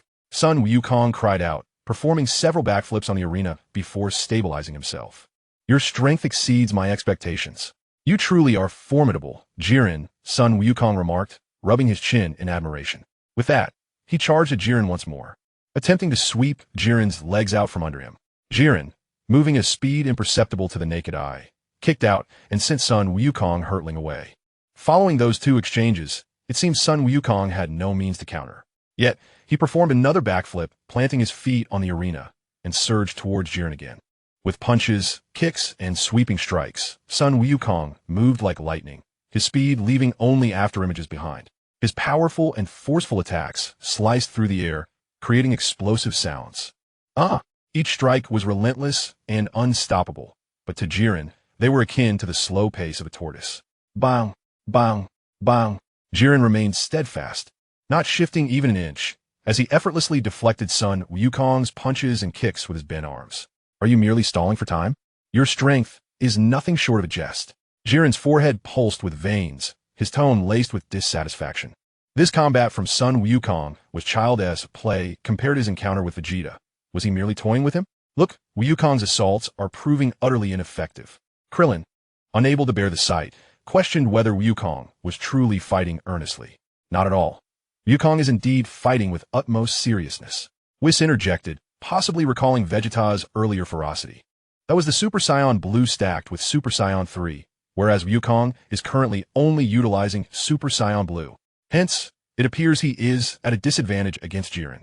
Upon hearing Whis's explanation, cold sweat trickled down Krillin's forehead as he observed the unyielding Jiren before him. YISNT Wukong stacking his powers. Chapter 66. That was quite perilous. Perhaps not. The old Kaioshin pursed his lips, turning his gaze toward the battle involving Wukong. Beerus rested his chin on his hand, surveying the three already eliminated and glancing at the various universes in the audience. Universe 11 has only been eliminated twice. May the Grand Zeno bestow more favor upon us. Well, I never expected you to utter such words, Beerus. The mouse-like god of destruction raised an eyebrow, starting an online mockery. The Grand Zeno is one of our own, Beerus declared proudly, dismissing the mouse-like deity entirely. The Grand Zeno has never uttered such phrases. Do not overestimate yourself. The mouse-like god of destruction's forehead displayed a vein. I am, after all, a half-mentor to the Grand Zeno. And you, Quitella? Were you? Beerus swelled with pride, his tail swaying in tandem. Amidst the commotion in the stands, Ye Tian paid no heed. Having concluded his conversation with number 17, he soared into the air, observing the chaotic battle below. He sought to locate Frisia, but alas, despite the numerous eliminations on stage, the arena was a cacophony of chaos, and the remnants of battle obscured his view with numerous scattered rocks. Seeking the elusive Frisia proved challenging. Ye Tian shielded his eyes, glancing intently. What is this? Has Wukong taken over against Jiren? At that moment, Sun Wukong swung his fists like hammers against Jiren, but regrettably, Jiren effortlessly countered his assault with a single hand. Wukong performed a backflip to create distance, landing on the ground, gritting his teeth as he placed his hands on his hips. A Kamehameha surged forth toward Jiren, who did not evade and was promptly struck by the blast, a cloud of smoke erupting at the edge of the arena. How about that? Wukong gazed into the smoke-filled area, confident that he had significantly boosted his power. Ye Tian descended beside Hit, inquiring about Vegeta's whereabouts. Where'd he go? He asked left. Hit replied without even glancing at Ye Tian, his back turned as he responded. Ye Tian remained indifferent. The assassin's chill was reserved solely for him, and he gradually grew accustomed to it. As he observed Jiren emerge from the swirling mist, his demeanor calm, he approached Sun Wukong. Is this truly the extent of your power? Jiren questioned, towering over Sun Wukong before delivering a powerful punch. Smack! Sun Wukong was sent flying, landing with a painful cry, skidding across the ground until he barely halted at the edge of the arena. Hey Wukong, what are you doing? Even Vegeta can stack a Super Saiyan 3, and yet you are only using Super Saiyan Blue? Ye Tian inquired, confusion evident in his voice. His words echoed the curiosity of Hit, who raised his head slightly in interest. Lord Zeno, Sun Wukong exclaimed as he sprang to his feet, scratching the back of his head sheepishly. I wanted to conserve some energy. That pillar isn't even halfway down. Ye Tian chocolate deity. Glancing at the central pillar in the arena. I never realized you had a penchant for taking hits. Wukong. Sun Wukong did not respond, but charged once more at Jiren, only to be struck again and sent flying. Bang! This time, Sun Wukong's body nearly toppled out of the arena, and he recognized the precariousness of his situation. I believe conserving energy in this manner is less effective than combining forms like Vegeta does. Super Saiyan 2, 3, or even 4. Ye Tian suggested, staggering to his feet. Sun Wukong braced himself as Jiren's fist swung toward him. Although he managed to block it, the force propelled him back to the very edge of the arena. Smack! Debris cascaded down as Krillin shouted from the stands, Wukong, be careful. You're about to fall. As he spoke, cracks began to form at the edge of the arena beneath Sun Wukong's feet, and suddenly he found himself teetering on the brink, stones cascading into the abyss below. Top, top, top. The arena's edge fractured further, and Sun Wukong stared with wide, bewildered eyes as he plummeted into the endless void. Wukong, Wukong. Piccolo and Krillin gasped in unison from the stands. Would their champion truly be eliminated in such an unforeseen manner? Damn it, what are you doing? Beerus exclaimed, his eyes widening in shock as he witnessed Sun Wukong's body fall from the arena. It's over, Krillin lamented, overwhelmed with guilt and regret, covering his face in despair. What a cursed mouth I have. Just then, in the midst of this dire moment, Ye Tian grasped Sun Wukong's hand, a grin spreading across his face. If you get eliminated, this tournament would lose all its excitement. With a swift motion, Sun Wukong was hurled back onto the arena and hit, rushing from a distance. Breathed a sigh of relief. The members of Universe 7 also exhaled in relief, with beads of cold sweat adorning Beerus's forehead. Thank you, Lord Zeno, Krillin muttered, already feeling the chill of sweat trickling down his back. Wukong's luck is truly remarkable. Even Android 18 expressed her astonishment at his fortune, having earned the favor of Lord Zeno. Indeed, Piccolo nodded in agreement. The exclamations here were met with disapproval from the god of destruction, the Joker, who chastised. Hey, that's cheating. Silence. The Joker swiftly delivered a slap to the forehead of Tispa, warning, do you wish to perish? Did these individuals fail to recognize the noble status of the Omni-King, or were they blinded by the power he now exhibited? Let us not forget that the reason the Omni-King could leap and flaunt his might in the arena was due to his esteemed identity and the backing he possessed. Before the Joker could ponder further, the Grand Priest's gaze shifted in their direction. Do you from Universe 11 have any objections to express? And no. The god of destruction felt the piercing stare of the Grand Priest, imbued with a sense of lethal intent, and he shook his head fervently. Oh, very well. The Grand Priest slightly raised his chin, redirecting his attention to the arena. The Joker exhaled in relief, casting a warning glance at Tispa before resuming his observation of the chaotic battle unfolding on the stage. That was close, exclaimed Son Goku, offering his gratitude to Ye Tian, who hovered at the edge of the arena. I cannot thank you enough, Lord Omni-King. Had it not been for you, I would surely be filled with regret. No need for such formality. Having utilized your body, I must reciprocate in kind. Ye Tian gracefully descended back onto the stage, responding with polite banter. Ha ha ha. Lord Beerus stands proudly, hands on his hips, exuding confidence. Indeed, the Omni-King is on our side. Victory is rightfully ours. Chapter 67. The Strategy of Alternating Fighters. Lord Beerus, do tone it down a bit, Whis interjected, cautioning Beerus against inciting the ire of others. Now it is my turn. Without affording Son Goku a moment to react, hit, with an expression of cold indifference, positioned himself before Jiren. Hey, I wasn't finished.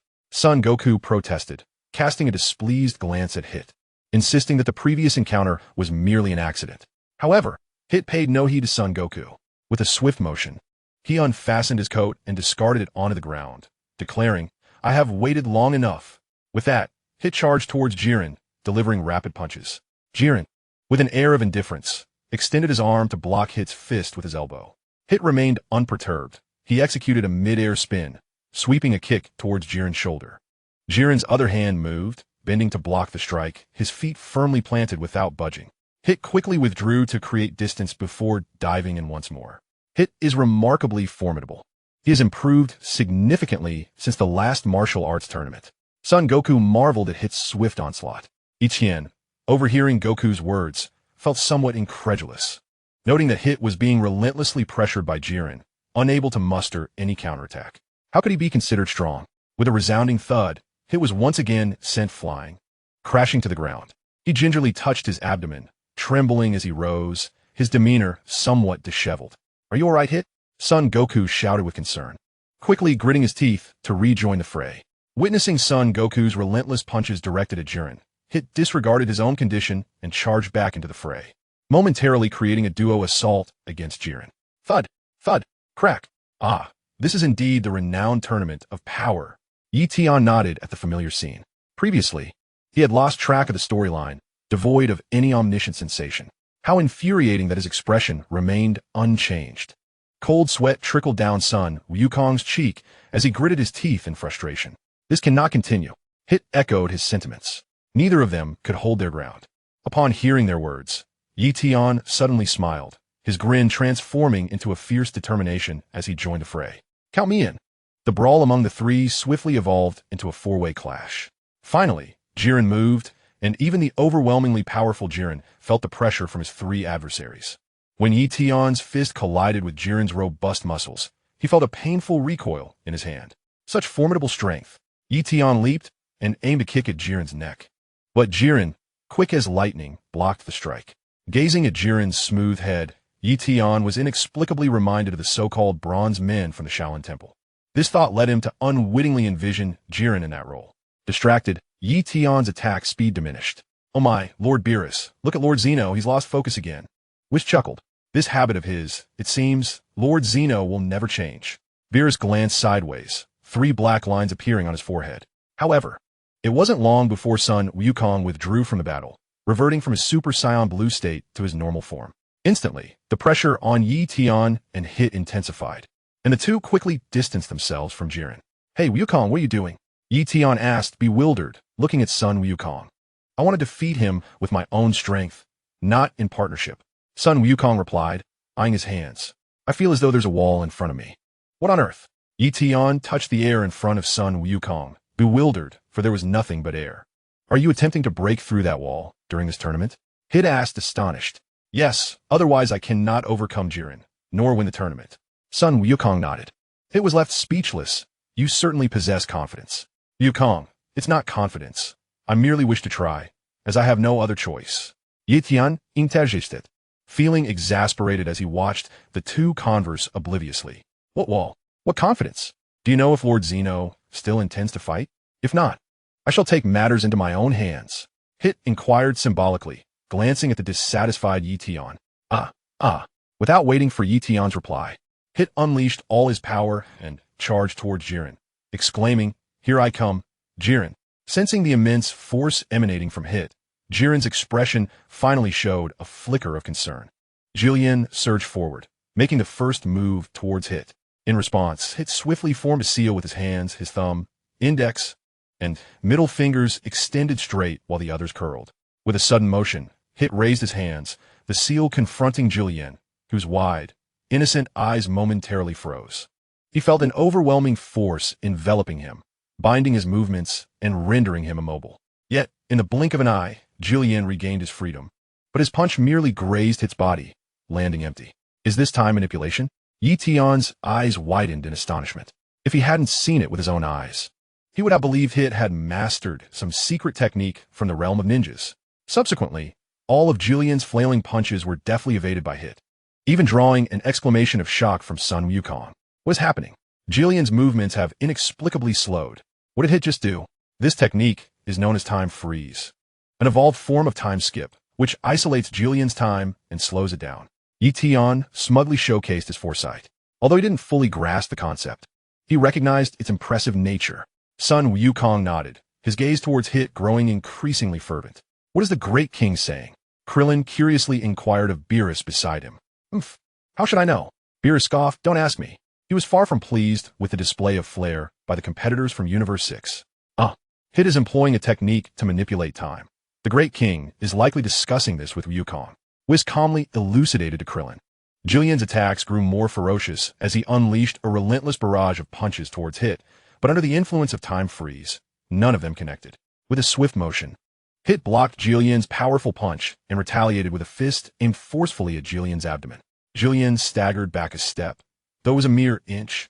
It instilled immense confidence in Hit. Chapter 68. Hit voluntarily concedes. Having found his confidence, Hit launched a rapid counterattack, forcing Jillian to retreat once more. Then continued his unrelenting assault, driving Jillian back to the edge of the arena. Impressive, truly impressive. Well done, Hit. Strike him, send him flying off the stage. Kampa shouted excitedly, cheering for Hit. If this continued, Jillian might indeed be knocked out. Sun Wukong watched, a hint of bitterness in his tone. Just wait and see. I don't think it will be so easy. Ye Tian squinted, suggesting that Hit might be countered, as is often the case in such narratives. As if Wukong had suddenly realized something, he called out a warning to Hit. Be careful, Hit. He hasn't yet unleashed his true power. What? Hit, hearing this, turned his gaze back towards Sun Wukong. In that moment of distraction, Jillian seized the opportunity, breaking through Hit's time freeze with a punch that was swift and powerful. Hit was sent soaring into the air, only to plummet rapidly, on the verge of being thrown out of the ring. With remarkable swiftness, Ye Tian leapt into action, instinctively reaching out to pull Hit back onto the stage. He couldn't help but wipe the cold sweat from his brow, astonished that Hit could be so easily knocked down. The speed of that previous punch had transcended the very essence of slowed time. Hit gasped in shock. Although he had not been eliminated, the impact he experienced was significant. Wait, were you feigning weakness to deceive Hit? Ye Tian discerned the earlier warning from Sun Wukong, casting a surprised glance at Jiren. This fellow, with his large, glistening eyes, harbored such darkness within. Was this a case of a wolf in sheep's clothing? Yet, had Sun Wukong not shouted, perhaps Hit would not have been distracted and could have avoided such an easy defeat. Ye Tian cast a disapproving look at Sun Wukong, who appeared utterly bewildered, wondering what he had done to provoke the Grand Minister. Meanwhile, Hit had already charged towards Jiren once more, filled with an unusual fury at Jiren's feigned vulnerability. No longer constrained by his pretense of restraint, Jiren showed no mercy, dominating Hit on the ground. At that moment, Hit's time manipulation no longer held any power. It seemed that even the Grand Minister's intervention could not prolong Hit's endurance against Jiren for much longer. Bardos cast a sympathetic glance at Kampa, voicing her dismay. How can this be? Is Jiren truly that formidable? Kampa watched anxiously, his heart racing as if it might leap from his chest. He was so desperate that he wished he could step in and confront Jiren on Hit's behalf. At times, when one possesses overwhelming strength, all techniques and strategies become irrelevant. Bardos pondered whether her words could provide any comfort to Kampa. However, Kampa felt no solace. He looked at his own hands, wondering if this was truly the end for Universe 6. Ye Tian's ears perked up as he glanced towards Kampa in the stands, sensing an ominous air reminiscent of impending doom. Do not speak so, Lord Kampa. I shall always hold you in my thoughts. Bardos continued to offer her reassurances. Kampa managed a dry chuckle, feeling no comfort from Bardos, but rather sensing an implication of misfortune in her words. Are you wishing for our universe's demise? Kampa lamented with frustration. On the stage, Hit faced mounting adversity, beginning to doubt his own strength. Do you have any other techniques? If not, it would be wise to concede. Jiren regarded the beleaguered Hit with indifference. Filled with rage, Hit gritted his teeth. Yet facing an opponent so powerful that even his time manipulation was rendered useless, he felt a surge of helplessness. Nevertheless, true to his assassin nature, Hit swiftly recalibrated his mindset, acknowledging, I concede that I am not your equal. Therefore At that moment he abruptly turned and leaped towards the edge of the ring, throwing himself off without hesitation. Not only did the exuberant Kampa have an exclamation mark hovering above his head, but even the nearby Ye Tian was similarly adorned with countless exclamation marks. What shock! Had his earlier rescue of Hit been in vain? How could Hit willingly accept elimination? If he was unable to battle alone, why not call upon others for assistance? There were still Goku and Vegeta, and what about him? Ye Tian was utterly astounded. Its form swiftly vanished from the arena, causing beads of cold sweat to trickle down Goku's cheeks. Hit had actually chosen to be eliminated. With a sudden clap, Hit reappeared in the stands, and Kampa, in a state of panic, covered his face. No. Our strongest fighter. This is a disaster. Why did you act so impulsively? This concerns the very survival of our universe. Kampa felt he was on the brink of madness, gripping his ears in frustration, teetering on the edge of collapse. It was a matter of skill. He was also experiencing a tremendous setback, his countenance grim as he kept his head down, ignoring Kampa's frantic cries. A thunderous roar echoed, drawing the attention of everyone on the platform towards the stands. The fighter named Jiren, undeniably formidable, found it challenging to swallow his pride as he gulped down the earlier arrogance he had displayed. Victory? It seemed quite precarious. The god of destruction, a clownish figure, smirked slightly, clearly unaware of his own limitations. Regarding Hit's voluntary exit from the arena, Ye Tian had a clearer picture of Jiren's true strength. Yet, the situation was as it was. Neither he nor Goku could even combine their efforts against Jiren, especially when Goku seemed intent on going solo. Ye Tian discreetly glanced at Goku, who stood not far away, and suddenly dashed over, seizing Goku by the arm. We must flee, or you two will be thrown from the platform. Hey, let go. Lord Zeno, Goku protested, trying to break free from Ye Tian's grip. Yet, in his normal state, Goku was no match for the transformed Ye Tian. Thus, Goku was dragged away. Jiren observed their retreat, but made no move to pursue them, standing tall and proud, gazing slightly upward at the central pillar of the arena, exclaiming, The might of justice is unmatched. Lord Zeno, what are you doing? Goku asked, finally freed from Ye Tian's grasp, rubbing his wrist in complaint. If I battle Jiren, I might soon break through my barriers. Whether you'll break through or not is uncertain. Let's just survive until the end. What if you fall like Hit? Ye Tian rolled his eyes, lamenting how the narrative had veered off course. Chapter 69. Kale, what are you hesitating for? Not at all. Goku dismissed the concern, placing his hands on his hips. ISNT Lord Zeno here. You really have the audacity to say such a thing. Ye Tian retorted, taken aback. Was Goku considering himself a mere tool? Before Goku could respond, both heard the sounds of battle erupting nearby, faintly accompanied by a girl's voice calling out. The ever-restless Ye Tian and the exuberant son, Wukong, exchanged knowing glances and grinned as they hastened toward the scene.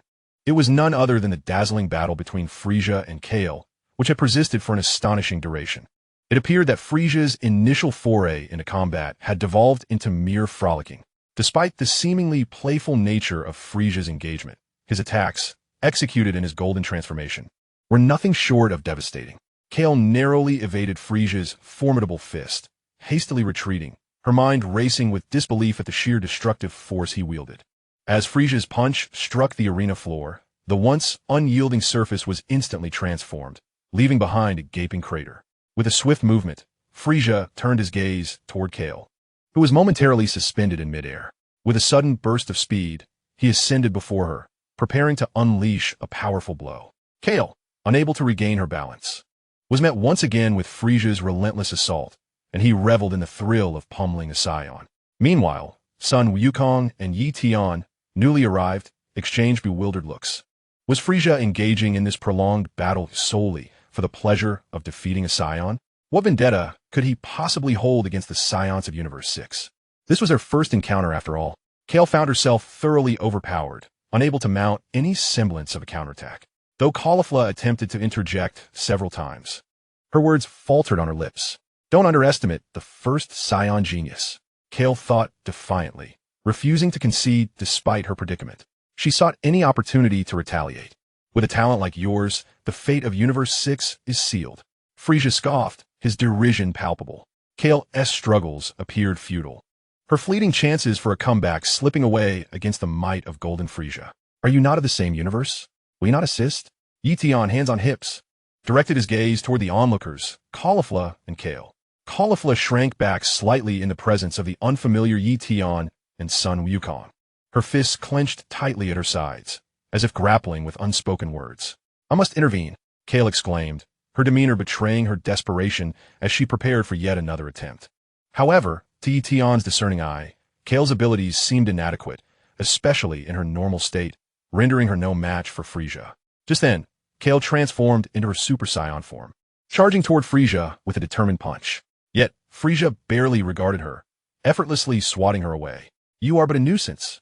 This golden being is beyond your capabilities. Stand back and observe. Kale, undeterred, rushed at Frieza once more. I will defeat him alone. Such bravado, she proclaimed, as if her resolve alone could alter the outcome. Frieza let out a derisive laugh as he effortlessly countered Caulifla's relentless punches. Faced with her onslaught, he showcased a remarkable mastery, occasionally lacing his evasion with scornful remarks. With your caliber, how dare you utter such grandiose claims?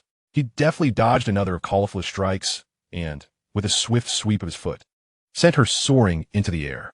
Now, who is truly defeating whom? Hey Frieza, this is too much, Goku exclaimed, unable to bear the sight any longer. Look at where you stand, Goku. How dare you speak such words? Frieza retorted, gesturing towards Caulifla, who was plummeting from the sky, and unleashed a deadly beam. Caulifla screamed as the beam struck her back, sending her hurtling towards the edge of the arena. Bang, bang, bang. Frieza continued to fire beams at her, keeping her airborne, preventing her from crashing down. Let us see how long you can keep flying. Frieza's grin grew increasingly sinister. Kale clenched her fists tightly, her nails digging painfully into her palms. If this continued, her sister would surely be defeated, yet she refused to accept help. Frieza, stop. Goku's forehead pulsed with veins, his desire to intervene palpable. But Ye Tian restrained him, his gaze shifting to the tense Kale. What worries you? If you unleash your power, you would undoubtedly surpass your sister. Are you afraid of harming Caulifla, Or do you fear that she might abandon you again upon discovering your formidable strength? Ye Tian's words struck deep, highlighting Kale's internal conflict. If she refrained from acting, Caulifla would face humiliation and potential expulsion from the arena by Frisia. Yet if she revealed her own strength, Caulifla might reject her, leaving them to wander the streets as orphans once more. This was Kale's worst fear, one she could hardly bear to contemplate. She is an unwavering presence, our faith. My sister must be the strongest. Kale's voice trembled, laden with emotion. Look, Caulifla is on the verge of being obliterated by Frisia. Ye Tian pointed towards Caulifla, who had just collapsed to the ground under Frisia's relentless assault. See, he has got her by the neck. She may be on the brink of annihilation. Frustration consumed Kale as she wrestled with her thoughts. Great King, what are you doing? Let me go help. Goku interjected, irritation seeping into his tone as he observed Ye Tian's manipulation of Kale. Quiet down, let me finish this. Ye Tian replied dismissively, then turned back to Kale. You can unleash your energy. Do not fear losing control. I'll assign you a mentor, the muscular fellow over there. He gestured towards Broly, who had previously sparred with Goku, his presence seemingly insignificant amidst the unfolding chaos. Under the bewildered gaze of Broly, Ye Tian continued, his transformation is akin to yours. He possesses the skill to control his power, preventing it from spiraling out of control. Chapter 70, Pressed to the ground. You are aware that unleashing your full strength leads to a loss of rationality, correct? Leave it to him, though he may appear somewhat foolish. He is even mightier than you. Ye Tian, resembling a devil with an alluring smile, uttered these tempting words, considering that the tournament of power had already deviated from its intended course. What difference would a little more deviation make? Damn you, Miss Caulifla. Goodbye. Struggling to rise from the ground, charged once more at Frisia. Smack! Goodbye was once again sent flying, and Son Goku, noticing this, kindly caught him, exclaiming, Lord Grand Zeno, that female Saiyan is in peril. Not paying heed to Frisia's tightening tail, Kale, upon hearing Goku's words, finally lost her composure. Let go of my sister. Kale roared in fury, unleashing a formidable power as she surged toward Frisia. My sister is the strongest. No one can threaten her existence. Under the astonished gazes of Gabai and Caulifla, Kale erupted with immense strength, transforming into a state akin to Broly's legendary Super Saiyan form. In an instant, a visible green luminescence enveloped Kale, as the terrifying power that had been dormant within her for years surged forth violently. In a heartbeat, an overwhelming pressure ascended into the heavens, affecting all participants on the arena, many of whom ceased their battles to gaze in this direction. Ye Tian raised his hand to shield himself from the tempest generated by the roar, as the arena floor was marked by countless concentric rings of compression. The sudden turn of events drew countless eyes. Even the Grand Minister exhibited a hint of surprise, let alone the Grand Zeno. Oh, it seems extraordinarily powerful. The Grand Zeno exclaimed excitedly, waving his tiny hands. Is that also a Super Saiyan? Caulifla widened her eyes, having fallen to the ground after Frisia released her. She struggled to speak, touching her throat. Son Goku observed in astonishment, glancing at the transformed Kale and then at Broly, astonished by the existence of a legendary Super Saiyan in Universe 6. Her aura is identical to Broly's, but alas, she is slightly weaker, roaring with newfound vigor. Kale had shed her previous timid and fragile demeanor, now resembling the imposing Broly of yore. Though she appeared unremarkable, the dense green aura radiating from her emanated an undeniable pressure that demanded attention. Yes, everyone remained vigilant. Even Ye Tian was on guard, yet the ever-playful Frisia remained unfazed. It seems this individual possesses greater entertainment value. Before Frisia could finish his boastful words, the attention-grabbing Kale lunged at him, pressing her palm against his head. Smack! Kier forcefully pressed Frisia's head against the ground, creating a noticeable dent, and with a menacing grin, she unleashed a barrage of punches to his face. But that was merely the beginning. Under the astonished gazes of Gabe and Caulifla, Kier stood up and seized Frisia's tail, swinging him about like a whip. The sound of impact echoed as Frisia was thrown to the ground, landing unceremoniously on his back, causing even Ye Tian to shudder at the sight. Ye Tian couldn't help but wonder, Frisia, does her face hurt? With a flick of her wrist, Kier released Frisia, who soared through the air and crashed to the ground, leaving a spiderweb of cracks in his wake. Who would have thought that this seemingly unremarkable individual possessed such incredible strength? It appeared that victory belonged to our Universe 6. Compa grinned widely, showcasing his delight. However, Vados provided no respite for Kampa's joy. She coldly remarked that this was the first time such a battle had erupted, and if it spiraled out of control, the tournament could be jeopardized. A bead of cold sweat trickled down Kampa's forehead at the thought of disrupting the tournament. If either Zeno or the Grand Zeno took offense, the atmosphere turned tense around him, and he shuddered involuntarily. What should we do now? I have no idea. Vados replied dismissively. Who can truly fathom the minds of Zeno and the Grand Zeno? However, Lord Kampa, there is no need for excessive concern. After all, the Grand Zeno is over there as well. Vados attempted to reassure him. Kampa found little comfort in her words, as the cold sweat continued to pour down his brow. It was precisely because the Grand Zeno was present that he felt even more anxious. Heaven forbid if the Grand Zeno were accidentally harmed. How would they manage their tears? Damn, this guy is nothing like an ordinary Super Saiyan. Frisia struggled to rise from the ground, trembling as he pointed a finger at Kier. With a wicked smile, Kier pressed Frisia back down and subjected him to a thorough and humiliating rubbing against the ground. How is it that there are so many transformations among Saiyans? Including this one? Frisia lamented, finding himself in a most disheveled state as he struggled to regain his footing. Upon standing, Frisia was soon met with another round of ruthless punishment from Kier, leaving Gabe and Caulifla utterly stunned. Caulifla, your junior is quite impressive, Gabe exclaimed, astonished at how deeply Caulifla had concealed her prowess. I had no idea Kier was this formidable. This is the first time I've witnessed her transformation. Caulifla replied, equally taken aback. I never expected your Saiyans to be this powerful. Goku observed, his excitement palpable as he itched for a fight. Goku, you can't just challenge everyone to a duel. This girl is meant to be a disciple for Broly. Ye Tian shot a disapproving glance at Goku before cheerfully sidling up to Broly and nudging his arm with his elbow. Hey, this is your new disciple.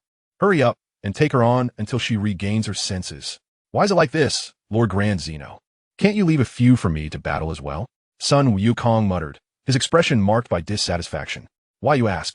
In stark contrast to Sun Wukong, Broly harbored a desire to refuse, for the Grand Zeno was neither his captain, nor his father, nor his teacher. Because I am a Grand Zeno, the supreme existence of the entire universe, more formidable than your King Vegeta. This is an order. Go. After a moment of contemplation, Ye Tian assumed a theatrical demeanor. Wasn't the tournament of power created for the Grand Zeno's observation? What was the issue with him wanting to witness the battle of the Super Saiyans? Chapter 71. Super Saiyan versus Super Saiyan. Ah, indeed. Broly nodded. If he was indeed more powerful than King Vegeta, then he ought to comply, right? In a flash. Having received the command, Broly materialized before Frisia, intercepting Kale's incoming punch with his hand. Hey, what nonsense is this? This king does not need your assistance. Frisia glared at Broly, clearly unwilling to accept his presence. Though he was currently on the receiving end of a beating, he would soon retaliate with elegance. The Super Saiyan from Universe 6 against the Super Saiyan from Universe 7. Ye Tian exclaimed, his face alight with anticipation as he focused on the impending clash between Broly and Kale. Such a battle was a rarity, one not seen in a millennium. Broly exhibited no sense of chivalry. He blocked Kale's punch and retaliated with a swift kick to her abdomen, sending her skidding several meters back. Kale, enraged, let out a furious scream and charged at Broly once more. Hey you, subordinate of Vegeta, this king does not require your aid. Do you hear me? Frisia shouted, watching as Kale and Broly engaged in combat, once again joining the fray. His pride did not warrant assistance from others. He could reclaim it himself. However, Frisia's optimistic thoughts were short-lived, as Kale unleashed a powerful punch that struck him squarely in the abdomen. Ugh! Frisia felt his insides churn, while surging up into his throat. Aya! His furious roar stirred up a tempest, startling everyone present. How could a mere mortal possess such formidable energy? Yet, even more astonishing was the ensuing confrontation between the Super Saiyans. Silence. Ye Tian appeared behind the reeling Frisia, delivering a sharp knock to his smooth head. Keep complaining, and I shall have the Grand Zeno erase you. Intimidated by Ye Tian's threats, Frisia was somewhat subdued, albeit his erratic gaze and clenched fists suggested otherwise. Broly's fist connected with Kale's cheek, causing her to stagger, thus igniting the fierce battle. At that moment, Kale had clearly lost her rationality, attacking Broly with a flurry of punches and kicks. Her chaotic assault prompted Broly to furrow his brow, as he continuously evaded her strikes without striking back. Although this was the command of the Grand King, There was no clear direction to follow. Kale, witnessing her attacks effortlessly evaded by Broly, felt an overwhelming surge of anger. Gritting her teeth and clenching her fists as she let out a primal roar. After her fierce outcry, Kale charged at Broly once more, unleashing an even more powerful punch than before. With a swift motion, Broly bent his arm, using his elbow to block her strike. However, the force of Kale's punch was undeniably tremendous, causing his arm to tremble upon impact. Kale's power is still on a rise, Ye Tian observed, astonished. This was his first time truly grasping the extraordinary prowess of the so-called Super Saiyans. He felt an impulse to join the fray against Kale. As Broly's arm bent dangerously close to his chest, he roared, transforming into his Super Saiyan form. Could it be that Broly too was on the brink of losing control? Ye Tian instinctively took a step back, positioning himself beside Frieza. He had already devised a plan. Should both Super Saiyans go berserk, he would rely on Frieza, for he was remarkably resilient. Yet, Ye Tian's concerns were unwarranted, for Broly did not lose his composure. His eyes, unlike the typical vacant whites of a Super Saiyan, shone with a vibrant green hue. With agility, Broly evaded Kale's attack once more, delivering a punch to her abdomen that caused her to expel a mouthful of bile. To his surprise, Broly managed to maintain his rationality in this Super Saiyan form. Indeed, the world of Dragon Ball had changed significantly. Ye Tian crossed his arms, reassured that Broly could still contain Kale.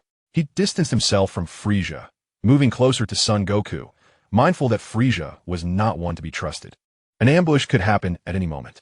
Kale, frustrated by her inability to land a hit on Broly, and now having suffered another blow, fell to the ground and crawled back up, her rage boiling over as she pounded her fists against the earth. Then, standing tall, Kale unleashed another ferocious roar. A powerful wave of energy erupting from her that engulfed much of the arena. Though other competitors sensed the clash between Broly and Kale, some were more affected than others. For instance, Toppo from Universe 11 felt a chill. Such terror emanated from merely a roar.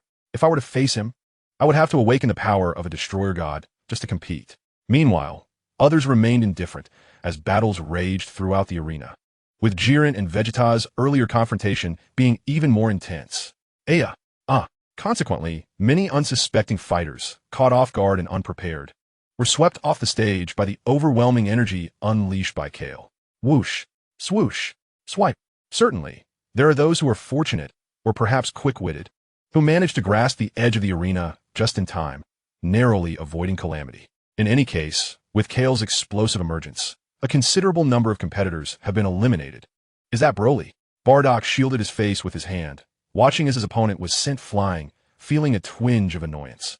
This warm-up was only halfway through, and yet it had been interrupted. In a huff, Bardock turned and swiftly leaped across the dilapidated stage towards Broly. Meanwhile, Vegeta, perched atop a rocky summit, turned his gaze towards Broly with a furrowed brow, recognizing yet another transcendent transformation, this time by the one called Kale. Vegeta, too, made his way towards Broly, as if everyone shared an unspoken understanding to witness the unfolding spectacle. The number of contenders on the stage had significantly dwindled, leaving behind only the creme de la creme of the universe's warriors. Goku. That woman's form remarkably mirrors that of Broly. Is this her first transformation?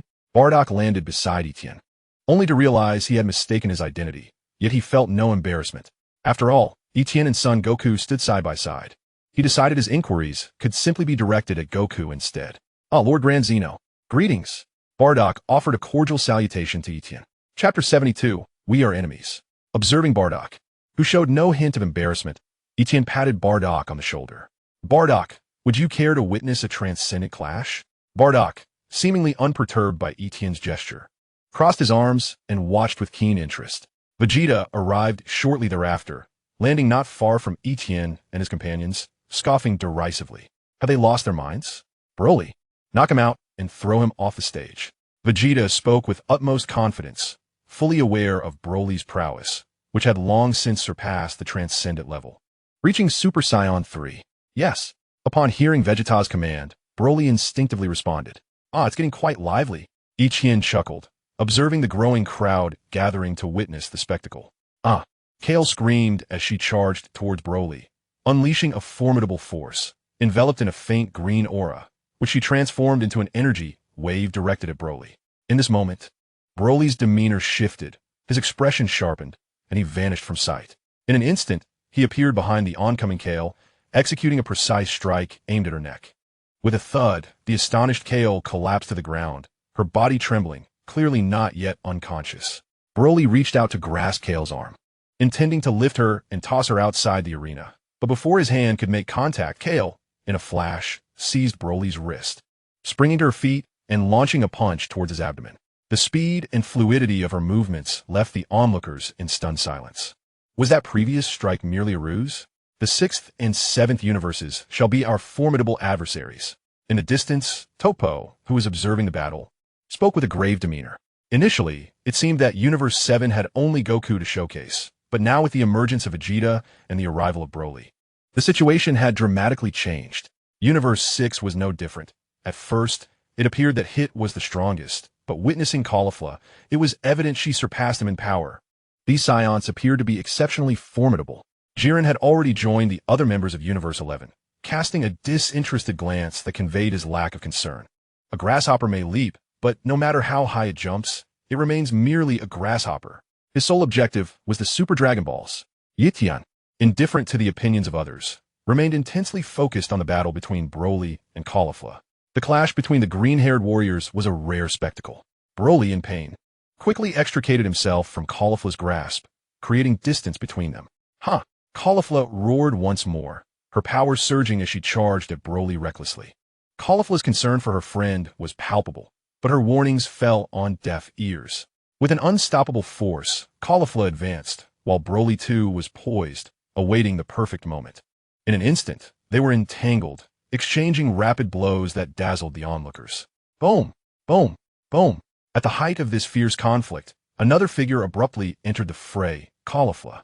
She extended her hand to block Caulifla's fierce punch, the impact leaving her in considerable discomfort. Caulifla! Kale exclaimed in disbelief. In such an intense battle, taking a hit from the rampaging Caulifla would surely leave Caulifla severely injured. Caulifla managed to smile, even as her vision blurred and her trembling arm felt devoid of sensation. Well done, Kale. You possess a power that your elder sister has sought but never attained. Gazing at Caulifla, who had thwarted her punch, Kale's brow furrowed momentarily, softening before returning to her fury. Broly, sensing the shift, attempted to shove Caulifla aside, but her expression transformed into one of agony. Kale, regain your composure. You struck me quite painfully. The furious Kale paused upon witnessing Caulifla's pained visage, momentarily stunned, before clutching her head in distress. I hit my sister. Kale's energy gradually waned, her rationality returning as she looked up at Caulifla with an awkward smile. Thud! Kale collapsed towards the ground, but Caulifla swiftly caught her. Kale, are you alright? It's nothing. She just fainted, Caulifla explained, relieved as she noticed the concerned expression on Kale's face. That was truly perilous. Gaby let out a sigh of relief. Although Kale's explosive power was formidable, losing her rationality could lead to indiscriminate destruction. He politely bowed to the spectator, Ye Tian, grateful for the intervention that rescued Caulifla. Just as everyone began to relax, Broly suddenly sprang into action, seizing Kale from Caulifla's embrace and hurling her out of the ring. This unexpected maneuver caught everyone off guard. The unconscious Kale fell outside the ring, disappearing from view. Broly, what are you doing? Sun Wukong exclaimed, his eyes wide with astonishment. You scoundrel, Beerus. What is the meaning of your contestant's actions? Taking advantage of a vulnerable moment? Compass shouted furiously at Beerus upon witnessing Kale's predicament. What are you talking about? Isn't the arena a matter of life and death? Beerus replied nonchalantly, resting his hand on the steps. Despicable. You lot. Caulifla, teach them a lesson. Compa yelled towards the ring. You two remaining fighters? Do you think you can defeat our universe? Beerus taunted, reveling in the moment. Execute the order. Broly, impassive, explained as he moved behind Vegeta. Ye Tian suddenly realized that Vegeta had indeed instructed Broly to incapacitate Kale and throw her out of the ring. Oof. Don't forget, this is a tournament. We are enemies. Vegeta smirked wickedly. You arrogant, receding hairline fool. Caulifla stood, her fists clenched at her sides. The situation subtly shifted into a standoff between Universe 6 and Universe 7, as Ye Tian glanced from one side to the other. In Chapter 73, Fearless Justice, stood Gaby and Caulifla from Universe 6, while Universe 7 was represented by Vegeta and Broly. along with the onlookers Bardock and Sun Wukong. Do you think just because you're a woman, I want to fight you? Vegeta felt insulted by her words. He uncrossed his arms and stepped in front of Caulifla. Here is your chance. What did you just call me? Caulifla, though possessing a kind heart, was fiercely stubborn and overly confident, showing no fear as she defiantly repeated, "You, receding hairline fool. How about that?" "Huh," Vegeta exclaimed, instantly transforming into his Super Saiyan 4 form, extending his hand to send Caulifla flying. With a resounding smack, Caulifla was launched from the ring without a chance to resist. Vegeta coldly snorted, crossing his arms. Just like that. Damn woman. It seems that aside from Bulma and Bra, no other woman holds any worth. The spectators exchanged glances, astonished that Vegeta remained as unyielding as ever towards women. Ye Tian turned his gaze to the stands, realizing that Caulifla had indeed been eliminated. He placed a reassuring hand on Gaby's shoulder and solemnly remarked, "The fate of Universe 6 now rests upon your shoulders." As the 6th universe now stands, only Kaba remains in the arena, while the others have been eliminated. With this thought, Ye Tian cast a glance at Vegeta. Since the last time he had suffered at Vegeta's hands, a psychological shadow lingered over him regarding that formidable opponent.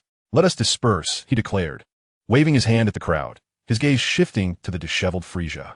"Hey, Frieza, shall we engage in a little game?"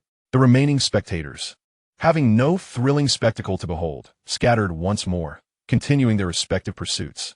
"Frieza, shall we not?" Ye Tian inquired, eyeing Frieza, who seemed ready to discreetly slip away. "Oh dear, Lord of all, I believe I require a moment of respite. After all, I have made considerable contributions to Universe 7. Frieza replied with a disingenuous smile, attempting to extricate himself subtly. "Oh no, look at how dreadfully bored I am. Join me in this endeavor, and should I find it entertaining enough, I might even grant you revival." Ye Tian squinted, blocking Frieza's path. With a sigh, Frieza's golden transformation began to fade. My sincerest apologies, but my golden transformation has reached its limit," he thought to himself, dismissing the notion of indulging this demanding individual. Just as Ye Tian was about to continue his persuasion, a sudden voice interrupted, and he felt several energies locking onto him. "Oh, from Universe 11, are you seeking me?" Ye Tian said, directing his attention to the leader of the group, a figure whose complexion was neither blue nor green. "Lord of all, we hope that you can simply observe the match from your seat, rather than causing chaos in the arena according to your whims," boomed the bearded Tabank, clearly agitated. Ye Tian chuckled at this, bemused by the sheer bluntness of it all. As Tabank's companions introduced themselves, the 5 of them struck their unique poses. How utterly juvenile! Ye Tian rolled his eyes, deliberately placing a hand beside his ear and shouting towards the seemingly foolish individuals of Universe 11. "What was it you just said? My eyes must be failing me, for I cannot hear a thing. We are the proud warriors." Tabank's forehead bulged with veins as he clenched his fists and spoke again. "What? The Jinyu Force?" Ye Tian maintained his pose, deliberately distorting Tabank's words. "You stand against justice." Quincy, adopting a more diplomatic tone, sought to draw Ye Tian into the fray, implicating Frieza of Universe 7 as well. "As guardians of justice, we shall not allow you to recklessly disrupt the tournament." Frieza, glancing at his own battered form, pondered who he had tormented. "Who has suffered at my hands, leaving me in such a state?"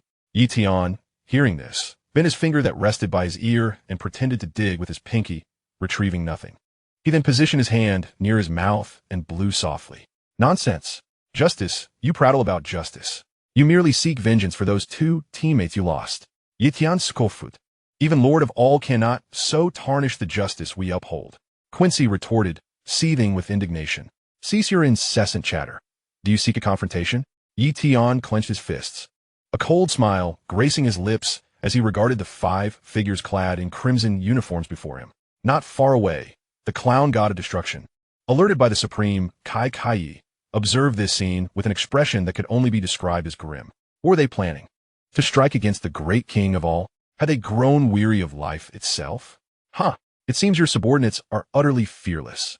The Egyptian goddess of destruction from Universe 2 mocked as she cast a sidelong glance at the clown god.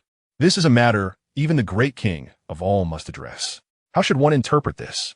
Courageous or simply foolish?" It appeared that the great king of all's antics had drawn many closer together, fostering a sense that he was easily trifled with. Beerus also chuckled as he looked toward the clown god. Jiren and Topo, however, had little time to engage with the clown god as he shouted toward the arena. The distance between the stands and the stage was significant, and the cacophony of the brawl made it difficult for Jiren and Topo to catch his words. Come fort. Champions of justice, Ye Tian declared, undaunted. He instantly transformed into Super Saiyan 2 and surged toward the 5 adversaries, not forgetting to bring Frisia along. Frisia, deal with 2 of them, and I shall cease pestering you henceforth. Ye Tian mused, believing that Super Saiyan 2 would suffice to handle this rabble. Nay, all for the sake of justice. Taba gathered energy in both hands and unleashed 2 energy swords. Ye Tian's expression soured instantly. Was this not his signature move? Ye Tian exclaimed lightly, his hands morphing into a palm and a fist, gathering energy to manifest a scythe. Oh, great king of all, you may take your time. Frisia, unperturbed, disregarded Ye Tian's words and promptly made his escape. Now it was 5 against 1. Ye Tian found himself encircled by the 5, his brow furrowed slightly. Damn it. Was it merely a playful jab at a rabbit? Did I inadvertently eliminate 2 of them? Why are they so intent on pursuing me? Did they perceive him as amiable? Did they think he would not retaliate? Did they believe him to be an easy target? Chapter 74. Justice? What nonsense! Ye Tian suddenly revealed a chilling smile, directing his gaze toward the advancing Taba and unreservedly swinging his scythe. Swish! Taba narrowly evaded the strike, but Ye Tian remained unfazed. He cast a cold smile at the assailants who approached him with fist raised, truly believing him to be an easy mark. The scythe danced in Ye Tian's hands with ferocity, preventing the group from closing in on him. Ye Tian held little regard for these individuals, who perpetually proclaimed justice, yet had scarcely performed any just deeds themselves. Boom! Seizing the opportunity as they attacked, Ye Tian wielded his scythe with finesse while simultaneously launching energy blasts with his left hand, successfully striking 2 of them. Keiko and Keter, Taba exclaimed, astonished. He had not anticipated Ye Tian's formidable strength, showing no mercy even to the girl, Keiko. Ye Tian remained oblivious to Tabar's intentions. Had he been aware, he would have surely remarked that Cocotte was certainly not to his taste. His urgency to conclude the battle stemmed from a valid concern. Should Trappa and Jillian arrive, these individuals would be rendered incapable of elimination. However, it was evident that Ye Tian had underestimated the formidable nature of the 5 adversaries before him, resulting in a stalemate in the skirmish. They could not approach Ye Tian, and he could merely sporadically unleash a few energy orbs to harass them. Cocotte's orb. Observing the sphere hurtling towards him, Ye Tian recognized its formidable power, capable of ensnaring opponents within a spherical alternate dimension. Ye Tian narrowed his eyes, realizing the woman aimed to trap him in this space, intending to wear him down. Yet, Ye Tian was not entirely uninformed. Just as the orb was about to strike him, he leapt into the air, evading Cocotte's sphere. With a swift motion, Ye Tian brandished his scythe and charged towards Cocotte, who was taken aback. The scythe soon loomed before her. Be careful, Cocotte, Tabar exclaimed, rushing to assist and pulling her away from Ye Tian's blade. Nevertheless, Cocotte's arm was still grazed, leaving a deep gash from which blood gushed forth, and she cried out in pain. Cocotte, Tabar shouted with concern, casting a glance at Ye Tian filled with disdain. You scoundrel, how can you be so ruthless towards a lady? Is this not a battle? Should I stand idly by while you provoke me? Ye Tian retorted, visibly ingensid. What nonsense! You seek conflict, and yet expect me to show you courtesy? Should I announce my intentions before striking? As he spoke, the diminutive Zoe rolled forward, unleashing her own attack, a vortex aimed directly at Ye Tian. The tornado surged forth with devastating force, causing Ye Tian's brow to furrow once more as he extended his left hand to fire several energy orbs. Bang, bang, bang. However, the orbs merely deflected off the tornado, and Zoe's triumphant expression emerged amidst the swirling winds. Let you experience the might of justice. Justice indeed. Ye Tian evaded the tornado, retorting defiantly. Yet, in the next moment, the tornado seemed to have locked onto him, relentlessly pursuing his every move. The remaining 4 adversaries were not idle either, launching intermittent attacks to further disrupt him. Ye Tian felt an overwhelming sense of frustration. Their teamwork was impressively coordinated, each member complementing the others with precision. Kaidel periodically unleashed a multitude of energy orbs that floated ominously around them. Ye Tian understood the danger they posed. Each orb would detonate upon contact, and Kaidel could control their flight to attack. It was an intricate web of threats, Ye Tian had to keep his focus on the energy spheres while fending off the assaults from the others, including Cocote's special orb and Tabar's tornado. Oof. This is becoming rather interesting. Ye Tian found himself unable to contend with the combined efforts of these individuals, yet the adversaries could not approach him either. Upon uttering these words, the members of the proud battle team felt a sting of humiliation, as if their prowess was being challenged. If 5 individuals could not subdue Ye Tian, what else could his statement be but an affront? If you possess the capability, then do not hide, Daquan Wang. Cocote, witnessing her attacks miss Ye Tian entirely, was engulfed by a sudden surge of anger. To her astonishment, Ye Tian actually ceased his movements and flashed a mischievous grin at them. He sheathed his scythe and concentrated his energy at his waist, releasing a wave of ki towards the incoming sphere launched by Cocote.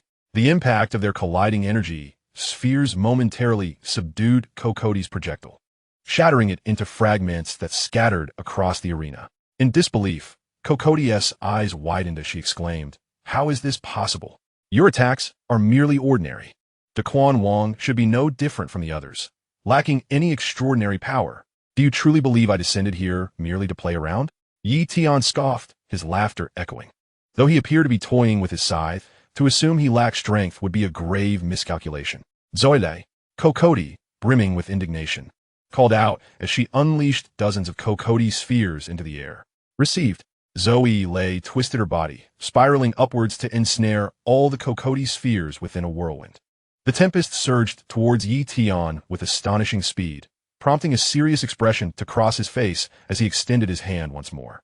Kamehameha! With a powerful ki wave directed at the tornado, the force of Ye Tian's energy dissipated a considerable portion of the tempest's strength. As Ye Tian continued to unleash his might, his ki wave forcibly halted Zoe Lei's whirlwind. Consequently, the Cocote spheres she carried disintegrated into fragments, and Ye Tian's relentless assault sent Zoe Lei hurtling away. With a resounding crash, her diminutive figure collided with the central pillar of the arena, collapsing to the ground unconscious. How could Zoe Lei, Cocote, witnessing this, abandon the fight and rush to her fallen comrade to assess her condition? Come now, there are still 4 of you left. Ye Tian's gaze swept coldly over the remaining adversaries. Damn it, I shall avenge Zoe Lei. Cocote set down the unconscious Zoe Lei, her eyes fixed on Ye Tian with a fierce glare radiating intense hatred, akin to that of vendetta. Ye Tian found himself perplexed by their mindset. Is it truly such a grave matter to have eliminated a mere rabbit? He pondered. It seems as though I have slain it outright. Tabar stood before Cocote and Zoe Lei, his eyes directed at Ye Tian filled with not only fury, but also unwavering resolve. He would seek retribution. You lot are insufferable. Simply a nuisance to behold. Ye Tian sneered, bemused by their dramatic display, as though he had already extinguished their lives. Chapter 75. Do not provoke Daquan Wang. Ye Tian ambled toward Tabar, the golden radiance and the occasional flashes of lightning casting a palpable pressure upon him. Tabar, unable to withstand the invisible oppression any longer, propelled himself forward toward Ye Tian. Begone! Ye Tian, slightly irked, retaliated with a powerful punch and a kick, sending Tabar sprawling. Tabar managed to slide back on one hand for several meters, but before he could regain his balance, he charged at Ye Tian once more.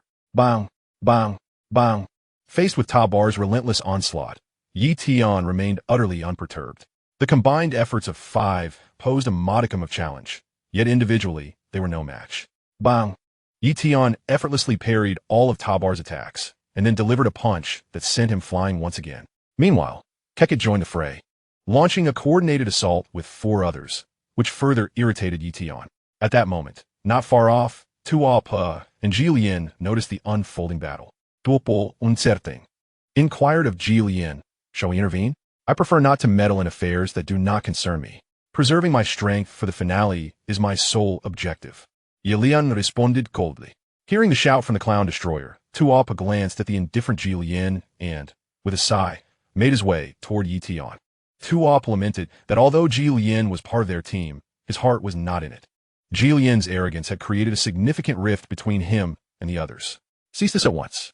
Tua Pa attempted to dissuade his teammates. Despite his estrangement from Ji Lian, the remaining members displayed remarkable unity. Their solidarity was commendable, even to the point of standing against the mighty king of all. Though Tabar had relented, The five still encircled Ye Tian, silently resisting Tuo Po's plea. Is this how you show respect to the king of all? Tuo said, Gim. Fine.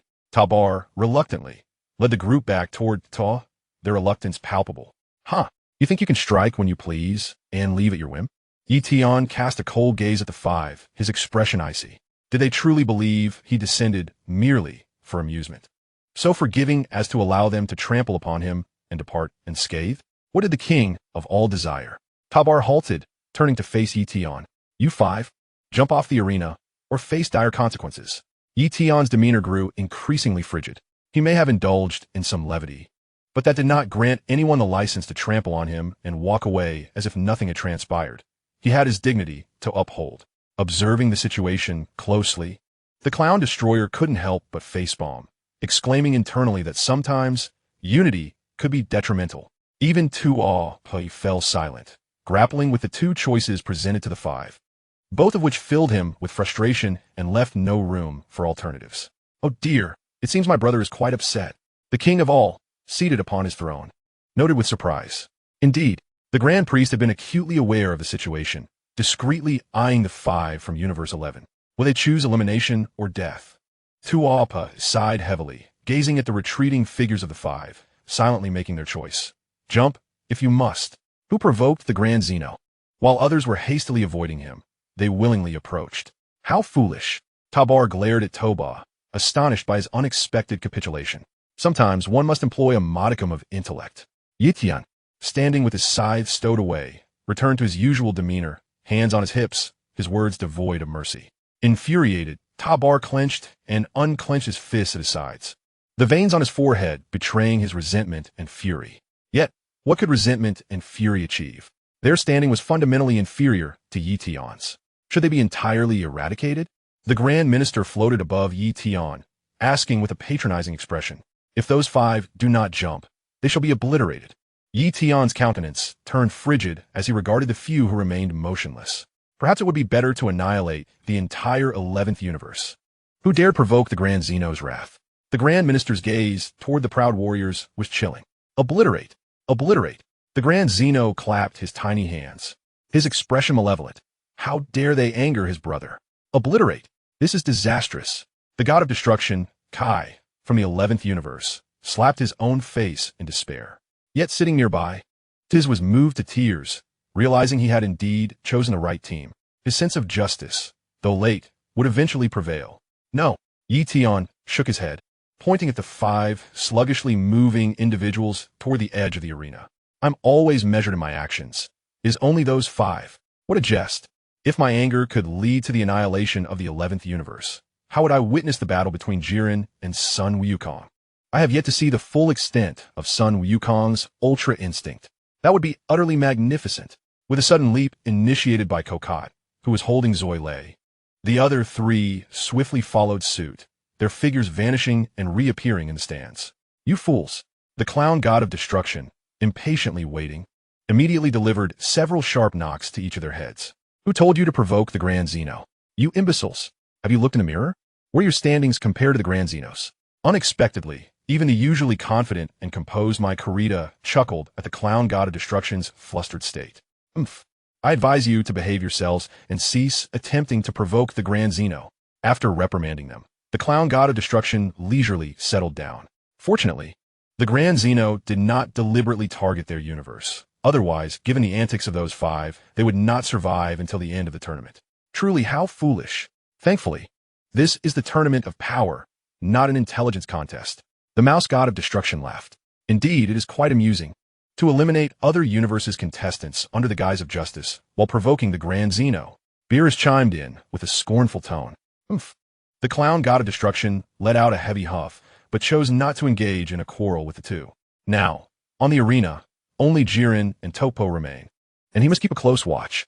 Jiren, filled with arrogance, is a source of confidence for Topo. As long as the Omni-King does not engage in any antics to provoke Jiren, this matter can be considered settled. Observing the great priest flying away, Ye Tian sauntered off to find that fellow Frisia. At that moment, Frisia fortuitously encountered the leisurely Bardock. Ah, is that not Bardock? Frisia exclaimed, swaying his tail as the two warriors crossed paths. Chapter 76. The eradication of Universe 2. Oomph. Bardock expressed his discontent with a cold grunt. His gaze toward Frisia filled with animosity. You are indeed a most detestable sight. I return that sentiment in full measure. Frisia replied with a grin, brushing past Bardock. One day, I shall annihilate your planet Vegeta once more. After bypassing, Frisia quickly noticed Topo stealthily following behind, whose displeasure was plainly etched on his face. Frisia, itching to strike, refrained upon noticing Jiren, thus redirecting his path to avoid the two. The battle on the arena raged on, and as the chaos unfolded, the number of remaining fighters from each universe dwindled. Particularly, a few universes were left with but a single contender. Meanwhile, the central column of the arena had only descended halfway. I've spotted two insignificant fish. Bardock licked his lips hungrily, his clenched fist directed at the distant figures. They were the two fighters from Universe 2, Labanra and Zabuto. Zafurans, are they? Bardock chuckled upon seeing the helmeted, cloaked Zabuto. In the face of such adversaries, Bardock surged forward like a tempest, effortlessly sending Zabuto flying off the arena without even transforming.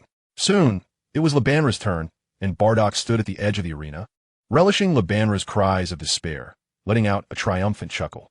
All contestants from Universe 2 have been eliminated. What a disaster. The spectators from Universe 2 turned pale in unison. I declare, all contestants from Universe 2 have been eliminated. Universe 2 eradicated. The indifferent voice of the great priest echoed. Hey! Upon hearing this, the Omni-King raised his tiny hand in exhilaration, and instantly, the entirety of Universe 2 vanished in a flash. Following this, Kaba appeared beside Kampa, who looked at Kaba in terror. It's over for us too. I apologize, Lord Kampa, but this is as far as I can go. Kaba expressed a look of regret on his face as he apologized to Kampa. What use is there in saying this now? Kampa, with tears unshed, glanced at Beerus beside him. Oomph. I shall take my leave first. No fortwes. Beerus, with an air of pride, turned away, avoiding Kampa's gaze, though his brow furrowed with deep concern. Is this the full extent of Universe SIX's strength? Kampa seemed to find relief in the situation, turning to smile at Bardos.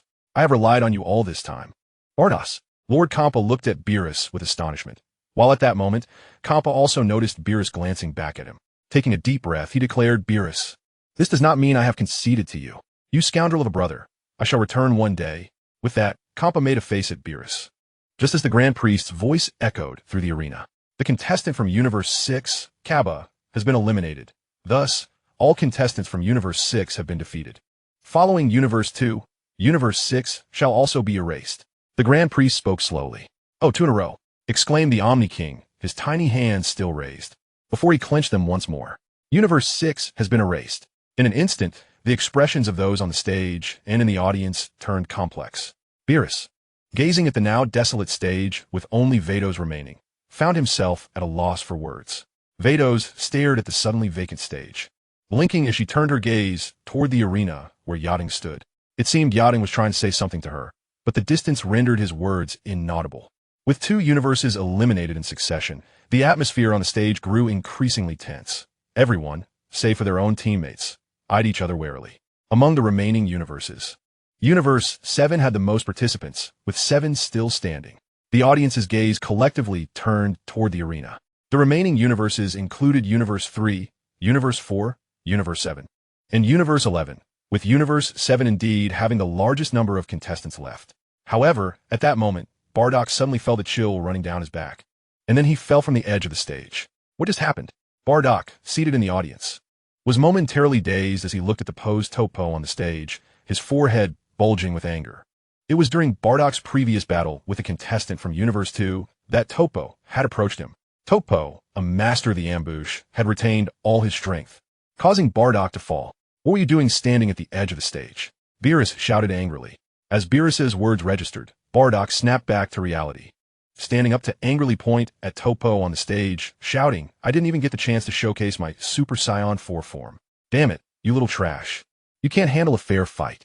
The audience stared in disbelief at Bardock's outburst.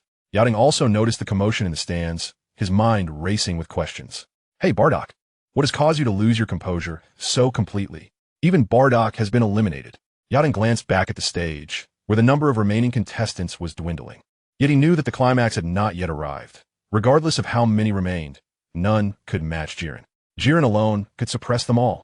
As Ye Tian strolled upon the arena, he caught sight of Sun Wukong, who, at that moment, was obliviously scanning the surroundings. Wukong, be cautious of what's behind you. Ye Tian called out swiftly. Sun Wukong turned around just as an enigmatic liquid suddenly surged toward him. However, he remained unperturbed, countering the mysterious substance with a blast of energy. A resounding explosion echoed, and amidst the billowing smoke, the peculiar metallic liquid approached Sun Wukong, adhering to him like glue. Realizing this, Ye Tian immediately recalled the fluid's nature.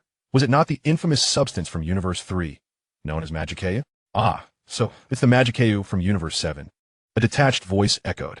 Subsequently, the liquid began to coalesce around Sun Wukong's neck, attempting to constrict him.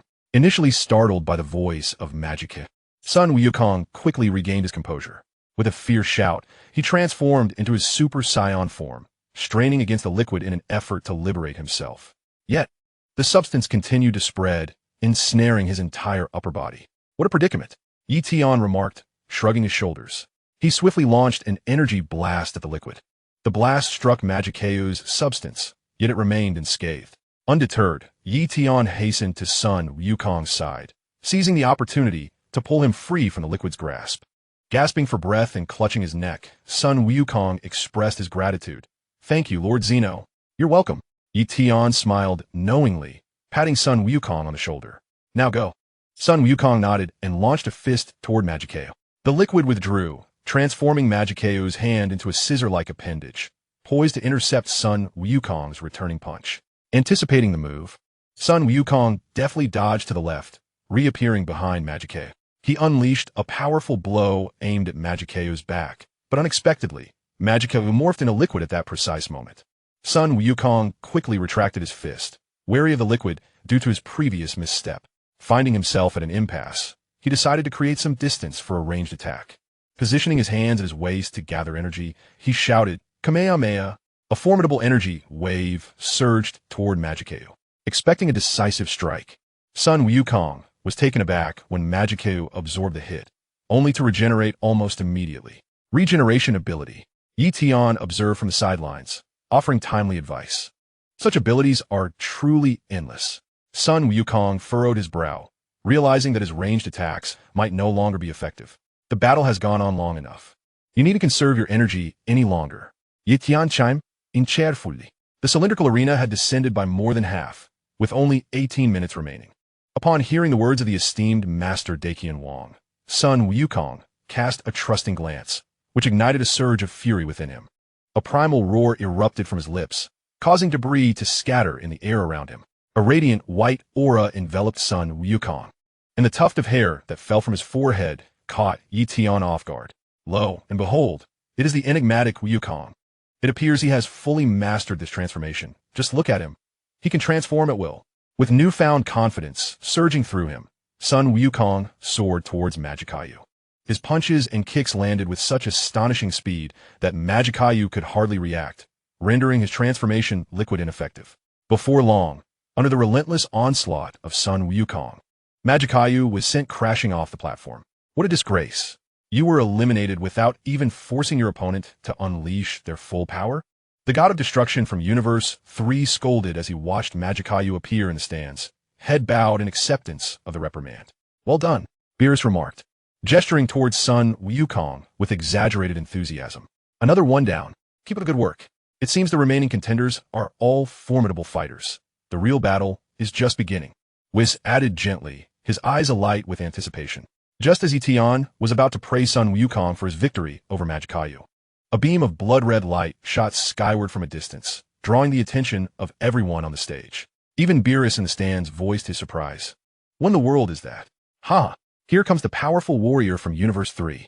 The god of destruction from Universe 3 burst into laughter, his expression brimming with pride. A colossal figure emerged before Ye Tian and Sun Wukong, its massive head adorned with a gem-like crystal. How enormous! Ye Tian exclaimed, shielding his eyes as he gazed upward in awe. Oniraza, the ultimate warrior of our Universe 3, go forth and defeat the remaining contenders on the platform. The god of destruction from Universe 3 adjusted his glasses and gestured animatedly towards Oniraza. Oh, Ye Tian withdrew his hand, creating distance between himself and son Wukong while encouraging him. Go for it, Wukong. Defeat him. With a thunderous roar, Omni-Raza lunged forward, his foot aimed directly at son Wukong. However, Wukong, swift as the wind, had already positioned himself on the opposite foot of Omni-Raza by the time the colossal foot slammed onto the arena. Racing along Omni-Raza's foot, Wukong evaded a hand that came crashing down towards him, landing nimbly beside Ye Tian. This creature is extraordinarily powerful. Indeed, Ye Tian nodded, pointing to the crystal embedded in Omni-Raza's forehead. That is his weakness, his energy core. Let me give it a try. With determination, son Wukong placed his hands at his waist and unleashed a powerful energy wave aimed directly at Omni-Raza's forehead. Boom!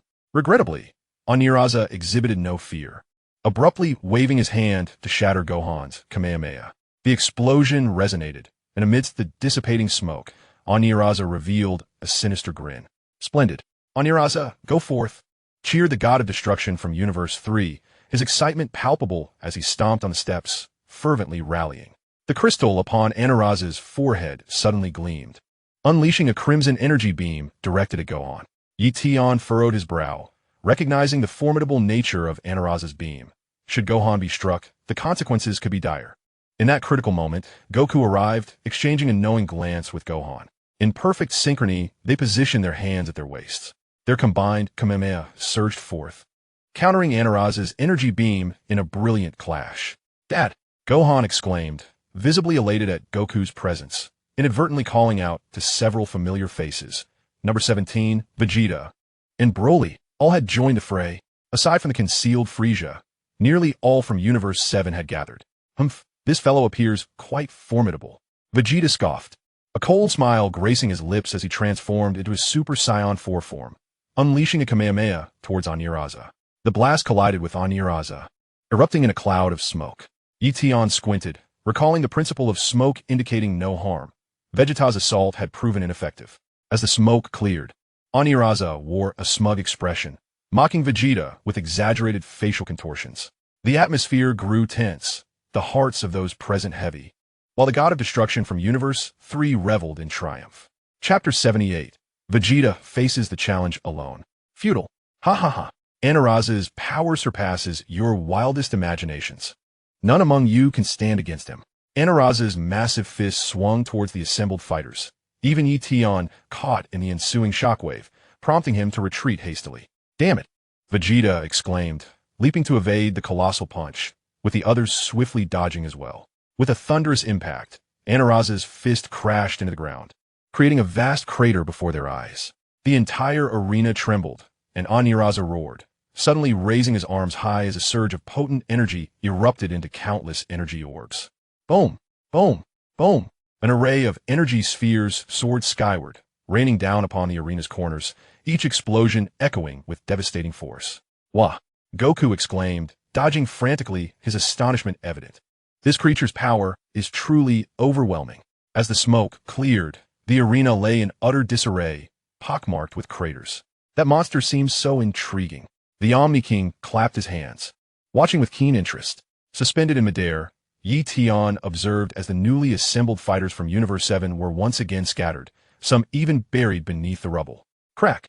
Gohan emerged from the debris, dusting himself off. Ye Tian landed beside him, inquiring, "Are you all right?" "Yes."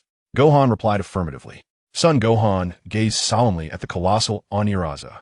Omni-Raza unleashed indiscriminate attacks, clashing with Vegeta, who deftly tripped the giant, sending it crashing onto the arena, its massive form occupying a significant portion of the stage. It was Uncle Vegeta. Observing Omni-Raza's fall, son Gohan nodded towards Ye Tian before swiftly rushing to the scene. "Come on, Vegeta, defeat that repulsive monster," Beerus shouted, arms crossed, directing his voice towards the arena. Futile. Omni-Raza's power is unmatched. The god of destruction from Universe 3 adjusted his glasses, his tone brimming with arrogance. Anyone can boast. Who knows until they try? Vegeta scoffed, transforming into Super Saiyan 4 with a flourish. Hey Vegeta, don't just focus on yourself. You've already exerted considerable energy. Let me take over. Son Wukong, witnessing the unfolding situation, expressed his discontent. However, Vegeta paid him no heed, propelling himself towards the struggling Omni-Raza.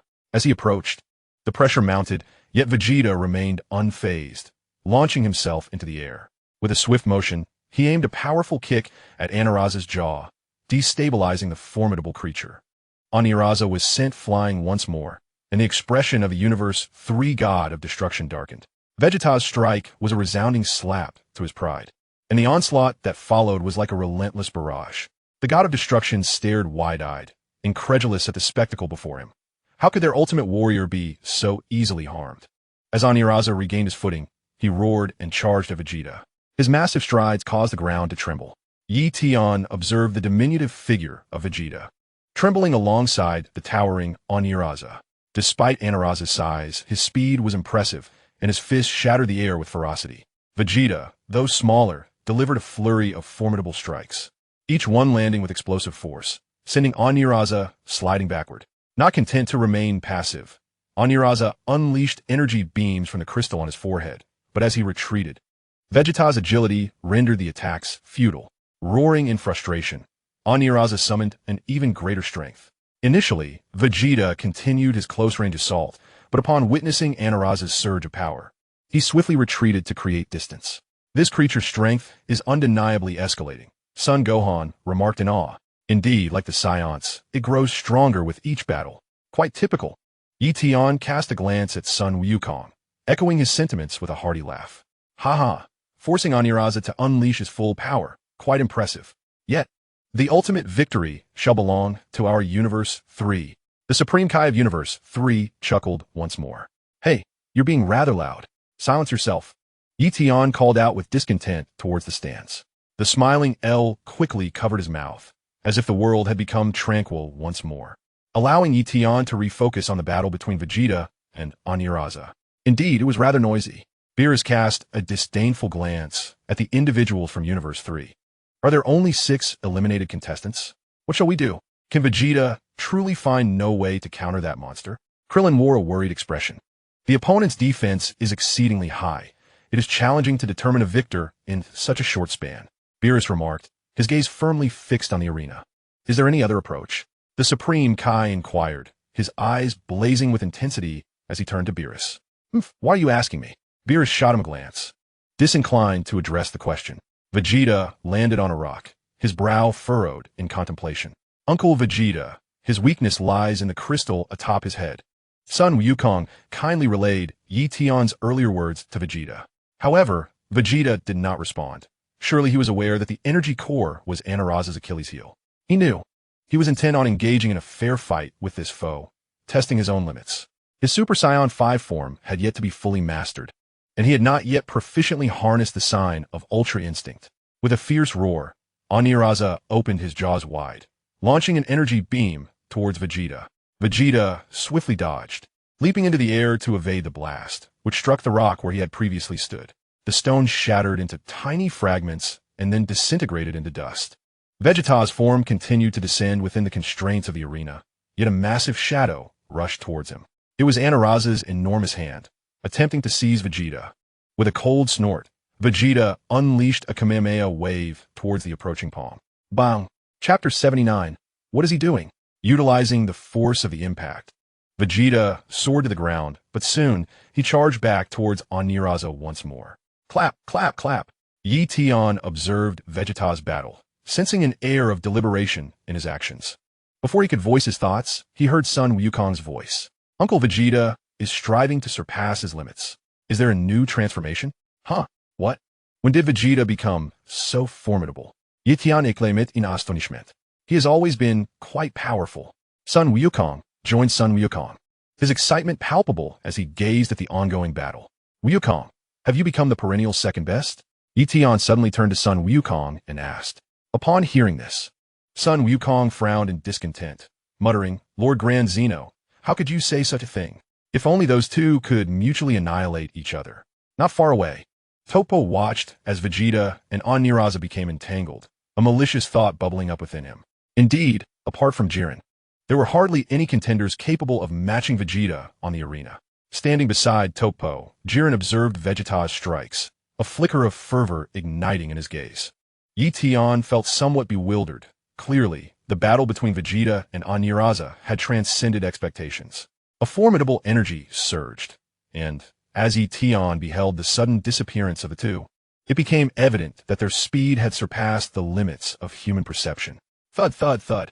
The arena echoed with the sound of fists striking flesh, accompanied by the explosive bursts of air. Vegeta had targeted Anaraza's forehead, yet unfortunately, Aniraza was astutely aware.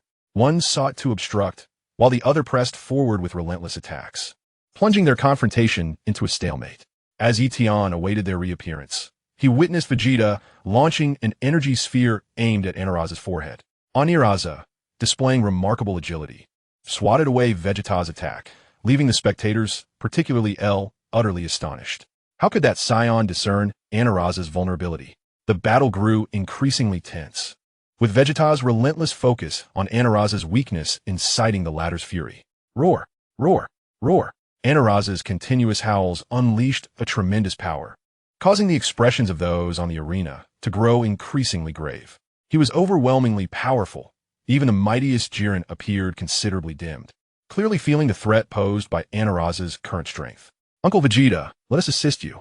In a moment of desperation, Gohan called out to Vegeta from afar. However, Ye Tian subtly shook his head, convinced that with Vegeta's prideful demeanor, he would not welcome their aid. As he spoke, Ye Tian glanced at Goku and the others nearby. They merely watched, showing no inclination to intervene. Anaraza's transformation reached its climax as massive wings unfurled from his back, making him even more formidable.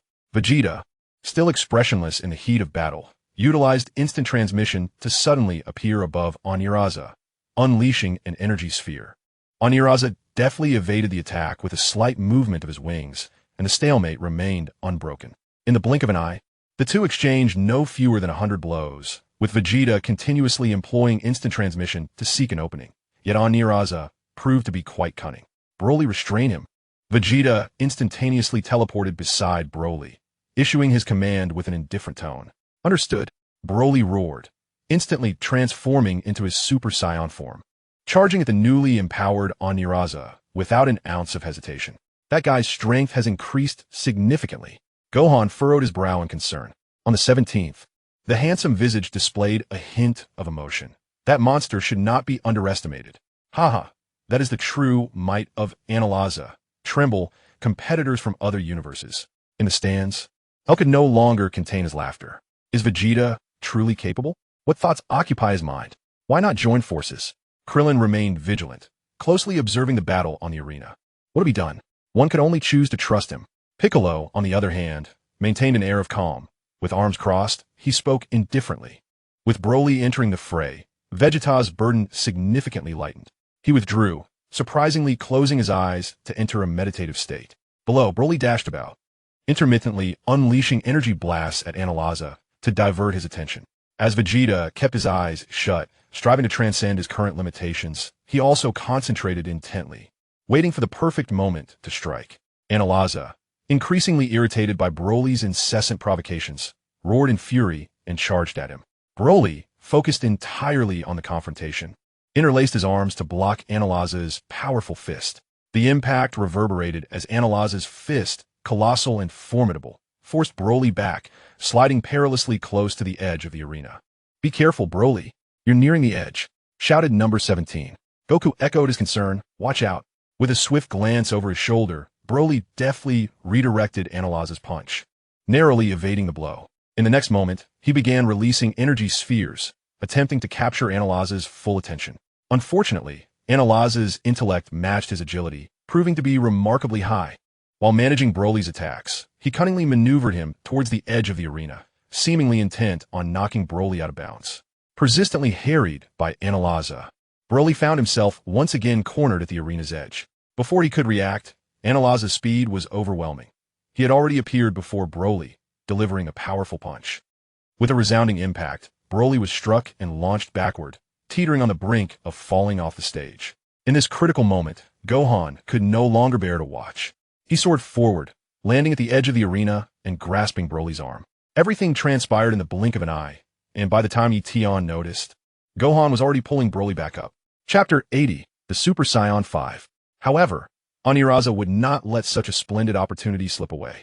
Once again, he unleashed a colossal punch aimed at the two on the edge, intent on knocking Gohan off the ring as well.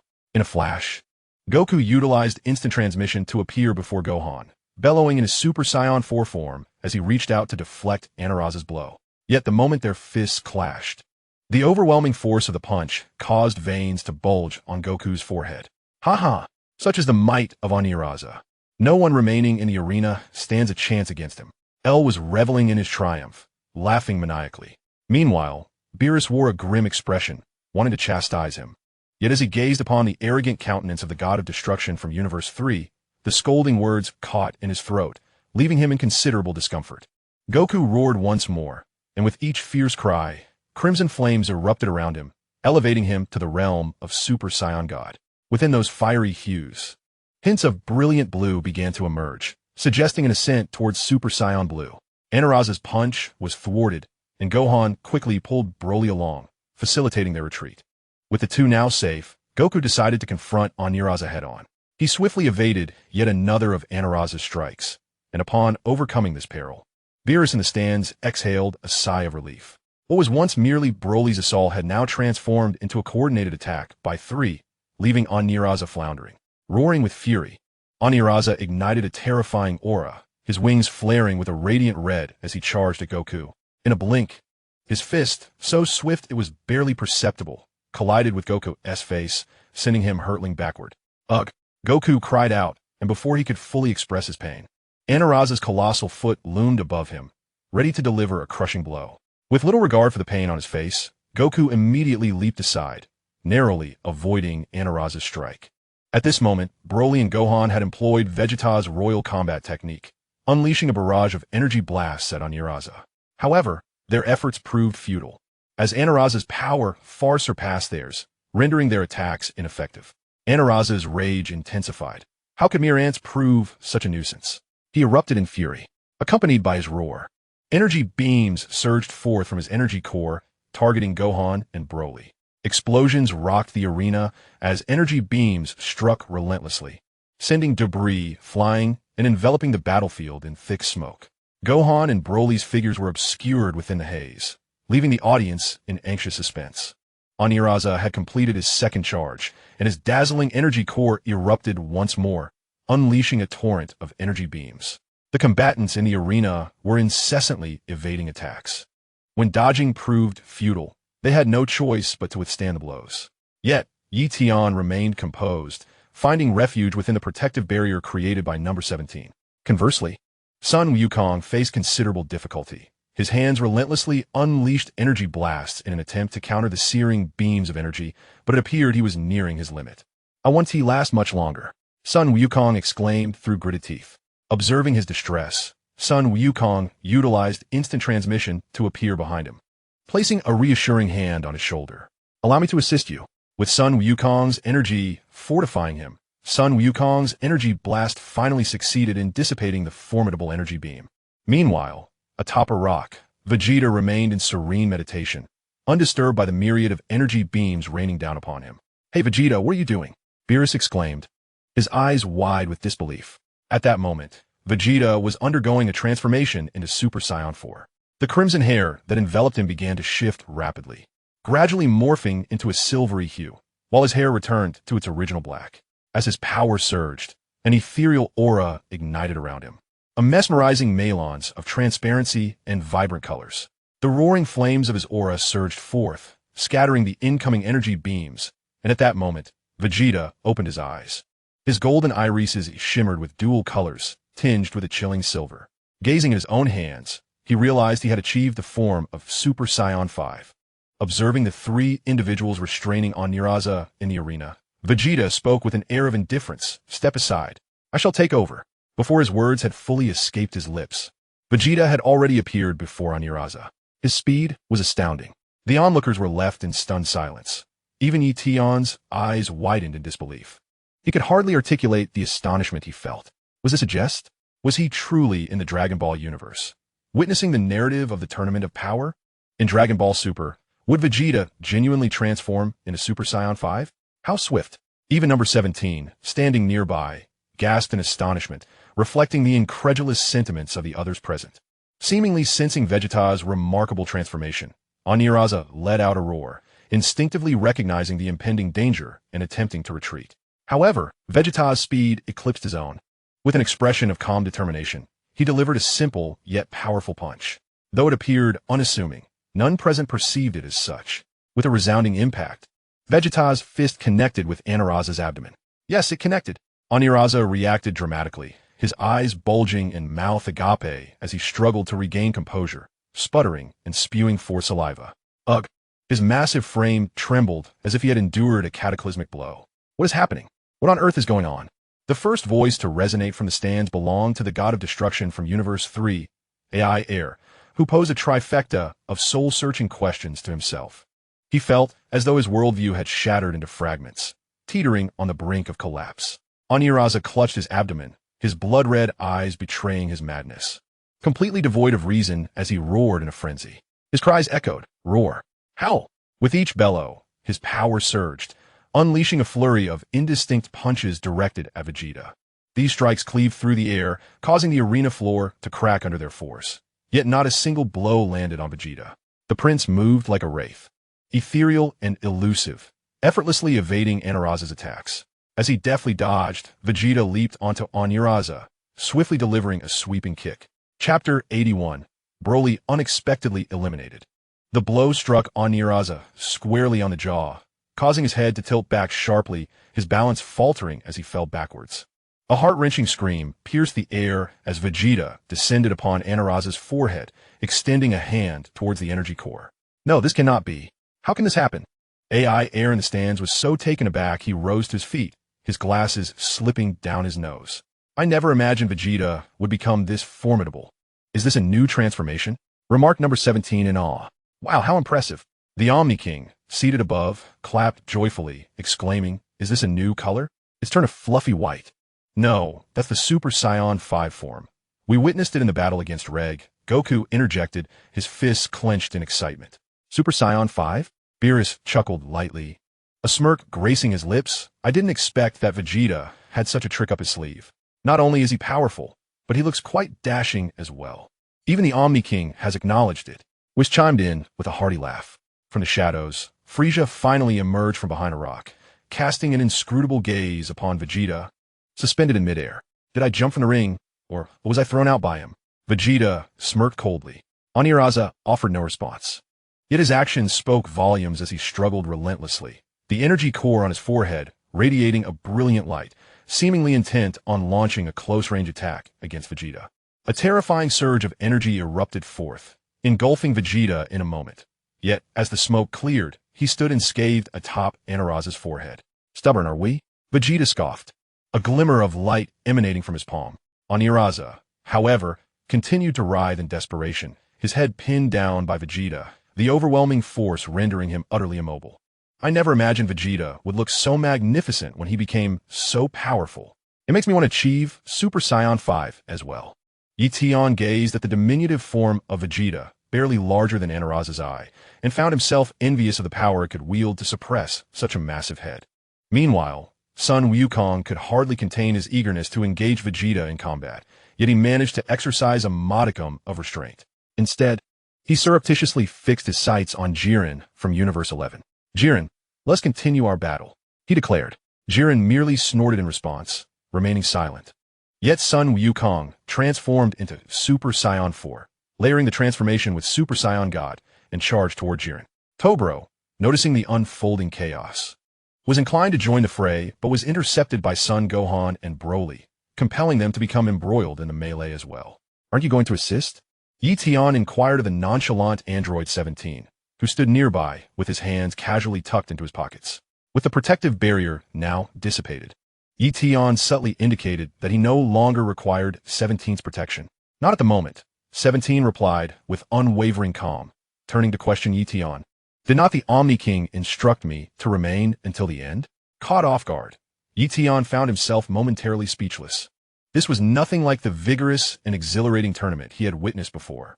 It was rather disheartening, a predicament difficult to articulate. On the other side, Vegeta unleashed a devastating energy wave directed at Aniraza's energy core, and as the core shattered, the attack was undeniably magnificent, effortlessly obliterating Aniraza. Ye Tian felt a surge of frustration, Was this truly the tournament of power he had come to know? In an instant, the colossal figure of Oniraza vanished from the arena, revealing 4 competitors emerging from the stands. The Grand Minister's voice resonated, declaring, "All participants from Universe 3 have been eliminated. Commence the cleanup." Oh, the cleanup. The Omni-King raised his tiny hands once more. In a flash, the contestants from Universe 3 disappeared in unison, leaving only the Angel Cambry behind, who let out a deep sigh. With 13 minutes remaining until the conclusion of the Tournament of Power, only 1 contender from Universe 4, 6 from Universe 7, and 2 from Universe 11, Jiren and Tobro, remained on the stage. Finally, an opportunity to gloat. The god of destruction, Shin, jubilantly echoed the laughter of the recently vanished L, asserting that the ultimate victory belonged to Universe 7, given their numerical advantage at this juncture. Childish. Do you think your thoughts are unique? Beerus cast a disdainful glance at god of destruction Shin. Indeed, those from the less populous universes would exert every effort to launch an assault. One could not rely on such an approach, was added, his countenance now notably grave. Meanwhile, the rodent-like god of destruction wore a troubled expression, for his universe had dwindled to a solitary contestant. Though cunningly hiding away, it only served to delay the inevitable demise, leaving no semblance of hope for victory. Damn it! The rodent god of destruction ground his teeth in frustration. Back on the stage, Vegeta reverted to his normal state. The brief foray into Super Saiyan 5 having taken a considerable toll on his energy, he instantaneously teleported to Ye Tian's side, seemingly intending to take advantage of Ye Tian's identity for a moment of respite. "What are you staring at?" Vegeta frowned in discontent, directing a displeased glance at Ye Tian, who was fixated on him. Hee, nothing much, just realized you suddenly look rather handsome. Ye Tian grinned, then posed a question that had never been asked before. "I feel like you've grown taller." "Oomph." Vegeta scoffed, sitting down on a nearby rock, completely ignoring Ye Tian. Ye Tian, unfazed by this, turned his attention to the battle between Sun Wukong and Jiren, where Sun Wukong was still submerged in water. However, an unforeseen incident occurred in the battle against Topo, as Broly was abruptly knocked out of the ring by an unseen force. "Broly, what happened?" Bardock chuckled, playfully patting Broly on the shoulder. "Why are you having such bad luck, just like me?" "Captain, I don't know. It seems I was attacked by something invisible." Broly expressed his bewilderment. "What's going on?" Beerus, who had been closely monitoring the fight involving Son Gohan and the others, paid no attention to the confused Broly, his brow furrowing. They've made their move. The god of destruction, Rat, suddenly broke into a grotesque smile. Their hope. Wasn't he the invisible man eliminated by Lord Zeno? Son Gohan cautiously scanned the surroundings. Topo also ceased his attacks, wary as he surveyed the area. How dare they interrupt our righteous duel? It is utterly unforgivable. Chapter 82. The Disappearance of Two Universes. Behind, Son Gohan, with his eyes closed, quickly sensed movement behind him and attempted to throw a punch, but unfortunately, he swung at air. "What is going on? Did your universe send 2 invisible beings into the fray?" Beerus scrutinized the god of destruction Rat, inquiring with a hint of skepticism. "Huh, I won't tell you, you bald cat," Rat retorted, sticking out his tongue.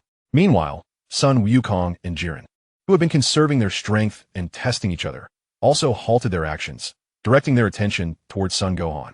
"Invisible beings? What invisible beings?" Sun Wukong asked, his face reflecting curiosity. "One just attacked Broly, and the previous one was dealt with by Zeno. I didn't expect another to be present here." Number 17 chimed in with an explanation. This is a bit troublesome, though I can't see them. I can still sense their energy." Sun Wukong grew alert. In that moment, the individuals from both universes stood in silent anticipation, remaining motionless, vigilant. "Energy? There's a method for detection like that? How convenient." Number 17 remarked. Unintentionally, Ye Tian gazed at number 17 with surprise. "Don't you use energy perception?" "I can't." Number 17 chuckled lightly. "Then how do you detect the opponent?" Ye Tian's eyes widened, as though he had stumbled upon a new frontier, eagerly seeking knowledge. "By sound. No matter the distance, I can hear any sound that is made." Number 17 revealed, extending his hand from his pocket. "Isn't that akin to having ears that can hear 1,000 miles?" Ye Tian blinked it. "Then you can locate that invisible being. Let me give it a try." The number 17 took a few steps forward, pushing his hair behind his ear, attentively listening. Soon, he discerned a faint sound, top, top, top, top, top. Over there, Number 17 pointed towards the ground not far away, where a small creature, resembling a tiny insect, scurried quickly. I found it. Top, top, top. To his surprise, the sole contender from the third universe, Damon, was revealed, staring up at the imposing figure of number 17, cold sweat trickling down his cheek. Is it an insect? Son Goku incroyable de curiosity. Only to be struck in the nose by Damon's swift punch. Goku clutched his nose, wincing in pain. It's not an invisible person. It's just too small to be seen clearly. Number 17 crossed his arms, noting that its diminutive size had allowed it to survive in the arena until now. Oh, I must escape. Damon leaped away, desperately trying to flee. Wait, it's gone.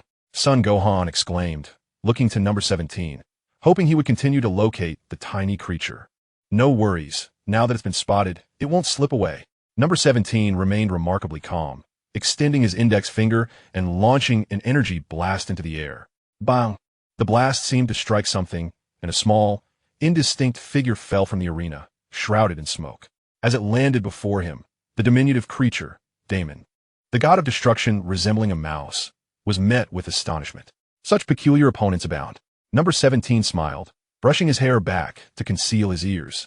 Indeed, a handsome fellow, utterly reliable. Ye Tian chuckled, offering applause and encouragement. All contestants from the fourth universe are eliminated, annihilated. The Grand Minister's declaration rendered the mouse god of destruction pale as a ghost. Oh no, this is disastrous. With a swift motion, the fourth universe vanished, leaving only 2 universes in the arena, the remaining 5 from the 7th universe and 2 from the 11th. The outcome would soon be determined within a matter of minutes. Following this brief interlude, Son Gohan resumed his battle against Toppo, while Son Goku continued to engage Jiren. Frieza finally emerged, and noticing Gohan's struggles, number 17 joined the fray. Frieza stood not far from Ye Tian, gazing at Vegeta. Ah, this is becoming increasingly entertaining. You're only suited for wandering about and battling trivial foes. Vegeta scoffed, uttering a taunt. Upon hearing this, Frieza's displeasure was palpable. Oh, the noble Prince Vegeta, yet you couldn't even handle a major adversary? Look at you, hiding in the shadows, concocting schemes. Vegeta retorted. The atmosphere was oddly amusing. Ye Tian scratched the back of his head, pondering when Vegeta and Frieza's relationship had become so amicable, engaging in such spirited banter. Ye Tian's gaze was filled with curiosity. This Vegeta was truly remarkable. Meanwhile, facing the combined efforts of Son Gohan and number 17, Toppo appeared unperturbed, skillfully managing the situation with ease. As number 17 threw a punch aimed at Toppo's back, it seemed as though Toppo had eyes in the back of his head, suddenly lowering his body to evade the blow. The punch nearly grazed Son Gohan's nose, prompting him to perform a backflip to create distance. Not one to remain idle, Toppo swiftly ensnared number 17's outstretched fist with his feet, sending him sprawling backward. With a resounding thud, number 17 was sent hurtling through the air, landing on the ground without an opportunity to rise. Toppo pursued relentlessly, delivering a powerful kick to the fallen number 17. This was a delayed justice. Following the kick, Toppo rolled onto the ground beside him, striking a pose that he deemed emblematic of some peculiar notion of justice. Yet, before he could revel in his triumph, the battered number 17 suddenly opened his eyes and grasped Toppo's ankle. With a swift motion, number 17 flipped to his feet and unleashed a punch that sent Toppo flying. Rising to his feet, he brushed off the dust, muttering about the tiresome nature of justice. Huh, that should be called justice indeed, Ye Tian exclaimed, gesturing towards number 17. You, the dashing number 17, must claim victory. Well, I believe I am somewhat more handsome than you. Number 17 retorted, one hand resting on his hip while the other flicked away non-existent bangs. Ye Tian shrugged, suddenly pointing his thumb at himself. What use is being handsome when my status is far more esteemed? All right then, you win.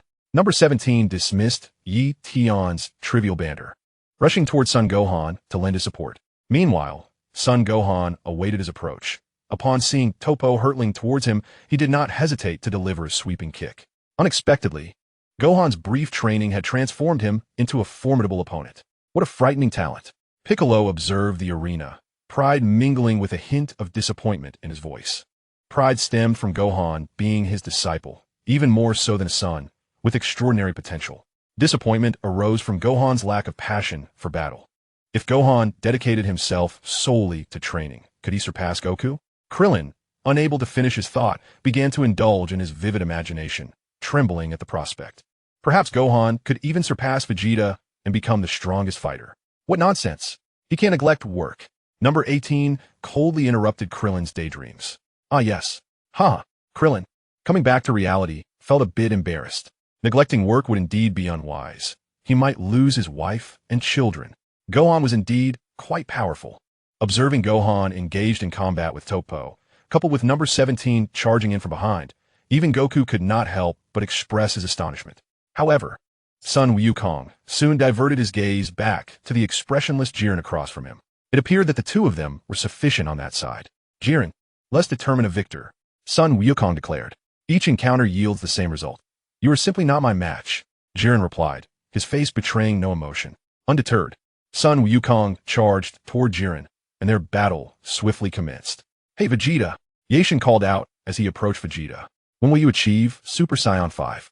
Is there even a Super Saiyan 6? After battling with Jocko, I have grasped it, Vegeta retorted coldly, casting a disdainful glance at Ye Tian. Do not even mention Super Saiyan 6. There are even Super Saiyan 10s beyond that. Do you wish to learn? But can you withstand it? Vegeta held no reverence or fondness for the so-called Omni-King.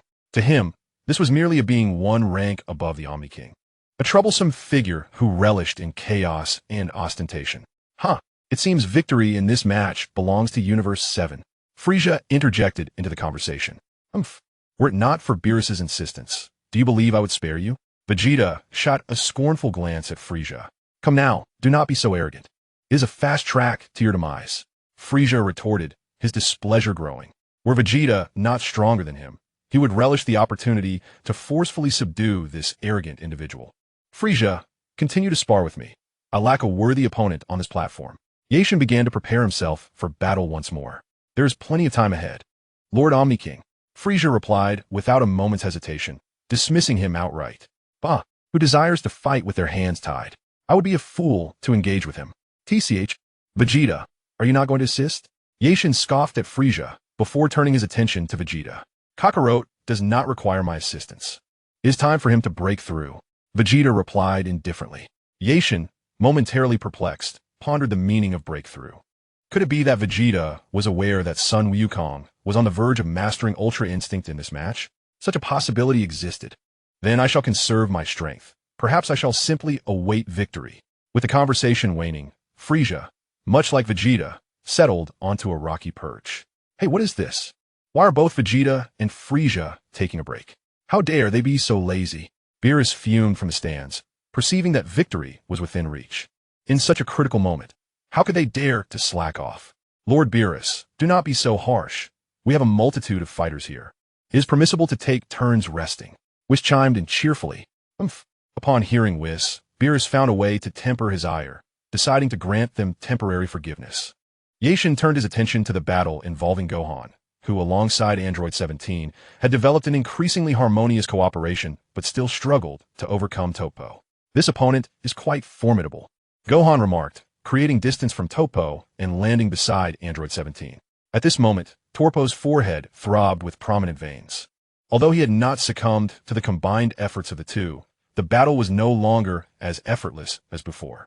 I am indeed a candidate for the god of destruction, Toppo proclaimed with abundant confidence and pride. As a divine contender, how could he easily fall to mere humans? This fellow still appeared to possess considerable strength. Number 17's demeanor was indifferent as he cast a cold glance at Toppo. Witness my righteous brilliance. Feeling slighted, Toppo raised his hefty hands and charged swiftly towards Gohan and number 17. The coordination between number 17 and Gohan had become increasingly seamless. Number 17 used his barrier as a shield, leading the charge while Gohan followed closely behind, poised to unleash a fierce attack at the opportune moment. As Gohan approached rapidly, Toppo was compelled to take him seriously. He hastily unleashed a ki blast towards Gohan. Gohan's speed intensified, allowing him to deftly evade Toppo's energy projectile. Executing a spinning kick aimed at Toppo, Toppo's powerful fist struck with ferocity, nearly numbing Gohan's leg with its impact. Meanwhile, number 17 soared over Gohan's head, launching an energy sphere at Toppo, who found himself unable to mount a defense in time. The energy sphere collided with Toppo, resulting in a resounding explosion that enveloped him in smoke, obscuring his figure. Oh, what splendid teamwork! Beerus observed from the stands, visibly pleased. Who would have thought Goku's son possessed such skill? Despite being Goku's offspring, Gohan is my protege. Upon hearing this, Piccolo instantly felt displeased. The credit belonged to him. Goku, as Gohan's father, had not imparted any significant teachings. His involvement had been limited to a single day spent in the hyperbolic time chamber during the battle against Cell. I shall not dwell on such trifling details. In any case, Beerus rose to his feet, stepping on the railing of the stands. Hands cupped around his mouth as he shouted, "Go! Victory is within reach." Yet this fellow does not seem particularly formidable, number 17 remarked indifferently, gazing at the dissipating cloud of smoke. Gohan, however, remained vigilant, fixated on the smoke, knowing that they could not afford to underestimate their opponent.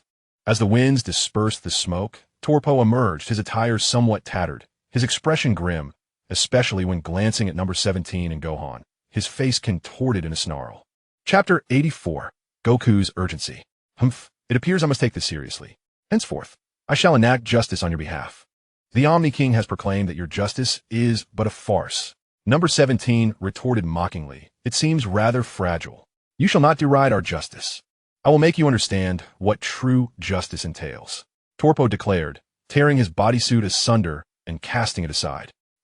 Accompanied by a roar, Torpo's entire physique tensed. Muscles coiling like roots, veins bulging prominently. His body quivered subtly as he gradually unleashed a burgeoning force that summoned a howling tempest, hurtling toward Son Gohan and Android 17. What was happening? Android 17 was taken aback, shielding his forehead with a hand and squinting at the spectacle. Is that guy's power merely a facade? King Kai widened his eyes in disbelief, recalling how Torpo had not exhibited such might during his battle with Goku. Damn, this fellow's strength is formidable. Can Gohan and the others handle it? Beerus, too, gazed incredulously at the unfolding events. Is this a candidate for God of Destruction? This absurdity already hints at possessing the power of a God of Destruction. How can he still be considered merely a candidate? Beerus glared at the clown God of Destruction, gritting his teeth. You wretched being. To force Torpo to wield the power of a God of Destruction. Your universe is quite remarkable, the clown God of Destruction remarked. Though his expression belied such praise, filled instead with mockery, disdain, and contempt. The capabilities of a God of Destruction, Ye Tian mused, stroking his chin. It seems that his previous assertion of Torpo being comparable in strength to him was merely his own delusion. If Torpo were to employ destructive power, then Son Gohan and Android 17 would be in dire straits. Indeed, as Ye Tian anticipated, Son Gohan and Android 17 found themselves hindered and cautious in their movements, succumbing to the overwhelming force of Torpo's destructive capabilities. Be careful, Son Gohan shouted to Android 17 as Torpo unleashed another wave of destructive energy. Android 17 responded with agility, leaping into the air just as Torpo's destructive force obliterated the very spot he had just vacated. In an instant, a massive crater formed where the blow struck, erasing all remnants of the previously shattered rocks. Android 17 was relentlessly pursued by Torpo's destructive energy, while Son Gohan found himself at a loss for a viable rescue strategy. Thud, thud, thud. Android 17 evaded deftly, but the terrain he traversed, the rocks he crossed, were all annihilated under Torpo's might. Cornered at the edge of the arena, Android 17 glared at the relentless Torpo in frustration. You bastard!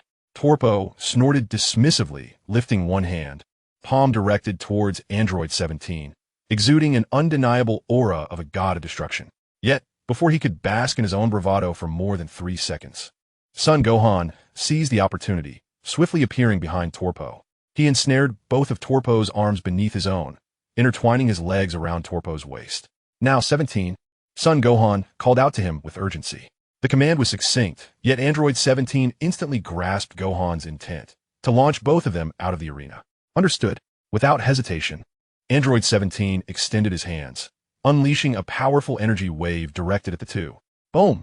Son Gohan, along with the Torpo he had ensnared, was propelled off the arena by the energy wave. As Sun Wukong tumbled from the stage, he swiftly found himself on the spectator's side, while Torpo, fortuitously, remained perched upon a floating rock outside the arena. Frustrated at Torpo's continued survival, Beerus pounded the railing of the stands, lamenting the needless sacrifice of Goku's son. Cautiously, Torpo arose, ensuring he did not plummet, and assessed the distance between himself and the stage. It was quite considerable. He could only hope for Jiren's assistance. However, Topo was oblivious to the impending threat as a foot landed upon the rock. A solitary finger pointed at him, accompanied by mocking laughter. The god of destruction, amused by Topo's survival, frowned at the arena, urging Jiren to showcase his power that transcends the divine. Defeat them. Pull nothing back. The Kaioshin of Universe 11 echoed his sentiments. Do you eagerly await our confrontation? Jiren addressed Sun Wukong. It seems the seventh universe is not to be underestimated. Having made it this far, indeed, I relish battling formidable opponents. Sun Wukong replied with a nod. Jiren began to advance towards Sun Wukong, exuding no visible power. Yet his immense pressure was suffocating. Despite the absence of any overt energy, an intangible weight bore down upon those present. Ye Tian turned his gaze towards Jiren, expressing his astonishment. As Jiren approached, Sun Wukong met his penetrating gaze with a calm, yet serious smile. At last, the moment had arrived. I have awaited this for a long time, Jiren. Sun Wukong charged towards him. With a fierce shout, he leapt into the air, launching a rapid punch at Jiren. Yet, Jiren effortlessly blocked the strike, countering with a blow aimed at Sun Wukong's abdomen. The impact was devastating, sending Sun Wukong hurtling backward, crashing through a series of rocky formations before plummeting onto the stage with a resounding thud. Ugh!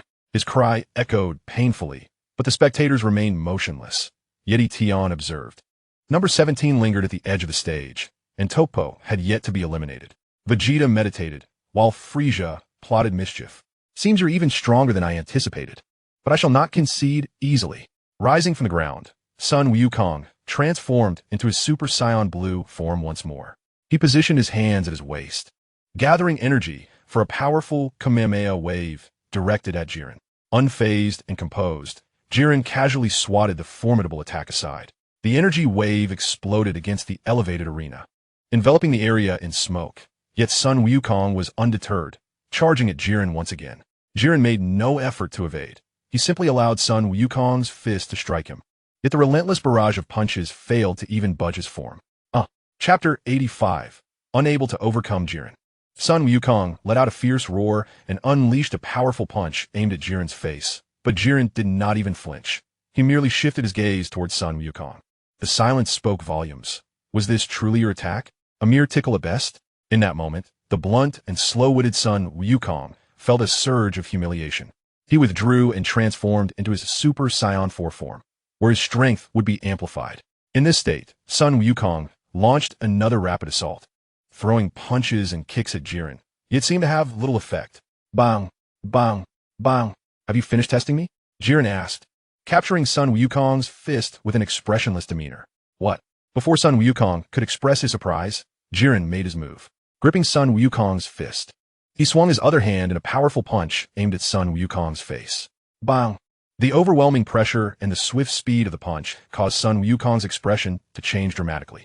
Yet, his fist felt as if it were ensnared, unable to retract.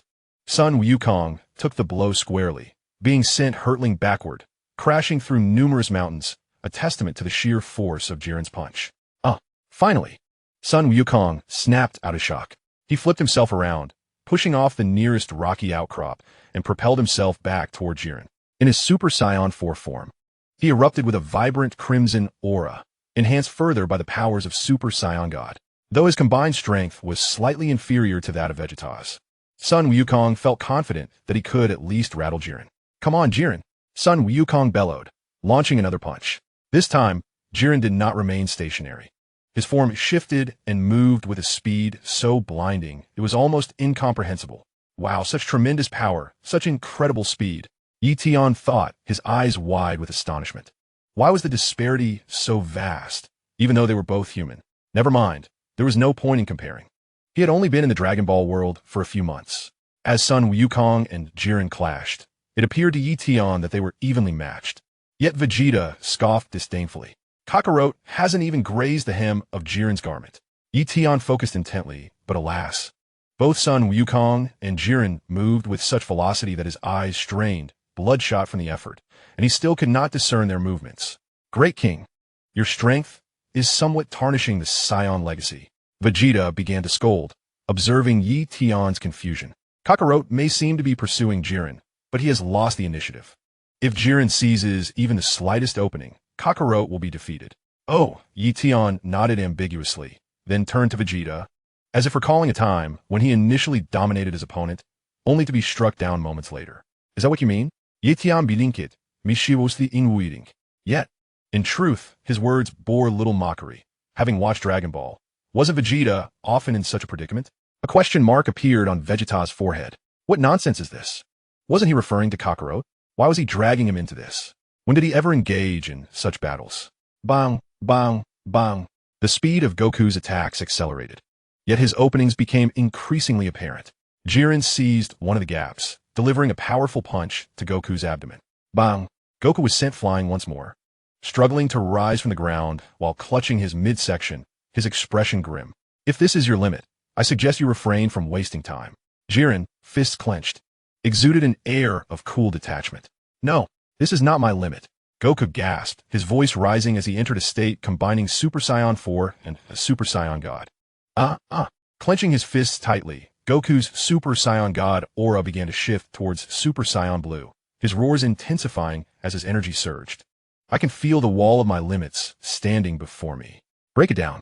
A wall? Jiren looked at him, bewildered, failing to comprehend Goku's fervent cries. Perhaps no one present could grasp Goku's desperate yearning for strength. He unleashed his power with relentless fervor. Jiren, however, remained unfazed, his demeanor calm and composed, as if he had transcended the mundane. He charged at Goku, bending his legs, and struck Goku's abdomen with a knee blow. Ugh! Goku gasped, the force of a strike making him spit out bile. Without granting Goku a moment to recover from the pain, Jiren seized his arm and hurled him away. Goku landed on the ground in a disheveled state, coughing to suppress the agony coursing through his body, wiping the corner of his mouth. His voice rose from a whisper to a shout. Even if my body breaks, it matters not. In this moment, I need immense power. Facing the formidable Jiren and the ascendant Vegeta, Goku felt an overwhelming urgency, a yearning for strength. Hey, Goku's power is surging dramatically. Beerus noted with surprise. What is he attempting? It resembles the Kaioken, yet feels different. Krillin furrowed his brow, observing the ring. Energy depletion. He disregards his own body, forcibly exhausting his internal strength. Whis remarked with a calm demeanor. TSK, what on earth does Kakarot intend to do? Has he lost his mind? Vegeta's brow furrowed as he regarded Goku's reckless determination. Aya!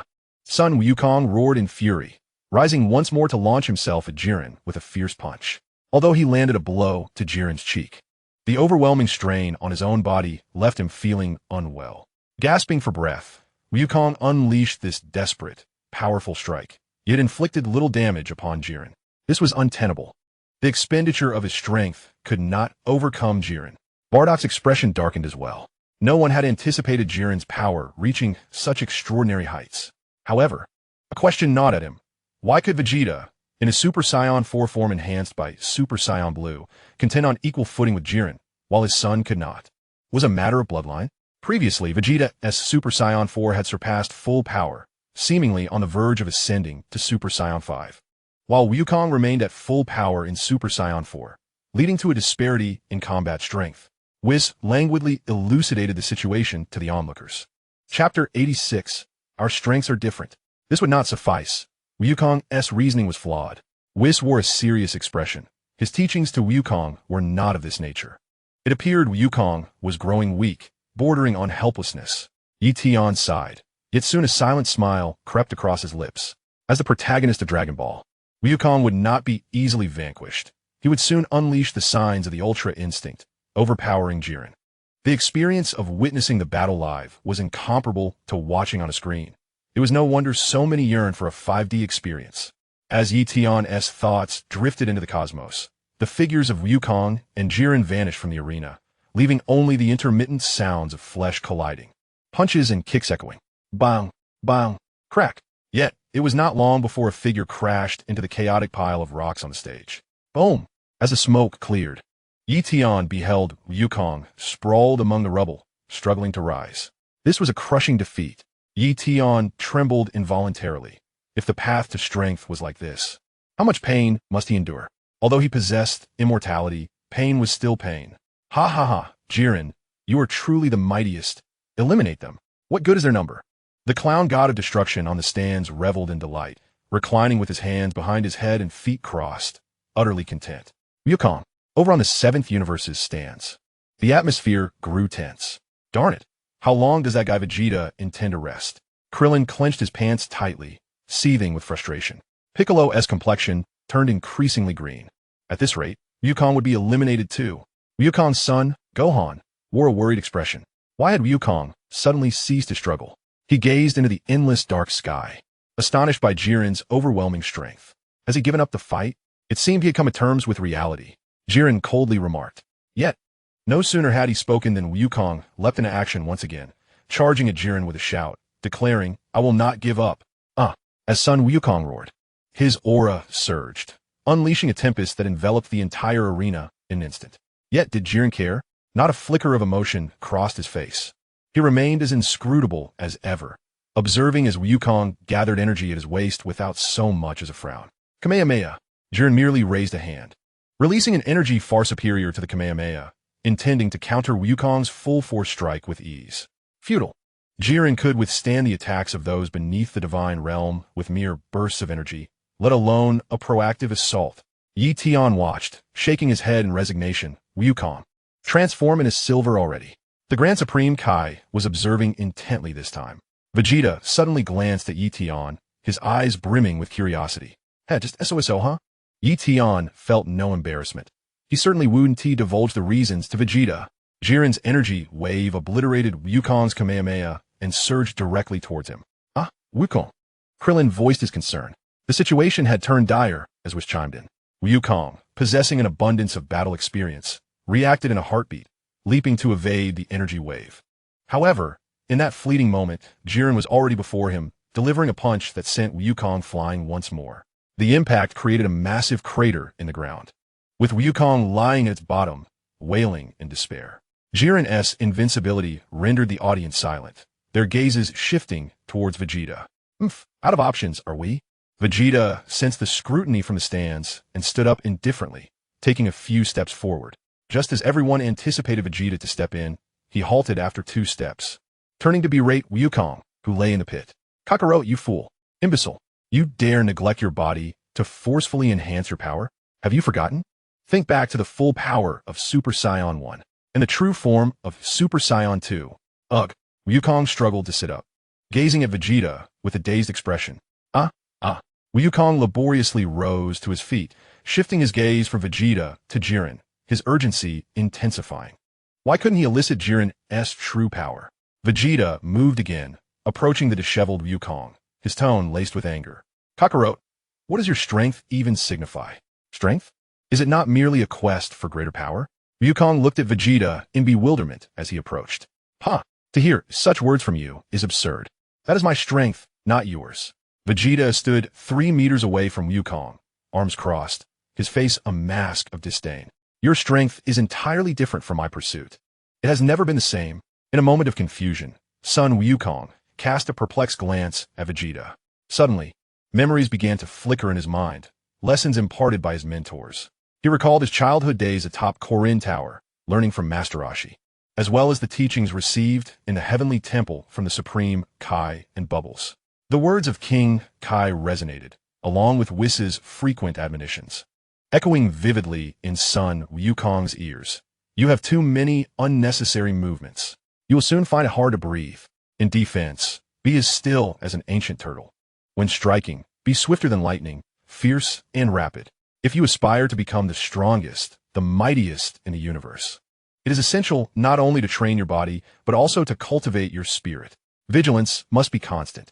Let your body react and fight without the mediation of your mind. Hey, Kakarot, what are you dazing about for? Did you hear my words? Vegeta scolded as he observed Son Wukong lost in thought. If you can't handle this, let me take over. Don't just stand there like a fool. No. Son Wukong gathered all the energy enveloping him and returned to his normal state. At that moment, a profound tranquility enveloped his heart. Chapter 87. The Sign of the Ultimate Freedom Technique. I understand. With those words, Son Wukong soared once more towards Jiren. This time, he operated in his normal state. Yet the ensuing scene was peculiar. Jiren, once again, launched a punch, and astonishingly, Son Wukong evaded it with a mere brush past. Jiren was taken aback, as were Vegeta, Yeti, and the turned Frieza and Android 17, who stared in disbelief. Yeti's eyes widened in incredulity. Is it really possible that just a few words of scolding could achieve this? If this is the case, then perhaps we should assemble an army to berate him into Super Saiyan 10. An invisible aura ignited around Sun Wukong, causing the entire arena to tremble slightly. Following this, the faint flame of energy surrounding him intensified, soaring into the heavens, a vast and boundless power surging forth. It's happening. The sign of the ultimate freedom technique, Yeti exclaimed, eager to express his excitement. In less than a second after Jiren's astonishment, he again unleashed his punch, but this time, Sun Wukong deftly retreated to avoid it. Soon after evading, Sun Wukong retaliated with a punch of his own, which Jiren swiftly countered with his elbow. The shift in the battle was shocking, even to those in the stands. Whis, too, was taken aback. He had actually grasped it. Could it be that even Beerus was wide-eyed in astonishment? Yet, the rest were left in a state of bewilderment, while Sun Wukong wore a radiant smile. Vegeta, I now understand what I must pursue. Is my inner self. With his triumphant shout echoing, a silver aura enveloped him, and his hair transformed into a shimmering silver hue. The inner heart of Sun Wukong. Sun Wukong's expression turned serious as he faced Jiren to make a formal declaration. At this moment, Beerus in the stands was utterly astonished, his jaw nearly dropping in disbelief at that technique. Indeed, it appears that Wukong has also reached this realm, separating consciousness from the body, allowing his form to act instinctively and evade attacks. This is known as the Ultra Instinct. Ultra Instinct, Krillin asked, bewildered, his eyes wide. What is this? The others around him displayed similar confusion, questioning the nature of this power. In contrast, Frieza in the stands chuckled, I knew that Sun Wukong was not to be underestimated. Beerus, arms crossed, felt his status as a god of destruction precarious. Vegeta had mastered Ultra Instinct, and now Wukong had too, although Beerus himself had not completely grasped it. Silver hair? Krillin noted, unable to sense Beerus's inner turmoil, pointing at the transformed Sun Wukong. It's just a change in color. Unlike Krillin's bewilderment, Ye Tian's eyes widened in excitement. Wait, is this Ultra Instinct? Is it? This was the first time he had witnessed it. The silver hair and the dazzling aura looked even more impressive. It was certainly more appealing than the previous rose hue. I must learn this. I absolutely must. And the Super Saiyan 5 with white hair. Super Saiyan 5 combined with Ultra Instinct. A complete silver and white look. So cool. Wow. Ye Tian, am ready to take flight. Amidst Krillin's confusion and Ye Tian's envy, Jiren solemnly inquired of Sun Wukong. If I defeat you in your current form with all my strength, you will acknowledge my superiority, correct? There will be no regrets, right? Let us determine the victor. Sun Wukong's mindset was remarkably tranquil. He had discovered the path he wished to follow. He no longer pursued strength merely by trailing Vegeta.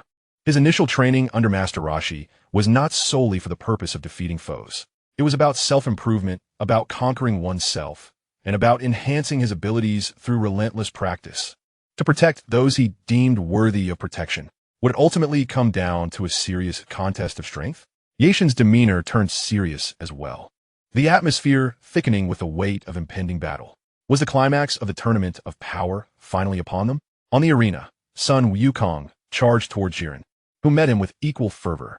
Just as Ye Tian observed with eager anticipation, Sun Wukong's Ultra Instinct state suddenly vanished, and he was struck by Jiren's fist, sent flying. The impact left a long indentation on the arena floor, leaving Ye Tian stunned and bewildered. What has happened? Was this stylish for only a second? Is this how the tournament of power unfolds? What was he witnessing? Sun Wukong lay amidst the rubble, unable to even cry out, clearly gravely injured. It seems unfortunate. Wukong likely has not fully grasped the true essence of Ultra Instinct. Perhaps he merely triggered its potential. Whis sighed, his tone imbued with deep regret. After all, mastering Ultra Instinct is no simple feat. With great difficulty, Sun Wukong managed to suppress the overwhelming agony, yet he felt a surge of indignation. Beings like you cannot even be deemed just. I shall not hold back. Jiren exuded a chilling indifference. The state Wukong had just experienced could indeed be referred to as a premonition. The voice of Whis echoed once more, subdued yet clear. As Jiren advanced towards Sun Wukong, Vegeta swiftly positioned himself before his comrade, addressing the approaching giant. Then allow me to contend with you. Vegeta? Jiren turned his gaze towards him. You have been concealing formidable power. Haven to you? Humph. And you're no different, retaining all your strength until now. Vegeta retorted with a nonchalant smile.